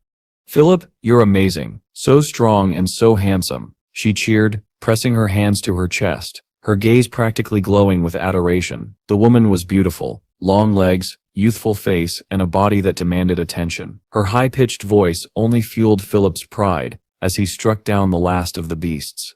"Philip, These creatures are too weak for you. Let's go find some sacred blood ones, she urged excitedly. Suddenly her eyes widened. Philip, look, someone sits there. Han Sen, who had been quietly observing the canyon ahead, turned around to see the pair approaching. He frowned beneath his golden armor. Philip didn't recognize him. The golden armor was not unique. Many in the second god's sanctuary possessed it, so he didn't suspect he was speaking to the infamous golden coin. What's your name, friend? Philip asked, scanning him curiously. Han Sen ignored the question. What is it that you want? He replied flatly. Philip smiled politely. This mountain is dangerous. Perhaps we should travel together. We can watch each other's backs. Sorry, I prefer to travel alone, Han Sen said coldly. The woman's expression soured instantly.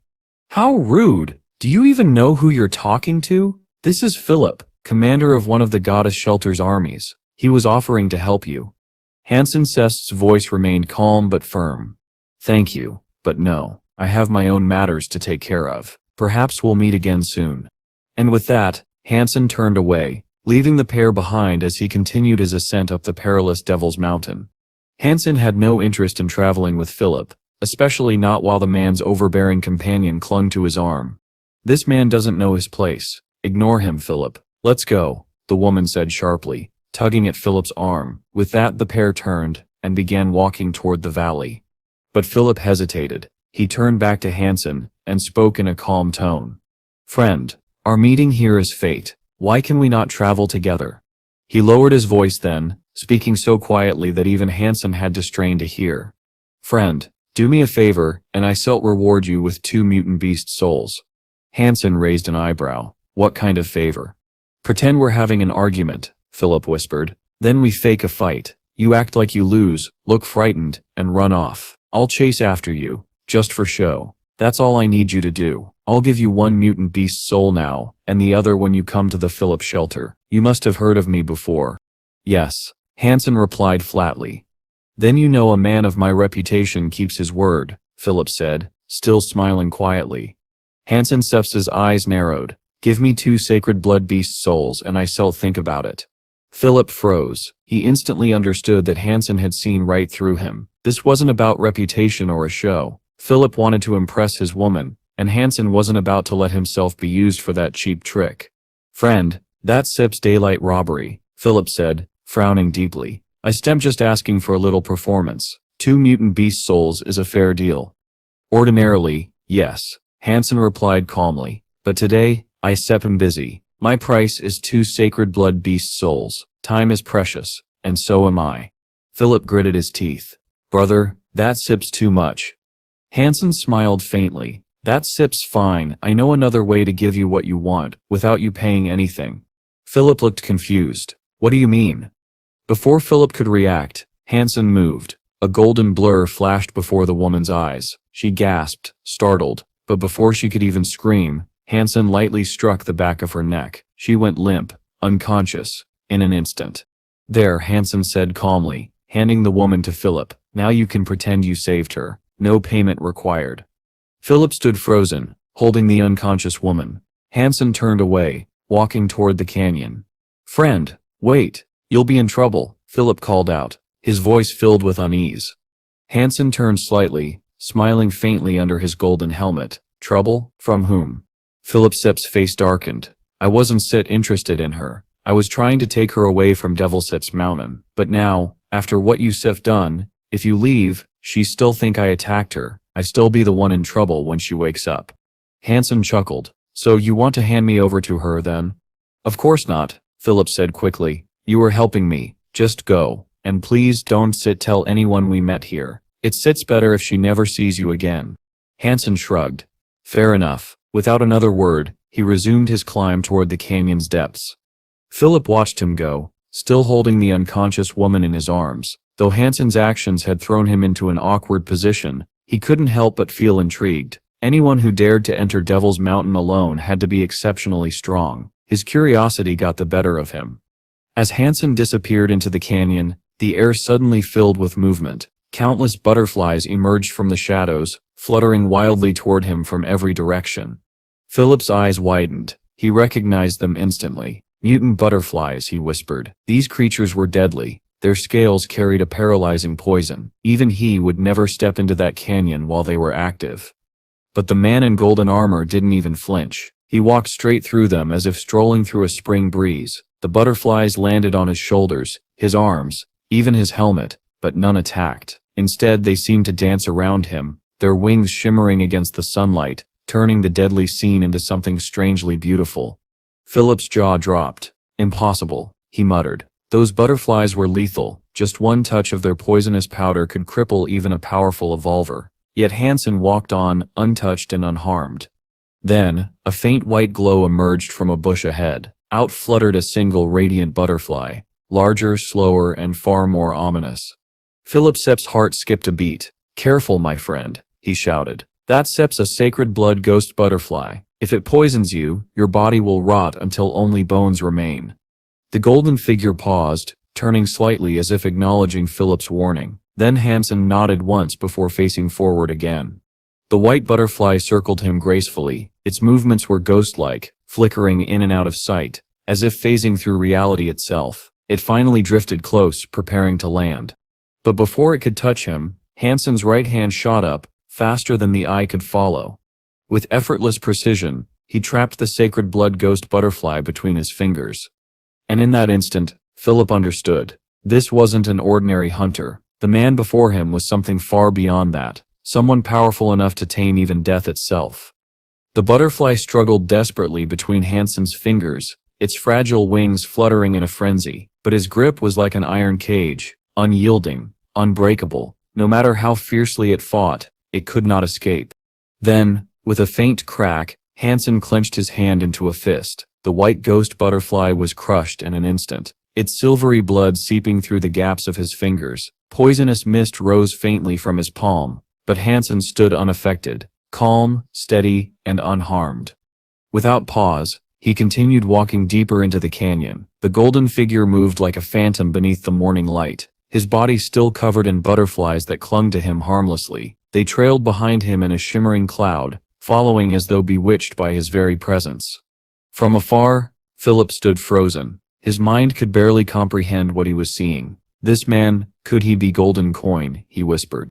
But by the time the thought formed, the golden shadow had already vanished from sight. Philip blinked, realizing too late that his chance was gone. "Drat," he muttered under his breath. "I should have asked his name again. Maybe he really was Golden Coin."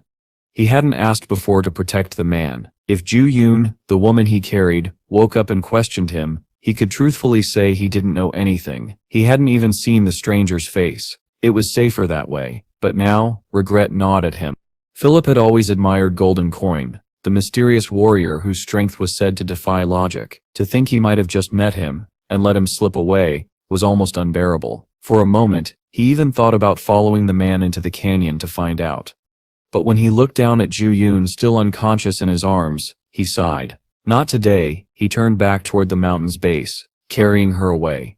Meanwhile, Han Sen was in high spirits. He had just crushed the sacred blood ghost butterfly, a feat in itself, and heard the familiar system voice echo in his mind.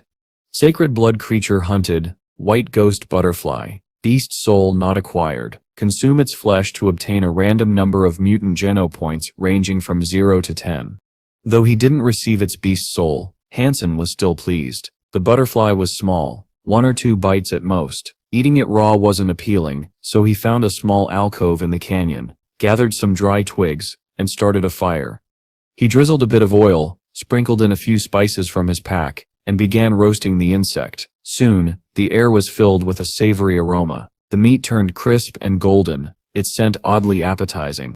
"It sets like something from another planet," Han Sen murmured, smiling faintly. "Let's call it fried silkworm." He took a bite without hesitation. The taste was surprisingly rich, nutty, even delicious, and when the voice echoed again to inform him of his gain, the last bit of disgust vanished completely. Sacred Geno points increased by 6. His total now stood at 72, only a little more, and he'd reached the maximum. Packing his things, Han Sen continued his journey deeper into Devil's Mountain, but after a short distance, he heard something strange. A faint scraping noise coming from beyond the canyon wall. It sounded like claws digging into stone. He turned sharply. eyes narrowing. The dark green rock face ahead looked solid and ancient, yet a small crack had appeared. Inside, something pale and sharp was moving, a white claw, slowly widening the gap. "What's that?" Han Sen whispered, stepping closer. A moment later, the creature broke through. It was dark green, long-bodied, with plated scales that shimmered like armor. A pangolin, Han Sen thought. No, something stronger. A normal pangolin couldn't dig through rock like this. The creature scurried out of the hole it had made, but right behind it came a swarm of shining purple ants, each the size of a man's fist. Their bodies gleamed like polished jade. There were around 20 of them, and they were chasing the pangolin relentlessly. "What the? Pangolins eat ants. Why are the ants chasing it?" Han Sen muttered, baffled by the sight. But then he noticed something else. As soon as the ants reached the edge of sunlight, they stopped. The moment the light touched their bodies, they turned back, retreating into the darkness of the tunnel. Han Sen crouched down and pulled out his peacock crossbow, already loaded with a raven feather bolt. Taking careful aim, he fired. Whack! The bolt pierced clean through one of the ants, killing it instantly. The power of the Berserk super crossbow was overwhelming. Few creatures could survive even a single shot. The system voice chimed again. Sacred blood creature hunted. Subterranean devil ant. Beast soul not acquired. Consume its flesh to obtain a random number of mutant genopoints ranging from 0 to 10. Han Sen's eyes widened. What? That was a sacred blood creature. He quickly looked at the tunnel again. There were at least 20 of those ants crawling within the shadows. A slow grin spread across his face. This might be my lucky day. The moment one of the devil ants fell, the rest went berserk. They skittered madly, searching for the unseen killer who had slain one of their own. Their movement stirred up dust and pebbles, but Han Sen, who was positioned far from them, remained hidden in the shadows. It was a rare stroke of luck to stay unnoticed, and Han Sen wasn't about to waste it. He raised his peacock crossbow again, eyes narrowing with precision, and fired a flurry of bolts. Thwip, thwip, thwip. Each shot hit perfectly. One after another, the sacred blood ants dropped dead. The familiar system notifications rang inside Han Sen's mind, stacking rapidly. The thrill almost made him laugh aloud, a rush of victory mixed with greed. Yes, the returns from eating the same sacred blood creature would diminish each time, but that hardly mattered. He only needed 30 more genopoints to reach his next goal. When his final raven bolt flew and struck down another ant, Han Sen realized his quiver was empty, and his luck had just turned. The remaining ants spotted him. Their tiny black eyes gleamed with fury as they rushed toward him, a swarm of dark, chittering nightmares. Seeing a dozen sacred blood ants charging like a tide would terrify most men. But Han Sen wasn't most men. He smirked and summoned his little angel. A flash of radiant light burst beside him as the ethereal figure appeared, her wings unfolding in a swirl of divine energy. She drew her greatsword and swung, a blur of silver cutting through the air. In an instant, an ant was cleaved apart, its body split neatly in two. 14 foes remained, but before the little angel, they were nothing. Her sword danced like lightning. Every swing ended with another lifeless carcass hitting the dirt. Within seconds, silence returned to the canyon, the swarm completely annihilated. Han Sen stretched, a grin creeping across his face. He hummed a ridiculous tune as he began gathering the fallen bodies. I'm a handsome man, and I collect ants. I hold a big bag, and I've got the biggest ants. He sang under his breath, stuffing the enormous insects into his pack. But before he could finish his strange victory song, the canyon wall beside the tunnel trembled violently. A thick cloud of dust erupted, and several chunks of rock blasted out like meteors. From within the shattered stone crawled a dark purple monstrosity, a devil ant, but massive, the size of a dog. Its shell shimmered with violet light, and the shrill screech it let out echoed through the canyon, piercing the air like knives. Then it charged. Its speed was terrifying, a blur of motion too fast for the eye to track. Han Sen barely had time to react. Shock flashed in his eyes as he pulled out his flaming Rex spike to block. But before he could raise it properly, the little angel moved. In a burst of light, she dashed ahead, intercepting the Devil Ant King's attack. Clang. Her greatsword struck the creature's head with a resounding impact. The blow sent out a shockwave strong enough to make the ground tremble, but the ant's shell didn't even crack. Instead, the monstrous strength behind the hit threw both the little angel and Han Sen backward. They slammed hard into the cliff wall, debris scattering around them. Han Sen coughed, blood spilling from his lips. His chest burned painfully, though he knew the wound wasn't fatal. Gritting his teeth, he steadied himself as the little angel regained her footing, her wings spreading once more. This time she didn't sit charged straight in. She moved like a phantom, flickering from angle to angle, her sword striking in rapid bursts from every direction. Sparks flew as each hit clashed against the devil ant king's claws and shell. But the creature was fast, unnaturally so. Its defense was flawless, its armored limbs blocking every strike. Han Sen's eyes narrowed. This devil ant king, its sep's too strong. Even the little angel can break its defense. Could it be a berserk super creature? He watched closely, his analytical mind already dissecting the fight. Ants were peculiar creatures. Their strength, coordination, and evolution often defied logic. While the little angel kept the creature occupied, Han Sen sat cross-legged on the rocky ground, drawing in a deep breath. He unlocked the Dongshuan Sutra's first gene lock, and the air around him shimmered faintly as his life aura flared to life. Through that aura, he could see it, the flow of the Devil Ant King's energy.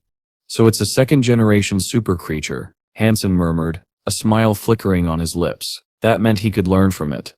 He focused, committing every detail of the ant's energy flow to memory. It was intricate and chaotic, unlike anything he had seen before. Memorizing it wasn't easy. He'd need more time. So for now, he simply observed, his eyes glowing faintly with insight as he watched his little angel fight on. Despite her speed, she couldn't do lasting damage. Her greatsword couldn't pierce the shell, and without that, killing the creature was nearly impossible. Finally, when Han Sen had memorized enough, he rose. The time for observation was over. Summoning the flaming Rex spike once more, he gathered his strength. The energy of the elephant Rex strike began to build inside him, heavy thunderous power coiling within his arms. He waited for the perfect moment. The Ant King deflected another of the little angel's blows, staggering slightly from the effort. Its movement slowed, just for a heartbeat, and Han Sen saw his chance. The air vibrated as an invisible roar echoed in his veins. It was the sound of trumpeting elephants, the essence of the technique itself. Han Sen channeled it all into his weapon and swung. The flaming Rex spike blazed like a falling star as it crashed down toward the Devil Ant King. The creature sensed the danger, but it couldn't move. Its body still recovering from the little angel's last strike, it had no time to dodge, no strength to block. And so, Han Sen's strike connected. The fiery spear slammed into the Ant King's waist with brutal force, shaking the canyon walls and scattering sparks through the air. The impact echoed like thunder. For the first time, a crack appeared across the Devil Ant King's armored shell. Han Sen's strike had landed true, or so he thought. The weapon connected with a resounding clang, the sound of metal striking metal, not flesh. His eyes widened. That must be its weak point, but it's like hitting steel, he muttered under his breath. The impact was so immense that the flaming Rex spike flew from his grip, spinning through the air before crashing into the cliffside nearly 10 meters away. Han Sen's arms went numb, his bones aching from the sheer recoil. He gritted his teeth, barely managing to stay upright. But the little angel saw her chance. She darted forward, her sword flashing in the dim light. With each swing, she hammered the dent Han Sen had made. Once, twice, thrice, and on the fourth strike, crack, a deep fissure split across the Devil Ant King's shell, exposing a sliver of pale fleshy white beneath. The creature shrieked, a high-pitched grating sound that echoed through the canyon, and immediately retreated, dragging its wounded body back toward the tunnel it had crawled from. Han Sen staggered, panting heavily. His whole body trembled. The fight had drained nearly everything from him. Damn, I can't even stand properly, he muttered. Still, he wasn't ready to let it go. Under his command, the little angel took flight and dove after the retreating Ant King. But Han Sen gave her strict orders through their spiritual link. If the creature proved too dangerous, she was to withdraw immediately. He didn't want her taking unnecessary risks. Even with the small wound they'd inflicted, the Devil Ant King remained terrifyingly powerful. Its physical strength far outmatched the little angel's, and inside the narrow tunnels below, she'd have little room to maneuver. A battle of raw force would only favor the ant. To prepare, Han Sen summoned Princess Yin and Princess Yang, his twin companions. They materialized in faint flashes of light, immediately moving to collect the corpses of the fallen devil ants, while Han Sen, weak but resolute, forced himself down into the tunnels.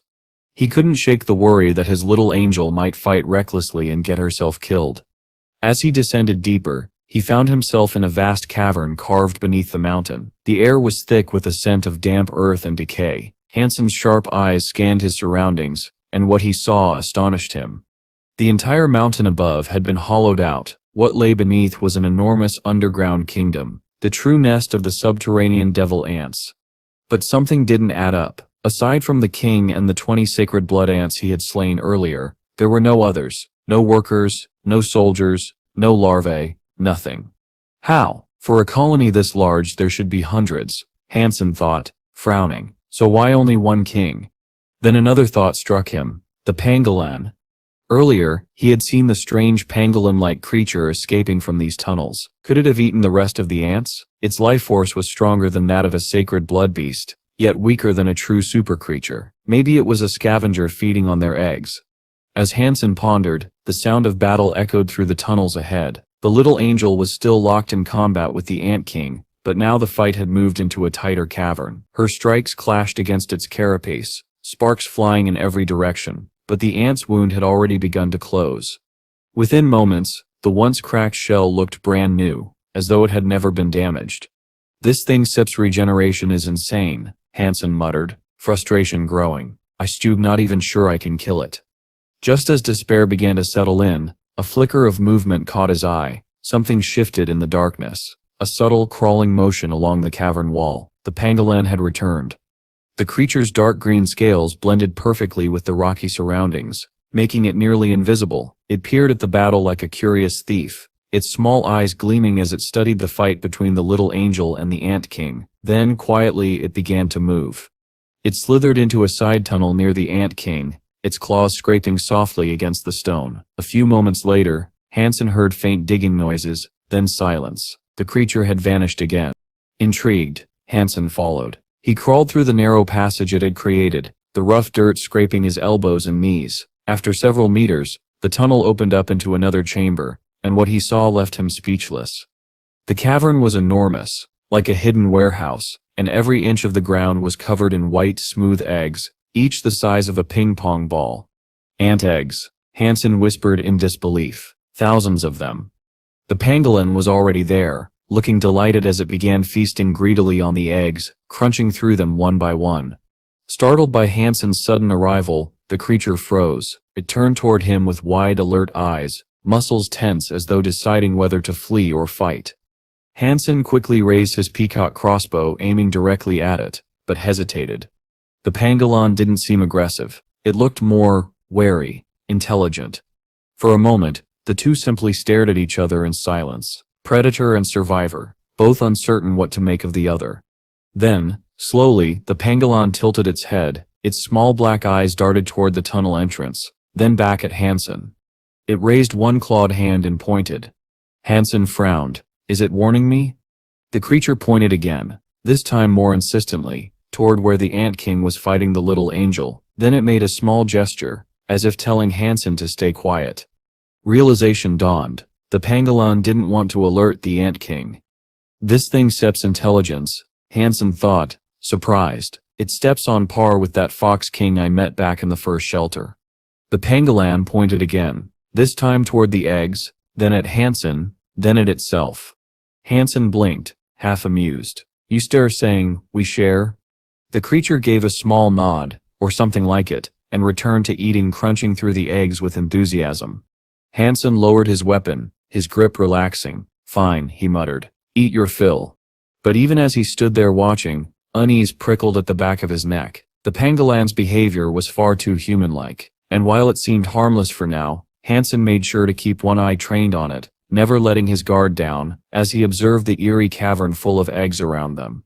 Traditionally, ant eggs were always laid by ant queens, not by ant kings, so when Han Sen stumbled upon a massive nest filled with eggs, something immediately felt off. If these eggs truly belonged to an ant king, then each and every one of them had the potential to become a super creature. And there weren't just a few, there were hundreds of thousands of them scattered across the cave. If all of these hatched into super creatures, then the devil ant would rule over the second god's sanctuary without challenge. But that couldn't be the case. If the ant king had indeed created these eggs, Then they must be something else entirely. Curious, Han Sen stepped on one of the eggs. A familiar system prompt appeared before his eyes.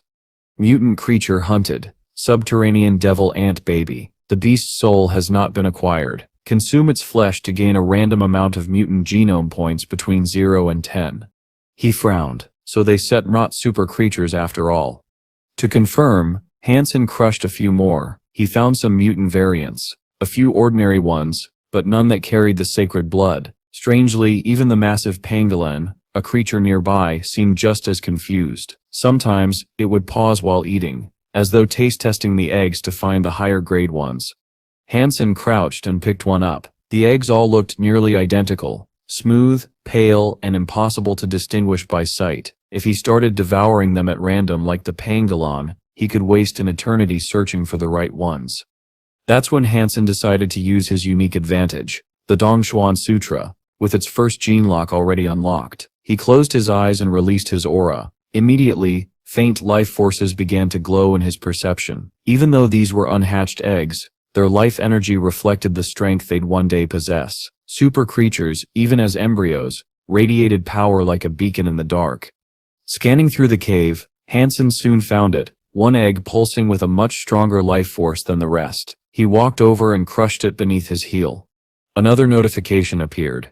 Sacred blood creature hunted. Subterranean devil ant baby. The beast's soul has not been acquired. Consume its flesh to gain a random amount of sacred genome points between 0 and 10. As expected, a sacred blood egg, Han Sen muttered.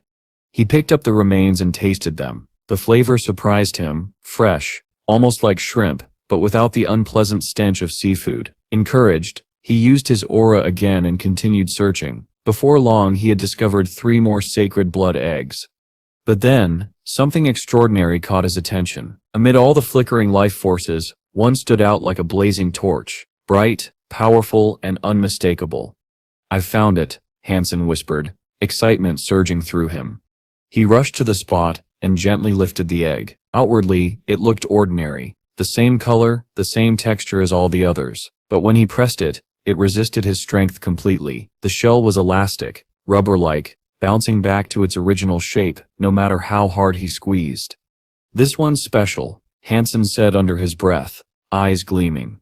He quickly tucked the mysterious egg into his pocket and resumed scanning the area. By the end of his search, he had collected 6 more sacred blood eggs, and that one extraordinary egg, which he was certain belonged to the superclass. Satisfied, Han Sen turned to glance at the pangolin, still busy gorging itself. Killing it would be too risky. He doubted he could finish it in one strike, and any drawn-out fight might alert the Ant King itself, something Han Sen wasn't ready for, especially in his weakened state. Summoning Snow Charmer, Han Sen handed her a sack. Together they filled their bags with as many eggs as they could carry before escaping through the tunnel that the pangolin had dug earlier. Once outside, Han Sen spotted the little angel, still locked in a fierce battle with the Ant King. Both were at a stalemate, neither capable of landing a decisive blow. Realizing there was no point in prolonging the fight, Han Sen called out to her, urging her to retreat. The Ant King's shell was unbelievably tough, its regeneration nearly instant. Even if they fought for days, it wouldn't die easily. Besides, Han Sen had already secured one of its super eggs. There was no reason to risk their lives any further. With that decision made, Han Sen spread his wings and took off, flying swiftly away from the nest. His bags were full, and his mission was complete. But then, a piercing shriek echoed through the air. It was so sharp that Han Sen's eardrums felt as though they were being stabbed with needles. He froze for a moment, realizing what had happened. The Ant King, its sets discovered its missing egg. And that could only mean one thing. A furious super creature was about to go berserk. Han Sen didn't linger in the skies. The moment he sensed danger brewing behind him, he sped up, cutting through the air like a streak of light. His only thought was to put as much distance as possible between himself and that mountain. He had already gained more than enough, and if anything were to go wrong now, it would all be for nothing. He wasn't planning to hunt any super creatures at the moment. His mission had been a success. 23 devil ants, and 7 sacred blood devil ants were now in his possession. He had hoped for more, but it seemed the pangolin had devoured a few before he got the chance. In total, he had 2 large sacks filled with about 900 eggs, a mix of ordinary and mutant ones. Once Han Sen returned to the Crystal Palace, he placed the Ant King's egg carefully on the crystal table. Summoning his flaming Rex spike, he unleashed the toxic dragon drill straight onto it. The egg was sturdy, but compared to the Ant King's actual shell, it was fragile. Within moments the swirling drill tore through it, splattering the contents across the table. A cold system voice echoed in his mind. Super creature hunted. Subterranean devil Ant King baby. The beast's soul has been acquired. Consume its flesh to obtain a random amount of super geno points between 0 and 10. Han Sen blinked in surprise. No life geno essence? That was unusual. Then again, the egg was small. It made sense that no essence had yet formed within it. It seems eggs can produce life geno essences, Han Sen muttered. Which means, I can eat this one. Scooping up the shattered shell and sticky remains, he took a bite. The texture was softer than he expected. Smooth, tender, and slightly gelatinous. The taste reminded him of cooked meat that had lost its toughness after death, much like what happened with the bone elephant's body. His eyes lit up with delight. Without hesitation, he devoured the rest raw. Subterranean devil Ant King baby consumed. You have received 1 super geno point. A strange warmth pulsed through his stomach. His body trembled as raw power surged into his veins, making every cell buzz with energy. He felt alive, sharper, stronger, renewed. Then, after consuming the eggshell as well, another notification appeared. You have received 7 additional super geno points. His skin tingled. It became smooth and radiant, almost like he had spread pure collagen across his face. His reflection in the crystal glass looked younger, fresher, almost reborn. Since he didn't know when the remaining eggs might hatch, Han Sen decided to share them. His companions, Zero, Little Angel, Snow Charmer, Princess Yin Yang, and Silver Fox, were all invited to join him for a grand feast.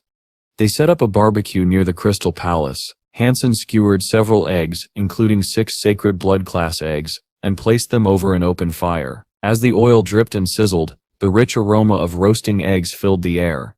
Subterranean devil ant baby consumed. You have received 1 sacred geno point.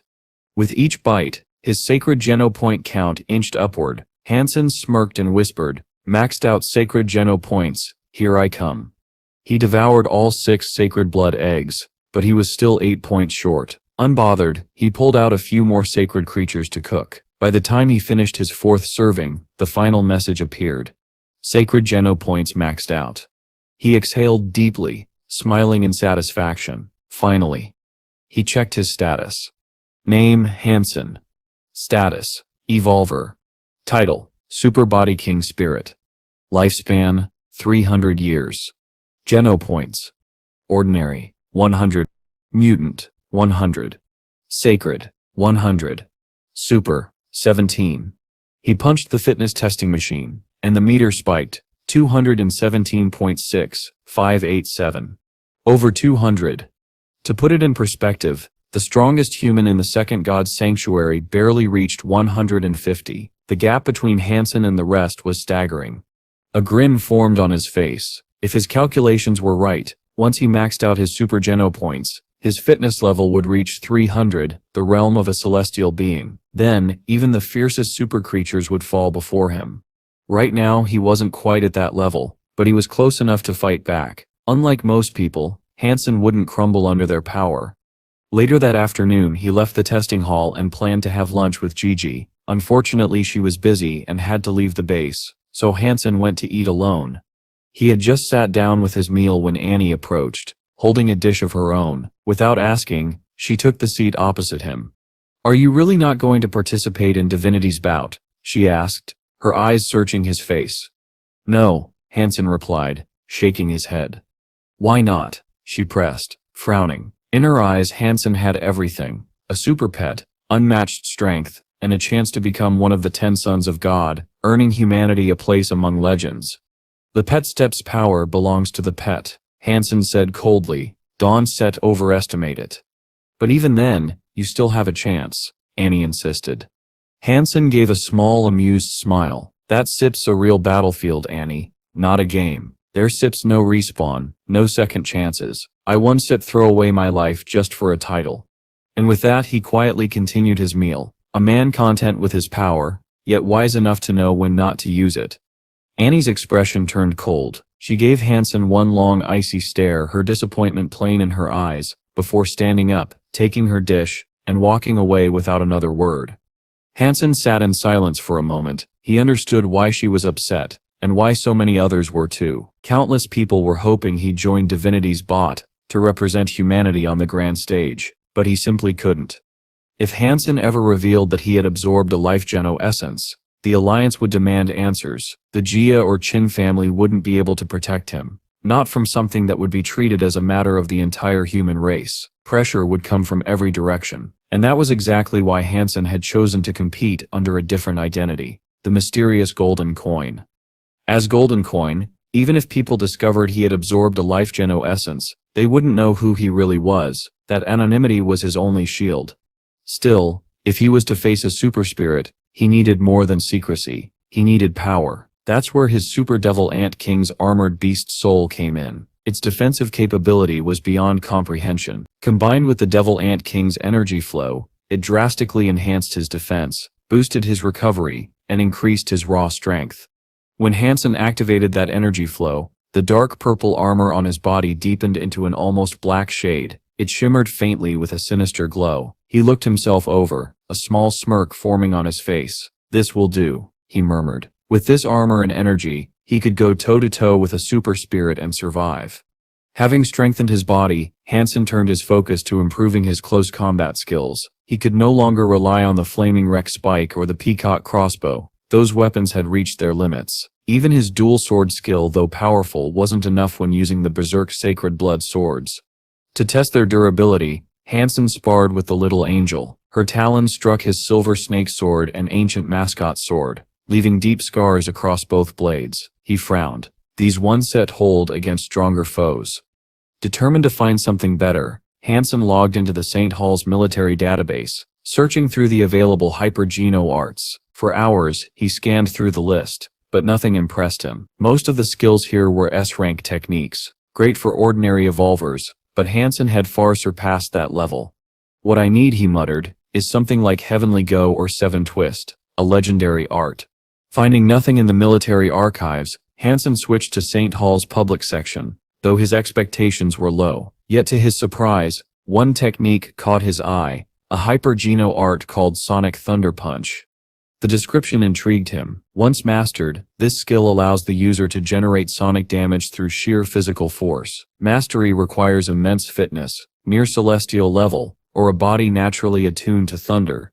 Han Sen's eyes gleamed. He didn't possess a thunder-type body, but he had a workaround. He could simulate the Silver Fox's energy flow, granting him the thunder attribute temporarily. That meant he could in theory learn Sonic Thunder Punch effectively. This one might just work. But buying it openly was dangerous. If he later used Sonic Thunder Punch during Divinity's bout, people could trace its recent purchase records and find him. Normally, the Alliance's database protected such logs under heavy encryption, but Han Sen wasn't willing to take any chances. So, he reached out to Lia Xinglong, a man well known for his hacking expertise and shady dealings. Without revealing what skill he intended to buy, Han Sen asked him how to purchase something from the black market anonymously. Li Xinglong laughed. "There are a few ways," he said, before explaining several underground trading methods that would leave no digital trail.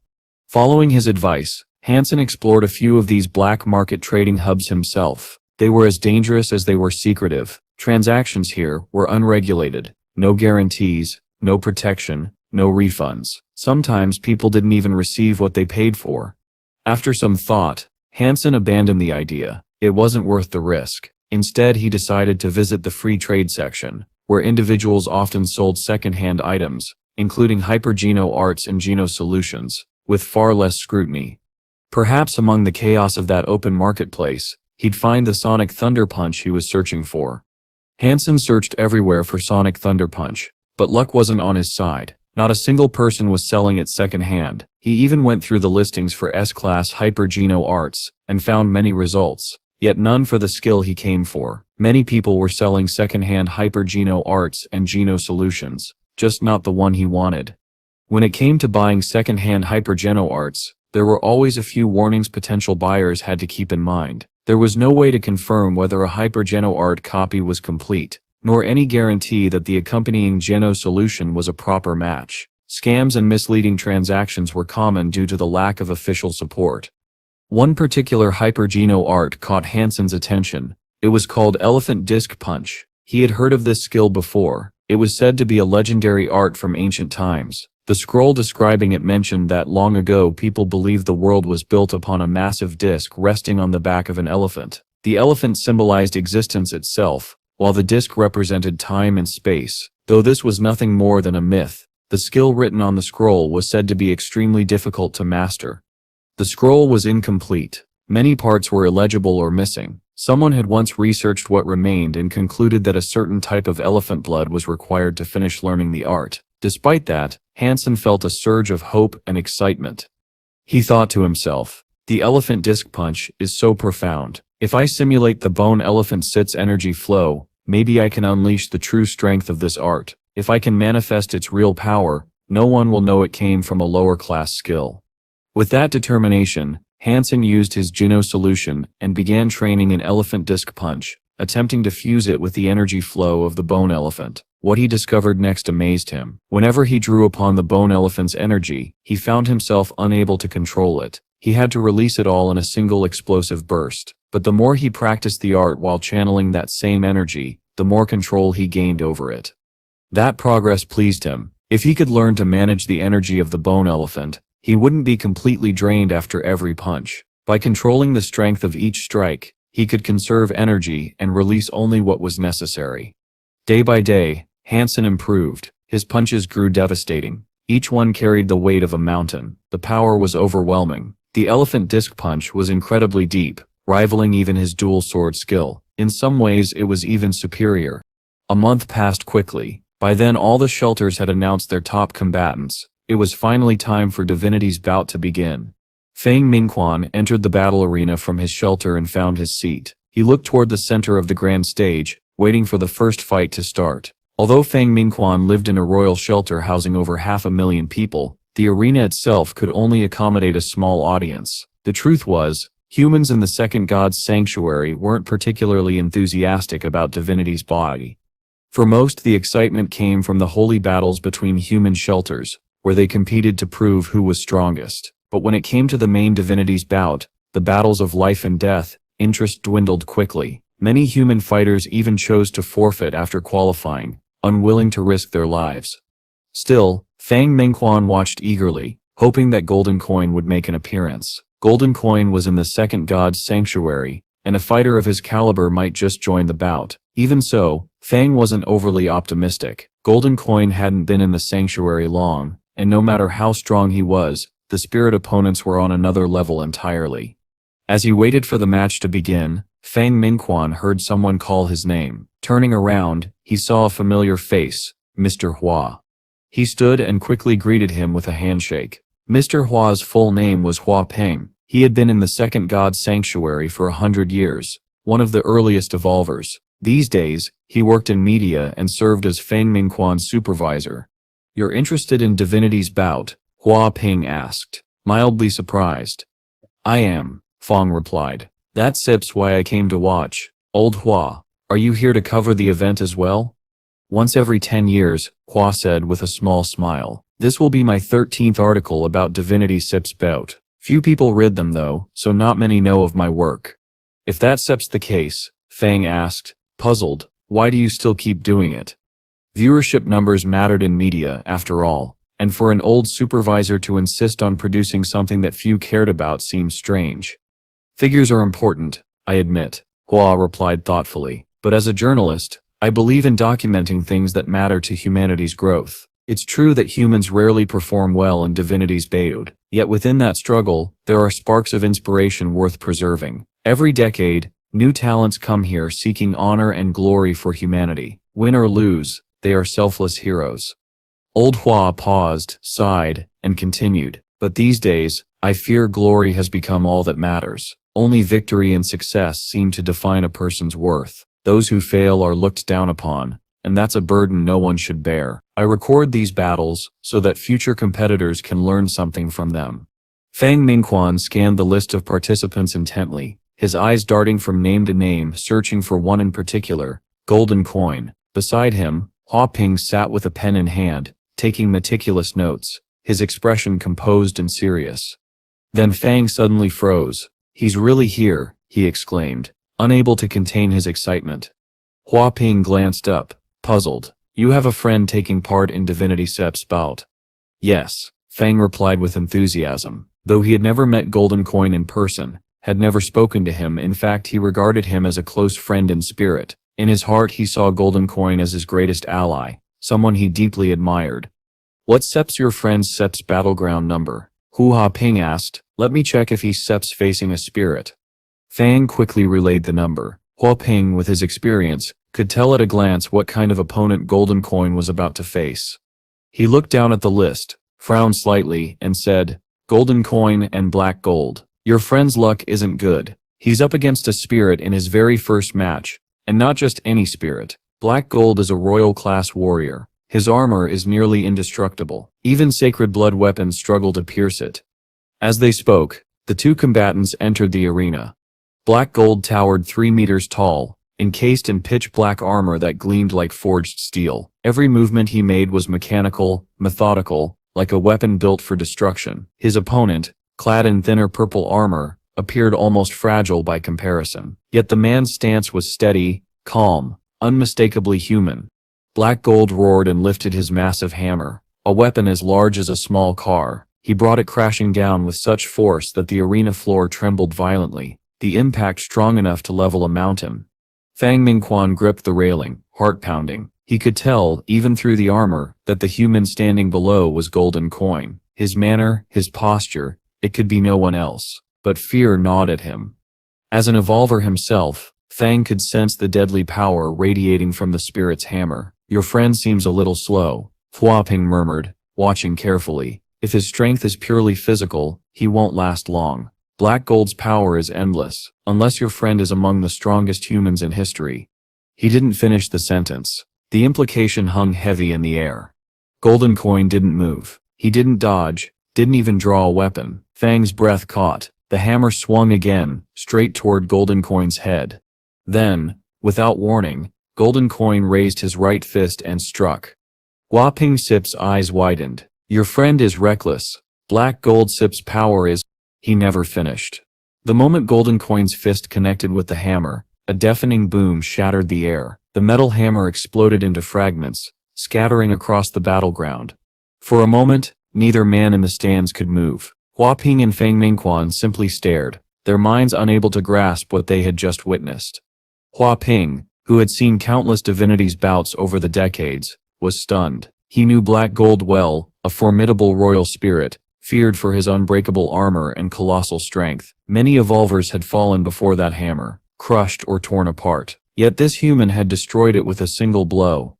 On the battleground, Han Sen, Golden Coin, stood with power surging through his body, the air around him rippling with energy. Black Gold, still reeling from the shock, hesitated for an instant. Han Sen stepped forward, his presence radiating dominance. The air cracked around him as his body tensed like that of a beast ready to pounce. Then his fist flashed again. The sound that followed was sharper, heavier, final. Black Gold raised his arms in a desperate attempt to defend, but it was useless. The elephant disc punch crashed into him with devastating might. His armor shattered, his arms broke, and his head caved under the blow. Blood sprayed across the arena as his body was hurled backward, crashing to the ground 15 meters away, a ruined heap of steel and flesh. Silence fell. Hua Ping shot to his feet, his book and pen clattering to the floor. His eyes bulged in disbelief as he stared at the human fighter standing amidst the wreckage. How is that possible?" he stammered. It had been a one-punch victory. "Mingquan," Hua Ping said, his voice trembling, "is that man really human?" "Yes," Fang replied, almost breathless. "Golden Coin is well known in the Alliance. He sips one of us." "If he's truly human," Hua Ping muttered, fumbling for his notebook. He crouched to retrieve it, flipping through the pages with frantic speed. His pen raced across the paper as he compared names, drew lines, and scribbled notes with wild excitement. Fang watched, bewildered, as Hua Ping's expression shifted from shock to exhilaration. Every name he wrote, every new discovery seemed to ignite him further. It was as if he just witnessed, not merely a battle, but history being made. Fang Mingquan leaned closer, watching Hua Ping's frantic scribbling. It didn't take long for him to realize what his old mentor was doing. He was calculating. The pages were covered in names, numbers, and symbols as Hua Ping traced through the battle list, working out who Golden Coin might face in his next 10 matches. After several tense minutes, Hua Ping stopped, eyes wide. He was set to encounter anyone stronger than Black Gold for at least the next 10 rounds, he said, his face glowing red with excitement. This is his chance. His voice trembled with enthusiasm, his pen flying across the paper. Every line he drew seemed to heighten his exhilaration. But then, just as suddenly as his energy had surged, it vanished. His movements froze mid-stroke. The color drained from his face, replaced by deep disappointment. It still doesn't stat work, Hua Ping muttered. It still doesn't stat work. Fang Mingquan frowned, leaning in. Old Hua, what doesn't stat work? Hua Ping sighed heavily. Your friend's been lucky so far. If he continues winning, he won't meet any more opponents like Black Gold for a while. If fortune favors him, he could even reach the top 10. He paused, his voice dropping low. But in his final fight, the one before he could be crowned Son of God, he'll face an opponent no human can possibly defeat. Fang Mingquan's expression hardened. What kind of opponent are you talking about? Hua Ping's gaze darkened. In the 5th divinity's bout, there was a light element Son of God. He only appeared once, but his strength was beyond comprehension. Even now his power is unmatched. No human could ever stand against him. Even evolvers who've unlocked their gene locks would be crushed like insects before him. Hua Ping gave a weary, rueful smile. You know the Alliance actually created a forfeit guide for the second God Sanctuary SIP's Divinity SIP's bot.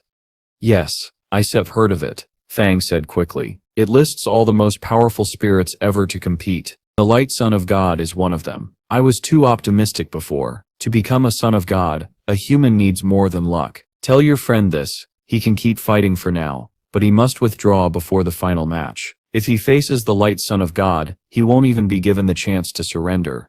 Fang Mingquan felt a cold weight settle in his stomach. He understood now how dire the situation was. But there was one problem. He had no way to contact Golden Coin directly.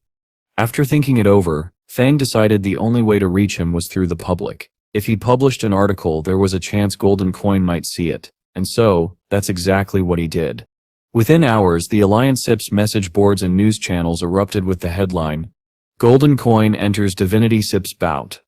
Golden Coin, who became an evolver only a few years ago, has joined the second God Sanctuary's Divinity's bout. In his first battle, he shattered Black Gold's hammer. Yes, that Black Gold, and killed the royal spirit with a single punch. The post went viral instantly. Comment sections flooded with disbelief, awe, and mockery alike. Are you kidding? My friend fought Black Gold in the last bot. He still unlocked his gene lock and still got crushed after 3 hits. He barely survived. Golden Coin shattered Black Gold SIP's hammer? No way. Must be fake news. If it sits true, I still going to watch him fight tomorrow. No human SIP's ever done that before. Golden Coin SIP's insane. Let SIP's all go cheer him on. But not everyone was cheering. You people actually think he can keep winning? His best record was reaching 10th place as a Son of God in the first Sanctuary, and that was his only try. Here in the second, he sets nothing special. The Light Son of God will crush him with a flick of his finger. There's no point in fighting if victory sets just luck. He might get to the top 10 by chance, but once he meets one of the real Sons of God, will be obliterated. If he sets really that lucky, maybe I should join, skip the strong opponents, and boom, I still be a Son of God too. The debate tore through the Alliance like wildfire. Golden Coin's participation became the spark for one of the greatest arguments in recent history. Half of humanity rallied behind him, calling him a symbol of hope, the one who might finally become the first human Son of God. The other half dismissed him entirely, branding him a fool chasing glory he could never reach. Some seasoned professionals were bluntly cruel, declaring that Han Sen, Golden Coin's true identity would never survive long enough to meet the Light Son of God. Others accused Fang Mingquan of fabricating the entire story, claiming it was just a media stunt to attract attention. To them, the idea that a human could shatter Black Gold's hammer with a single punch was beyond belief. But for those who had seen the fight or simply wanted to believe, it wasn't about logic anymore. It was about faith in the impossible. After much debate, research, and professional scrutiny, Analysts across the Alliance reached a common conclusion: it was theoretically impossible for Golden Coin to have destroyed Black Gold's hammer with sheer strength alone. They dissected his performance, reviewed combat energy data, and ran countless simulations, but every result led to the same verdict. By all known logic, no human should have been capable of doing what he did. And yet, he had done it. Regardless of the analysis, the world was electrified. Every shelter, forum, and comms network buzzed with speculation. Every human, evolver, and spirit had an opinion about the mysterious man in Golden Legend. When the second day of Divinity's bout arrived, the stadium was overflowing, its seats packed to the brim, with more spectators standing shoulder to shoulder along the aisles. Humanity's enthusiasm for the second god's sanctuary had been rekindled overnight. There he is. There he is. The crowd roared as a man in purple armor stepped onto the battleground. Wait, why purple? Golden Coin always wears gold, someone shouted. Is this a fake? It looks like him, but not quite. But there was no mistake. The man who walked calmly onto the field was Han Sen, Golden Coin himself. He hadn't bothered to study his opponent or even glance at the forfeit guide. He didn't need to. His instincts, honed through countless life and death battles, were more than enough. With his Devil King armor shielding him and his senses sharp enough to gauge an enemy's life force, preparation seemed redundant. Then his opponent arrived. The spirit was slender and regal, dressed in sleek silver armor. He carried a shining silver sword and had long soft hair that framed his face. From his forehead gleamed a third eye, its pupil glowing faintly like polished glass. Despite the inhuman feature, he bore a strangely human grace. Whispers rippled through the audience. Everyone knew who this was. Silver Eye Prince.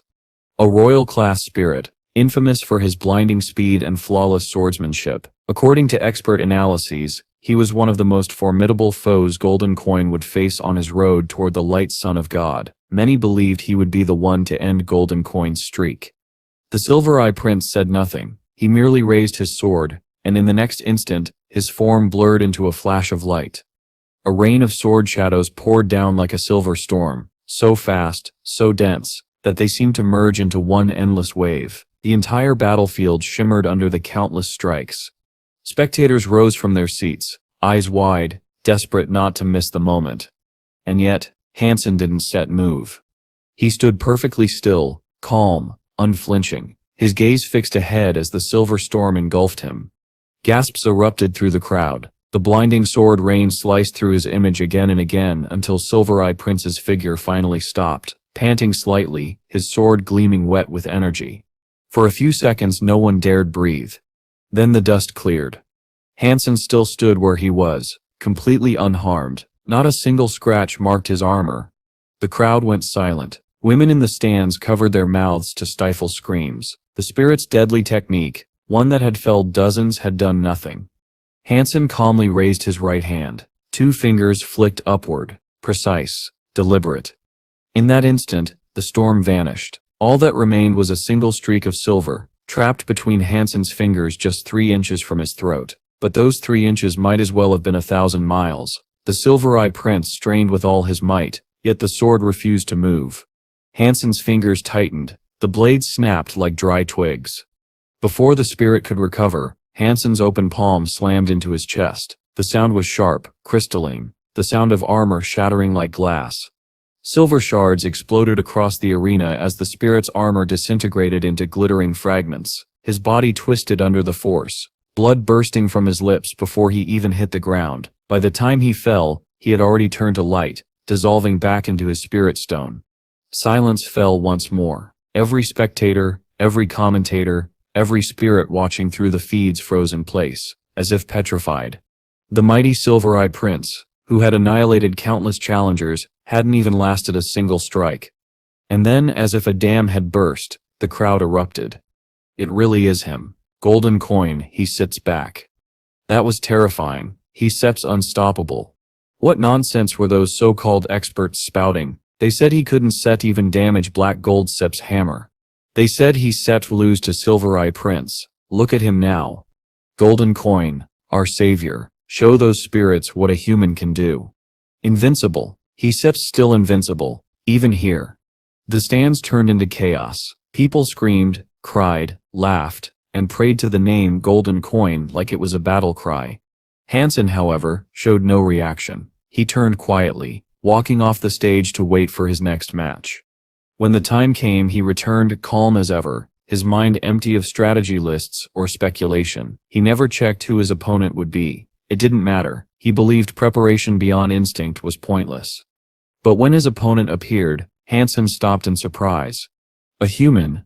And not just any human, someone he knew. The spectators gasped. Queen. It's Sep's queen. Shock rippled through the elite evolvers in attendance. No one had expected Golden Coin's second opponent to be her. Their matchup had been unforeseen, and the lists Hua Ping had constructed hadn't accounted for human versus human battles. Few even knew Queen's true name, Han Yujing. To most, she was simply Queen, a mysterious powerhouse whose elegance and strength had earned her both admiration and fear. "This is unexpected," someone whispered. Queen against Golden Coin. The entire arena seemed to hold its breath. No one could tell who would emerge stronger.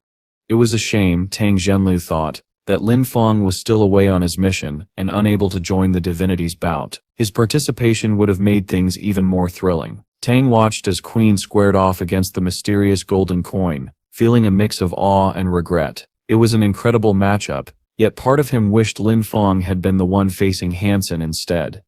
Though Tang knew Queen was powerful, he had to admit he didn't know much about her. Still, Queen versus Golden Coin promised to be a match for the ages. The legendary murder coin had returned to the stage, and his true identity remained the subject of countless theories. Some even claimed he had mastered Heavenly Go, one of the most elusive martial arts known to humanity.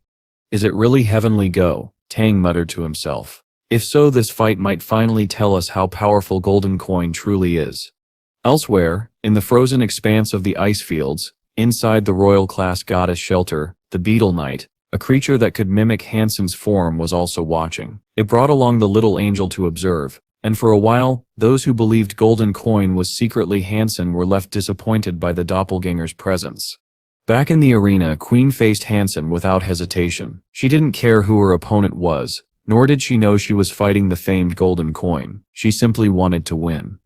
With a sharp exhale, Queen launched herself forward. Her long legs swept through the air like a thrown axe aimed directly at Han Sen's head. Han Sen didn't flinch. He swung his fist, and the moment Queen felt the incoming force, her expression changed. Her attacking leg abruptly pulled back, twisting aside in a graceful evasive motion. As she closed in, she countered with a punch toward Han Sen's chest. He raised his elbow, deflecting her strike, and in the same breath, his left hand cut toward her waist. Their clash exploded into a blur of close-quarters combat. Fists, elbows, knees, and kicks moved too fast for the untrained eye to follow. To the audience, it was like watching two monsters collide, every motion precise, every counter instinctive. Before spectators could even register one move, 10 more had already followed. The Queen was famous for her mastery of Heavenly Go, a near unbeatable close combat style revered across the Alliance. Her precision, timing, and energy flow made her fights look effortless. Most opponents never lasted long enough to even understand what was happening. But now, Golden Coin was holding his own. What shocked the audience even more was his choice of technique. "That's Sep's elephant disc punch," someone shouted. "He's Sep's using elephant disc punch. Isn't Sep that just a basic hypergeno art?" Indeed, many recognized it instantly. It was a low-tier S-class skill. Common, affordable, and widely practiced by ordinary evolvers. Seeing Golden Coin use such a basic move against Heavenly Go was unthinkable. Before this day, anyone who suggested Elephant Disc Punch could rival Heavenly Go would have been laughed off the stage. But there it was. Golden Coin was not only using it, he was using it perfectly. Every motion radiated devastating precision and raw force. Holy crap, I learned that skill too, but how is he doing that?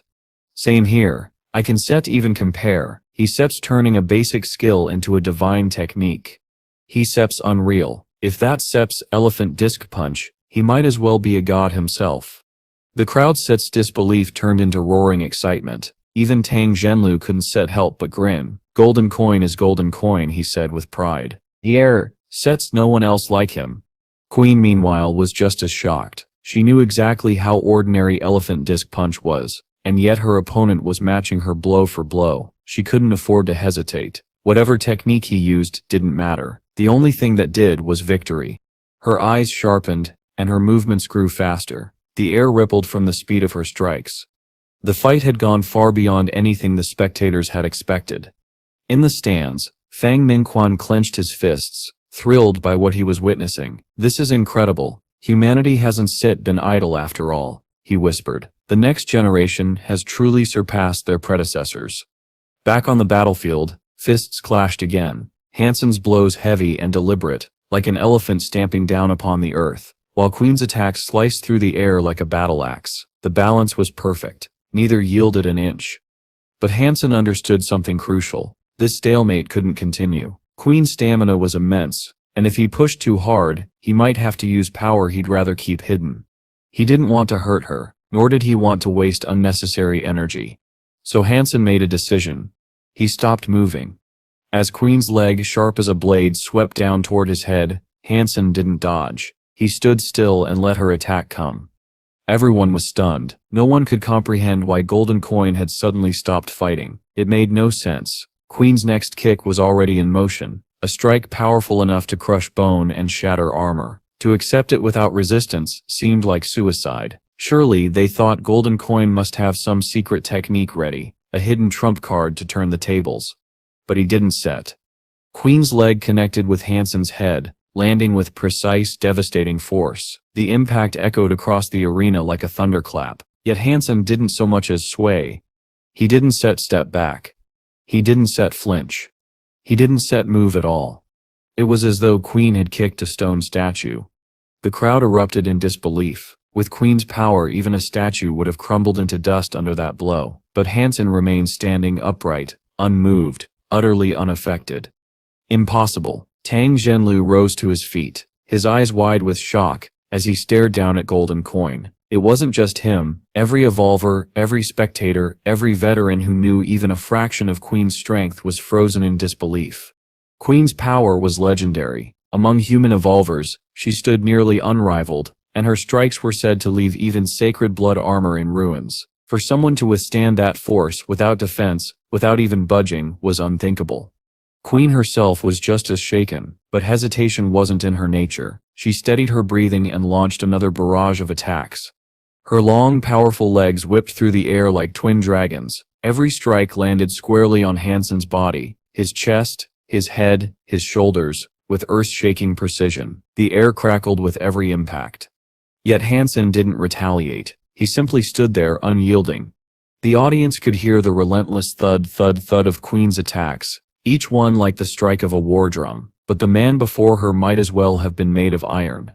The shelter fell silent. Even the other human fighters, seasoned, battle-worn evolvers, watched in mute awe. The sound of Queen's kicks filled the arena, echoing like the rhythm of futility itself.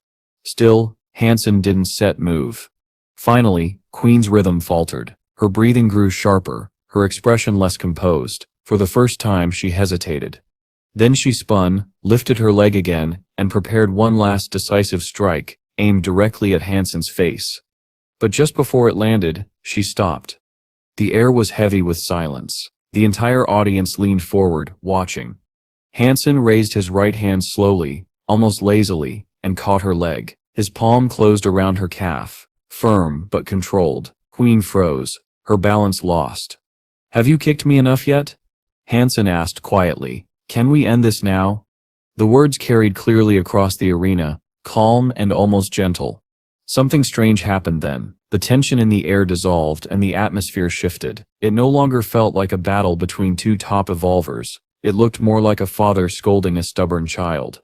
Golden Coin stood steady and unbothered, his grip firm but not cruel. Queen, for all her strength and fury, suddenly appeared small, almost childlike, as if she were a little girl who'd thrown a tantrum only to be caught and calmed by her father.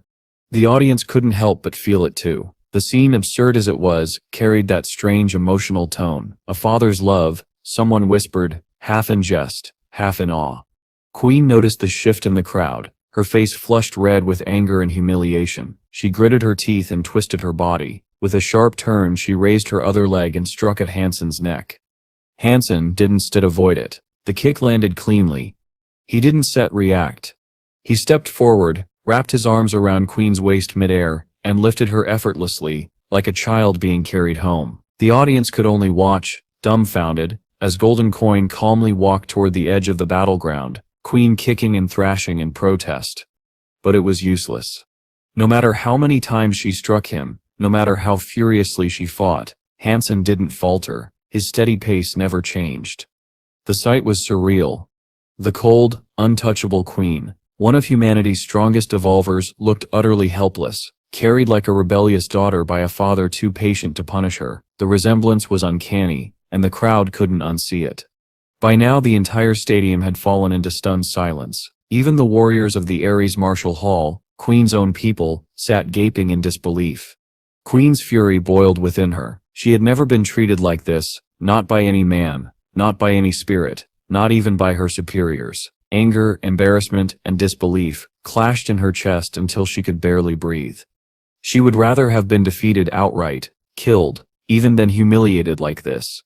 And yet, underneath her anger, she couldn't shake the truth. She now realized her power had been at its limit. Her sacred gene count was maxed out. Her hypergeno arts were top class. She knew exactly how strong she was, and still she couldn't even scratch him. There were only two explanations. Either his armor was impossibly strong, beyond anything she stepped ever seen. On the field, Han Sen finally reached the edge of the arena. He lifted Queen effortlessly, then tossed her gently off the stage. She landed on her feet, stunned. "Go home," Han Sen said evenly. "Stop wasting your time. I'm not here to fight humans." And with that, the arena fell completely silent. Han Sen's voice was cold and steady as he spoke. "I am not here to fight humans." The words were simple, ordinary, even, but the moment they left his mouth, the entire arena seemed to fall silent. It was as though the world itself had stopped to listen. The audience didn't breathe. The air trembled with the weight of that calm declaration. Then, like a wave breaking, their blood began to boil with excitement. Fang Mingquan couldn't shake them. Back in his office, he immediately began to write. The headline read, "I am not here to fight humans, the King Sip's declaration." In the article, he detailed Golden Coin's matches across the past 2 days, describing the impossible battles and the line that had reignited humanity's spirit. He ended with a question that soon spread across every media outlet in the Alliance. The king has returned. His sword points toward divinity itself. Will Golden Coin become humanity's first son of God? But while the public saw only glory, those in the Alliance's upper circles saw something else entirely: dangerous potential. They understood the truth others could not. Golden Coin's strength was not just remarkable, it was unnatural. He had clearly absorbed life geno essences, a feat long thought impossible, and his armor, they concluded, was no ordinary beast soul. It had to be a superclass one. The Alliance's think tanks compiled profiles, analyzing every trace of information available. Lists of possible identities began to circulate in secret circles. Among them, one name appeared repeatedly: Han Sen. But that theory was quickly dismissed. Golden Coin and Han Sen had been seen in entirely different locations, sometimes at the same time. Few people in the entire Alliance possessed a doppelganger beast soul, and the only known ones were Han Sen and Ningyu. Because of this, suspicion drifted elsewhere. Ningyu himself, watching the bout from afar, felt unease twist in his chest. The possibility haunted him, but he said nothing. The Aqua Reaper within him tied his life directly to Han Sen's will, and one wrong move could end him instantly. Meanwhile, across the Alliance, the media frenzy exploded. For the first time, more than 80% of human evolvers were following Divinity's bout. Every channel, every feed, every headline was about one man, Golden Coin. He had become a living legend overnight. But this time, the legend carried the pride of an entire race.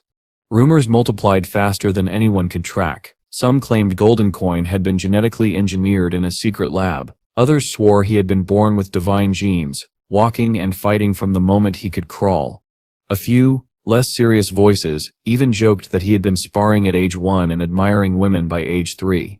Within a week, the myths became absurd, and the public adored every one of them. Books flooded the markets. The Secrets Between Me and Golden Coin, Trapped in an Elevator with Golden Coin, and countless other fabricated stories. Golden Coin had become more than a fighter. He was a symbol, a mystery, and a dream, one that every human wanted to believe in. The Alliance's officers and research divisions were working tirelessly, desperate to uncover the true identity of Golden Coin. Yet despite every resource, every surveillance feed and every trace they followed, he remained an enigma. The world knew his name, but no one knew the man behind it. Among those studying the phenomenon was Hua Ping. He and his team had spent days analyzing battle footage, energy readings and combat data, trying to predict what would happen in Golden Coin's final match, using everything available from Light Son of God's previous fights to Han Sen's own performance. They came to a grim conclusion: Golden Coin had only a 20% chance of victory. It wasn't a random number. Hua Ping's analysis was meticulous, his reasoning sound. Every record of the Light Son of God showed the same outcome: swift, absolute destruction. The spirit's movements were too fast for the human eye to follow. No opponent, human or spirit, had survived longer than a second after the battle began.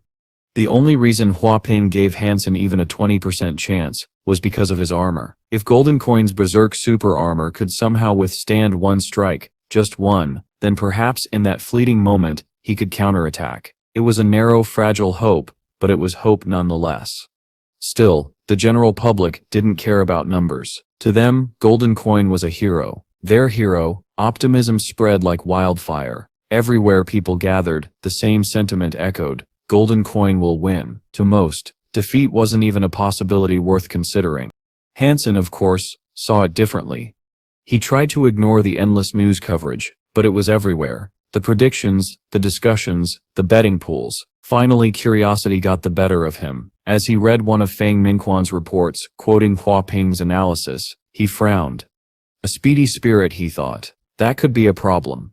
Speed was the one kind of opponent he dreaded. A foe who was faster and stronger left no openings. A single mistake meant instant death. Still, his instincts told him the same thing Hua Ping had concluded. His only chance lay in endurance. I just need to survive the first strike, Han Sen thought. If my armor can block it, I said I'll have my opening. He clenched his fist, whispering under his breath, I have berserk super armor. Even if he sits a super spirit, I should be able to block it, right?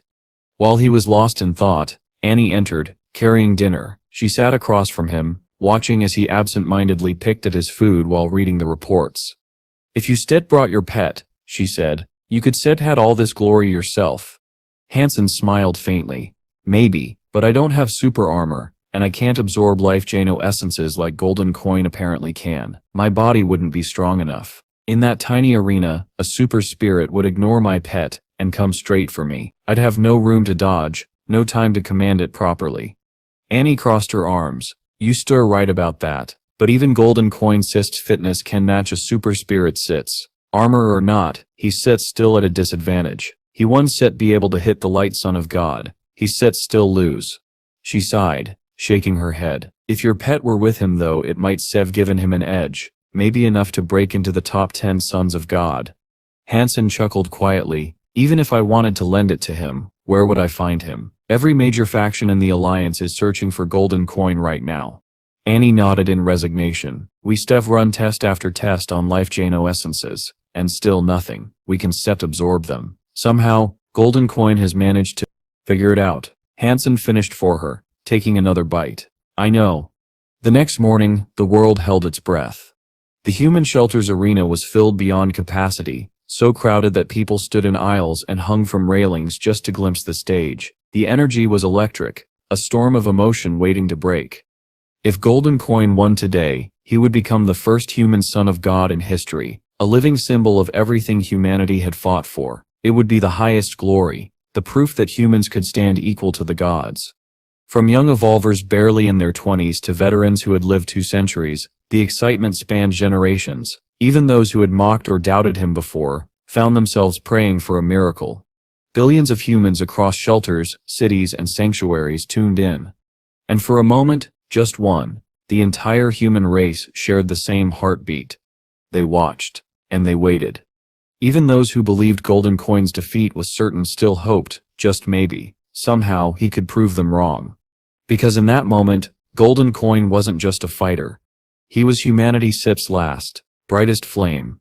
Although Han Sen knew this battle was his alone, it wasn't just his struggle anymore. Every human heart across the Alliance beat with his. He wasn't merely fighting for survival, he was carrying the hope of an entire race.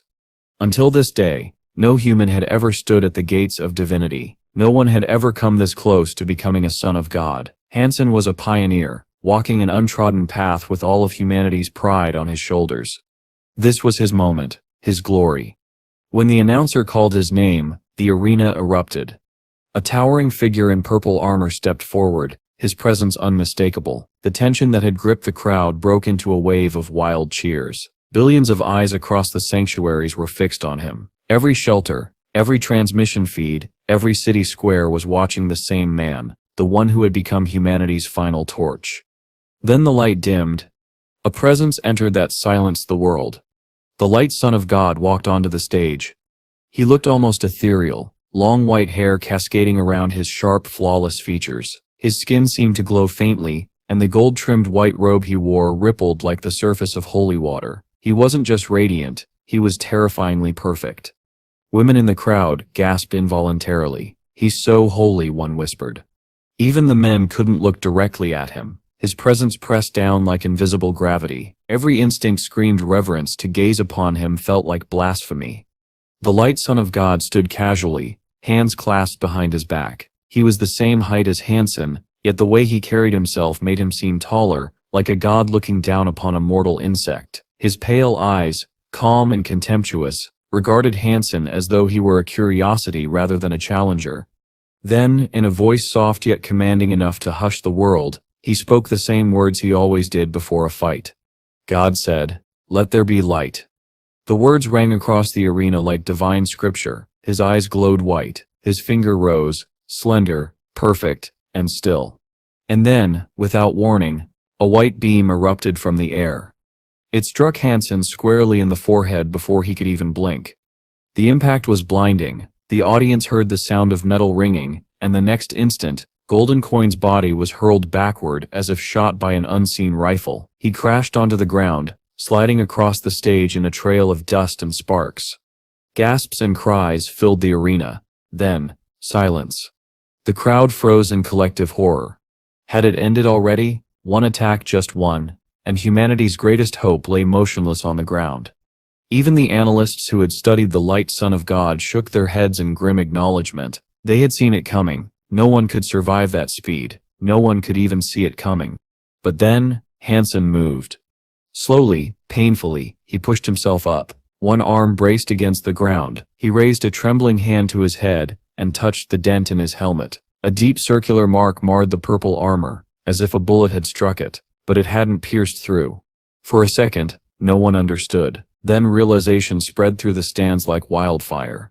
He was alive. He had survived the light Son of God's attack.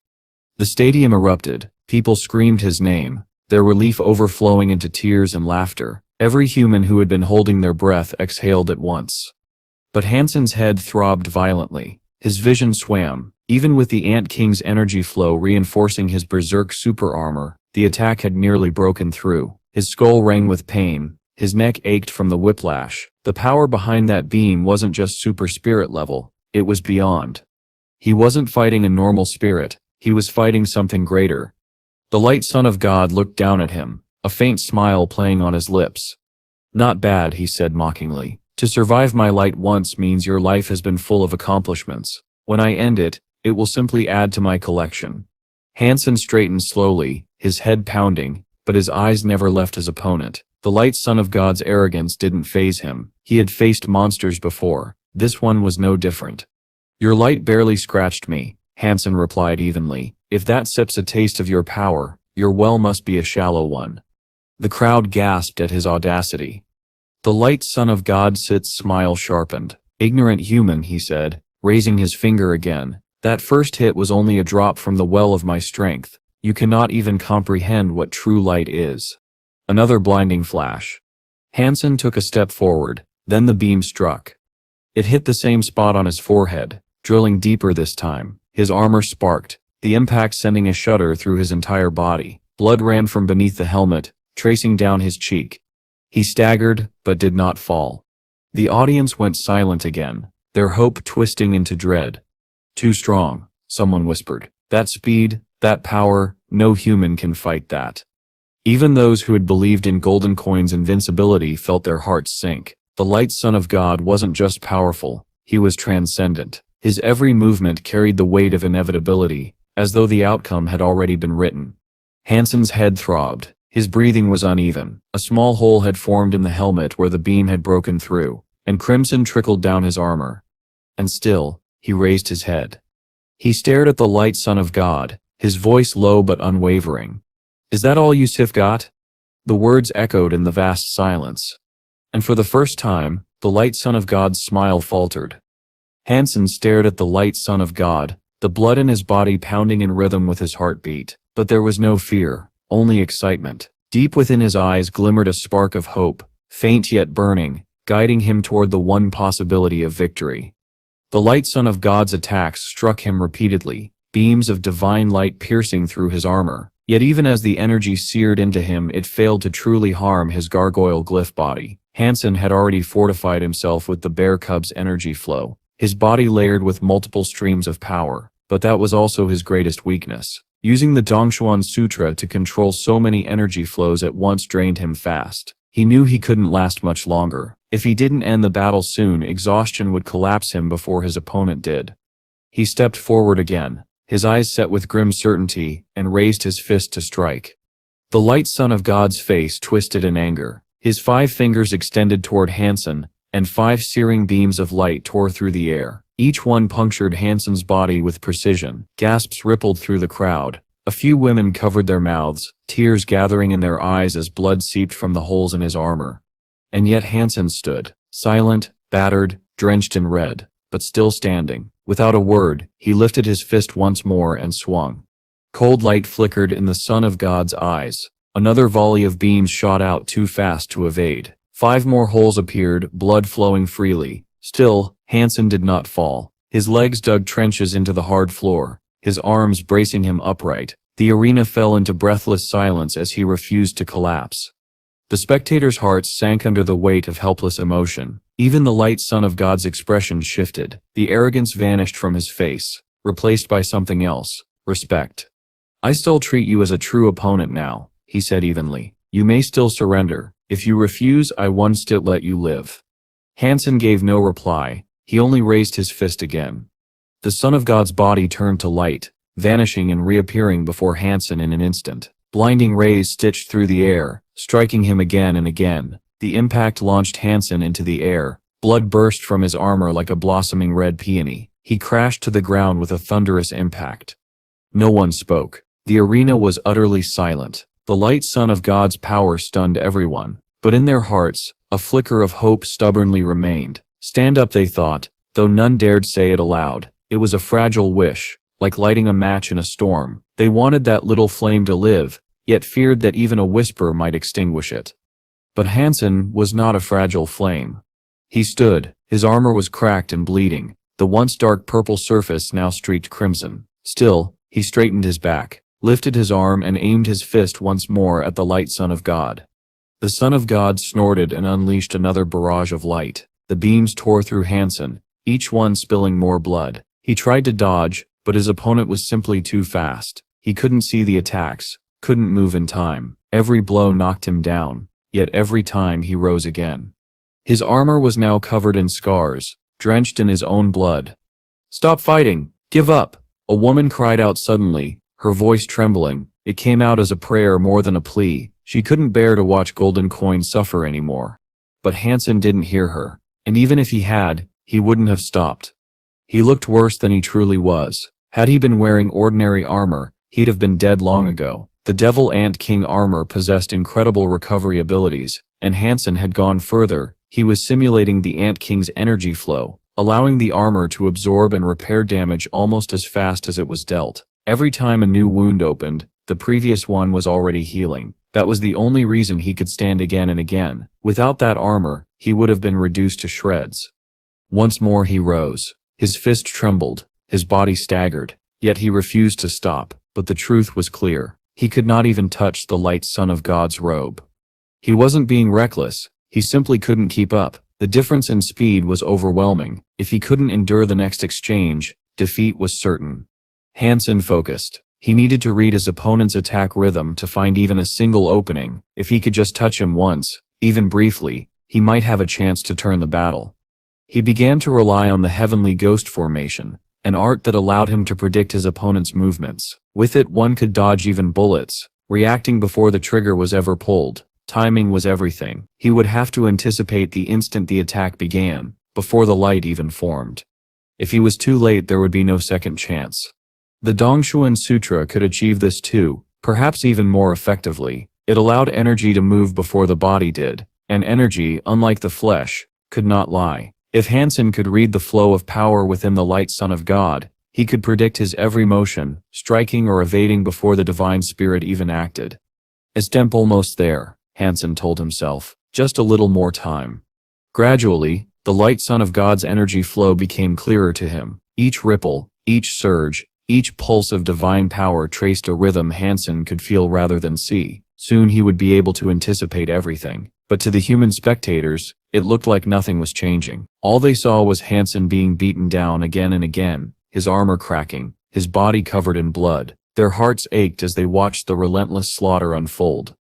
Another beam struck him. Han Sen's body was hurled backward, his helmet scraping the arena floor and carving a deep trench as he slid several meters. The impact wasn't fatal, but it rattled his neck, already injured from earlier blows. He struggled to lift his head. Slowly he rolled his neck to ease the pain. To the audience, though, that motion looked like the twitch of a dying man. Hope wavered once more. They believed he was finished, that his body had reached its limit, that only sheer willpower kept him moving. Then, amid the silent despair, someone began to chant, "Golden coin, stand up." No one knew who had started it, but soon every human voice in the stands joined in. It didn't matter whether it was from pity, admiration, or desperation. They all cried his name. They didn't want to believe he was dead. As long as he stood up, there was still hope. Han Sen couldn't hear them. He simply rolled his neck again and rose, trying to regain feeling in his limbs. But when the crowd saw him stand, they erupted in emotion. They believed he had heard them, that their voices had reached his heart and given him strength. For the first time in what felt like eternity, joy surged through the stands. Even Queen, who despised Golden Coin, clenched her fists in secret and prayed for him to win. In the commentary box, Fang Minquan, usually eloquent and full of words, was speechless. All he could do was whisper Han Sen's name, the only sound that could escape his throat. The light Son of God, radiant and unshaken, watched in silence. But then, a flicker of unease crossed his divine face. Han Sen's body was healing again. Not only that, the same wounds could no longer be struck twice. Every time the light Son of God tried to attack a weak point, Han Sen had already shifted, evading by instinct before the beam even fired. He had done it. Han Sen had finally read his opponent's energy flow. The Dongshuan Sutra began to shine in its true form. With every breath, Han Sen was analyzing the currents of energy around his foe. He anticipated each attack before it happened, forcing the light Son of God to move exactly where Han Sen wanted him to go. His formations, once chaotic, were now deliberate, precise. From the beginning, this was what Han Sen had been building toward: total predictive control. But the light Son of God was unimaginably fast, his body moving like pure lightning. Even with Han Sen's mastery, his dodges were barely enough, each one a razor-thin escape measured in millimeters. The audience couldn't see the intricate battle of energy between them. All they saw was a miracle. For the first time, Han Sen evaded the light Son of God's beam. Tehua Ping's eyes widened. He dodged it. He shouted. Tang Zhenlu and the others gasped as well. They had thought Han Sen was done for, broken beyond recovery, but he had just avoided a divine strike. It seemed impossible. Coincidence? No one dared to believe it was. The light Son of God frowned. His beams had never missed before. He fired again, another streak of pure white power. And once again Han Sen dodged. The arena erupted. Fang Mingquan leapt from his stool, shouting uncontrollably. The despair that had gripped the crowd moments ago turned into roaring hope. The spectators who had wept before were now cheering, tears drying as they watched the impossible unfold. The light Son of God's expression darkened. His entire body blazed with holy light, brilliance swallowing him whole. He raised all 10 fingers, each one radiating blinding power. Then, with a thunderous burst, 10 beams of divine energy shot forth, faster and deadlier than ever, each one aimed to obliterate Han Sen completely. Han Sen began to move like a drunk, staggering through the streets, unsteady, erratic, and unpredictable. To the untrained eye, his movements looked wild, as though he were moments away from collapse. But hidden within that staggering chaos was precision. Each sway, each stumble, each awkward shift of balance allowed him to evade the light sun of God's deadly beams. Beam after beam streaked through the air, yet none struck true. As Han Sen weaved through the radiant onslaught, he drew ever closer to his divine opponent. The light sun of God's composure began to crack. The once serene figure, flawless and untouchable, now looked furious. His holy radiance flickered with agitation as he fired faster and faster, desperate to hit his elusive foe. The crowd watched with widening eyes. They had seen Han Sen, Golden Coin, brutalized earlier, reduced to a near corpse. But now, impossibly, he was dancing through destruction. A few beams grazed his armor, leaving scorched lines but no fatal wounds. The deadly light that once pierced through him now barely touched him at all. The once majestic light Son of God trembled with frustration, his divine face twisted with primal rage. "Is this heavenly go?" someone cried from the stands. The murmurs spread like wildfire. "Golden Coin is using heavenly go." "No. Look closely. It steps different. It steps smoother, sharper. Better than Queen Sep's technique."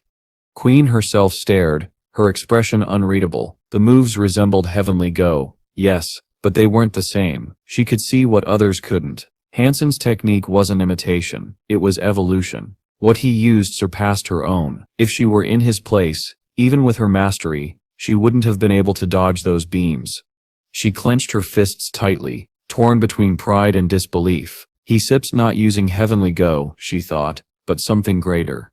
The audience was captivated. Just moments ago, Golden Coin had been the underdog, bloodied and broken. Now the light Son of God couldn't land a single decisive hit. Even if Han Sen was only dodging, the balance of the fight had shifted.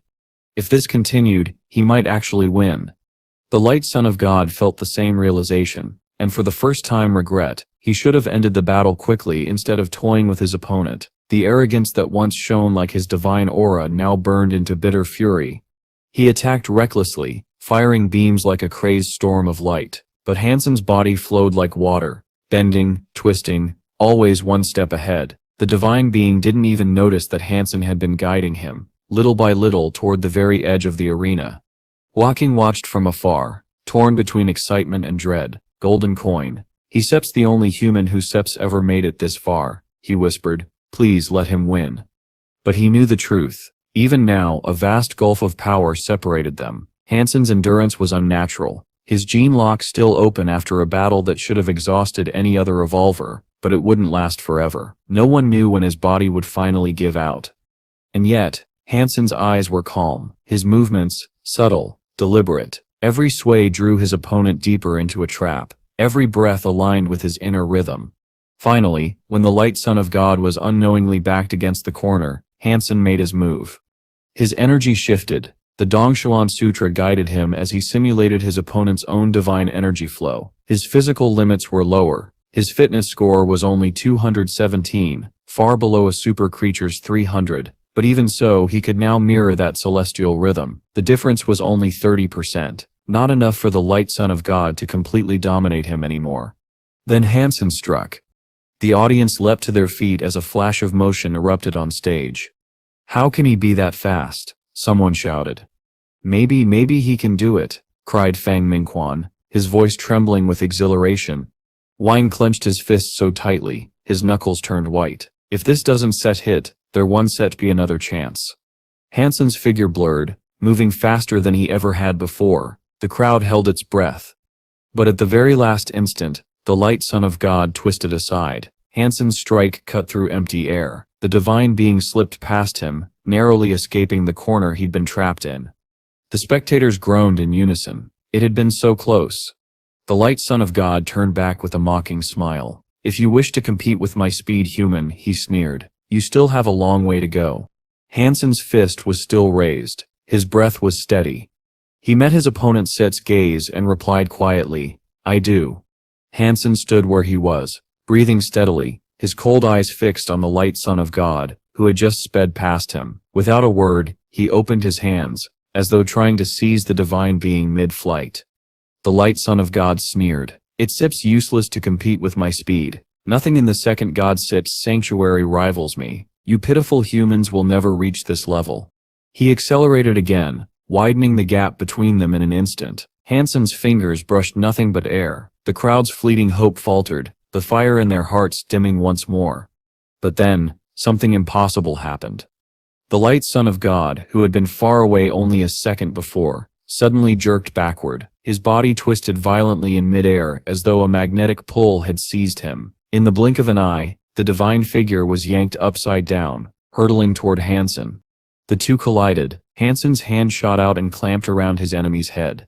Let's try that again, Han Sen said quietly. He raised his fist and drove it straight into the light, Son of God's perfect, radiant face. The strike landed with a thunderous crack. The divine skull snapped backward, a deep red mark blooming across his features as his nose bent grotesquely, blood splattering across the air. Han Sen didn't pause. His next blows came like a storm, fist after fist, each one hammering down with crushing weight. The sound of impact rang through the arena like the beating of war drums. The light son of God's head jerked with every strike, his skull ringing as if made of iron. The divine being flailed, desperate to break free, but he couldn't. Some strange force bound him to Han Sen, dragging him back every time he tried to pull away. His speed, his greatest weapon, was gone. Every time he moved, Han Sen's fist was already there, intercepting him mid-motion. The crowd stared in stunned silence. Left hook, right jab, elbow strike, knee to the ribs. The light son of God was being dismantled, his radiant beauty reduced to a bloodied, broken mess. His face swelled and twisted under the blows. Each thud of flesh and bone echoed through the arena, grotesque and mesmerizing. No one could believe what they were witnessing. The invincible Son of God reduced to nothing more than a beaten man. Yet despite the punishment, Han Sen couldn't break him. Super spirits were built differently. Their bones were unyielding, unbreakable even under mortal might. The light Son of God, panting through the blood in his mouth, glared up at Han Sen with fury. You can kill me, human, he snarled. You can kill a son of God. When your strength runs out, I still make you suffer before I end you. He writhed, trying to escape the invisible pull that kept him bound, but it was useless. Han Sen's grip was absolute. The divine being's beautiful face was no longer recognizable, just a swollen ruin of blood, flesh, and defiance. Han Sen stared down at him, his voice quiet and cold. Is system not sure you still get the chance? He gathered the energy in his right arm. The air around him trembled. From within his body came the thunderous sound of trumpeting elephants, phantoms of raw power that seemed to shake the very arena. A savage, ancient strength surged through him. His fist glowed, vibrating with lethal intent. And then he struck. The punch landed with cataclysmic force. The light son of God's skull shattered like glass, bursting apart in a crimson explosion. Blood and fragments of bone sprayed across the floor. What was left of the divine's headless body remained suspended in Han Sen's grasp for a heartbeat, then went limp. Han Sen released it, letting the corpse collapse. He had used his full strength, combining in force the elephant disc punch, and finally the elephant Rex strike, to finish it. The accumulated energy detonated within his enemy's head, obliterating it from the inside out. Silence blanketed the battlefield. The audience stared, frozen in disbelief. The light son of God, who had seemed untouchable, eternal, was gone. Before their eyes, his body began to dissolve into shimmering particles of light, fading slowly into nothing as it returned to his spirit stone. Han Sen stood alone amid the quiet ruins of the arena. Without celebration, without triumph, he turned and walked away, exiting the divinity's bait battleground and stepping back into the crystal palace. Han Sen collapsed, his body hitting the cold crystal floor with a heavy thud. Every ounce of strength had been drained from him. His breathing was shallow, and his vision blurred. The battle had taken everything he had, and more. The Jade Sun Force and long-lived powers could sustain him for extended periods, but drawing so much energy at once came with a cost. His body was completely overdrawn, his recovery already slipping into a long, painful process. This time, he hadn't just used the elephant Rex strike, he had simulated the energy flows of multiple creatures at once, channeling enormous amounts of power through a body that was already battered and bleeding. Zero approached, silent as ever, the silver fox cradled in her arms. Kneeling down, she began tending to his wounds, her hands glowing softly as healing energy spread through him. The silver fox helped too, licking the deeper gashes on his body, its tongue radiating a faint warmth that soothed his pain. Quietly, Han Sen recovered. Meanwhile, while Han Sen rested in the Crystal Palace, his doppelganger remained in the goddess shelter, standing silently as the world celebrated. Han Sen, however, had already made up his mind. He would never join another divinity's bot. He knew the truth. Against super spirits, even with his strength, every battle was a brush with death. Back in the first god's sanctuary, Han Sen, under the same alias, had fought his way to 10th place and stopped there, but this time, it meant far more. The difficulty was greater, the challenge monumental. His victory had shaken both humans and spirits alike. As the celebrations continued, Han Sen stayed in the quiet of the Crystal Palace, away from the noise of the world. From there he could see the final rankings displayed before him. The other 9 sons of God were all spirits. As expected, he waited patiently for divinity's bout to end so he could claim his reward. When the tournament finally concluded, a message appeared before him. You have obtained the title of 10th Son of God. Your randomized reward is opening. Han Sen placed his hand on the glowing tablet. The surface shone brightly, spinning with countless images, beasts, creatures, faces of men and women, spirits both monstrous and divine, all flashing before his eyes as his prize began to reveal itself. Han Sen's pulse quickened as the swirling images continued to spin before him. Shapes of beasts, men and spirits flashed one after another, each one glowing in the radiant haze of the tablet's projection. His eyes darted across the cascade of shifting forms. He saw many spirits among them, some radiant and regal, others cloaked in ominous shadows. Their levels, however, were impossible to discern. Then, suddenly the tablet stopped. The spinning light froze on the image of a beast. Han Sen's initial excitement dimmed into mild disappointment. He had hoped for a super spirit, something rare and sentient, a power equal to the gods. Earning one had been a dream ever since his first encounter with such beings, but fighting a full shelter filled with super creatures was far different from facing a single super spirit one-on-one. He knew he wasn't yet at that level. Then the system's voice resonated through the Crystal Palace. You have obtained a super beast soul, devil unicorn.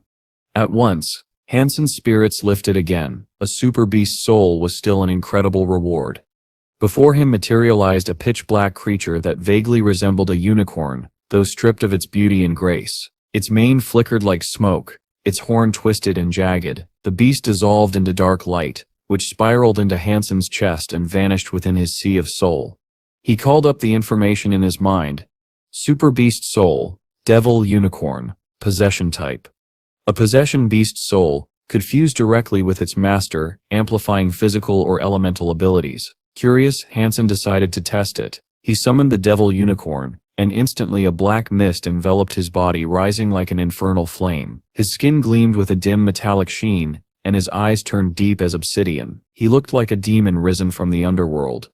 He clenched his fists experimentally. His strength and speed didn't seem to have increased. The power was there, but not in any form he could yet sense. What was this smoke doing?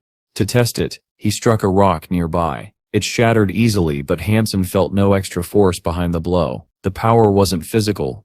As he stood puzzled, the silver fox suddenly arched its back and released a bolt of silver lightning at him. The bolt should have struck him squarely, but it never touched his skin. The moment it met the black smoke, the lightning sizzled out, dissolving into the air. The smoke thinned for an instant, then quickly reformed, unharmed. Han Sen's eyes widened.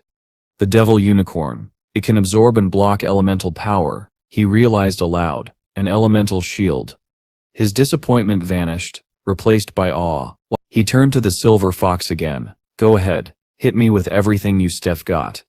Lightning burst through the air again and again, crackling across the black shroud. Each bolt evaporated upon contact, the smoke thinning but never breaking completely. Han Sen observed how the smoke regenerated itself between attacks. He was thrilled, but he also noticed the weakness. The regeneration speed couldn't keep up with rapid repeated strikes. After several hits, the smoke would thin too much, creating temporary gaps in his defense. He concluded that the devil unicorn could withstand the elemental attacks of an adult super creature 2 or 3 times in succession before it needed time to recover. Against wide area attacks, however, it might fare better. The dispersed energy would give the smoke enough time to replenish itself. This is incredible, Han Sen whispered, satisfaction gleaming in his eyes. He quietly returned to the goddess shelter and dismissed his beetle knight, retreating into thought. Now, where can I find another second-generation super creature? He wondered. I need to fill my super gene points. Once I become a surpasser, I still be untouchable. Even the Alliance won't concern me anymore. Becoming a surpasser would mean more than power. It would mean safety for himself and his family. That thought alone steeled his resolve. He considered returning to Devil's Mountain for his hunt, but his thoughts were interrupted when young Manly appeared, looking slightly hesitant. Didn't I say I'm not seeing anyone these days? Han Sen asked, frowning. I wasn't sure if Captain Chin counted as said anyone, young Manly said carefully, so I came to double check. Han Sen straightened immediately. Chin Chuan is here? Yes, young Manly replied, but she sips not alone. There are others with her, and they sip her not from our special squad. You still have to meet them as well. Seeing the look on her face, Han Sen knew the visitors must be important. I don't know who they are, she added with a small smile, but Captain Chin treats them with great respect, and there sits a young man among them who seems quite taken with her. Han Sen couldn't help a faint chuckle. I see. All right, send them in. He made his way to the meeting room quickly. Inside, Chin Suen stood speaking with several well-dressed strangers. She turned the moment she saw him. Han Sen, she said, smiling faintly, allow me to introduce you. This is Mr. Xiao, director of Angel Gene. At the mention of that name, Han Sen understood immediately. The pride in their posture, the confidence in their tone, it all made sense now. Within the Alliance, only two organizations stood at the pinnacle of genetic research, Dong Lin Group and Angel Gene Corporation. And now, one of Angel Gene's top representatives was standing before him. One of their most influential members was Xiao Hen, a director of Angel Gene and a key figure in the Zhao family's empire. The young man accompanying him was Zhao Haiyong, chairman of Angel Gene and grandson of the family's patriarch. When they arrived, young Manly hurried to pour tea for the guests. Bowing respectfully, Han Sen immediately guessed the purpose of their visit, little angel. If they were from Angel Gene, they must have come for her. Still, he found it curious that they had brought Chin Chuan along. Though their connection wasn't unexpected, the Xiao family had ties in nearly every high-level organization. It felt calculated. Xiao Hen turned his gaze toward Han Sen, his tone that of an elder speaking to a junior. You are Han Sen of the Ji family? He asked. Yes, Han Sen replied evenly. I spoke with Ji Ruixian not long ago, Xiao Hen continued, his tone smooth but condescending. Your name came up. I hear you are quite impressive. Thank you for the compliment, Han Sen answered, though his frown betrayed his irritation. He knew the type men who cloaked arrogance and courtesy. Xiao Hen's words were dripping with it. Han Sen also knew that Ji Ruixian, though younger than Xiao Hen, was on the verge of becoming president of the Alliance. Xiao Hen, despite his posturing, was only one of several directors in the Zhao hierarchy. His attempt to speak as though he stood above Ji Ruixian revealed his inflated ego. Sensing the tension, Qin Xuan quickly intervened. The reason they are here, she explained diplomatically, is to request that you hunt a certain creature for them. They believe it to be a super creature, or at least something resembling one. Before she could continue, Zhao Haiyong abruptly cut in. You don't have to hunt it, he said sharply. Just sell us your super pet. It will make no difference. The words hung in the air like an insult. Han Sen didn't show anger. Instead, he looked at the young man with quiet disbelief, amused that someone so naive had managed to survive this long in such a ruthless world. Sorry, he said calmly. I not selling my super pet, and I not selling my super pet, and I been busy lately, so my schedule is full. His tone was polite, but final. Zhao Haiyong's face darkened, fury rising, but before he could speak, Zhao Hen interjected hurriedly. Young man, please reconsider our offer, he said in a forced tone, trying to keep the peace as the younger Zhao's temper flared. Han Sen opened his mouth to deliver another curt rejection, but Qin Xuan stepped in smoothly again. Director Xiao, she said with a practiced smile, please have some tea. Han Sen, I brought a classified document from the squad that requires your attention. Would you join me for a moment? Recognizing her cue, Han Sen followed her out of the room. Once inside his office, he closed the door and turned to her. Team Chin, he said quietly. What's going on? Did the squad order me to take their job? Qin Chuan smiled faintly and shook her head. No, if this were an order from the squad, it would be simple. This is politics. She explained in low tones. The Zhao family controlled many seats in the council. Jirowixian's campaign for president was running so smoothly because of their backing. That explained Zhao Han's name-dropping earlier. He was reminding Han Sen of the connection. Han Sen gave a cold laugh. So that's why he mentioned Ji-Rikishin. I get it now, but I doubt the Zhao family would withdraw their support for Rikishin just because I refuse to play along. They stir bluffing for leverage. Their support benefits them too much to drop it.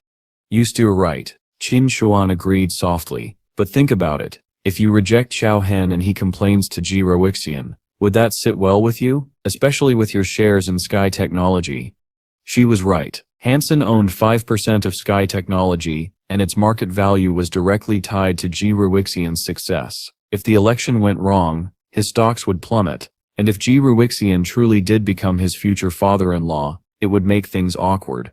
Qin Shuan smiled knowingly. You can still negotiate the terms, Han Sen. It sets either talking with the Zhao family now, or with Ji-Rikishin later. Who would you rather deal with? Han Sen sighed, the corner of his mouth curling into a wry, dangerous grin. Well, when you put it that way, I suppose I still help them. He stood, his tone darkly amused. Let's see what kind of beast this so-called super creature Sets really is. They traveled to an ancient forest, a forgotten place deep in the wilderness. There, hidden among gnarled trees and moss-covered ruins, lay a spring basin, but it did not flow with water. It flowed with blood. Thick, crimson liquid bubbled quietly, reflecting the dim light like molten rubies. A creature lurked beside it, its body coiled and still, its eyes gleaming with cold intelligence. The Zhao family believed this beast to be a super creature. They had tried to hunt it many times, but every attempt had ended in disaster. Each expedition had suffered heavy losses, forcing them to retreat. The creature never pursued them. It simply guarded its bloody spring, killing only those who entered its domain. That was why the Zhaos had come to Han Sen. They couldn't kill it. Qin Shuan accompanied them on the journey, much to Han Sen's relief. Any creature that dared block their path was swiftly dispatched by the Zhao family members, who were clearly trying to show off. Each one of them had unlocked their gene lock, and they were eager to display their superiority, especially in front of Qin Shuan. Among them, Zhao Haiyang was the most ostentatious of all. His confidence bordered on vanity, and he was constantly looking for excuses to demonstrate his power. Still, Han Sen couldn't help but notice that the Zhao family members truly were strong. Their fitness levels exceeded those of most gene-locked evolvers he'd encountered. During a brief rest, Qin Shuan quietly explained why. The Zhao family uses a genome optimization solution, she told him in a low voice. Their children are raised under a strict regimen from birth, controlled diets, specialized gene therapy, constant training. Every part of their growth is engineered for enhancement. Han Sen nodded, half impressed and half amused. So that's why they are so strong and so arrogant. Before Qin Shuan could reply, Zhao Haiyang approached, smiling in what he must have thought was a charming way. Miss Qin, he said, holding out a sleek pen-sized vial filled with swirling purple liquid. This is a nutrient fluid from Angel Gene. It's excellent for body recovery. You find this on the open market. Qin Shuan looked at it briefly, then shook her head politely. Thank you, but I already have my own supplies. A flicker of hurt flashed across Haiyang's face. He tried to hide it behind another grin, but Han Sen caught the twitch in his jaw and nearly laughed aloud. The special squad had strict rules. Unless in an emergency, members could not accept items or assistance from outside parties, even from teammates. It prevented manipulation, dependency, and political entanglement. Han Sen knew that Zhao Haiyang was fully aware of this rule. Eventually, Han Sen could take no more. He moved away from the group and settled under a tree, closing his eyes in feigned rest.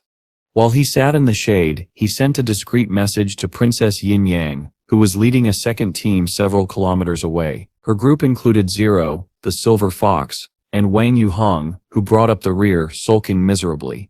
Hey princess, Wang Yuhong groaned. Can I at least know where we start going? Princess Yin Yang didn't even look at him. Follow in silence. He grumbled under his breath, but she ignored him entirely. He'd tried speaking to Zero earlier, but she had treated him as if he didn't exist. Cold, silent, and distant. Only the princess offered him the occasional command, never an explanation. But Han Sen's intentions for sending them ahead were far from innocent. The Zhao family had practically forced him into hunting the super creature for them. He had no intention of being their tool. Having his team nearby was an insurance policy, one the Zhao family didn't know about. Hours later, their group reached an ancient grove. A river of blood flowed quietly between gnarled trees, its crimson surface glinting like liquid rubies. The air was heavy with the metallic scent of iron. The river ran uphill, a slow ascent toward what Xiao Han described as the blood spring. "Follow this stream," he instructed. In about 20 meters we shall reach the spring and the creature. Han Sen's eyes narrowed. The Zhao family might have been arrogant, but they weren't fools. They had tried and failed to slay this beast many times. Now they were borrowing his strength to finish what they couldn't. Xiao Han turned toward Han Sen with the tone of someone giving an order disguised as a request. "According to our agreement, you still cooperate with us during the fight, and we still take the final hit, understood?" Han Sen gave a lazy nod. "Whatever you say." Without another word, he summoned his Adora, the elegant super creature materializing beside him in a shimmer of light. The Zhao family members gasped. Even their arrogance faltered as they stared in open admiration. There was envy too. Han Sen could see it clearly. They couldn't understand how an outsider, a mere human, had managed to obtain such a powerful beast soul. Han Sen gave a quiet command. The Adora advanced, moving with terrifying grace toward the blood spring. The Zhao family spread out, taking positions around the clearing, but none of them moved to attack. They clearly planned to let the Adora weaken the beast first, swooping in only when victory was assured.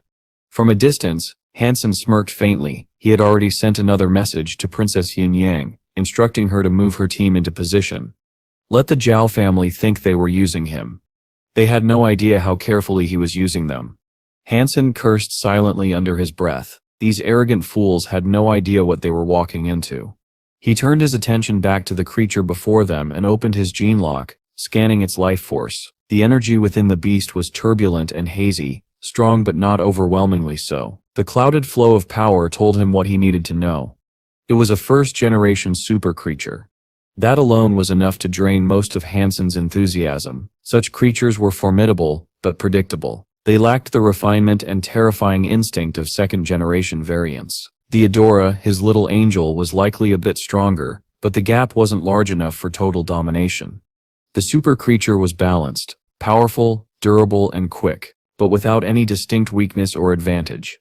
The Adora lunged forward, her great sword slicing across the monster's chest. The blade tore open flesh, and dark blood spattered across the stones. The wound wasn't deep, but it stayed, which was already an achievement. The members of the Zhao family were awestruck. They had laid siege to this creature countless times before, and every attempt had ended in disaster. Their weapons had barely scratched its hide. Now watching Han Sen's pet carve bleeding gashes into its body made their jaws tighten with awe and envy. But Han Sen's focus wasn't on the battle. His gaze drifted toward the blood spring. Something about it felt wrong. The creature was fighting with stubborn determination, refusing to retreat even as it bled heavily. That was not natural behavior for a beast with intelligence. It wasn't protecting its pride. It was protecting something else. Han Sen narrowed his eyes and activated Dongshuan Sutra and Aura, probing deeper into the spring. Immediately he felt it energy surging from below, thick and ancient. The liquid that flowed there was no ordinary blood. It pulsed with vitality, with life. Then, from the crack at the heart of the spring, he sensed something alive. An immense presence stirred within the fissure, coiled like a sleeping god. The pulse of its power sent cold sweat running down Han Sen's spine. Damn it, there's something inside that crack. He focused his senses, and suddenly it felt as though something was looking back. An invisible weight pressed down on him, a gaze sharp and malignant, as though an ancient eye had opened beneath the earth to stare directly into his soul. Every instinct in his body screamed danger. He quickly shut down his Dongshuan Sutra and Aura, cutting the connection. His heart was pounding. It saw me. That thing, whatever it was, could trace his scanning energy. It could find him through his own power. There was no doubt now. Something ancient, powerful, and malevolent slept within the spring. The Zhao family, blind and arrogant, were meddling with a place they didn't understand. They thought they were hunting a super creature. In truth, They were knocking on the door of something far worse. Han Sen hadn't even seen its form, but its mere awareness was enough to terrify him. The presence radiated the kind of dread that lived deep in the bones, beyond reason. After a moment's thought, Han Sen exhaled slowly. If things went wrong, he could escape faster than anyone else here, and if the monster below decided to feed, the Zhao family would be the first to die. No need to panic, yet. He approached Chen Shan, lowering his voice. No matter what happens, stay behind me. Don't run off. She blinked in surprise. Why? What's wrong? The creature's already cornered, she said, glancing toward the Adora and the monster locked in combat. It can escape. Han Sen shook his head. His tone was calm, but firm. Something isn't set right here. I can feel it. My instincts have never been wrong. If anything happens, we escape first. Understand? Qin Xuan hesitated, scanning the area. Nothing looked unusual. Still, she nodded. All right. The battle raged on. The Adora's sword danced in arcs of silver light, leaving deep grooves across the beast's flesh. Its hide was now soaked crimson, but still it didn't retreat. It reared its head and bellowed, a low, furious roar that shook the ground. Xiao Hen, standing several paces away, shouted excitedly, Han Sen, tell your pet to press harder. We need to bring it down before it can run. Han Sen shot him a cold glare. Director Zhao, this is a super creature, not a stray dog. You don't rush these things, he said flatly. Xiao Hen clenched his jaw but didn't reply. He knew Han Sen was right. And still, the super creature refused to flee. Its eyes glowed with an unnatural light. It fought not to survive, but to protect. And in the shadows beneath the blood-red spring, Han Sen felt the unseen gaze return, faint but unmistakable, watching, waiting, as if something ancient had begun to stir. Xiao Hen barked an order, his voice cutting through the chaos. His surviving family members, still positioned around the dying beast, moved in closer, tightening the circle. If it tries to flee, he shouted, block its escape.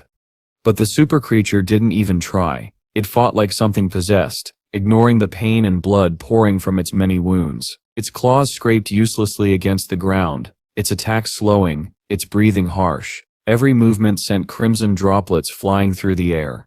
Han Sen could tell it was finished. The Adora's relentless assault had driven it past the point of endurance. The little angel's wings unfurled, glowing faintly as she rose into the air. She glided behind the creature, her sword gleaming in the dim light. In one swift motion, she struck. The blade sliced deep into the creature's neck, carving through muscle and sinew until the spine itself was exposed. Blood gushed from the wound in a heavy torrent, spilling across the ground and feeding into the red spring. Han Sen, don't forget your promise. Xiao Hen shouted, his voice trembling with excitement. Call your pet back. We shall finish it.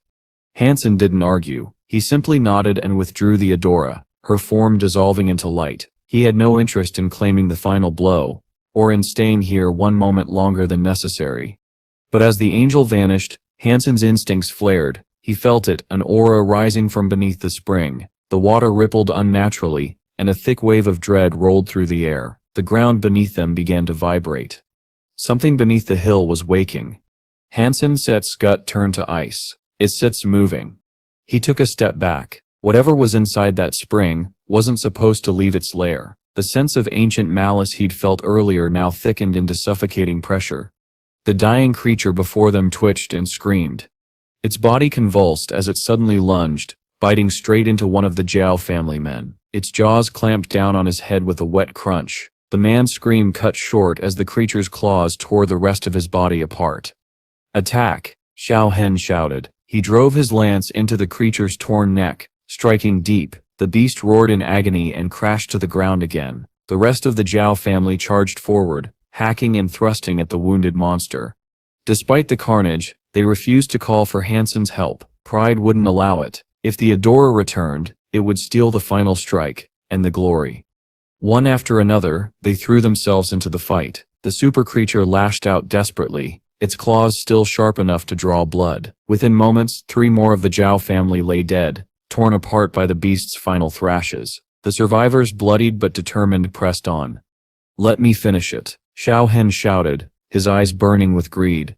The creature staggered, trembling. Then, with a sudden burst of motion, it turned not to attack, but to flee. It pounced on one of the remaining men, crushed him underfoot, and bolted toward the forest. What? Han Sen's eyes narrowed. The beast had barely been able to stand moments ago. Now it was running as if possessed. After it, don't let it escape, Xiao Han bellowed, already sprinting forward. But before they could move far, the sound of splitting rock echoed across the clearing. Crack!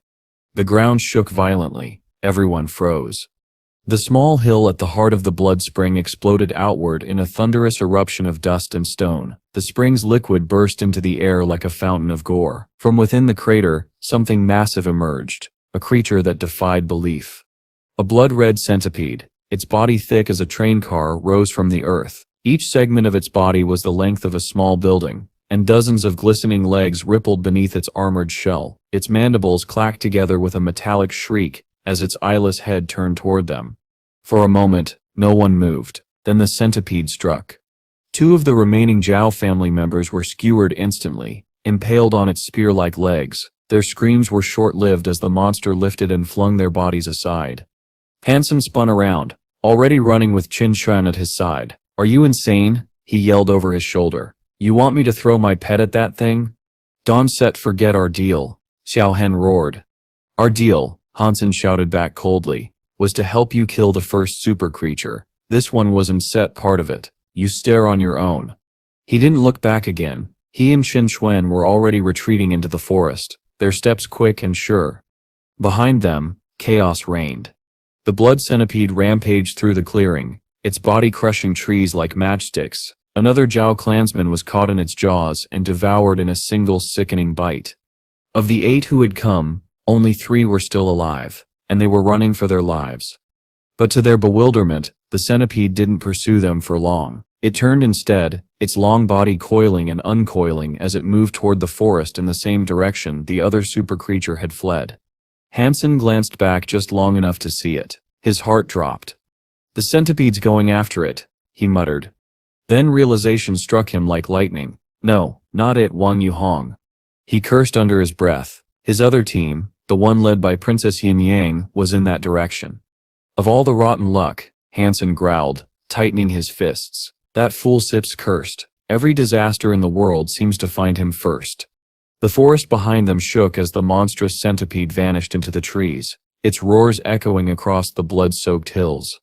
Han Sen was halfway through sprinting after Wang Yuhong when he stopped abruptly. His instincts pulled him the other way toward the blood spring.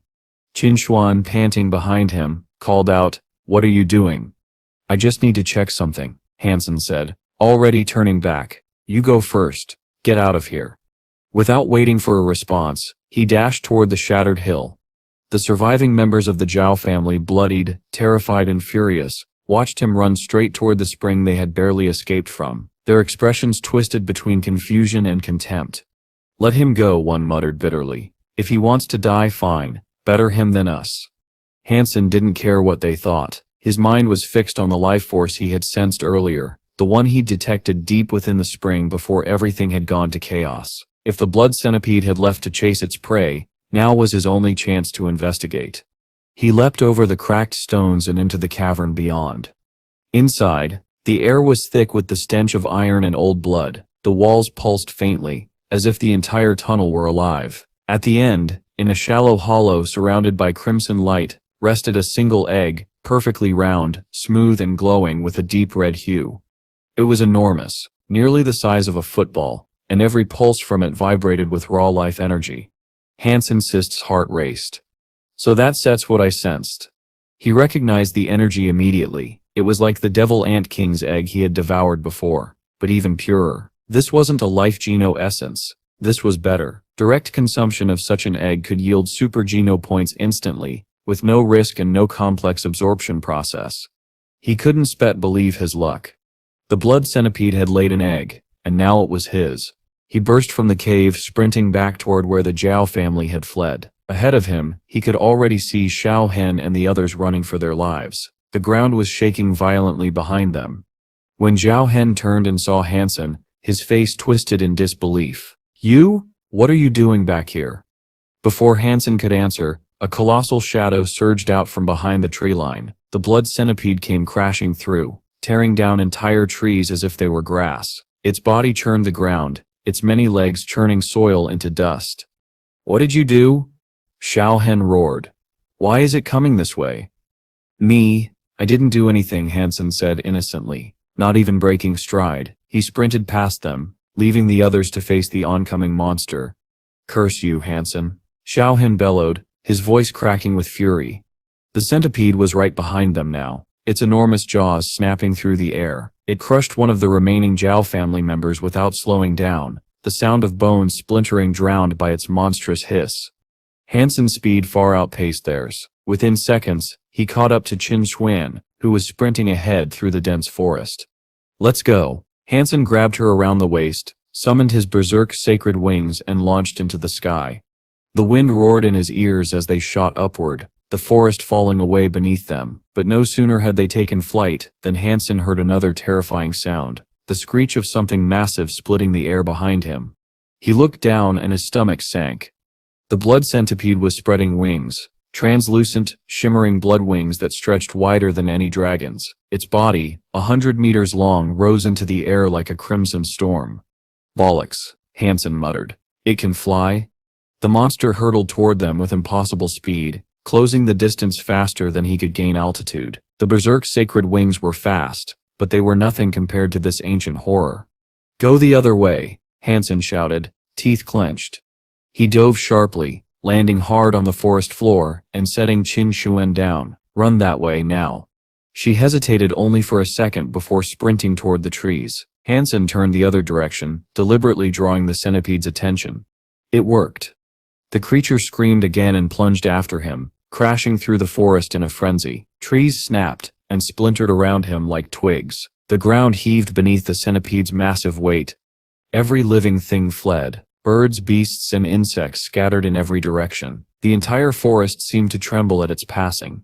Han Sen gritted his teeth, activating his gene lock and channeling the Dongshuan Sutra. His body surged with energy as he simulated the light sun of God's flow. His speed spiked sharply, but even so, the centipede was relentless. It tore through the underbrush behind him, its mandibles snapping mere meters from his back. He pushed harder. Every muscle burned. Every breath seared his lungs, but slowing down meant death. Desperate, Han Sen summoned the Adora anyway, commanding her to strike from behind. She swooped down, great sword flashing, but the centipede's countless legs blocked every blow. Her blade glanced off its armored shell without leaving a mark. It didn't even notice her. Its focus was fixed entirely on Han Sen. He ran until the trees thinned, the forest giving way to a steep mountain range. Han Sen felt a strange unease as he moved through the ancient forest. He had seen countless creatures fleeing for their lives before, yet here, among these mountains, not a single living being could be found. After running across 2 full mountain ranges, he hadn't seen so much as a shadow. The region was lifeless, nothing but gray cracks spreading across barren stone. A few sparse plants clung to life, but the place felt drained, hollow, and dead. He didn't have the time or energy to stop and investigate. His gene lock was still active, and that meant he was on a timer. Half a day of continuous running had left his body screaming in agony. His muscles ached, his chest burned, and exhaustion gnawed at the edges of his mind. If he pushed much further, his body might collapse completely. Yet he couldn't afford to stop. Turning off the gene lock would slow him down, and without it, he'd never be able to outrun the blood centipede that had been chasing him relentlessly. Grinding his teeth, Han Sen pulled the centipede egg from his pocket. He planned to throw it back, hoping the creature would focus on retrieving its offspring instead of hunting him. But when he turned to look, he froze. The blood centipede was no longer right behind him. It had stopped at the foothills, its monstrous body writhing but not advancing. It simply let out a low rumbling cry, refusing to come any closer. Han Sen frowned in confusion. The creature, which had been so relentless, now seemed afraid. He scanned his surroundings but saw nothing unusual. Just more of the same cracked barren mountains. Then he noticed the mountain beneath his feet wasn't gray like the others. It shimmered faintly blue, its rocky surface almost metallic. The centipede's hesitation made sense now. Whatever made this mountain different, it terrified even a beast of that power. The creature continued to hiss and thrash at the base, tearing rocks apart, but it wouldn't cross the invisible boundary that marked the mountain's edge. Han Sen's instincts flared. Something was definitely wrong here. He quickly cast Dongshuan Aura, his perception skill, but detected no signs of life nearby. The mountain seemed utterly devoid of any living energy. That brought him a small measure of relief. At least for now, he was out of immediate danger. Still, his aura's range was limited, and there could easily be something beyond its reach. He looked up. The blue mountain towered high above him, its peak vanishing into a dense layer of clouds. He couldn't see what was up there, but the metallic gleam of the rocks gave the entire landscape an eerie, unnatural beauty. There wasn't even a single blade of grass, just cold blue stone. "What is that centipede afraid of?" Han Sen muttered under his breath. Even with its baby taken, it once set step onto this mountain. Something about this place isn't set right. He decided not to climb higher. Curiosity could kill more than cats, and this was no time to test fate. Instead, he chose to circle around and descend from the far side of the mountain, hoping to lose the centipede completely. But the monster refused to give up. It still lingered below, glaring up at him with those venomous eyes. Wherever Han Sen went, the creature followed along the foothills, never daring to set foot on the blue rock. Gritting his teeth, Han Sen wedged the centipede egg between two rocks on the slope, and began moving in the opposite direction. Maybe, he thought, the creature would prioritize retrieving the egg over chasing him. He was wrong. The moment the centipede spotted the egg, it went berserk. Its roar tore through the valley like a thunderclap. The ground trembled as it smashed through boulders, its long segmented body thrashing in blind fury. It still refused to climb the mountain, but its rage only grew louder, echoing across the entire range. "This thing really wants me dead," Han Sen muttered, his heart sinking. His only real option was to summon Little Angel and let her carry the egg away, drawing the centipede's attention. He was just about to do so when a sound froze him in place. Dong.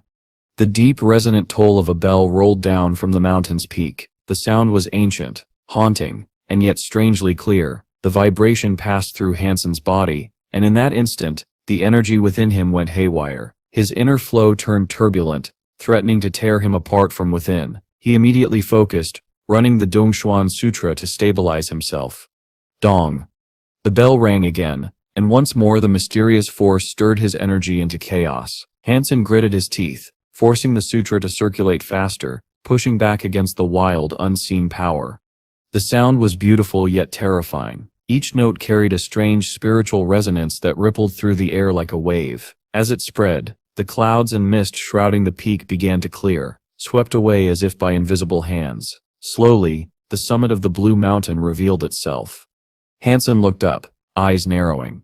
At the top stood a blue shelter, a massive structure carved from the same metallic stone as the mountain itself. It looked like an ancient castle reaching into the heavens, though time had not been kind to it. Parts of the walls had collapsed, the front gate lay buried in dust, and the entire place radiated a sense of solemn decay. "A shelter?" Han Sen whispered in disbelief. "Out here? But how? Is it a human shelter or a spirit sits?" The ancient bell's echo faded, leaving behind only silence, and yet, in that silence, Han Sen felt something watching him from above. Han Sen stared at the distant shelter, trying to make out its details through the faint mist and scattered light. From afar it looked old and battered, as though centuries of wind and rain had gnawed away at its strength. Yet even in ruin, the structure seemed solid, its walls still standing, its form stubbornly defying time. "It doesn't look like anyone Sep's lived there in ages," Han Sen murmured to himself. But if that Sep's true, why would the blood centipede be afraid of it? The question gnawed at him, but before he could think further, the answer seemed to present itself. The monstrous centipede that had stopped at the base of the blue mountain suddenly stirred. Its body trembled, and then, without hesitation, it began to climb. The moment the ruined shelter had revealed itself, the creature seemed to regain its courage, surging up the slope like a crimson tide.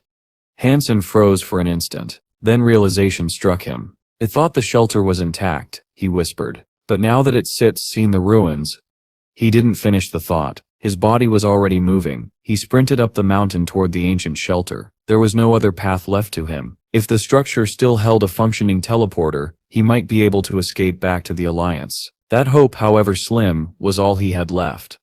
The ground beneath his boots shimmered with blue metallic dust. When Han Sen entered the shelter, the air grew thick with silence. Dust blanketed everything so deeply that it muffled his footsteps, the gray powder rising like snow around his legs as he ran.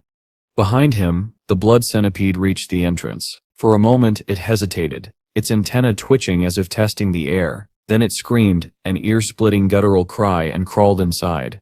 The shelter was a graveyard of metal. Many of its structures had collapsed, their walls leaning drunkenly against each other. Others had been sliced clean in half or lost their roofs entirely. Han Sen darted between fallen walls and shattered columns, weaving through the maze of decay. He summoned Little Angel, handed her the centipede egg, and commanded, "Fly, take it as far as you can." The angel spread her radiant wings and soared through the ruins, the stolen egg glimmering faintly in her hands. The blood centipede shrieked, its many legs thrashing as it turned to chase her. The ground quaked beneath its pursuit. For the first time in what felt like forever, Han Sen was alone. He took the opportunity to search, sprinting through half-collapsed halls and broken corridors. He checked every possible chamber for a teleporter. The sight that met him at every turn was the same: dust, wreckage, and twisted metal. Every teleporter he found was shattered beyond repair. He finally stumbled into a plaza at the shelter's heart. At its center stood a half-toppled bell tower, its base cracked and its upper walls crumbling. Within it hung a great blue copper bell, enormous and heavy, its surface etched with strange carvings, patterns that resembled insects, their wings and limbs curling into cryptic runes. Han Sen stared at it in silence. The bell radiated a faint aura, like a memory of something sacred and ancient, but the dust coating it told another story of abandonment, of years without touch or movement. So, this bell wasn't set what I heard earlier, Han Sen thought, running his fingers along the cold stone nearby. Its stead's been untouched for decades. He flapped his wings and ascended to the tower's ledge for a closer look. What he found there made his blood run cold. Inside the tower lay a human corpse, or what was left of one. The figure wore tattered, decayed clothing, and time had reduced the body to a fragile skeleton coated in gray dust. Han Sen summoned his lance and prodded the remains gently. The touch caused them to crumble instantly into ash. A human shelter, he murmured, attacked, maybe wiped out by something powerful. The thought sent a shiver down his spine. He descended cautiously and summoned his super armor, the metallic plates rippling into place over his body. There was no one here to see or question his identity anymore. The shelter was a tomb, filled with the silent echoes of those who had died long ago. As he continued through the ruins, he found more skeletons, some slumped against walls, others lying face down in corridors, each one disintegrated into dust the moment he touched it. Whatever had happened here, it had ended all life instantly. He had searched half the shelter now, and still, no functioning teleporter. The little angel was somewhere beyond, keeping the centipede occupied. Han Sen dared not go back that way. Then a troubling thought crossed his mind. Aside from that bell tower, there aren't set any other bells here, so what was ringing before? The question barely formed before the answer came. Dong. The sound struck like thunder. The entire shelter seemed to tremble. Han Sen staggered, nearly collapsing as the vibration hit him square in the chest. His inner energy spiraled out of control, and he immediately ran the Dongshuan Sutra to suppress it. He looked up, and his blood ran cold. The blue bell in the tower was moving. It was ringing. No wind stirred it. No invisible hand touched its sides. And yet it tolled, slow, deep, and mournful. Why? Han Sen whispered, his voice shaking. Why is this happening? He tried to steady his breathing, his body trembling as he fought to control the wild energy inside him. The resonance of the bell wasn't just sound, it was power, ancient and suffocating. Even outside, he could hear the sudden stillness. The blood centipede stopped. The little angel froze mid-flight. Every living thing in range had gone silent, as if the bell's tone had paralyzed the world itself. Dong. The second toll struck even harder. The air itself seemed to crack. The sound tore through Han Sen like a physical blow, shaking his bones and bursting in his skull. He cried out as blood splattered from his lips. Down below, the blue bell glowed faintly, its runic carvings beginning to pulse with light. Each toll was stronger than the last, each one a hammer that beat against his very soul. And Han Sen, clutching his chest and gasping for air, could only think one thing. This isn't set a bell. It's set something alive. Dong, dong. The blue bell continued to toll, each peal thunderous and terrible, shaking the ruins of the ancient shelter, forcing the Dongshuan Sutra to circulate within him. The sutra's power was strong, but not strong enough. The bell's tolling wasn't mere sound, it was force, an energy that tore at the very core of its victims. Inside Han Sen, his energy spun into chaos, raging out of control like a storm in a sealed vessel. His veins bulged and glowed beneath his skin, a network of pulsing green light coursing through his body. One particularly thick vein along his neck began to swell dangerously, ready to burst. Smaller ones already had, dyeing patches of his skin a horrifying red. It was agony beyond endurance. The blood centipede fared no better. The beast howled and thrashed, its enormous body slamming against the ground and demolishing what few buildings remained. The shelter trembled under its frenzy, but the bell's power struck even harder. The greater a creature's energy, the more it suffered, and the centipede, powerful as it was, screamed itself hoarse in pain.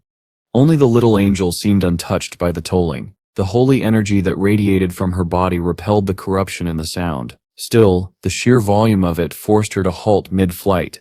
Han Sen's vision blurred. His limbs trembled. Desperation set in. Then, a thought flashed across his mind. A memory of the berserk devil unicorn, the beast that had fully evolved under his command. Without hesitation, he summoned it. At once, black smoke erupted around him, swirling like a vortex of darkness. The bell's sound crashed against the smoke, sending ripples through it, burning away small tendrils. But the shield reformed just as quickly, the darkness knitting itself back together. For the first time, Han Sen could breathe. The smoke wrapped around him, forming a cocoon that muffled the bell's wrath. The violent surges of energy within him began to calm. The chaotic flow steadied. The veins under his skin slowly faded back to normal. "That's some good stuff," Han Sen muttered weakly, a grin cracking through his bloodied lips. "If the devil unicorn can block elemental attacks, then this sound, this power, must be a kind of element too." 9 times the bell tolled. Then, silence. Han Sen stayed still, chest heaving, waiting for another ring, but none came. Relief started to creep in until his instincts screamed at him again. The bell moved. The blue copper mass shuddered, then lifted from the ground, defying gravity as it began to float. Han Sen's eyes widened as the inside of the bell shimmered, revealing a chain of blue metal hanging within, ending in a cone-shaped striker that gleamed with an unearthly light. That was the ringer, the source of the deadly tolling. And it was alive. Without warning, the bell shot toward Han Sen. He leapt sideways, rolling across the ground just as it slammed into the spot where he'd been standing. The impact sent cracks spidering through the stone.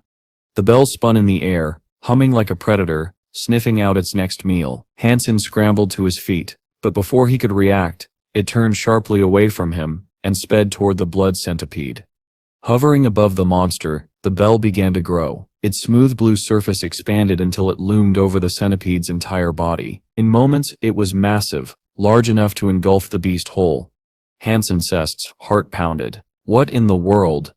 The bell descended, swallowing the centipede in a flash of blue light. The mountain trembled as muffled roars erupted from within. The trapped creature fought desperately, its screeches echoing through the hollow of the bell, each one producing another violent shockwave of sound. Han Sen could only cling to consciousness, his devil unicorn's black smoke shielding him from the worst of it. The sound was no longer as devastating as before. It was chaotic, wild, and uneven, the cries of a dying beast rather than the deliberate tolling of the bell. Half an hour passed, the roars weakened, the tremors stopped. Another half hour. Silence. The bell stirred again. Slowly it rose into the air, spinning as it shrank back to its original human-sized form. When it lifted away, the blood centipede's corpse lay beneath it, nothing but a skeletal husk, every ounce of life and energy drained away. The once mighty creature now looked as though it had been dead for centuries. Then, without pause, the bell whirled and darted toward the little angel. She reacted instantly, wings flaring as she dodged the first strike. Her greatsword flashed with radiant light as she countered, bringing it down hard against the bell's side. The blow landed with a heavy clang, splitting the metal with a deep gash. The bell reeled backward, letting out a horrific toll that shattered the air. The angel winced as her own energy wavered under the vibration, and she hastily began to channel her energy flow skill to stabilize herself. But before she could recover, the bell spun again and lunged at her. The little angel barely finished her cast in time. She twisted aside, the bell's ringer grazing her wing as she escaped, but the effort had left her aura in turmoil. Seeing the danger, Han Sen shouted, "Return." In an instant, the little angel vanished back into the sea of soul. The bell stopped mid-flight. For a long moment it hung in the air, motionless, as if listening. Then slowly it drifted back toward the ruined bell tower and settled into its original place, silent once more. Han Sen stared, breath heavy, eyes wide. "What is that thing?" he whispered. "A super creature?" Nothing else made sense. He had never heard of a creature that could kill with sound, nor one that could drain the very essence from its victims. He approached the centipede's remains carefully. The bones gleamed faintly blue under the strange light. When he reached out and pressed one with his fingertips, it crumbled instantly into dust. "The blood centipede's essence," Han Sen muttered, staring at the powder. "It's been completely absorbed by that bell." And as he looked back at the silent hanging shape within the tower, a chill crawled down his spine. Whatever that bell was, it was no artifact. It was a predator.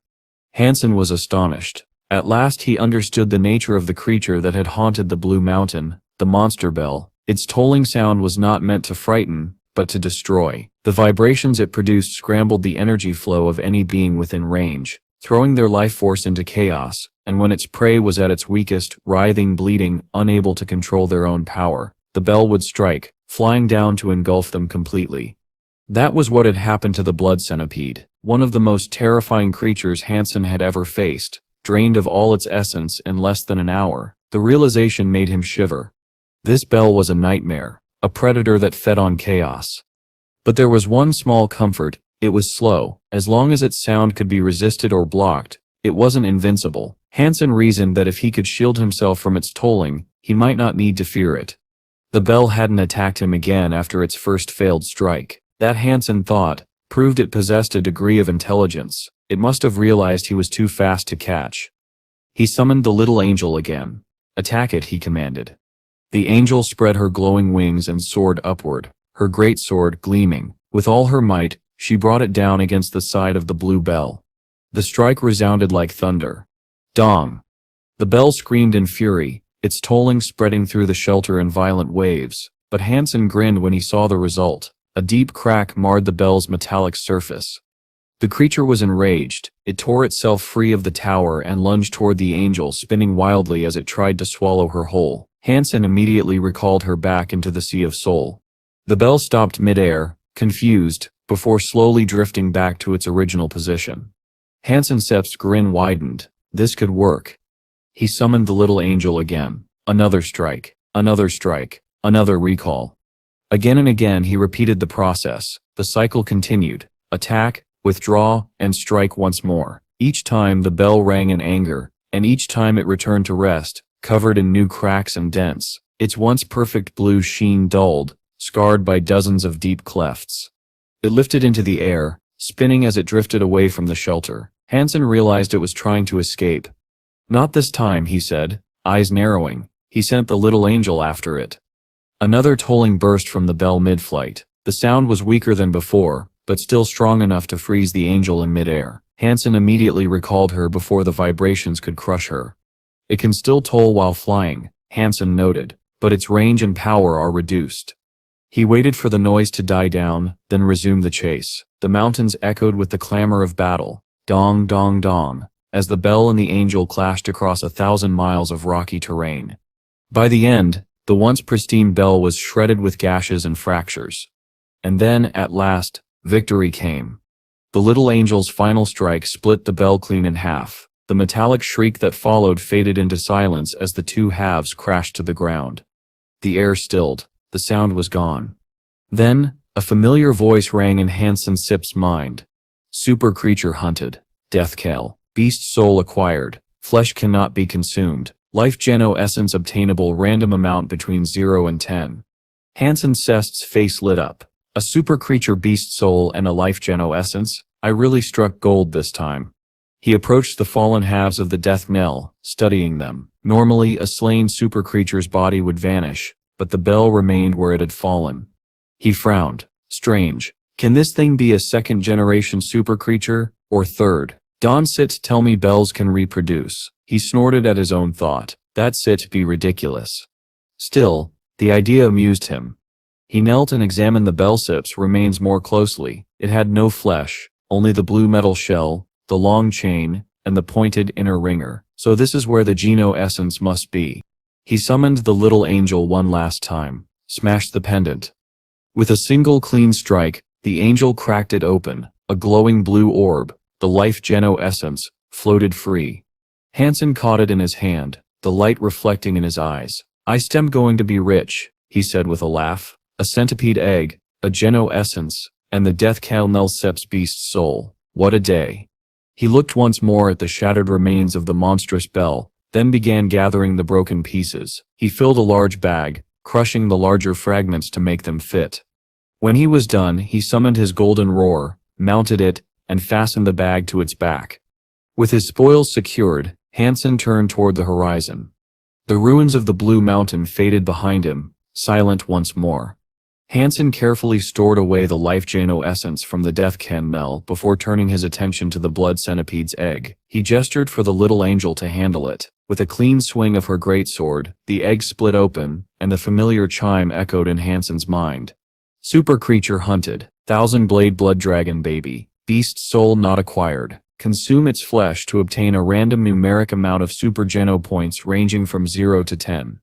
Without hesitation, Han Sen lifted the cracked egg and gulped down the glistening yolk. The taste surprised him. It was sweet, light, almost like coconut water, far from the blood or bitterness he'd expected. A moment later, the notifications began. 1,000-blade blood dragon baby consumed. You have received 1 super Geno point. The message repeated several times. Han Sen's grin widened with each chime. A radiant warmth spread through his body, weaving into his blood and cells. His muscles thrummed with energy as his physiology subtly shifted, growing denser, stronger. When the process ended, he'd gained 7 super Geno points, bringing his total to 24. He could feel the difference immediately. His entire body felt lighter, sharper, more explosive. After finishing the meal, Han Sen turned his focus to something far more intriguing. The energy flow of the blue bell. "If I can simulate its energy," he murmured, "then I should be able to refine its life Geno essence."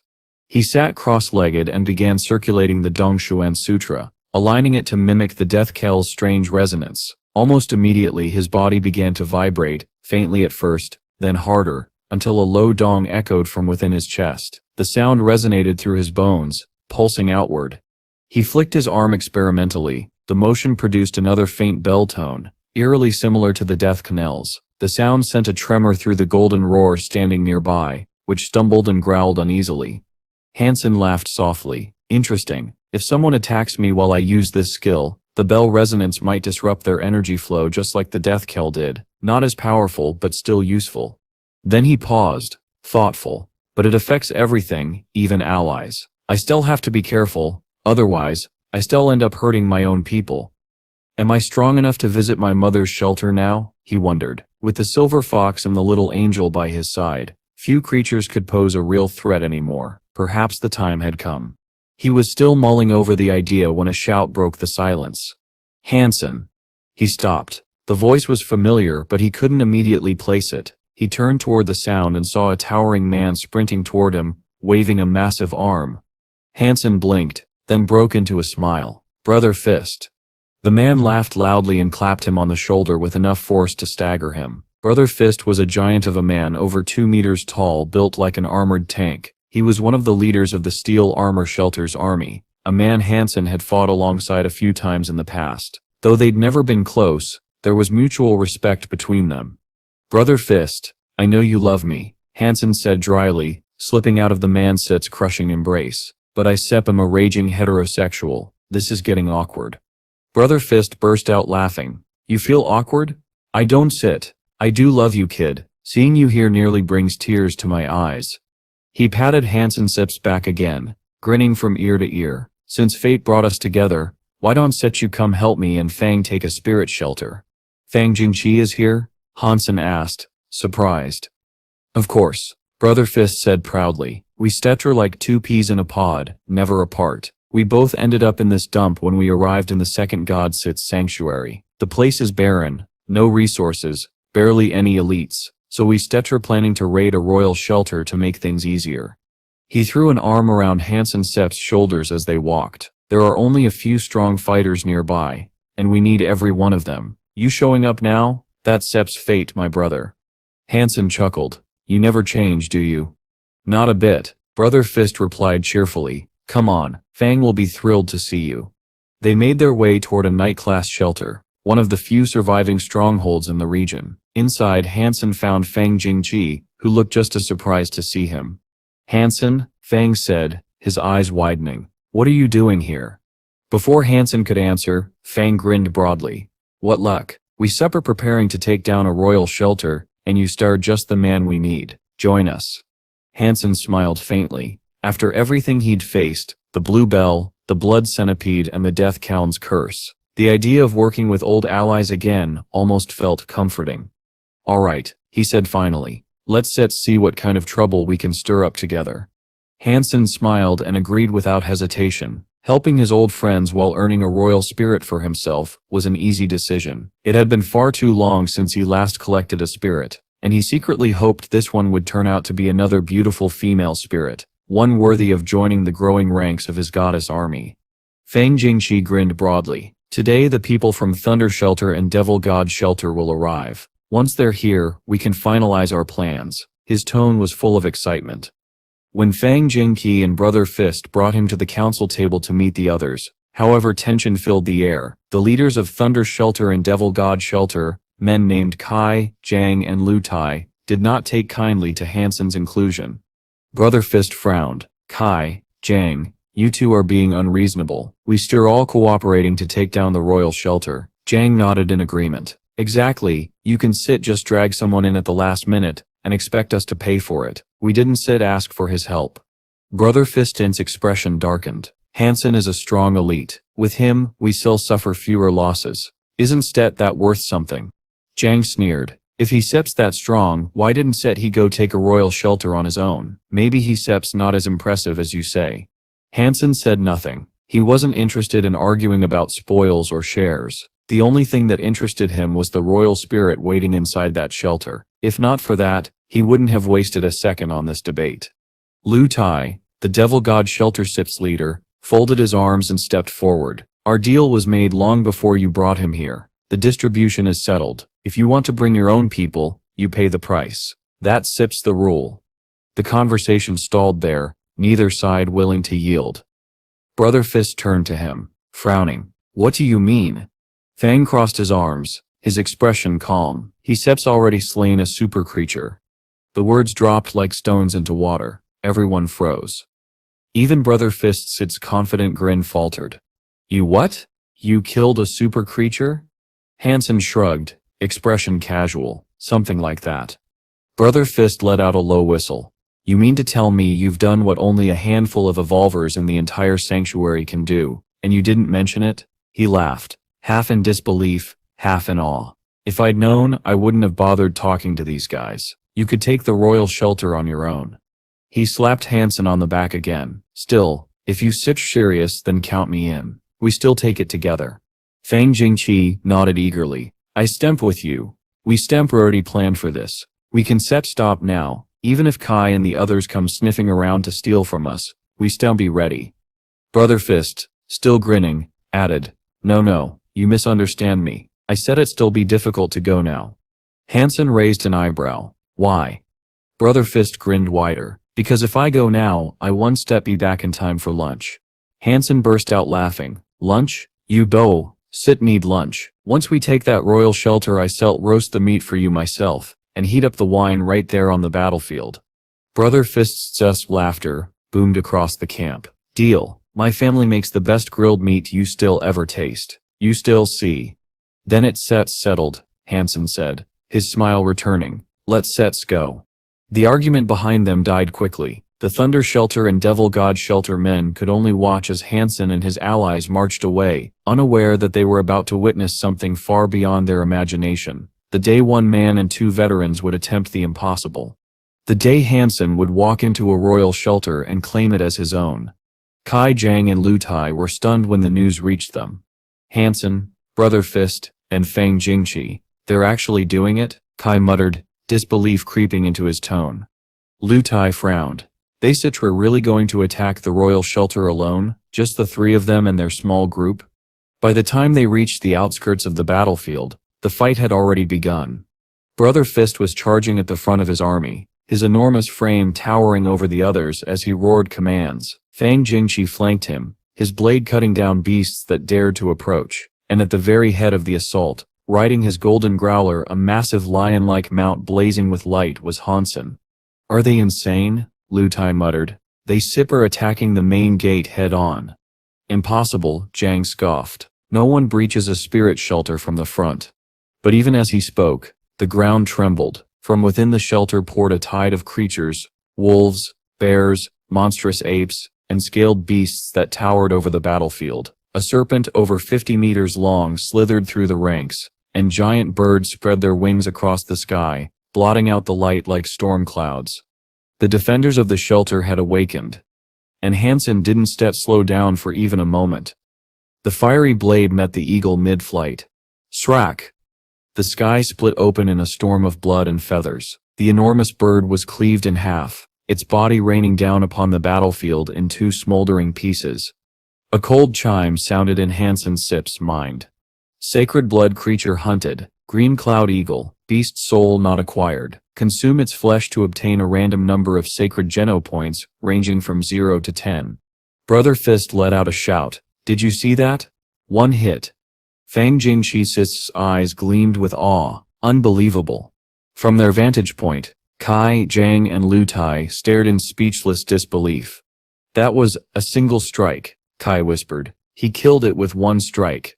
Before they could recover, Han Sen was already leaping from his golden growler's back. A 10-meter-tall bear-like creature thundered toward him, its roar shaking the ground.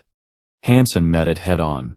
His flaming spike came down like divine judgment, splitting the creature's skull and cleaving straight through to the earth. The monster collapsed in two heaps, spilling its entrails across the battlefield. Han Sen landed lightly beside his kill, his weapon still blazing. The golden growler raced to his side, and Han Sen vaulted onto its back without pause. Then came the 50-meter serpent. It slithered into view, its scales glinting with venomous light. Han Sen hurled his spike like a spear. The weapon impaled the serpent through the mouth and launched it into the sky. Before gravity could reclaim it, Han Sen was already in the air, his movements a blur. Slash. Slash. The sky rained pieces of serpent. Kai and his companions could only watch as the battlefield burned. Wolves, bears, and beasts of every kind fell like wheat before a scythe. Their corpses littered the ground, smoking and charred. Han Sen was an unstoppable inferno, his strikes faster than the eye could follow, his presence overwhelming. Within minutes he had reached the main gate of the royal shelter. Not once had his momentum faltered. The army behind him surged forward, Brother Fist's battle cries shaking the valley. They stormed through the broken gates, pushing deep into the enemy's domain. At the heart of the shelter stood a figure clad in steel armor, nearly 4 meters tall, wielding a colossal axe that gleamed like a slab of moonlight. The air shimmered around him. "The spirit," Fang Jingqi whispered. "That must be the shelter's spirit guardian." The armored giant stepped forward, his voice a deep rumble. The ground cracked beneath each step. Han Sen dismounted and faced him calmly. The flaming Rex spike began to spin in his hands, faster and faster, until the flames wrapped around the weapon like a cyclone. The steel guardian roared and swung his massive axe with both hands, the weapon whistling through the air like a storm. The impact came. Steel met fire. The flaming Rex spike shattered the great axe like glass. In the same motion, Han Sen thrust forward. The spinning weapon drilled straight through the spirit's armor, boring into his chest with blinding light. The spirit staggered backward under the force, crashing into the spirit hall, where Han Sen drove the spike deeper until it pinned him against the massive statue behind him. The steel guardian convulsed once, twice, then went still. The flames flickered out. The spirit's body began to crumble, turning to ash around the weapon that had slain him. Han Sen climbed up the disintegrating armor, using it as a foothold to reach the glowing spirit stone embedded in the statue's forehead. A deep voice echoed from the stone. "I, Steel Prince, am willing to submit. I offer absolute loyalty to my new master. From now until eternity, I shall serve faithfully." The steel giant's image shimmered, revealing a rugged man's face beneath the helm. Long black hair, eyes like tempered metal. Han Sen pressed the spirit stone against his forehead. A blinding blue light flared, merging the spirit's essence into him. When the glow faded, the Steel Prince was gone, his consciousness absorbed into Han Sen's sea of soul. Outside, Brother Fist and Fang Jingqi stood speechless amid the smoking ruins. Kai, Jiang, and Lu Tai watched from afar, their earlier arrogance reduced to stunned silence. The royal shelter had fallen. And Han Sen, alone, had taken it. The crowd around Han Sen was left speechless. From the moment they'd stormed the gates until the royal spirit's fall, the entire conquest had taken less than an hour. Not a single misstep, not a single casualty, just one breathtaking, flawless assault. Every eye in the shelter turned toward Han Sen. Men who had fought through countless life-or-death battles now stared as if they were seeing something beyond human. They had come expecting to watch a disaster, perhaps even to scavenge whatever was left after Han Sen's group was wiped out. Instead, they stood outside the conquered gates, staring at the smoking aftermath of a victory that defied all reason. Brother Fist broke the silence first. "Get a fire going," he shouted, his booming laugh echoing across the mountains. "It's time we feast. The royal shelter is ours." He hauled out a large flask of wine from his beast's saddle, and took a massive swig before passing it around. Soon the camp came alive again. On a nearby ridge, Kai, Jiang, and Lu Tai watched in silent regret. They had mocked the plan, refused to share their spoils, and now could only look on as Han Sen's team celebrated their triumph. If Wistit agreed to cooperate, Lu Tai muttered bitterly, "Wistit be down there drinking with them." Kai clenched his fists. "It's too late now. Brother Fist will never share that shelter with us." Inside the newly conquered steel shelter, Brother Fist and Fang Jingqi insisted on formalizing their gratitude. They offered Han Sen a share of the shelter's future profits, a generous contract that would pay him a yearly lump sum for his part in their victory. Han Sen accepted the agreement with a nod, but refused their invitation to stay longer. He rested only one night before setting out again, returning to the goddess shelter.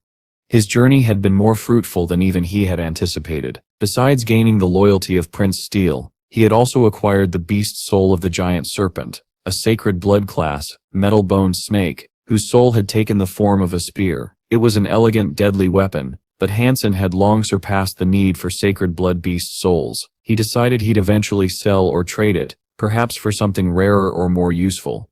As he rode his golden growler across the frozen wasteland, a small blue metal bell rested in his hand, the Death Cal's beast soul, now one of his pets.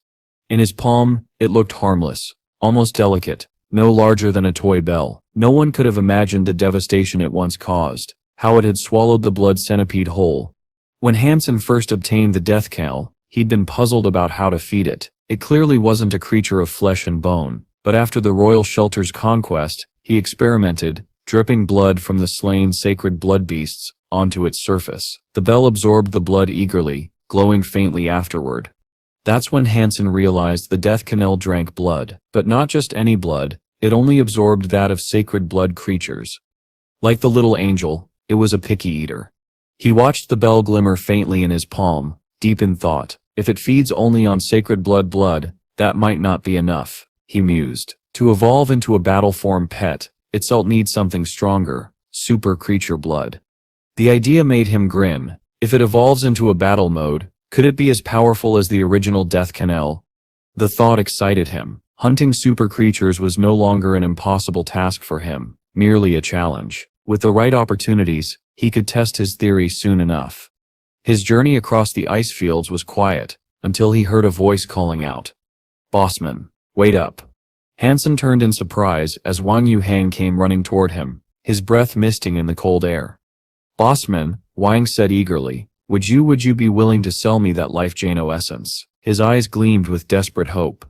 Han Sen raised an eyebrow. "The one from the Bloodspring creature?" Wang nodded. "Yes. Princess Yinyan killed the beast after I lured it away. Everyone else was wiped out. Only the Life Geno essence was left." Han Sen thought for a moment, then smiled faintly. "You still haven't collected your 30% cut from before. After this latest hunt, I owe you another 20. That covers half. If you can pay the other 50%, it sets yours." Wang Sip's eyes widened in disbelief. "You mean it?" Han Sen leaned forward slightly. "But there's Sip's a condition. You must keep it absolutely secret. You can tell anyone we took it from the Zhao family. If they find out we stole their super creature, we won't live to regret it." "I understand," Wang said immediately, his voice trembling with excitement. "I still tell everyone the Life Geno essence came from a creature we found and fought together. My family will hear the same story. Aside from you and me, no one will ever know." Han Sen nodded, satisfied. Good. Then we have a deal. As the two men shook hands, the icy wind swept across the plains, carrying with it the faint chime of the blue bell at Han Sen's side. Wang Yuhang would never dare speak the truth. His family's pride and safety depended on his silence. If anyone ever learned that the life Jano essence had been stolen from the Jano family, the consequences would be disastrous. Not that Han Sen feared the Zhao family, he simply preferred not to stir unnecessary trouble. After the exchange, Han Sen went to visit Hanfu Pingking to seek guidance. Together they reviewed a massive map of the Second God's Sanctuary, a chart so complex and vast that even with the Ares Martial Hall's combined resources, many regions remained incomplete. The map was immense, a world unto itself. Dozens of danger zones sprawled across it, each more perilous than the last. Even the most seasoned explorers had paid with their blood to chart small portions of these lands. Entire expeditions vanished into the unknown, their discoveries left behind in fragments of recovered journals and broken equipment. The sanctuary is alive, the Ping King murmured, tracing a finger along the edges of the parchment. No one has ever truly mapped it. Han Sen nodded. According to the chart, vast regions spanning hundreds of thousands of meters were still marked as uncharted. Even the known territories were filled with detours, routes forced upon travelers by landscapes too deadly to cross directly. A journey that should take a week could triple in length simply to avoid certain death. One such place loomed close to Han Sen's current base in the ice fields, the Black Desert. The map was marked with a stark black cross over that area, and beneath it, a single warning written in ancient script. No one returns. It was unavoidable for those who traveled south, a cursed stretch of sand said to swallow even super creatures whole. No one in their right mind dared to pass through it. Meanwhile, far from the frozen north, deep within the shining towers of Angel Gene Corporation, a quiet dread filled the air. Inside a dimly lit office, a man sat behind a wide desk of polished black steel. His face was calm, almost expressionless, but the power radiating from his stillness was suffocating. Before him stood Zhao Hong and his grandson Zhao Ha Yong. Both men kept their heads bowed, not daring to breathe too loudly. The man behind the desk looked no older than his 40s, handsome in a severe, sharp-edged way, but everyone in the Zhao family knew that appearance meant nothing. His name was Xiao Seventh. The name was peculiar, even crude by noble standards, but it carried a history steeped in tragedy and superstition. Now seated in his silent office, he regarded his trembling relatives with eyes that held no warmth. "Brother Seventh," Xiao Hong began shakily. "Hi Seps, I'm sorry. I failed you." Xiao Seventh didn't respond immediately. He leaned back in his chair, his gaze distant. When he finally spoke, his voice was quiet, yet it carried enough weight to make the room feel smaller. "Failure," he said slowly, "is a natural part of being human. Every man fails, but those who cannot recognize their failure do not deserve to try again." Xiao Hongst's voice cracked. "It wasn't set to neglect, Brother Seventh. We didn't set to expect the Hill of the Spring to contain such a powerful creature. Han Sen, he refused to use his super pet to hold it back. Instead, he lured it toward us. That seps how we lost so many men." Xiao Haiyong, standing beside his grandfather, quickly added, "Yes, Han Sen tricked us. If not for him." He fell silent when Xiao Seventh turned his eyes toward him. "If Han Sen truly deceived you, then you were foolish enough to be deceived. That alone is failure." Neither of the two dared to speak. After a long pause, Xiao Seventh sighed. "No matter. The loss is mine, as is the responsibility. I allowed you to act without proper preparation." He turned away from them, his voice growing colder. "Leave now. But before you go, send in Xiao Yi. I have use for him." "Come in," Xiao Seventh said evenly. The door opened, and a tall, broad-shouldered man entered. His skin was tanned from long days in the field, his build solid like carved stone. Yet the man's name, Xiao Lian, sounded almost delicate when spoken aloud, so ill-fitted to the sheer presence he carried. He stopped before the desk and bowed slightly. "Chairman, do you have instructions for me?" Xiao Seventh looked up, his tone relaxed, but his eyes calculating. "How are the Angel Gene fluid tests progressing?" "We are still in the first phase," Xiao Lian replied. "The formula has shown promise, but also several destructive instabilities. My teams believe more time will allow them to stabilize it." "How many vials were prepared?" 23. Zhao Seventh leaned back, folding his hands. Give them to Zhao Long and his men. They are to eliminate Han Sen at his shelter. No delays. No excuses. Xiao Lian hesitated, alarm flickering behind his composed expression. Chairman, the angel gene fluid isn't set stable. Its effects on the human body are lethal. Even if Xiao Longsip's team succeeds in killing Han Sen, they may not live long enough to return. The Xiao family has fed them, clothed them, and trained them for this day. Xiao Seventh said coldly, they will die for us if that is required. He turned toward the window, the city lights reflecting against the dark glass. Begin the 4th stage test. Far across the frozen expanse, Han Sen was finishing his preparations for departure.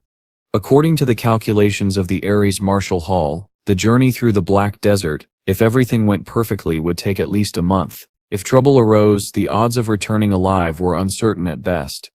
Even Huangfu Pingqing, normally calm and composed, was worried. Han Sen, she said over the communicator, your mother is in a large human shelter. There's no danger there. Whatever you want to send her, I can arrange delivery. You don't need to go yourself. Han Sen smiled faintly. What I am bringing her isn't something I can hand to a courier. I have to go in person. Han Sen. Her voice softened, almost pleading. Please don't underestimate that place. 100 people once went in. Only 2 came out alive, and even they couldn't explain how. They spoke of a black dragon rising from the dunes, only to be devoured by something larger, something like a phoenix made of ash and fire. They described mountains that moved, and pits that swallowed entire beasts. It's not a desert, it's a graveyard. Han Sen laughed quietly. Dragons and phoenixes, this isn't set mythology, senior. They are just creatures, super creatures, maybe, but nothing I haven't faced before. Her sigh crackled through the line. I know I can stop you, but at least think it over once more. When I reach the other side, you shall have my report, Han Sen said with calm certainty. I shall make it through.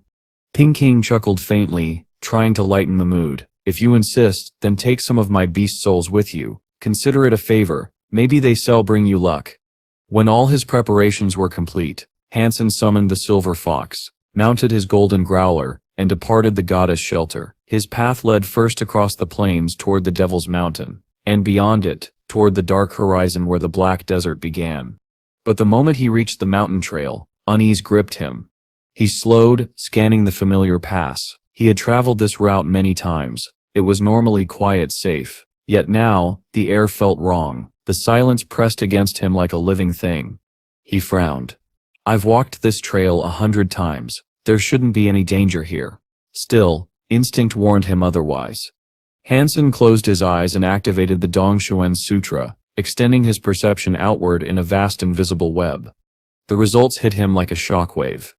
Countless life forces, strong, concentrated, and alien, flared into his awareness all around. He could not see them, but he could feel them. Dozens of powerful presences circling in the shadows of the cliffs. Their energy readings were strange, far beyond sacred blood creatures, yet weaker than true super creatures. Han Sen's heart pounded. What are these? He muttered. Each life force pulsed differently, but their overall strength was comparable to his own, no less than a fitness level of 200. That number was too high for sacred blood beasts, yet too low for supers. And there were more than 20 of them. The realization made his stomach tighten. Surely, this can't be right, he whispered. The wind howled across the path. The silver fox's fur stood on end. Something was waiting for him in those mountains. Something that didn't belong to either world he knew. Han Sen's eyes narrowed as the figures emerged from the swirling dust ahead. Each of them was humanoid, muscular, fast, and unnervingly composed. But what caught his attention was the unmistakable horn protruding from every head. Shura. He froze, his mind struggling to make sense of what he was seeing. That single feature, the curling horn, was the unmistakable sign of a male Shura, but that was impossible. The Shura race couldn't exist here. They could not use beast souls. Before he could think further, one of the crimson-horned Shura raised a bow of deep obsidian energy and loosed an arrow. The arrow screamed through the air with terrifying speed, slicing the atmosphere apart. Han Sen barely had time to move before a flash of light erupted beside him. The little angel appeared, wings flaring wide. She swung her sword and split the projectile in two. The fragments of the beast soul arrow disintegrated midair. Even so, Han Sen's expression darkened. The power behind that arrow was immense, easily enough to wound him had it connected. The attacker's strength was comparable to his own. He shouted across the rocky ridge, "Who are you people?" The archer sneered, "We are the ones sent to kill you." With a curt gesture, he signaled the others. 22 bloodhorn Shura broke formation and charged forward, the ground trembling beneath their boots. On a nearby ridge, Xiao Lian stood with a pair of high-powered binoculars, his eyes gleaming with excitement as he watched the battle unfold. First stage angel gene fluid versus a super pet, he murmured, voice low but eager. Let's see what happens. He adjusted his focus, zooming in on Han Sen's position. The 8 leading Shura encircled him with military precision, moving faster than normal eyes could track. Below, Han Sen's little angel darted into motion. Her wings flared, propelling her like a bullet toward the attackers. She swung her greatsword, cleaving through the air with dazzling force. Her blade struck one of the bloodhorn Shura, severing his arm cleanly at the shoulder, yet the creature didn't even flinch. Bleeding profusely, he counterattacked immediately, his beast soul sword flashing toward her throat. More of them closed in, flanking her with chilling coordination. She pivoted, wings slicing the air as she dodged the strikes, then retaliated with a sweeping arc that decapitated her earlier target. The Shura's head hit the ground, but even as his corpse fell, the others pressed forward, unfazed by death. Their lack of fear made them nearly impossible to suppress quickly. Zhao Lian observed with cold interest. The first stage angel gene fluid clearly amplifies aggression and endurance, but emotional dampening was too effective. They've lost their self-preservation instincts. He jotted notes into his recorder. Efficiency against a super creature remains low, but against a human evolver, the data might prove more useful. Let's see how long Han Sen can last. Zhao Lian grimaced but said nothing. He knew these men, the 23 bloodhorn Shura, were no longer human. Their genes had been forcibly rewritten. They were walking test subjects, their lives consumed the moment the fluid entered their veins. Back on the battlefield, Han Sen moved. He summoned the peacock crossbow, a magnificent weapon of silver and sapphire that shimmered like living metal. As he drew a bolt from his quiver, the surrounding Shura accelerated, fanning out to strike. Xiao Lian chuckled when he saw it through the lenses. A crossbow? Against them? Foolish. With their speed he once set land a single hit. Even a berserk sacred blood weapon couldn't set. He stopped mid-sentence. The sound came first, a soft metallic click, then a flash of azure light. Han Sen fired. The bolt screamed through the air like a streak of lightning, vanishing and reappearing faster than the eye could follow. One of the bloodhorn Shura halted mid-swing. For a fraction of a second, he looked confused. Then his body split neatly in half from head to waist, his bisected halves collapsing to the ground. Xiao Lian's eyes widened. That's impossible. The surviving Shura didn't pause. They charged again undeterred, blades gleaming with beast soul fire. Han Sen reloaded, calm and precise, the peacock crossbow humming with ethereal light. Each bolt he loosed found its mark. Throats, chests, skulls, the air filled with the sound of ruptured armor and tearing flesh. And still, they came. Each bloodhorn Shura fought like a berserk revenant, their bodies trembling with uncontrolled energy, their movements wild yet devastatingly strong. But Han Sen had fought too many monsters to falter now. Zhao Lian's pulse quickened as he watched the scene unfold through his binoculars. The angel gene fluid had been his proudest creation, still unstable, still experimental, but potentially world-changing. Once perfected, it would erase the physical limits of mankind. No longer would humans need to fear the sacred blood or the super creatures. He had envisioned a future where every human could evolve freely, stronger, faster, nearly immortal. The Xiao family called it the dawn of a new human age. But what he was seeing now was not the future, it was failure. Below, Han Sen stood at the center of the ridge, calm amid the chaos. The peacock crossbow in his hands glimmered darkly, its carved limbs pulsing with a strange black light. The 8 bloodhorn Shura surrounding him lunged forward, weapons raised, eyes glowing with the madness of genetic overdrive. Han Sen didn't set move until the very last second. Then, click. The crossbow flashed. A streak of shadow shot out, followed by 7 more in blinding succession. He lowered the binoculars, his heart hammering in disbelief. The angel gene subjects killed instantly, by a crossbow, He turned to his assistant. Do you understand what we suffer seeing? Each of those men had a fitness level above 200. The fluid made their tissues near indestructible. Even a sacred blood creature would have struggled to pierce their armor, and he slaughtered them like animals. In the distance, Han Sen lowered his weapon. The smoke cleared around him. The bodies of the blood-horned Shura lay scattered across the stony ridge, crimson blood pooling at his feet. His expression remained calm, unreadable. Only his eyes glinted faintly with cold light. Xiao Lian knew the truth. They hadn't created the next step of human evolution. They had just awakened something beyond human, and Han Sen stood at its center. Han Sen surveyed the battlefield in silence. The ground was littered with bodies, grotesque, half-decayed corpses of the blood-horned Shura. Their flesh was dissolving rapidly, the horns on their heads rotting away until nothing remained but a thick, bloody sludge that stained the earth. It was a repulsive sight. What are these things? Han Sen muttered under his breath, frowning deeply. They clearly weren't human, but they didn't resemble ordinary creatures either. His thoughts drifted to Zero. But she was nothing like these monstrosities. Whether in her human form or her Shura form, Zero's body always maintained a perfect natural symmetry. These creatures, however, were abominations, twisted, malformed, unnatural. These things can be natural, Han Sen thought grimly. They must have been made constructed. Whoever had created and unleashed them clearly wanted him dead, but who would go to such lengths? His brow furrowed again. Angel Jean. They seemed like the most likely suspects. He didn't linger. Instead, Han Sen turned back toward the nearest shelter and teleported directly to the Alliance. If someone was willing to attack him in this way, he feared what they might do to his family. No one would dare move against him within the Alliance, especially now that he was counted among the G family, but still, he couldn't rest easy. The first thing he did upon his return was attempt to contact his mother. He needed to warn her, to tell her to stay inside the Alliance, not to wander the shelters until he could return to protect her. But when he called, there was no answer. A spike of fear pierced his chest. His instinct screamed that something was wrong. Without hesitation, Han Sen contacted Qin Xuan, asking her to send members of the special squad to protect his mother and escort her safely back if possible. The Blue Crystal shelter where she had been staying was located near the Booked Mountains. Lu Sulan had gone out on a hunt, accompanied by members of the Wu King gang. Though she had gathered plenty of Geno points, her combat ability still lagged behind that of true fighters. This is Han. You'd better come with us, a man's voice said suddenly. A group of strangers approached Lu Sulan. The one who spoke, a middle-aged man with a faint, practiced smile, stepped forward.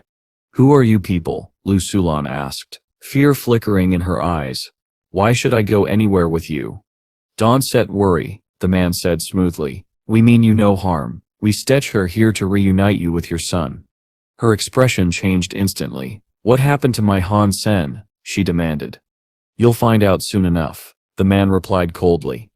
I'm not going anywhere with you, Lu Sulan said, her voice trembling as she bit her lip. Why waste time talking? Another man snapped. Just grab her. The middle-aged man gave a small signal, and the others began to close in. They already knew who she was, a simple woman who had survived through kindness and luck, barely capable of hunting weak creatures. You all have parents, Lu Sulan said quietly, a note of sorrow in her tone. How would they feel knowing Yusuf turned to kidnapping an unarmed woman? Shut up, one of the men hissed. If you once set come peacefully, take one last look at that pretty skin before we cut it open and drag you away. Zhang Feng, the one who spoke, reached toward her with a sneer, but before his fingers could touch her, Lu Sulan's hand flicked forward with graceful ease. In an instant, Zhang Feng's head fell from his neck. It had been severed as cleanly as if by an invisible blade. Have any of you ever felt hopeless? Lu Sulan's voice was like ice. Her face showed no fear, no pity, no emotion at all, only a cold, deadly calm. The men froze where they stood. Fear tightened their throats as blood splattered across the ground like blooming red flowers. Lu Sulan moved among them with terrifying speed. Every time she turned, blood followed thick streams painting arcs through the air. Devil! She's the devil, one of them screamed. Within seconds, all the elites, men who possessed open gene locks, strong enough to slay super creatures, were dead. Their bodies lay scattered, their heads separated cleanly from their necks. The Wu King gang had been powerful enough to distract sacred blood creatures, but even they could not have imagined this. Yet through all the carnage, Not a single drop of blood stained Lu Sulan's body. She stood amid the slaughter as pristine as ever, elegant, calm, untouchable. Duraji, the last survivor, stared up at her in horror. Gone was the image of a gentle motherly woman. Before him stood a living nightmare.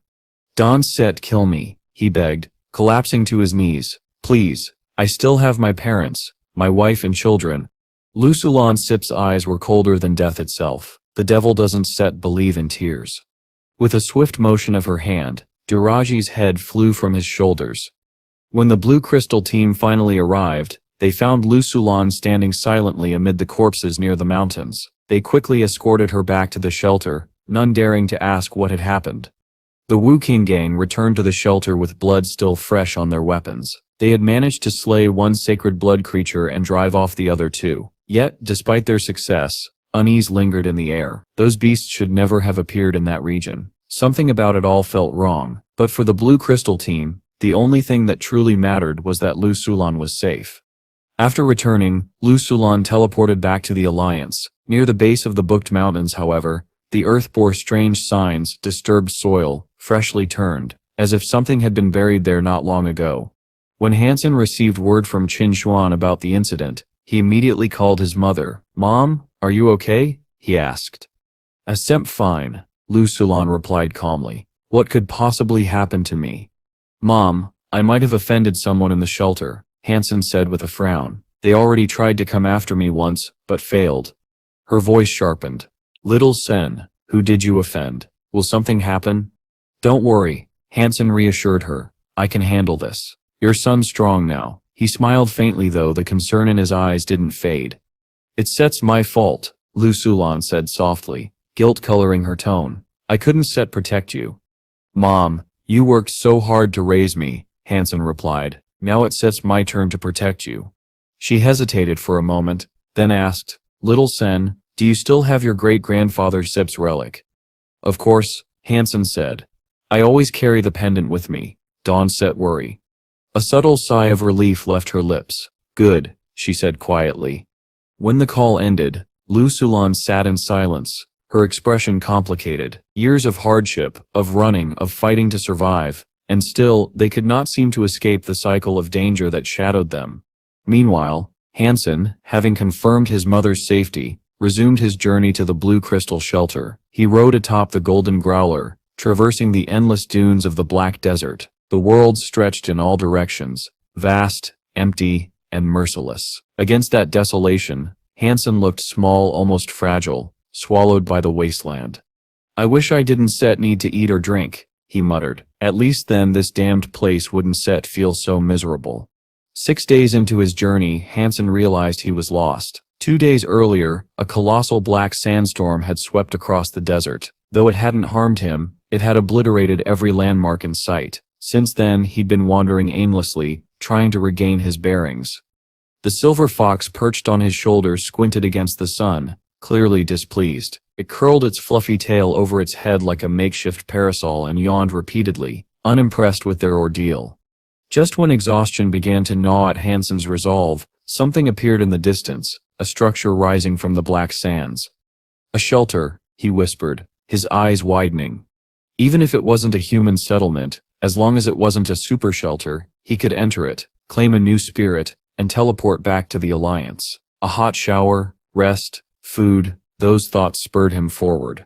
He urged the Golden Growler to move faster, watching as the shape of the shelter grew clearer. It was small, certainly not a super shelter, yet the closer he got, the more uneasy he became. The place looked ancient, rugged stone walls, worn gates, the faint impression of ruins long forgotten.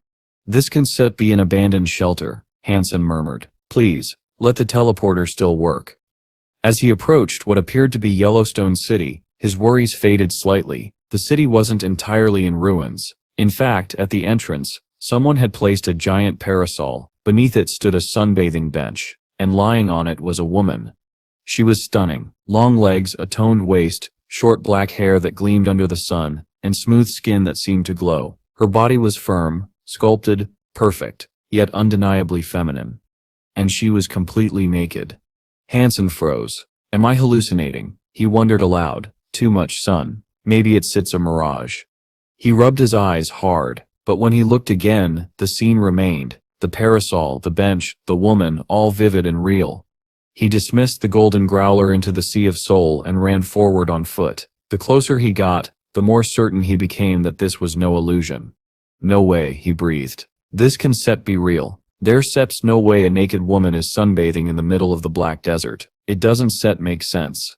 But curiosity got the better of him. When he reached her, he hesitated for a moment. Then, wanting to confirm what he was seeing, he reached out and lightly touched her. Her skin was soft, warm, and smooth beneath his fingers. He could even feel the faint slickness of sunscreen.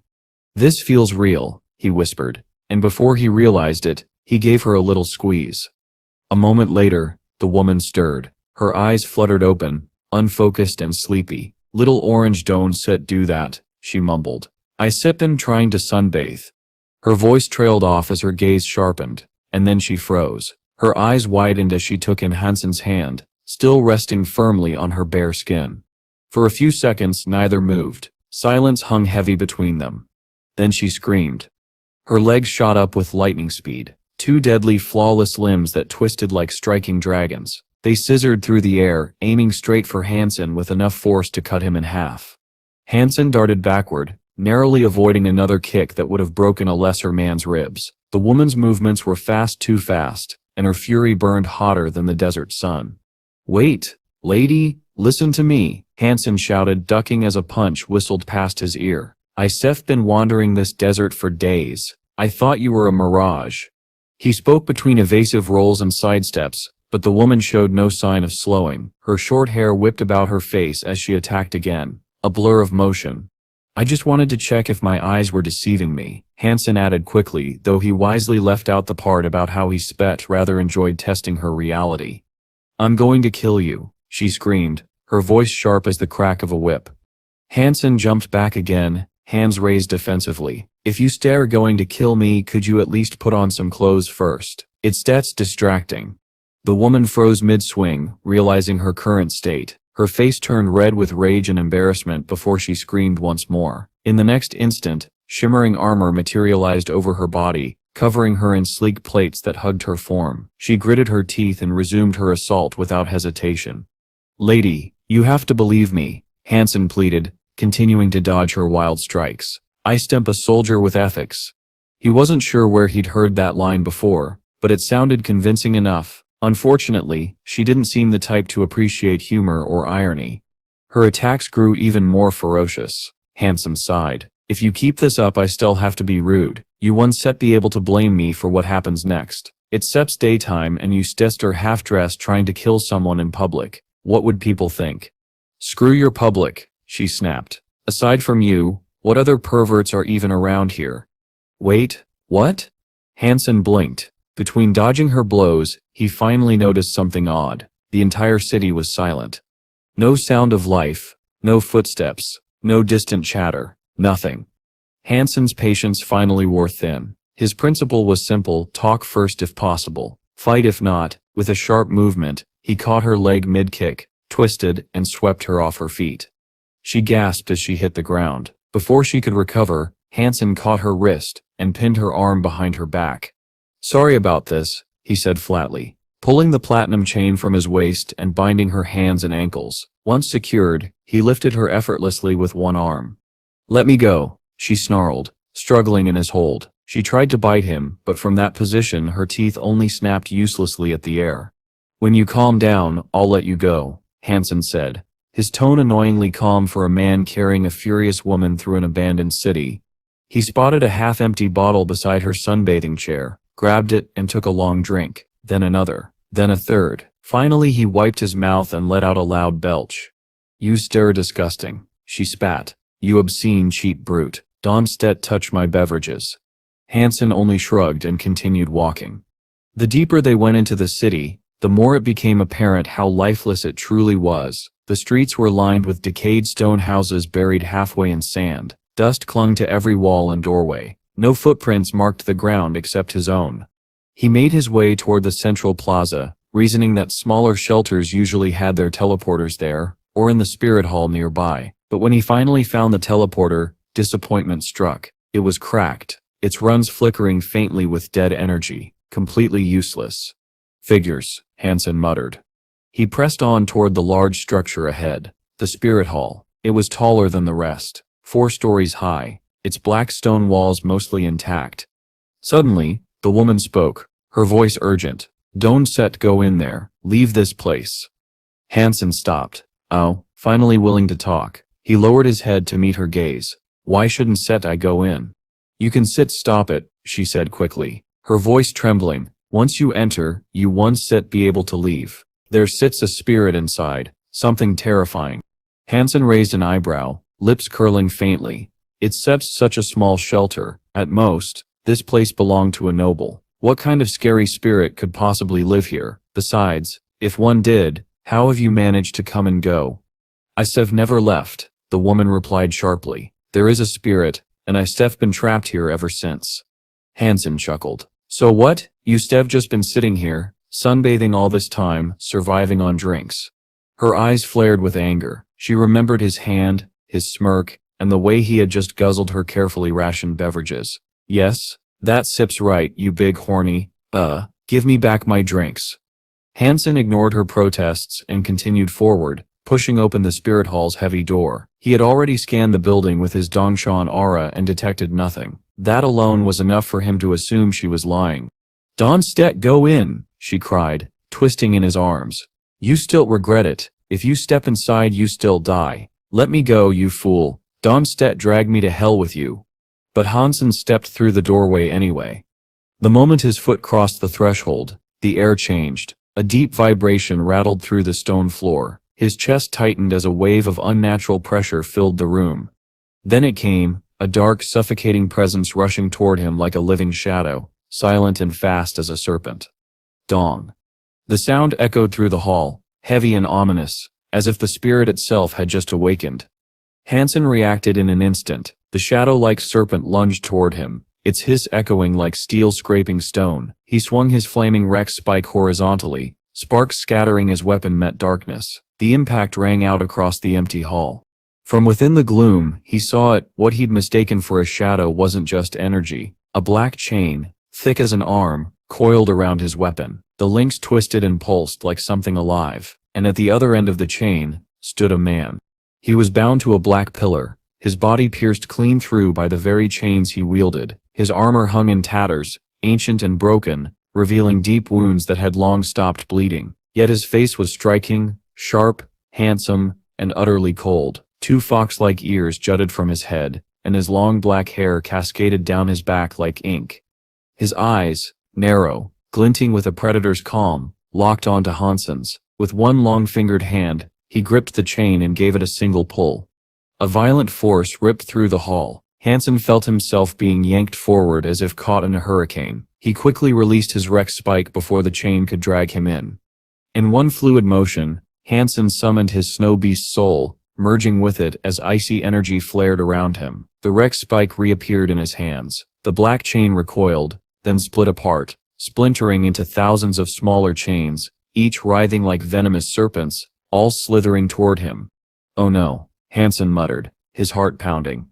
Beside him, the short-haired woman, still slung awkwardly under his arm, let out a choked gasp. We stutter dead. You just wanted someone to die with you so you wouldn't have to die alone, didn't you? I've never even had a boyfriend. I don't want to die yet. Her voice cracked, nearly dissolving into a sob. But Han Sen didn't panic. His body twisted and weaved, his movements a blur. With every shift of his weight, the chain snakes narrowly missed him, slamming into the cracked tiles or slicing through air. He dodged, spun, jumped, all while holding the screaming woman tightly in one arm. The chained man snarled and lashed again. The black links moved like living poison, snapping and biting, but they couldn't touch Han Sen. I'm going to die, the woman cried, her voice trembling. I'm really going to die. Han Sen ignored her, face darkening with concentration. His Dongzhuan Sutra was pushed to its absolute limit, divine energy flowing through his veins in a rhythm like sunlight. The hall blurred as he moved, every sense heightened, every motion precise. Still, there was no opening for escape. This spirit, it's definitely a super spirit, Han Sen realized grimly, but why is it chained up here? He could see it now, the 2 thick black chains that pinned the man to the pillar. They pierced straight through his chest and shoulders, anchoring him to the stone. The spirit could move no farther than a meter in any direction, yet even bound, its power was overwhelming.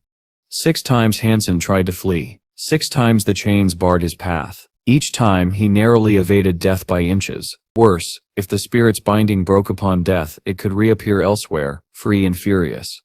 "You damn pervert! Let me go!" the short-haired woman shouted suddenly, snapping him from his thoughts. Her tear-streaked face was red with anger and humiliation. "Sorry," Han Sen said with an apologetic grin. "I forgot about you." He set her down gently. She tried to stand but winced, clutching her waist. "Ah, my back," she muttered. Han Sen offered his hand to steady her. "Careful now. I know I stemp handsome, but you don't need to throw yourself into my arms so eagerly. We should probably get to know each other first before you go to hell," she shouted, shoving him away and plopping herself down on a cracked stone stair. She rubbed her aching waist furiously. Han Sen chuckled and was about to tease her again when his smile faded. A sudden chill rippled through him. Something powerful was moving beyond the city walls, fast, deliberate, and heavy. His expression hardened. He turned toward the distant gate, eyes narrowing. "Lady," he said quietly, "aside from that spirit, are there any other creatures in this area?" The woman stopped rubbing her waist. Her face went pale. For a moment, she didn't speak at all. Then, in a trembling whisper, she said, "There shouldn't set be, but if you set you're feeling something out there, then something set's coming." Han Sen froze, his senses sharpening as the sound of heavy footsteps echoed through the desolate ruins. A shadow emerged from beyond the plaza. At first glance, it looked like a cat, but as it drew nearer, its sheer size became clear. The creature was as large as an elephant, its massive body covered in bright orange fur that glimmered under the desert sun. Its tail flicked lazily, but the air around it pulsed with the unmistakable pressure of a super creature. Han Sen's brows furrowed. "A super creature," he muttered.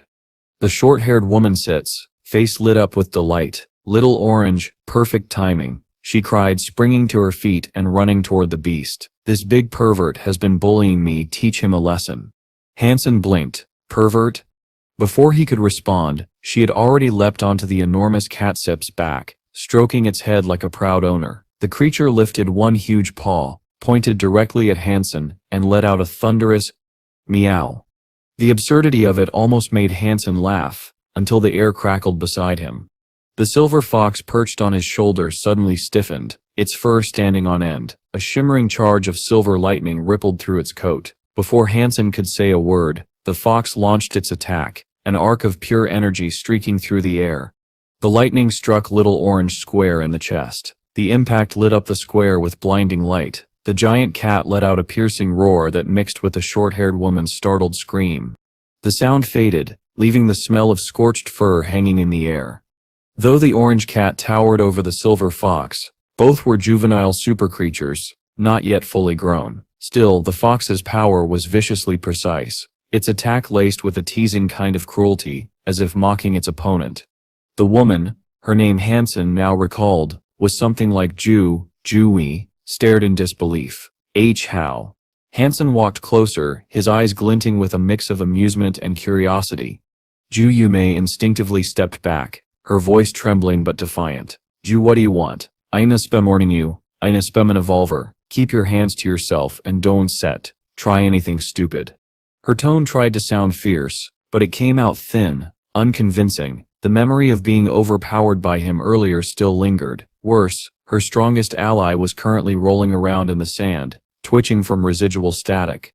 Han Sen smirked. "Relax. I just want to ask a few questions. If your answers satisfy me, I forget your furball tried to attack me." He chuckled darkly. Otherwise what?" she demanded, though her heart was already pounding. "Otherwise," Han Sen said with a grin that made her blood run cold, "whatever happens between us, stays between us. If I semp in a good mood, I semp in you then kill you. If I semp in a bad mood, I semp in you first, then kill you. Depends on the mood, really."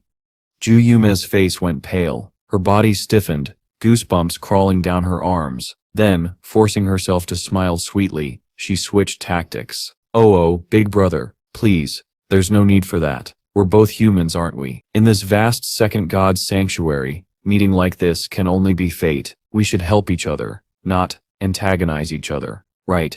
Han Sen crossed his arms, watching her squirm. Your name? He asked coldly.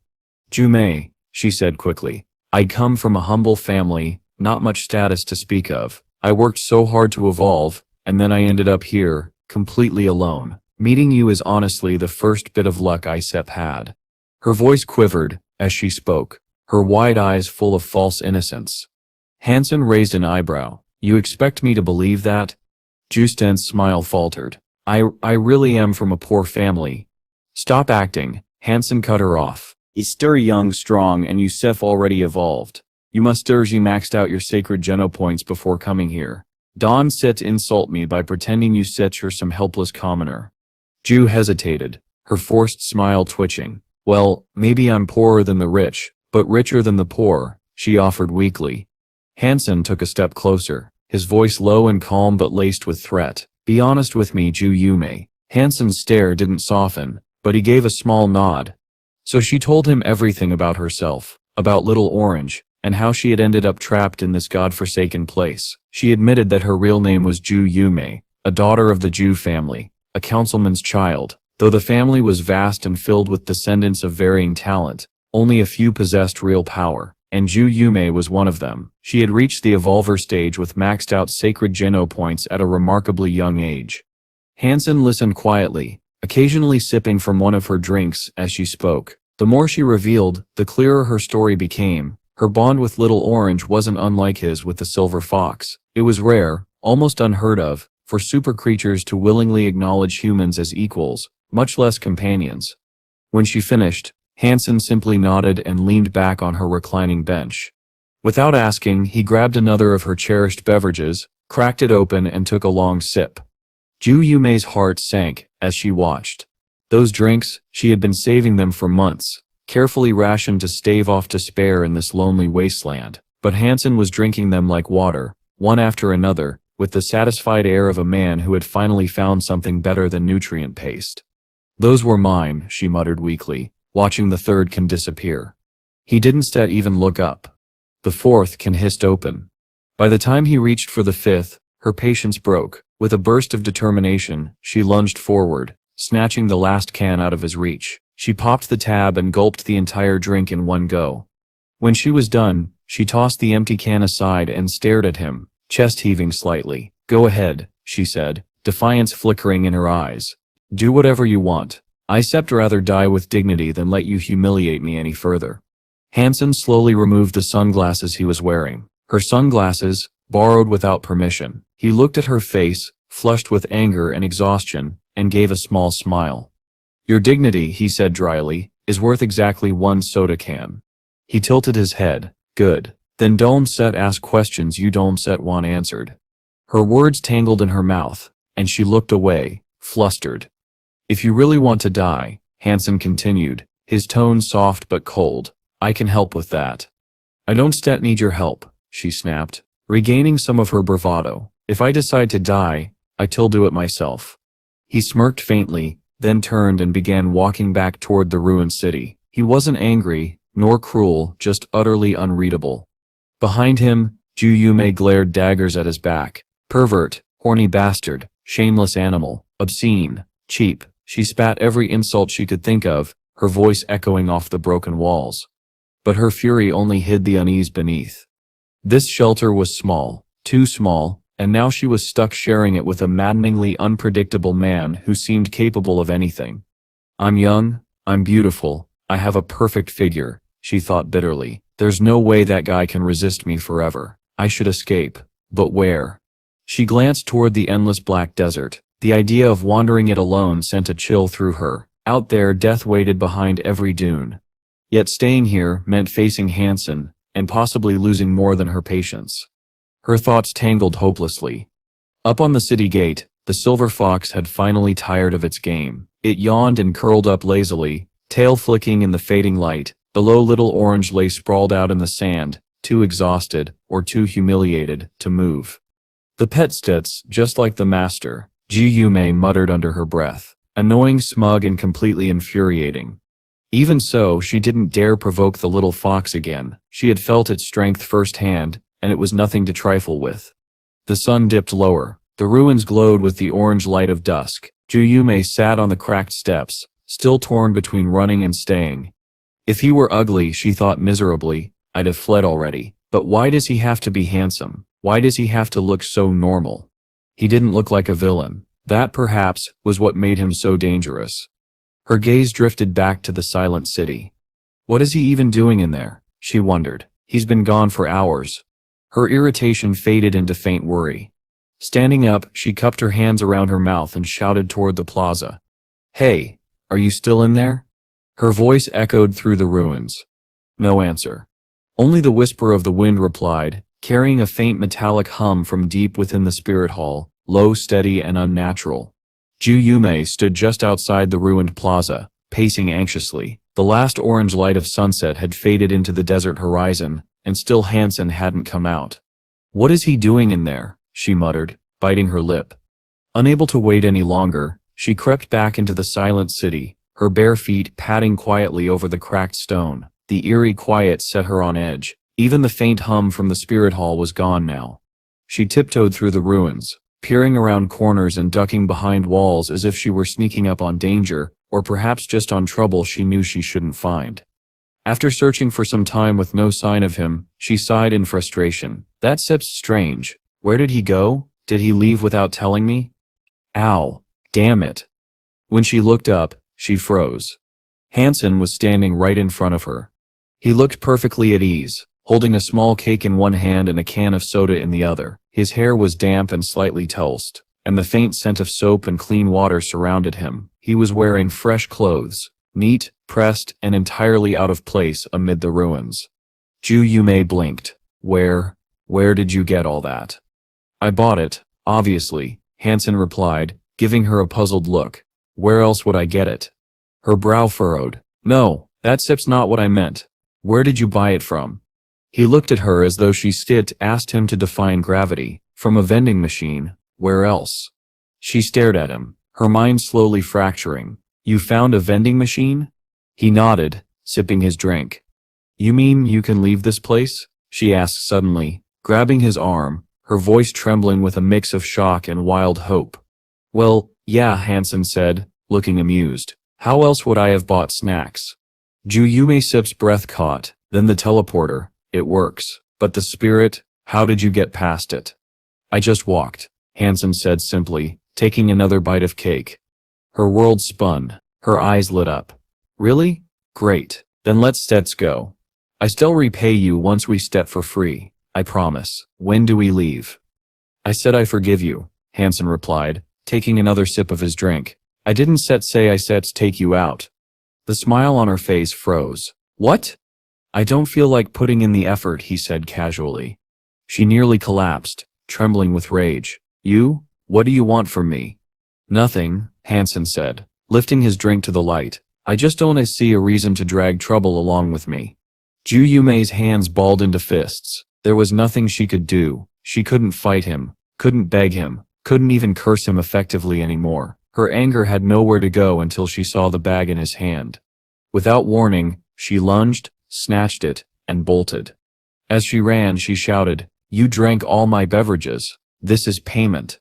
She leapt onto Little Orange Sit's back, turned around and stuck her tongue out at him. Pulling out the snacks and drinks from his rucksack, she shouted down, Since you still are not taking me out of here, I shall eat every last one of these imagining they still are you. She tore into the snacks with exaggerated fury, ripping, biting, chewing as though avenging her dignity with each crunch. Before long though, her anger gave way to sheer hunger. She hadn't eaten properly in weeks. By the time she was full, her irritation had dulled into drowsiness. Mumbling something incoherent, she curled up on Little Orange's back and drifted off to sleep under the fading stars.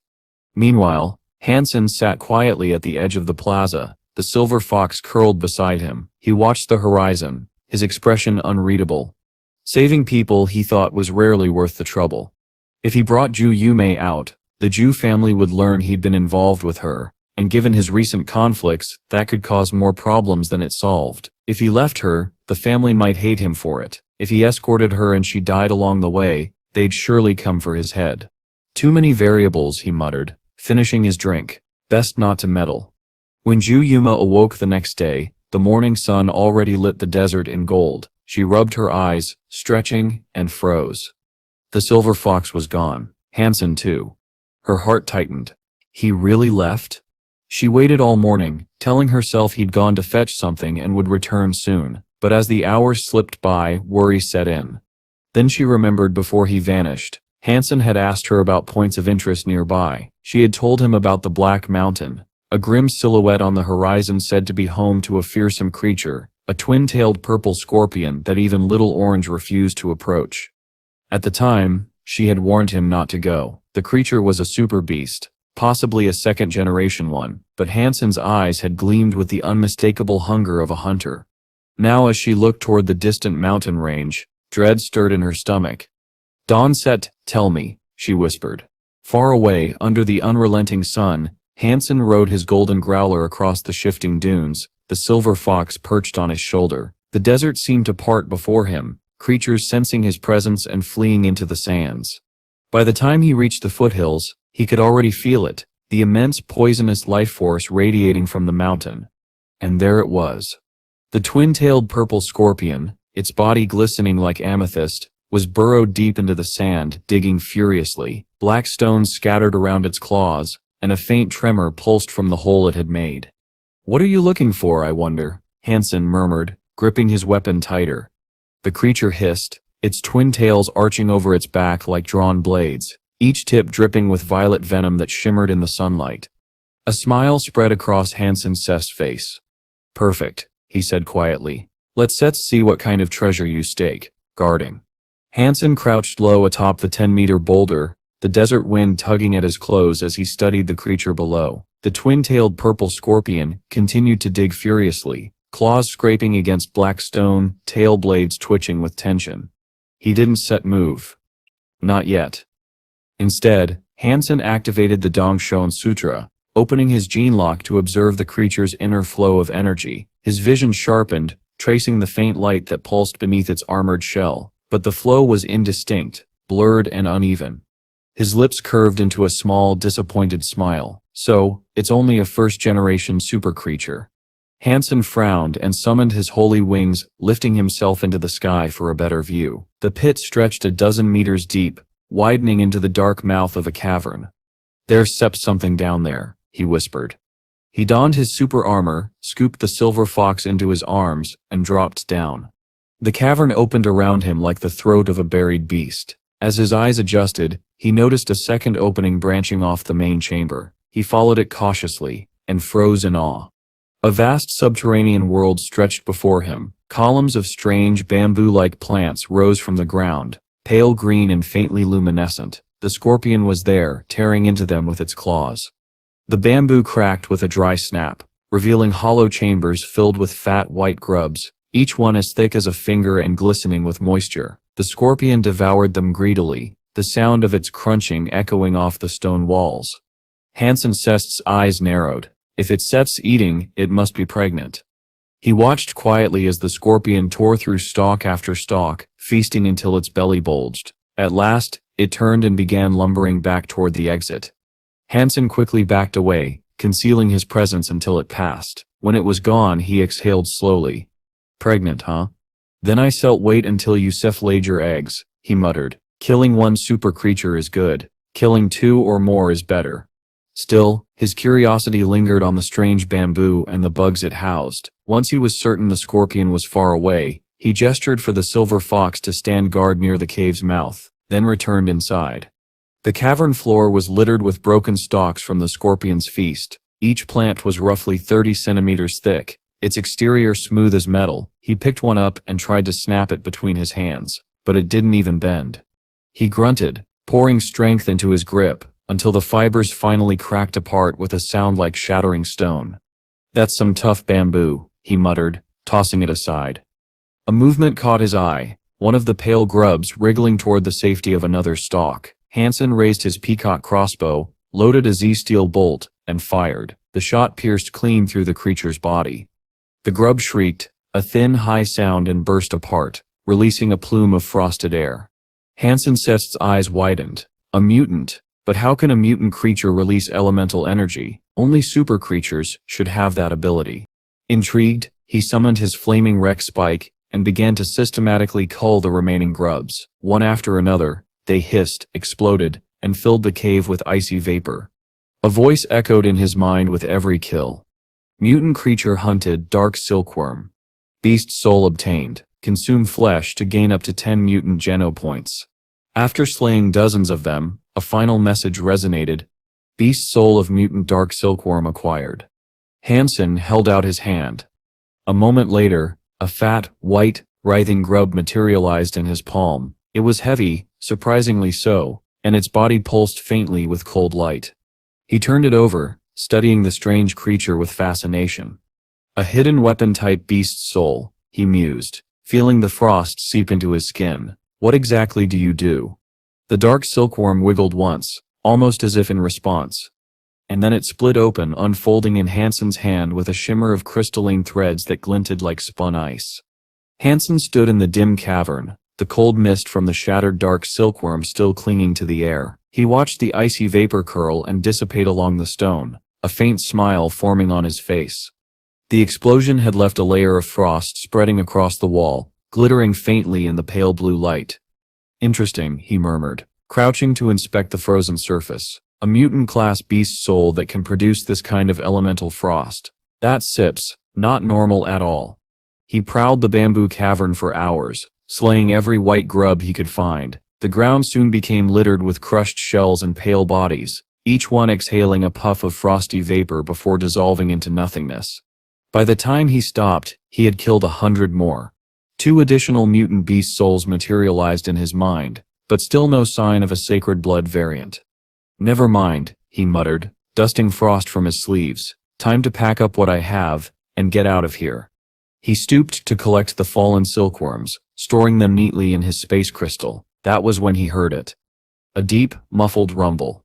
It came from farther inside the bamboo forest. The faint vibration carried through the floor, subtle but distinct. Something big was moving. Han Sen's expression sharpened. He froze, every sense on alert. The Dongshuan Sutra's perception flooding through him like light. There, 3 miles away, a presence. No, several, rapidly closing in. Something Sep's coming, he whispered. At first, he thought it might be the sacred blood silkworm he'd been hoping for. The thought made his pulse quicken, excitement prickling beneath his calm demeanor. But as seconds passed, the energy signatures multiplied, 2, 5, 10, 20. The first figure broke through the bamboo. It was an enormous grub, larger than a man, its entire body glistening like carved ice. Its translucent shell refracted the faint light into shimmering hues of blue and white. As it crawled, a trail of frost formed in its wake, freezing the damp cavern floor solid. Han Sen immediately raised his peacock crossbow, taking aim. The creature's power radiated even at a distance, its life force so potent it made the air heavy. Just a little closer, he whispered, focusing his shot. At 1,000 meters he prepared to fire, but then came a sound that made his blood run cold. From every direction, the bamboo began to shudder. A chorus of high-pitched screeches echoed through the cavern as more creatures burst forth, scores of them. The bamboo trembled as hundreds of icy bodies wriggled into view, the frost spreading rapidly like a living tide. Han Sen's eyes widened. Impossible. There are hundreds of them. Each silkworm radiated the same energy, mutant level, but unnaturally strong. The entire forest seemed alive with movement, the ground quaking as they advanced. If all of these were berserk sacred blood class, he whispered, then there would have to be thousands of ordinary sacred bloods nearby, but that Sip's impossible. He didn't hesitate. Han Sen squeezed the trigger. The Z-steel bolt streaked across the cavern like a beam of silver light. It struck one of the oncoming silkworms squarely through the body, pinning it to the frozen ground. The creature let out a sharp, shrill hiss, and went still. A familiar voice echoed in his mind. Mutant creature hunted, dark silkworm. Beast soul not acquired. Consume flesh to obtain a random number of mutant geno points. 0, 10. Han Sen froze. What? He muttered. Mutant? That can be right. He stared at the fallen creature. Han Sen leapt into motion. He dashed between the icy silkworms, cutting them down one after another. Their bodies burst into white mist as he moved, the cavern filling with cold fog. By the time the last one fell, his breath was clouding in the frigid air. He'd killed 100 more, and from that he'd gained only one additional beast soul. When he summoned it, a new mutant dark silkworm appeared on his palm. It looked similar to the first but larger, heavier, its head thicker, its body crystalline like pure ice. He threw it against the cavern wall. Pang! The explosion was stronger than before. Frost blasted outward, freezing the ground in a 3-meter radius. The cold stung his skin. "The same classification," he murmured, "but completely different power." "Come on," he said to the fox, his tone low. Let's see how deep this forest goes." They moved forward together, the sound of their footsteps muffled by the frost. The subterranean bamboo forest stretched endlessly before them. No stone pillars, no stalagmites, nothing to hold it up but the weight of its own strange alien life. And somewhere deep within that icy maze, something was still watching them. The deeper Han Sen ventured into the frozen labyrinth, the more surreal the world around him became. The bamboo itself seemed to be the bones of the earth, each thick black shoot rising from the frostbitten floor to support the massive ceiling above. The cavern stretched endlessly, the air thick with cold mist that burned with every breath. He had walked 30 meters, then 50, then hundreds more, but still the scenery refused to change. The forest of black bamboo extended in every direction, the stalks standing like solemn pillars in a frozen temple. Only the temperature changed, dropping steadily the farther he went. The air grew brittle, thin, frost formed on the silver fox's fur, and each step crunched with a faint echo that seemed to travel forever. After another 50 miles, the bamboo stalks had grown as thick as ancient trees. Frost coated the ground in glittering sheets, and the chill was enough to freeze the marrow of any ordinary man. But Han Sen, wrapped in his super armor, pressed forward without flinching. Eventually, he came to a region where everything was entombed in ice. The bamboo was enormous here, each one so wide that 3 men, arms outstretched, couldn't encircle a single stalk. He looked around, muttering under his breath, "If there are dark silkworms hiding in this place, I can sit to imagine how big they've grown." Activating the Dongshuan aura, Han Sen tried to peer through the dense bamboo, but even that sight couldn't penetrate the black stalks. The energy flow was distorted, and the forest's cold seemed to muffle every living trace. Then, something flickered at the edge of his perception. A pulse of life force, icy, sharp, and strangely still. It radiated from somewhere deeper ahead, wrapped in an aura of unnatural cold. Han Sen followed it cautiously. After several minutes of silent travel, the dense forest opened into a sparse glacial meadow. Frost blanketed everything. In the center of that clearing was a small frozen lake, its surface shimmering like glass. The air above it rippled faintly, colder than any wind Han Sen had ever felt. He stepped closer, eyes narrowing.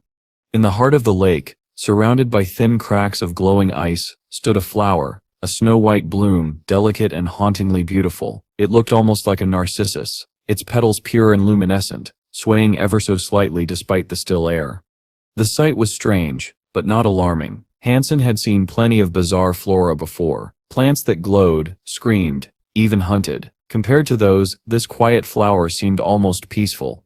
What caught his attention wasn't the flower, but the man sitting beside it. A lone figure sat at the water's edge, motionless, head tilted slightly downward. Han Sen froze, instinctively scanning for danger, but as his eyes adjusted, he realized this wasn't a creature or spirit. The man was dressed in a human battlesuit, the kind designed for exploration. No beast or ghost would wear such a thing. A human.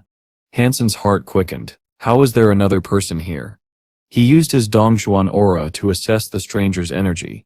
What he found startled him. The man's life force was strong, vibrant, almost defiant, but it didn't move. It swirled inside his body like a storm trapped in stillness.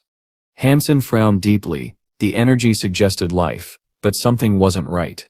Han Sen approached slowly, his steps careful against the slick ice. "Friend," he called out, his voice echoing faintly through the cavern. "What's your name?" The man didn't move. Han Sen continued, his tone steady, open. "If you stare human, there's no need for hostility. I mean no harm." Still, there was no answer. The stranger remained as still as the flower in the lake, staring at the bloom with unblinking eyes. Han Sen's unease grew. He moved closer, step by step, until the faint details of the man's face came into view. Then he stopped dead in his tracks. The man's expression was serene, calm, even lifelike, but his entire body was encased in ice. Skin, flesh, muscle, all frozen solid. His hair hung stiff like crystal threads, and yet his clothes were immaculate, untouched by even a speck of frost. It wasn't set just strange, it was impossible. Han Sen could still feel the life force emanating from him, steady and powerful, but there was no pulse, no breath, no movement. Dead? Or alive? Han Sen whispered. The frozen man wore a battlesuit of antique design, a model that hadn't been used in over a century. The emblem on his chestplate was faint, worn by time. A relic from the previous era, Han Sen breathed. But how could he be preserved here, like this? He crouched down to take a closer look. Inside one of the man's chest pockets was something rectangular, a notebook, or perhaps a wallet. Carefully, Han Sen reached out to take it, hoping it might offer a clue to the man's identity. But before he could touch it, the silver fox on his shoulder suddenly growled, its fur standing on end. Its tail bristled like a plume of white fire. The air changed. A faint vibration trembled through the ground, then rippled across the ice. Han Sen froze, every instinct flaring. He stepped back at once, retreating from the body. The fox's growl deepened into a warning snarl, its gaze fixed on the lake. Beneath the frozen surface, something stirred. A shadow. Slowly the water began to ripple, not from wind or temperature, but movement. A pulse of energy rolled outward, heavy and suffocating. The flower in the center of the lake shivered as if something beneath it had exhaled. Han Sen's breath misted in the air. He gripped the wreck spike tightly, his eyes locked on the trembling surface. "Whatever you are," he muttered under his breath, "you've been waiting down there a long time." The ice creaked. The lake began to glow from beneath, pale blue light spreading like veins through the frozen sheet. And then, something moved. The still air shattered in an instant. The surface of the lake convulsed, and thousands of crystal-like water threads erupted skyward. The weapon ignited in his grasp, the fiery aura roaring to life as he swung. The first wave of crystal threads collided with his weapon. Pang! Pang! Steam burst into the air as fire met ice. The impact was deafening, a hiss of boiling air echoing through the cavern. Han Sen managed to burn through several threads, but there were too many. They came faster than he could react, weaving together mid-air until they formed a tightening web of frost. He sliced again and again, but the threads kept coming, wrapping around his legs, then his arms, then his torso. The cold bit into his flesh like 1,000 needles. Within seconds he was entangled, cocooned in a shell of translucent ice. Frost crept along his skin. His movements grew sluggish. Even through his armor, the chill clawed into his bones. Damn it, he hissed through clenched teeth, trying to move his arm, but it was locked tight. The silver fox on his shoulder leapt down, fur bristling. Bolts of silver lightning arced from its body, crackling across the threads in violent bursts. The electric flashes lit the cavern like lightning storms, but even that failed to slow the crystalline assault. The threads regenerated faster than they melted. For a moment Han Sen felt his body grow numb, the frost seeping deeper, and then he made a decision. Enough. A dark flame erupted from within him, a surge of black smoke tinged with crimson fire. The air warped as the devil unicorn beast soul responded to his will. Boom. The fiery blast incinerated the threads in an instant. Ice shattered and vaporized, leaving only mist. Han Sen tore free, swinging his flaming Rex spike in a wide arc. The weapon roared with infernal heat, melting everything it touched. "Silver Fox, this way," Han Sen shouted. The creature bounded back onto his shoulder in a blur of white light, electricity still rippling along its fur.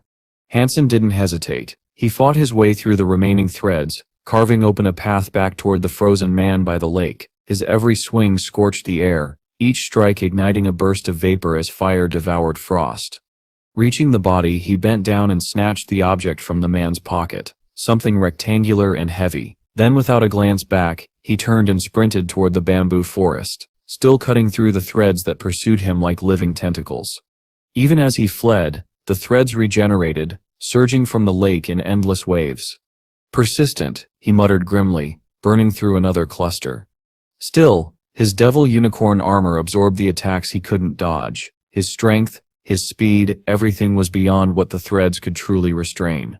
Finally, when he was far enough, Han Sen stopped and looked back. The lake was calm again, undisturbed, as though nothing had happened. He exhaled slowly, then looked down at what he held. It was a wallet, old, thick, and filled with rectangular cards. The material was heavier than the modern ones used across the Alliance, and the craftsmanship was ancient. The cards were stacked tightly together, 30 in total, filling the entire wallet.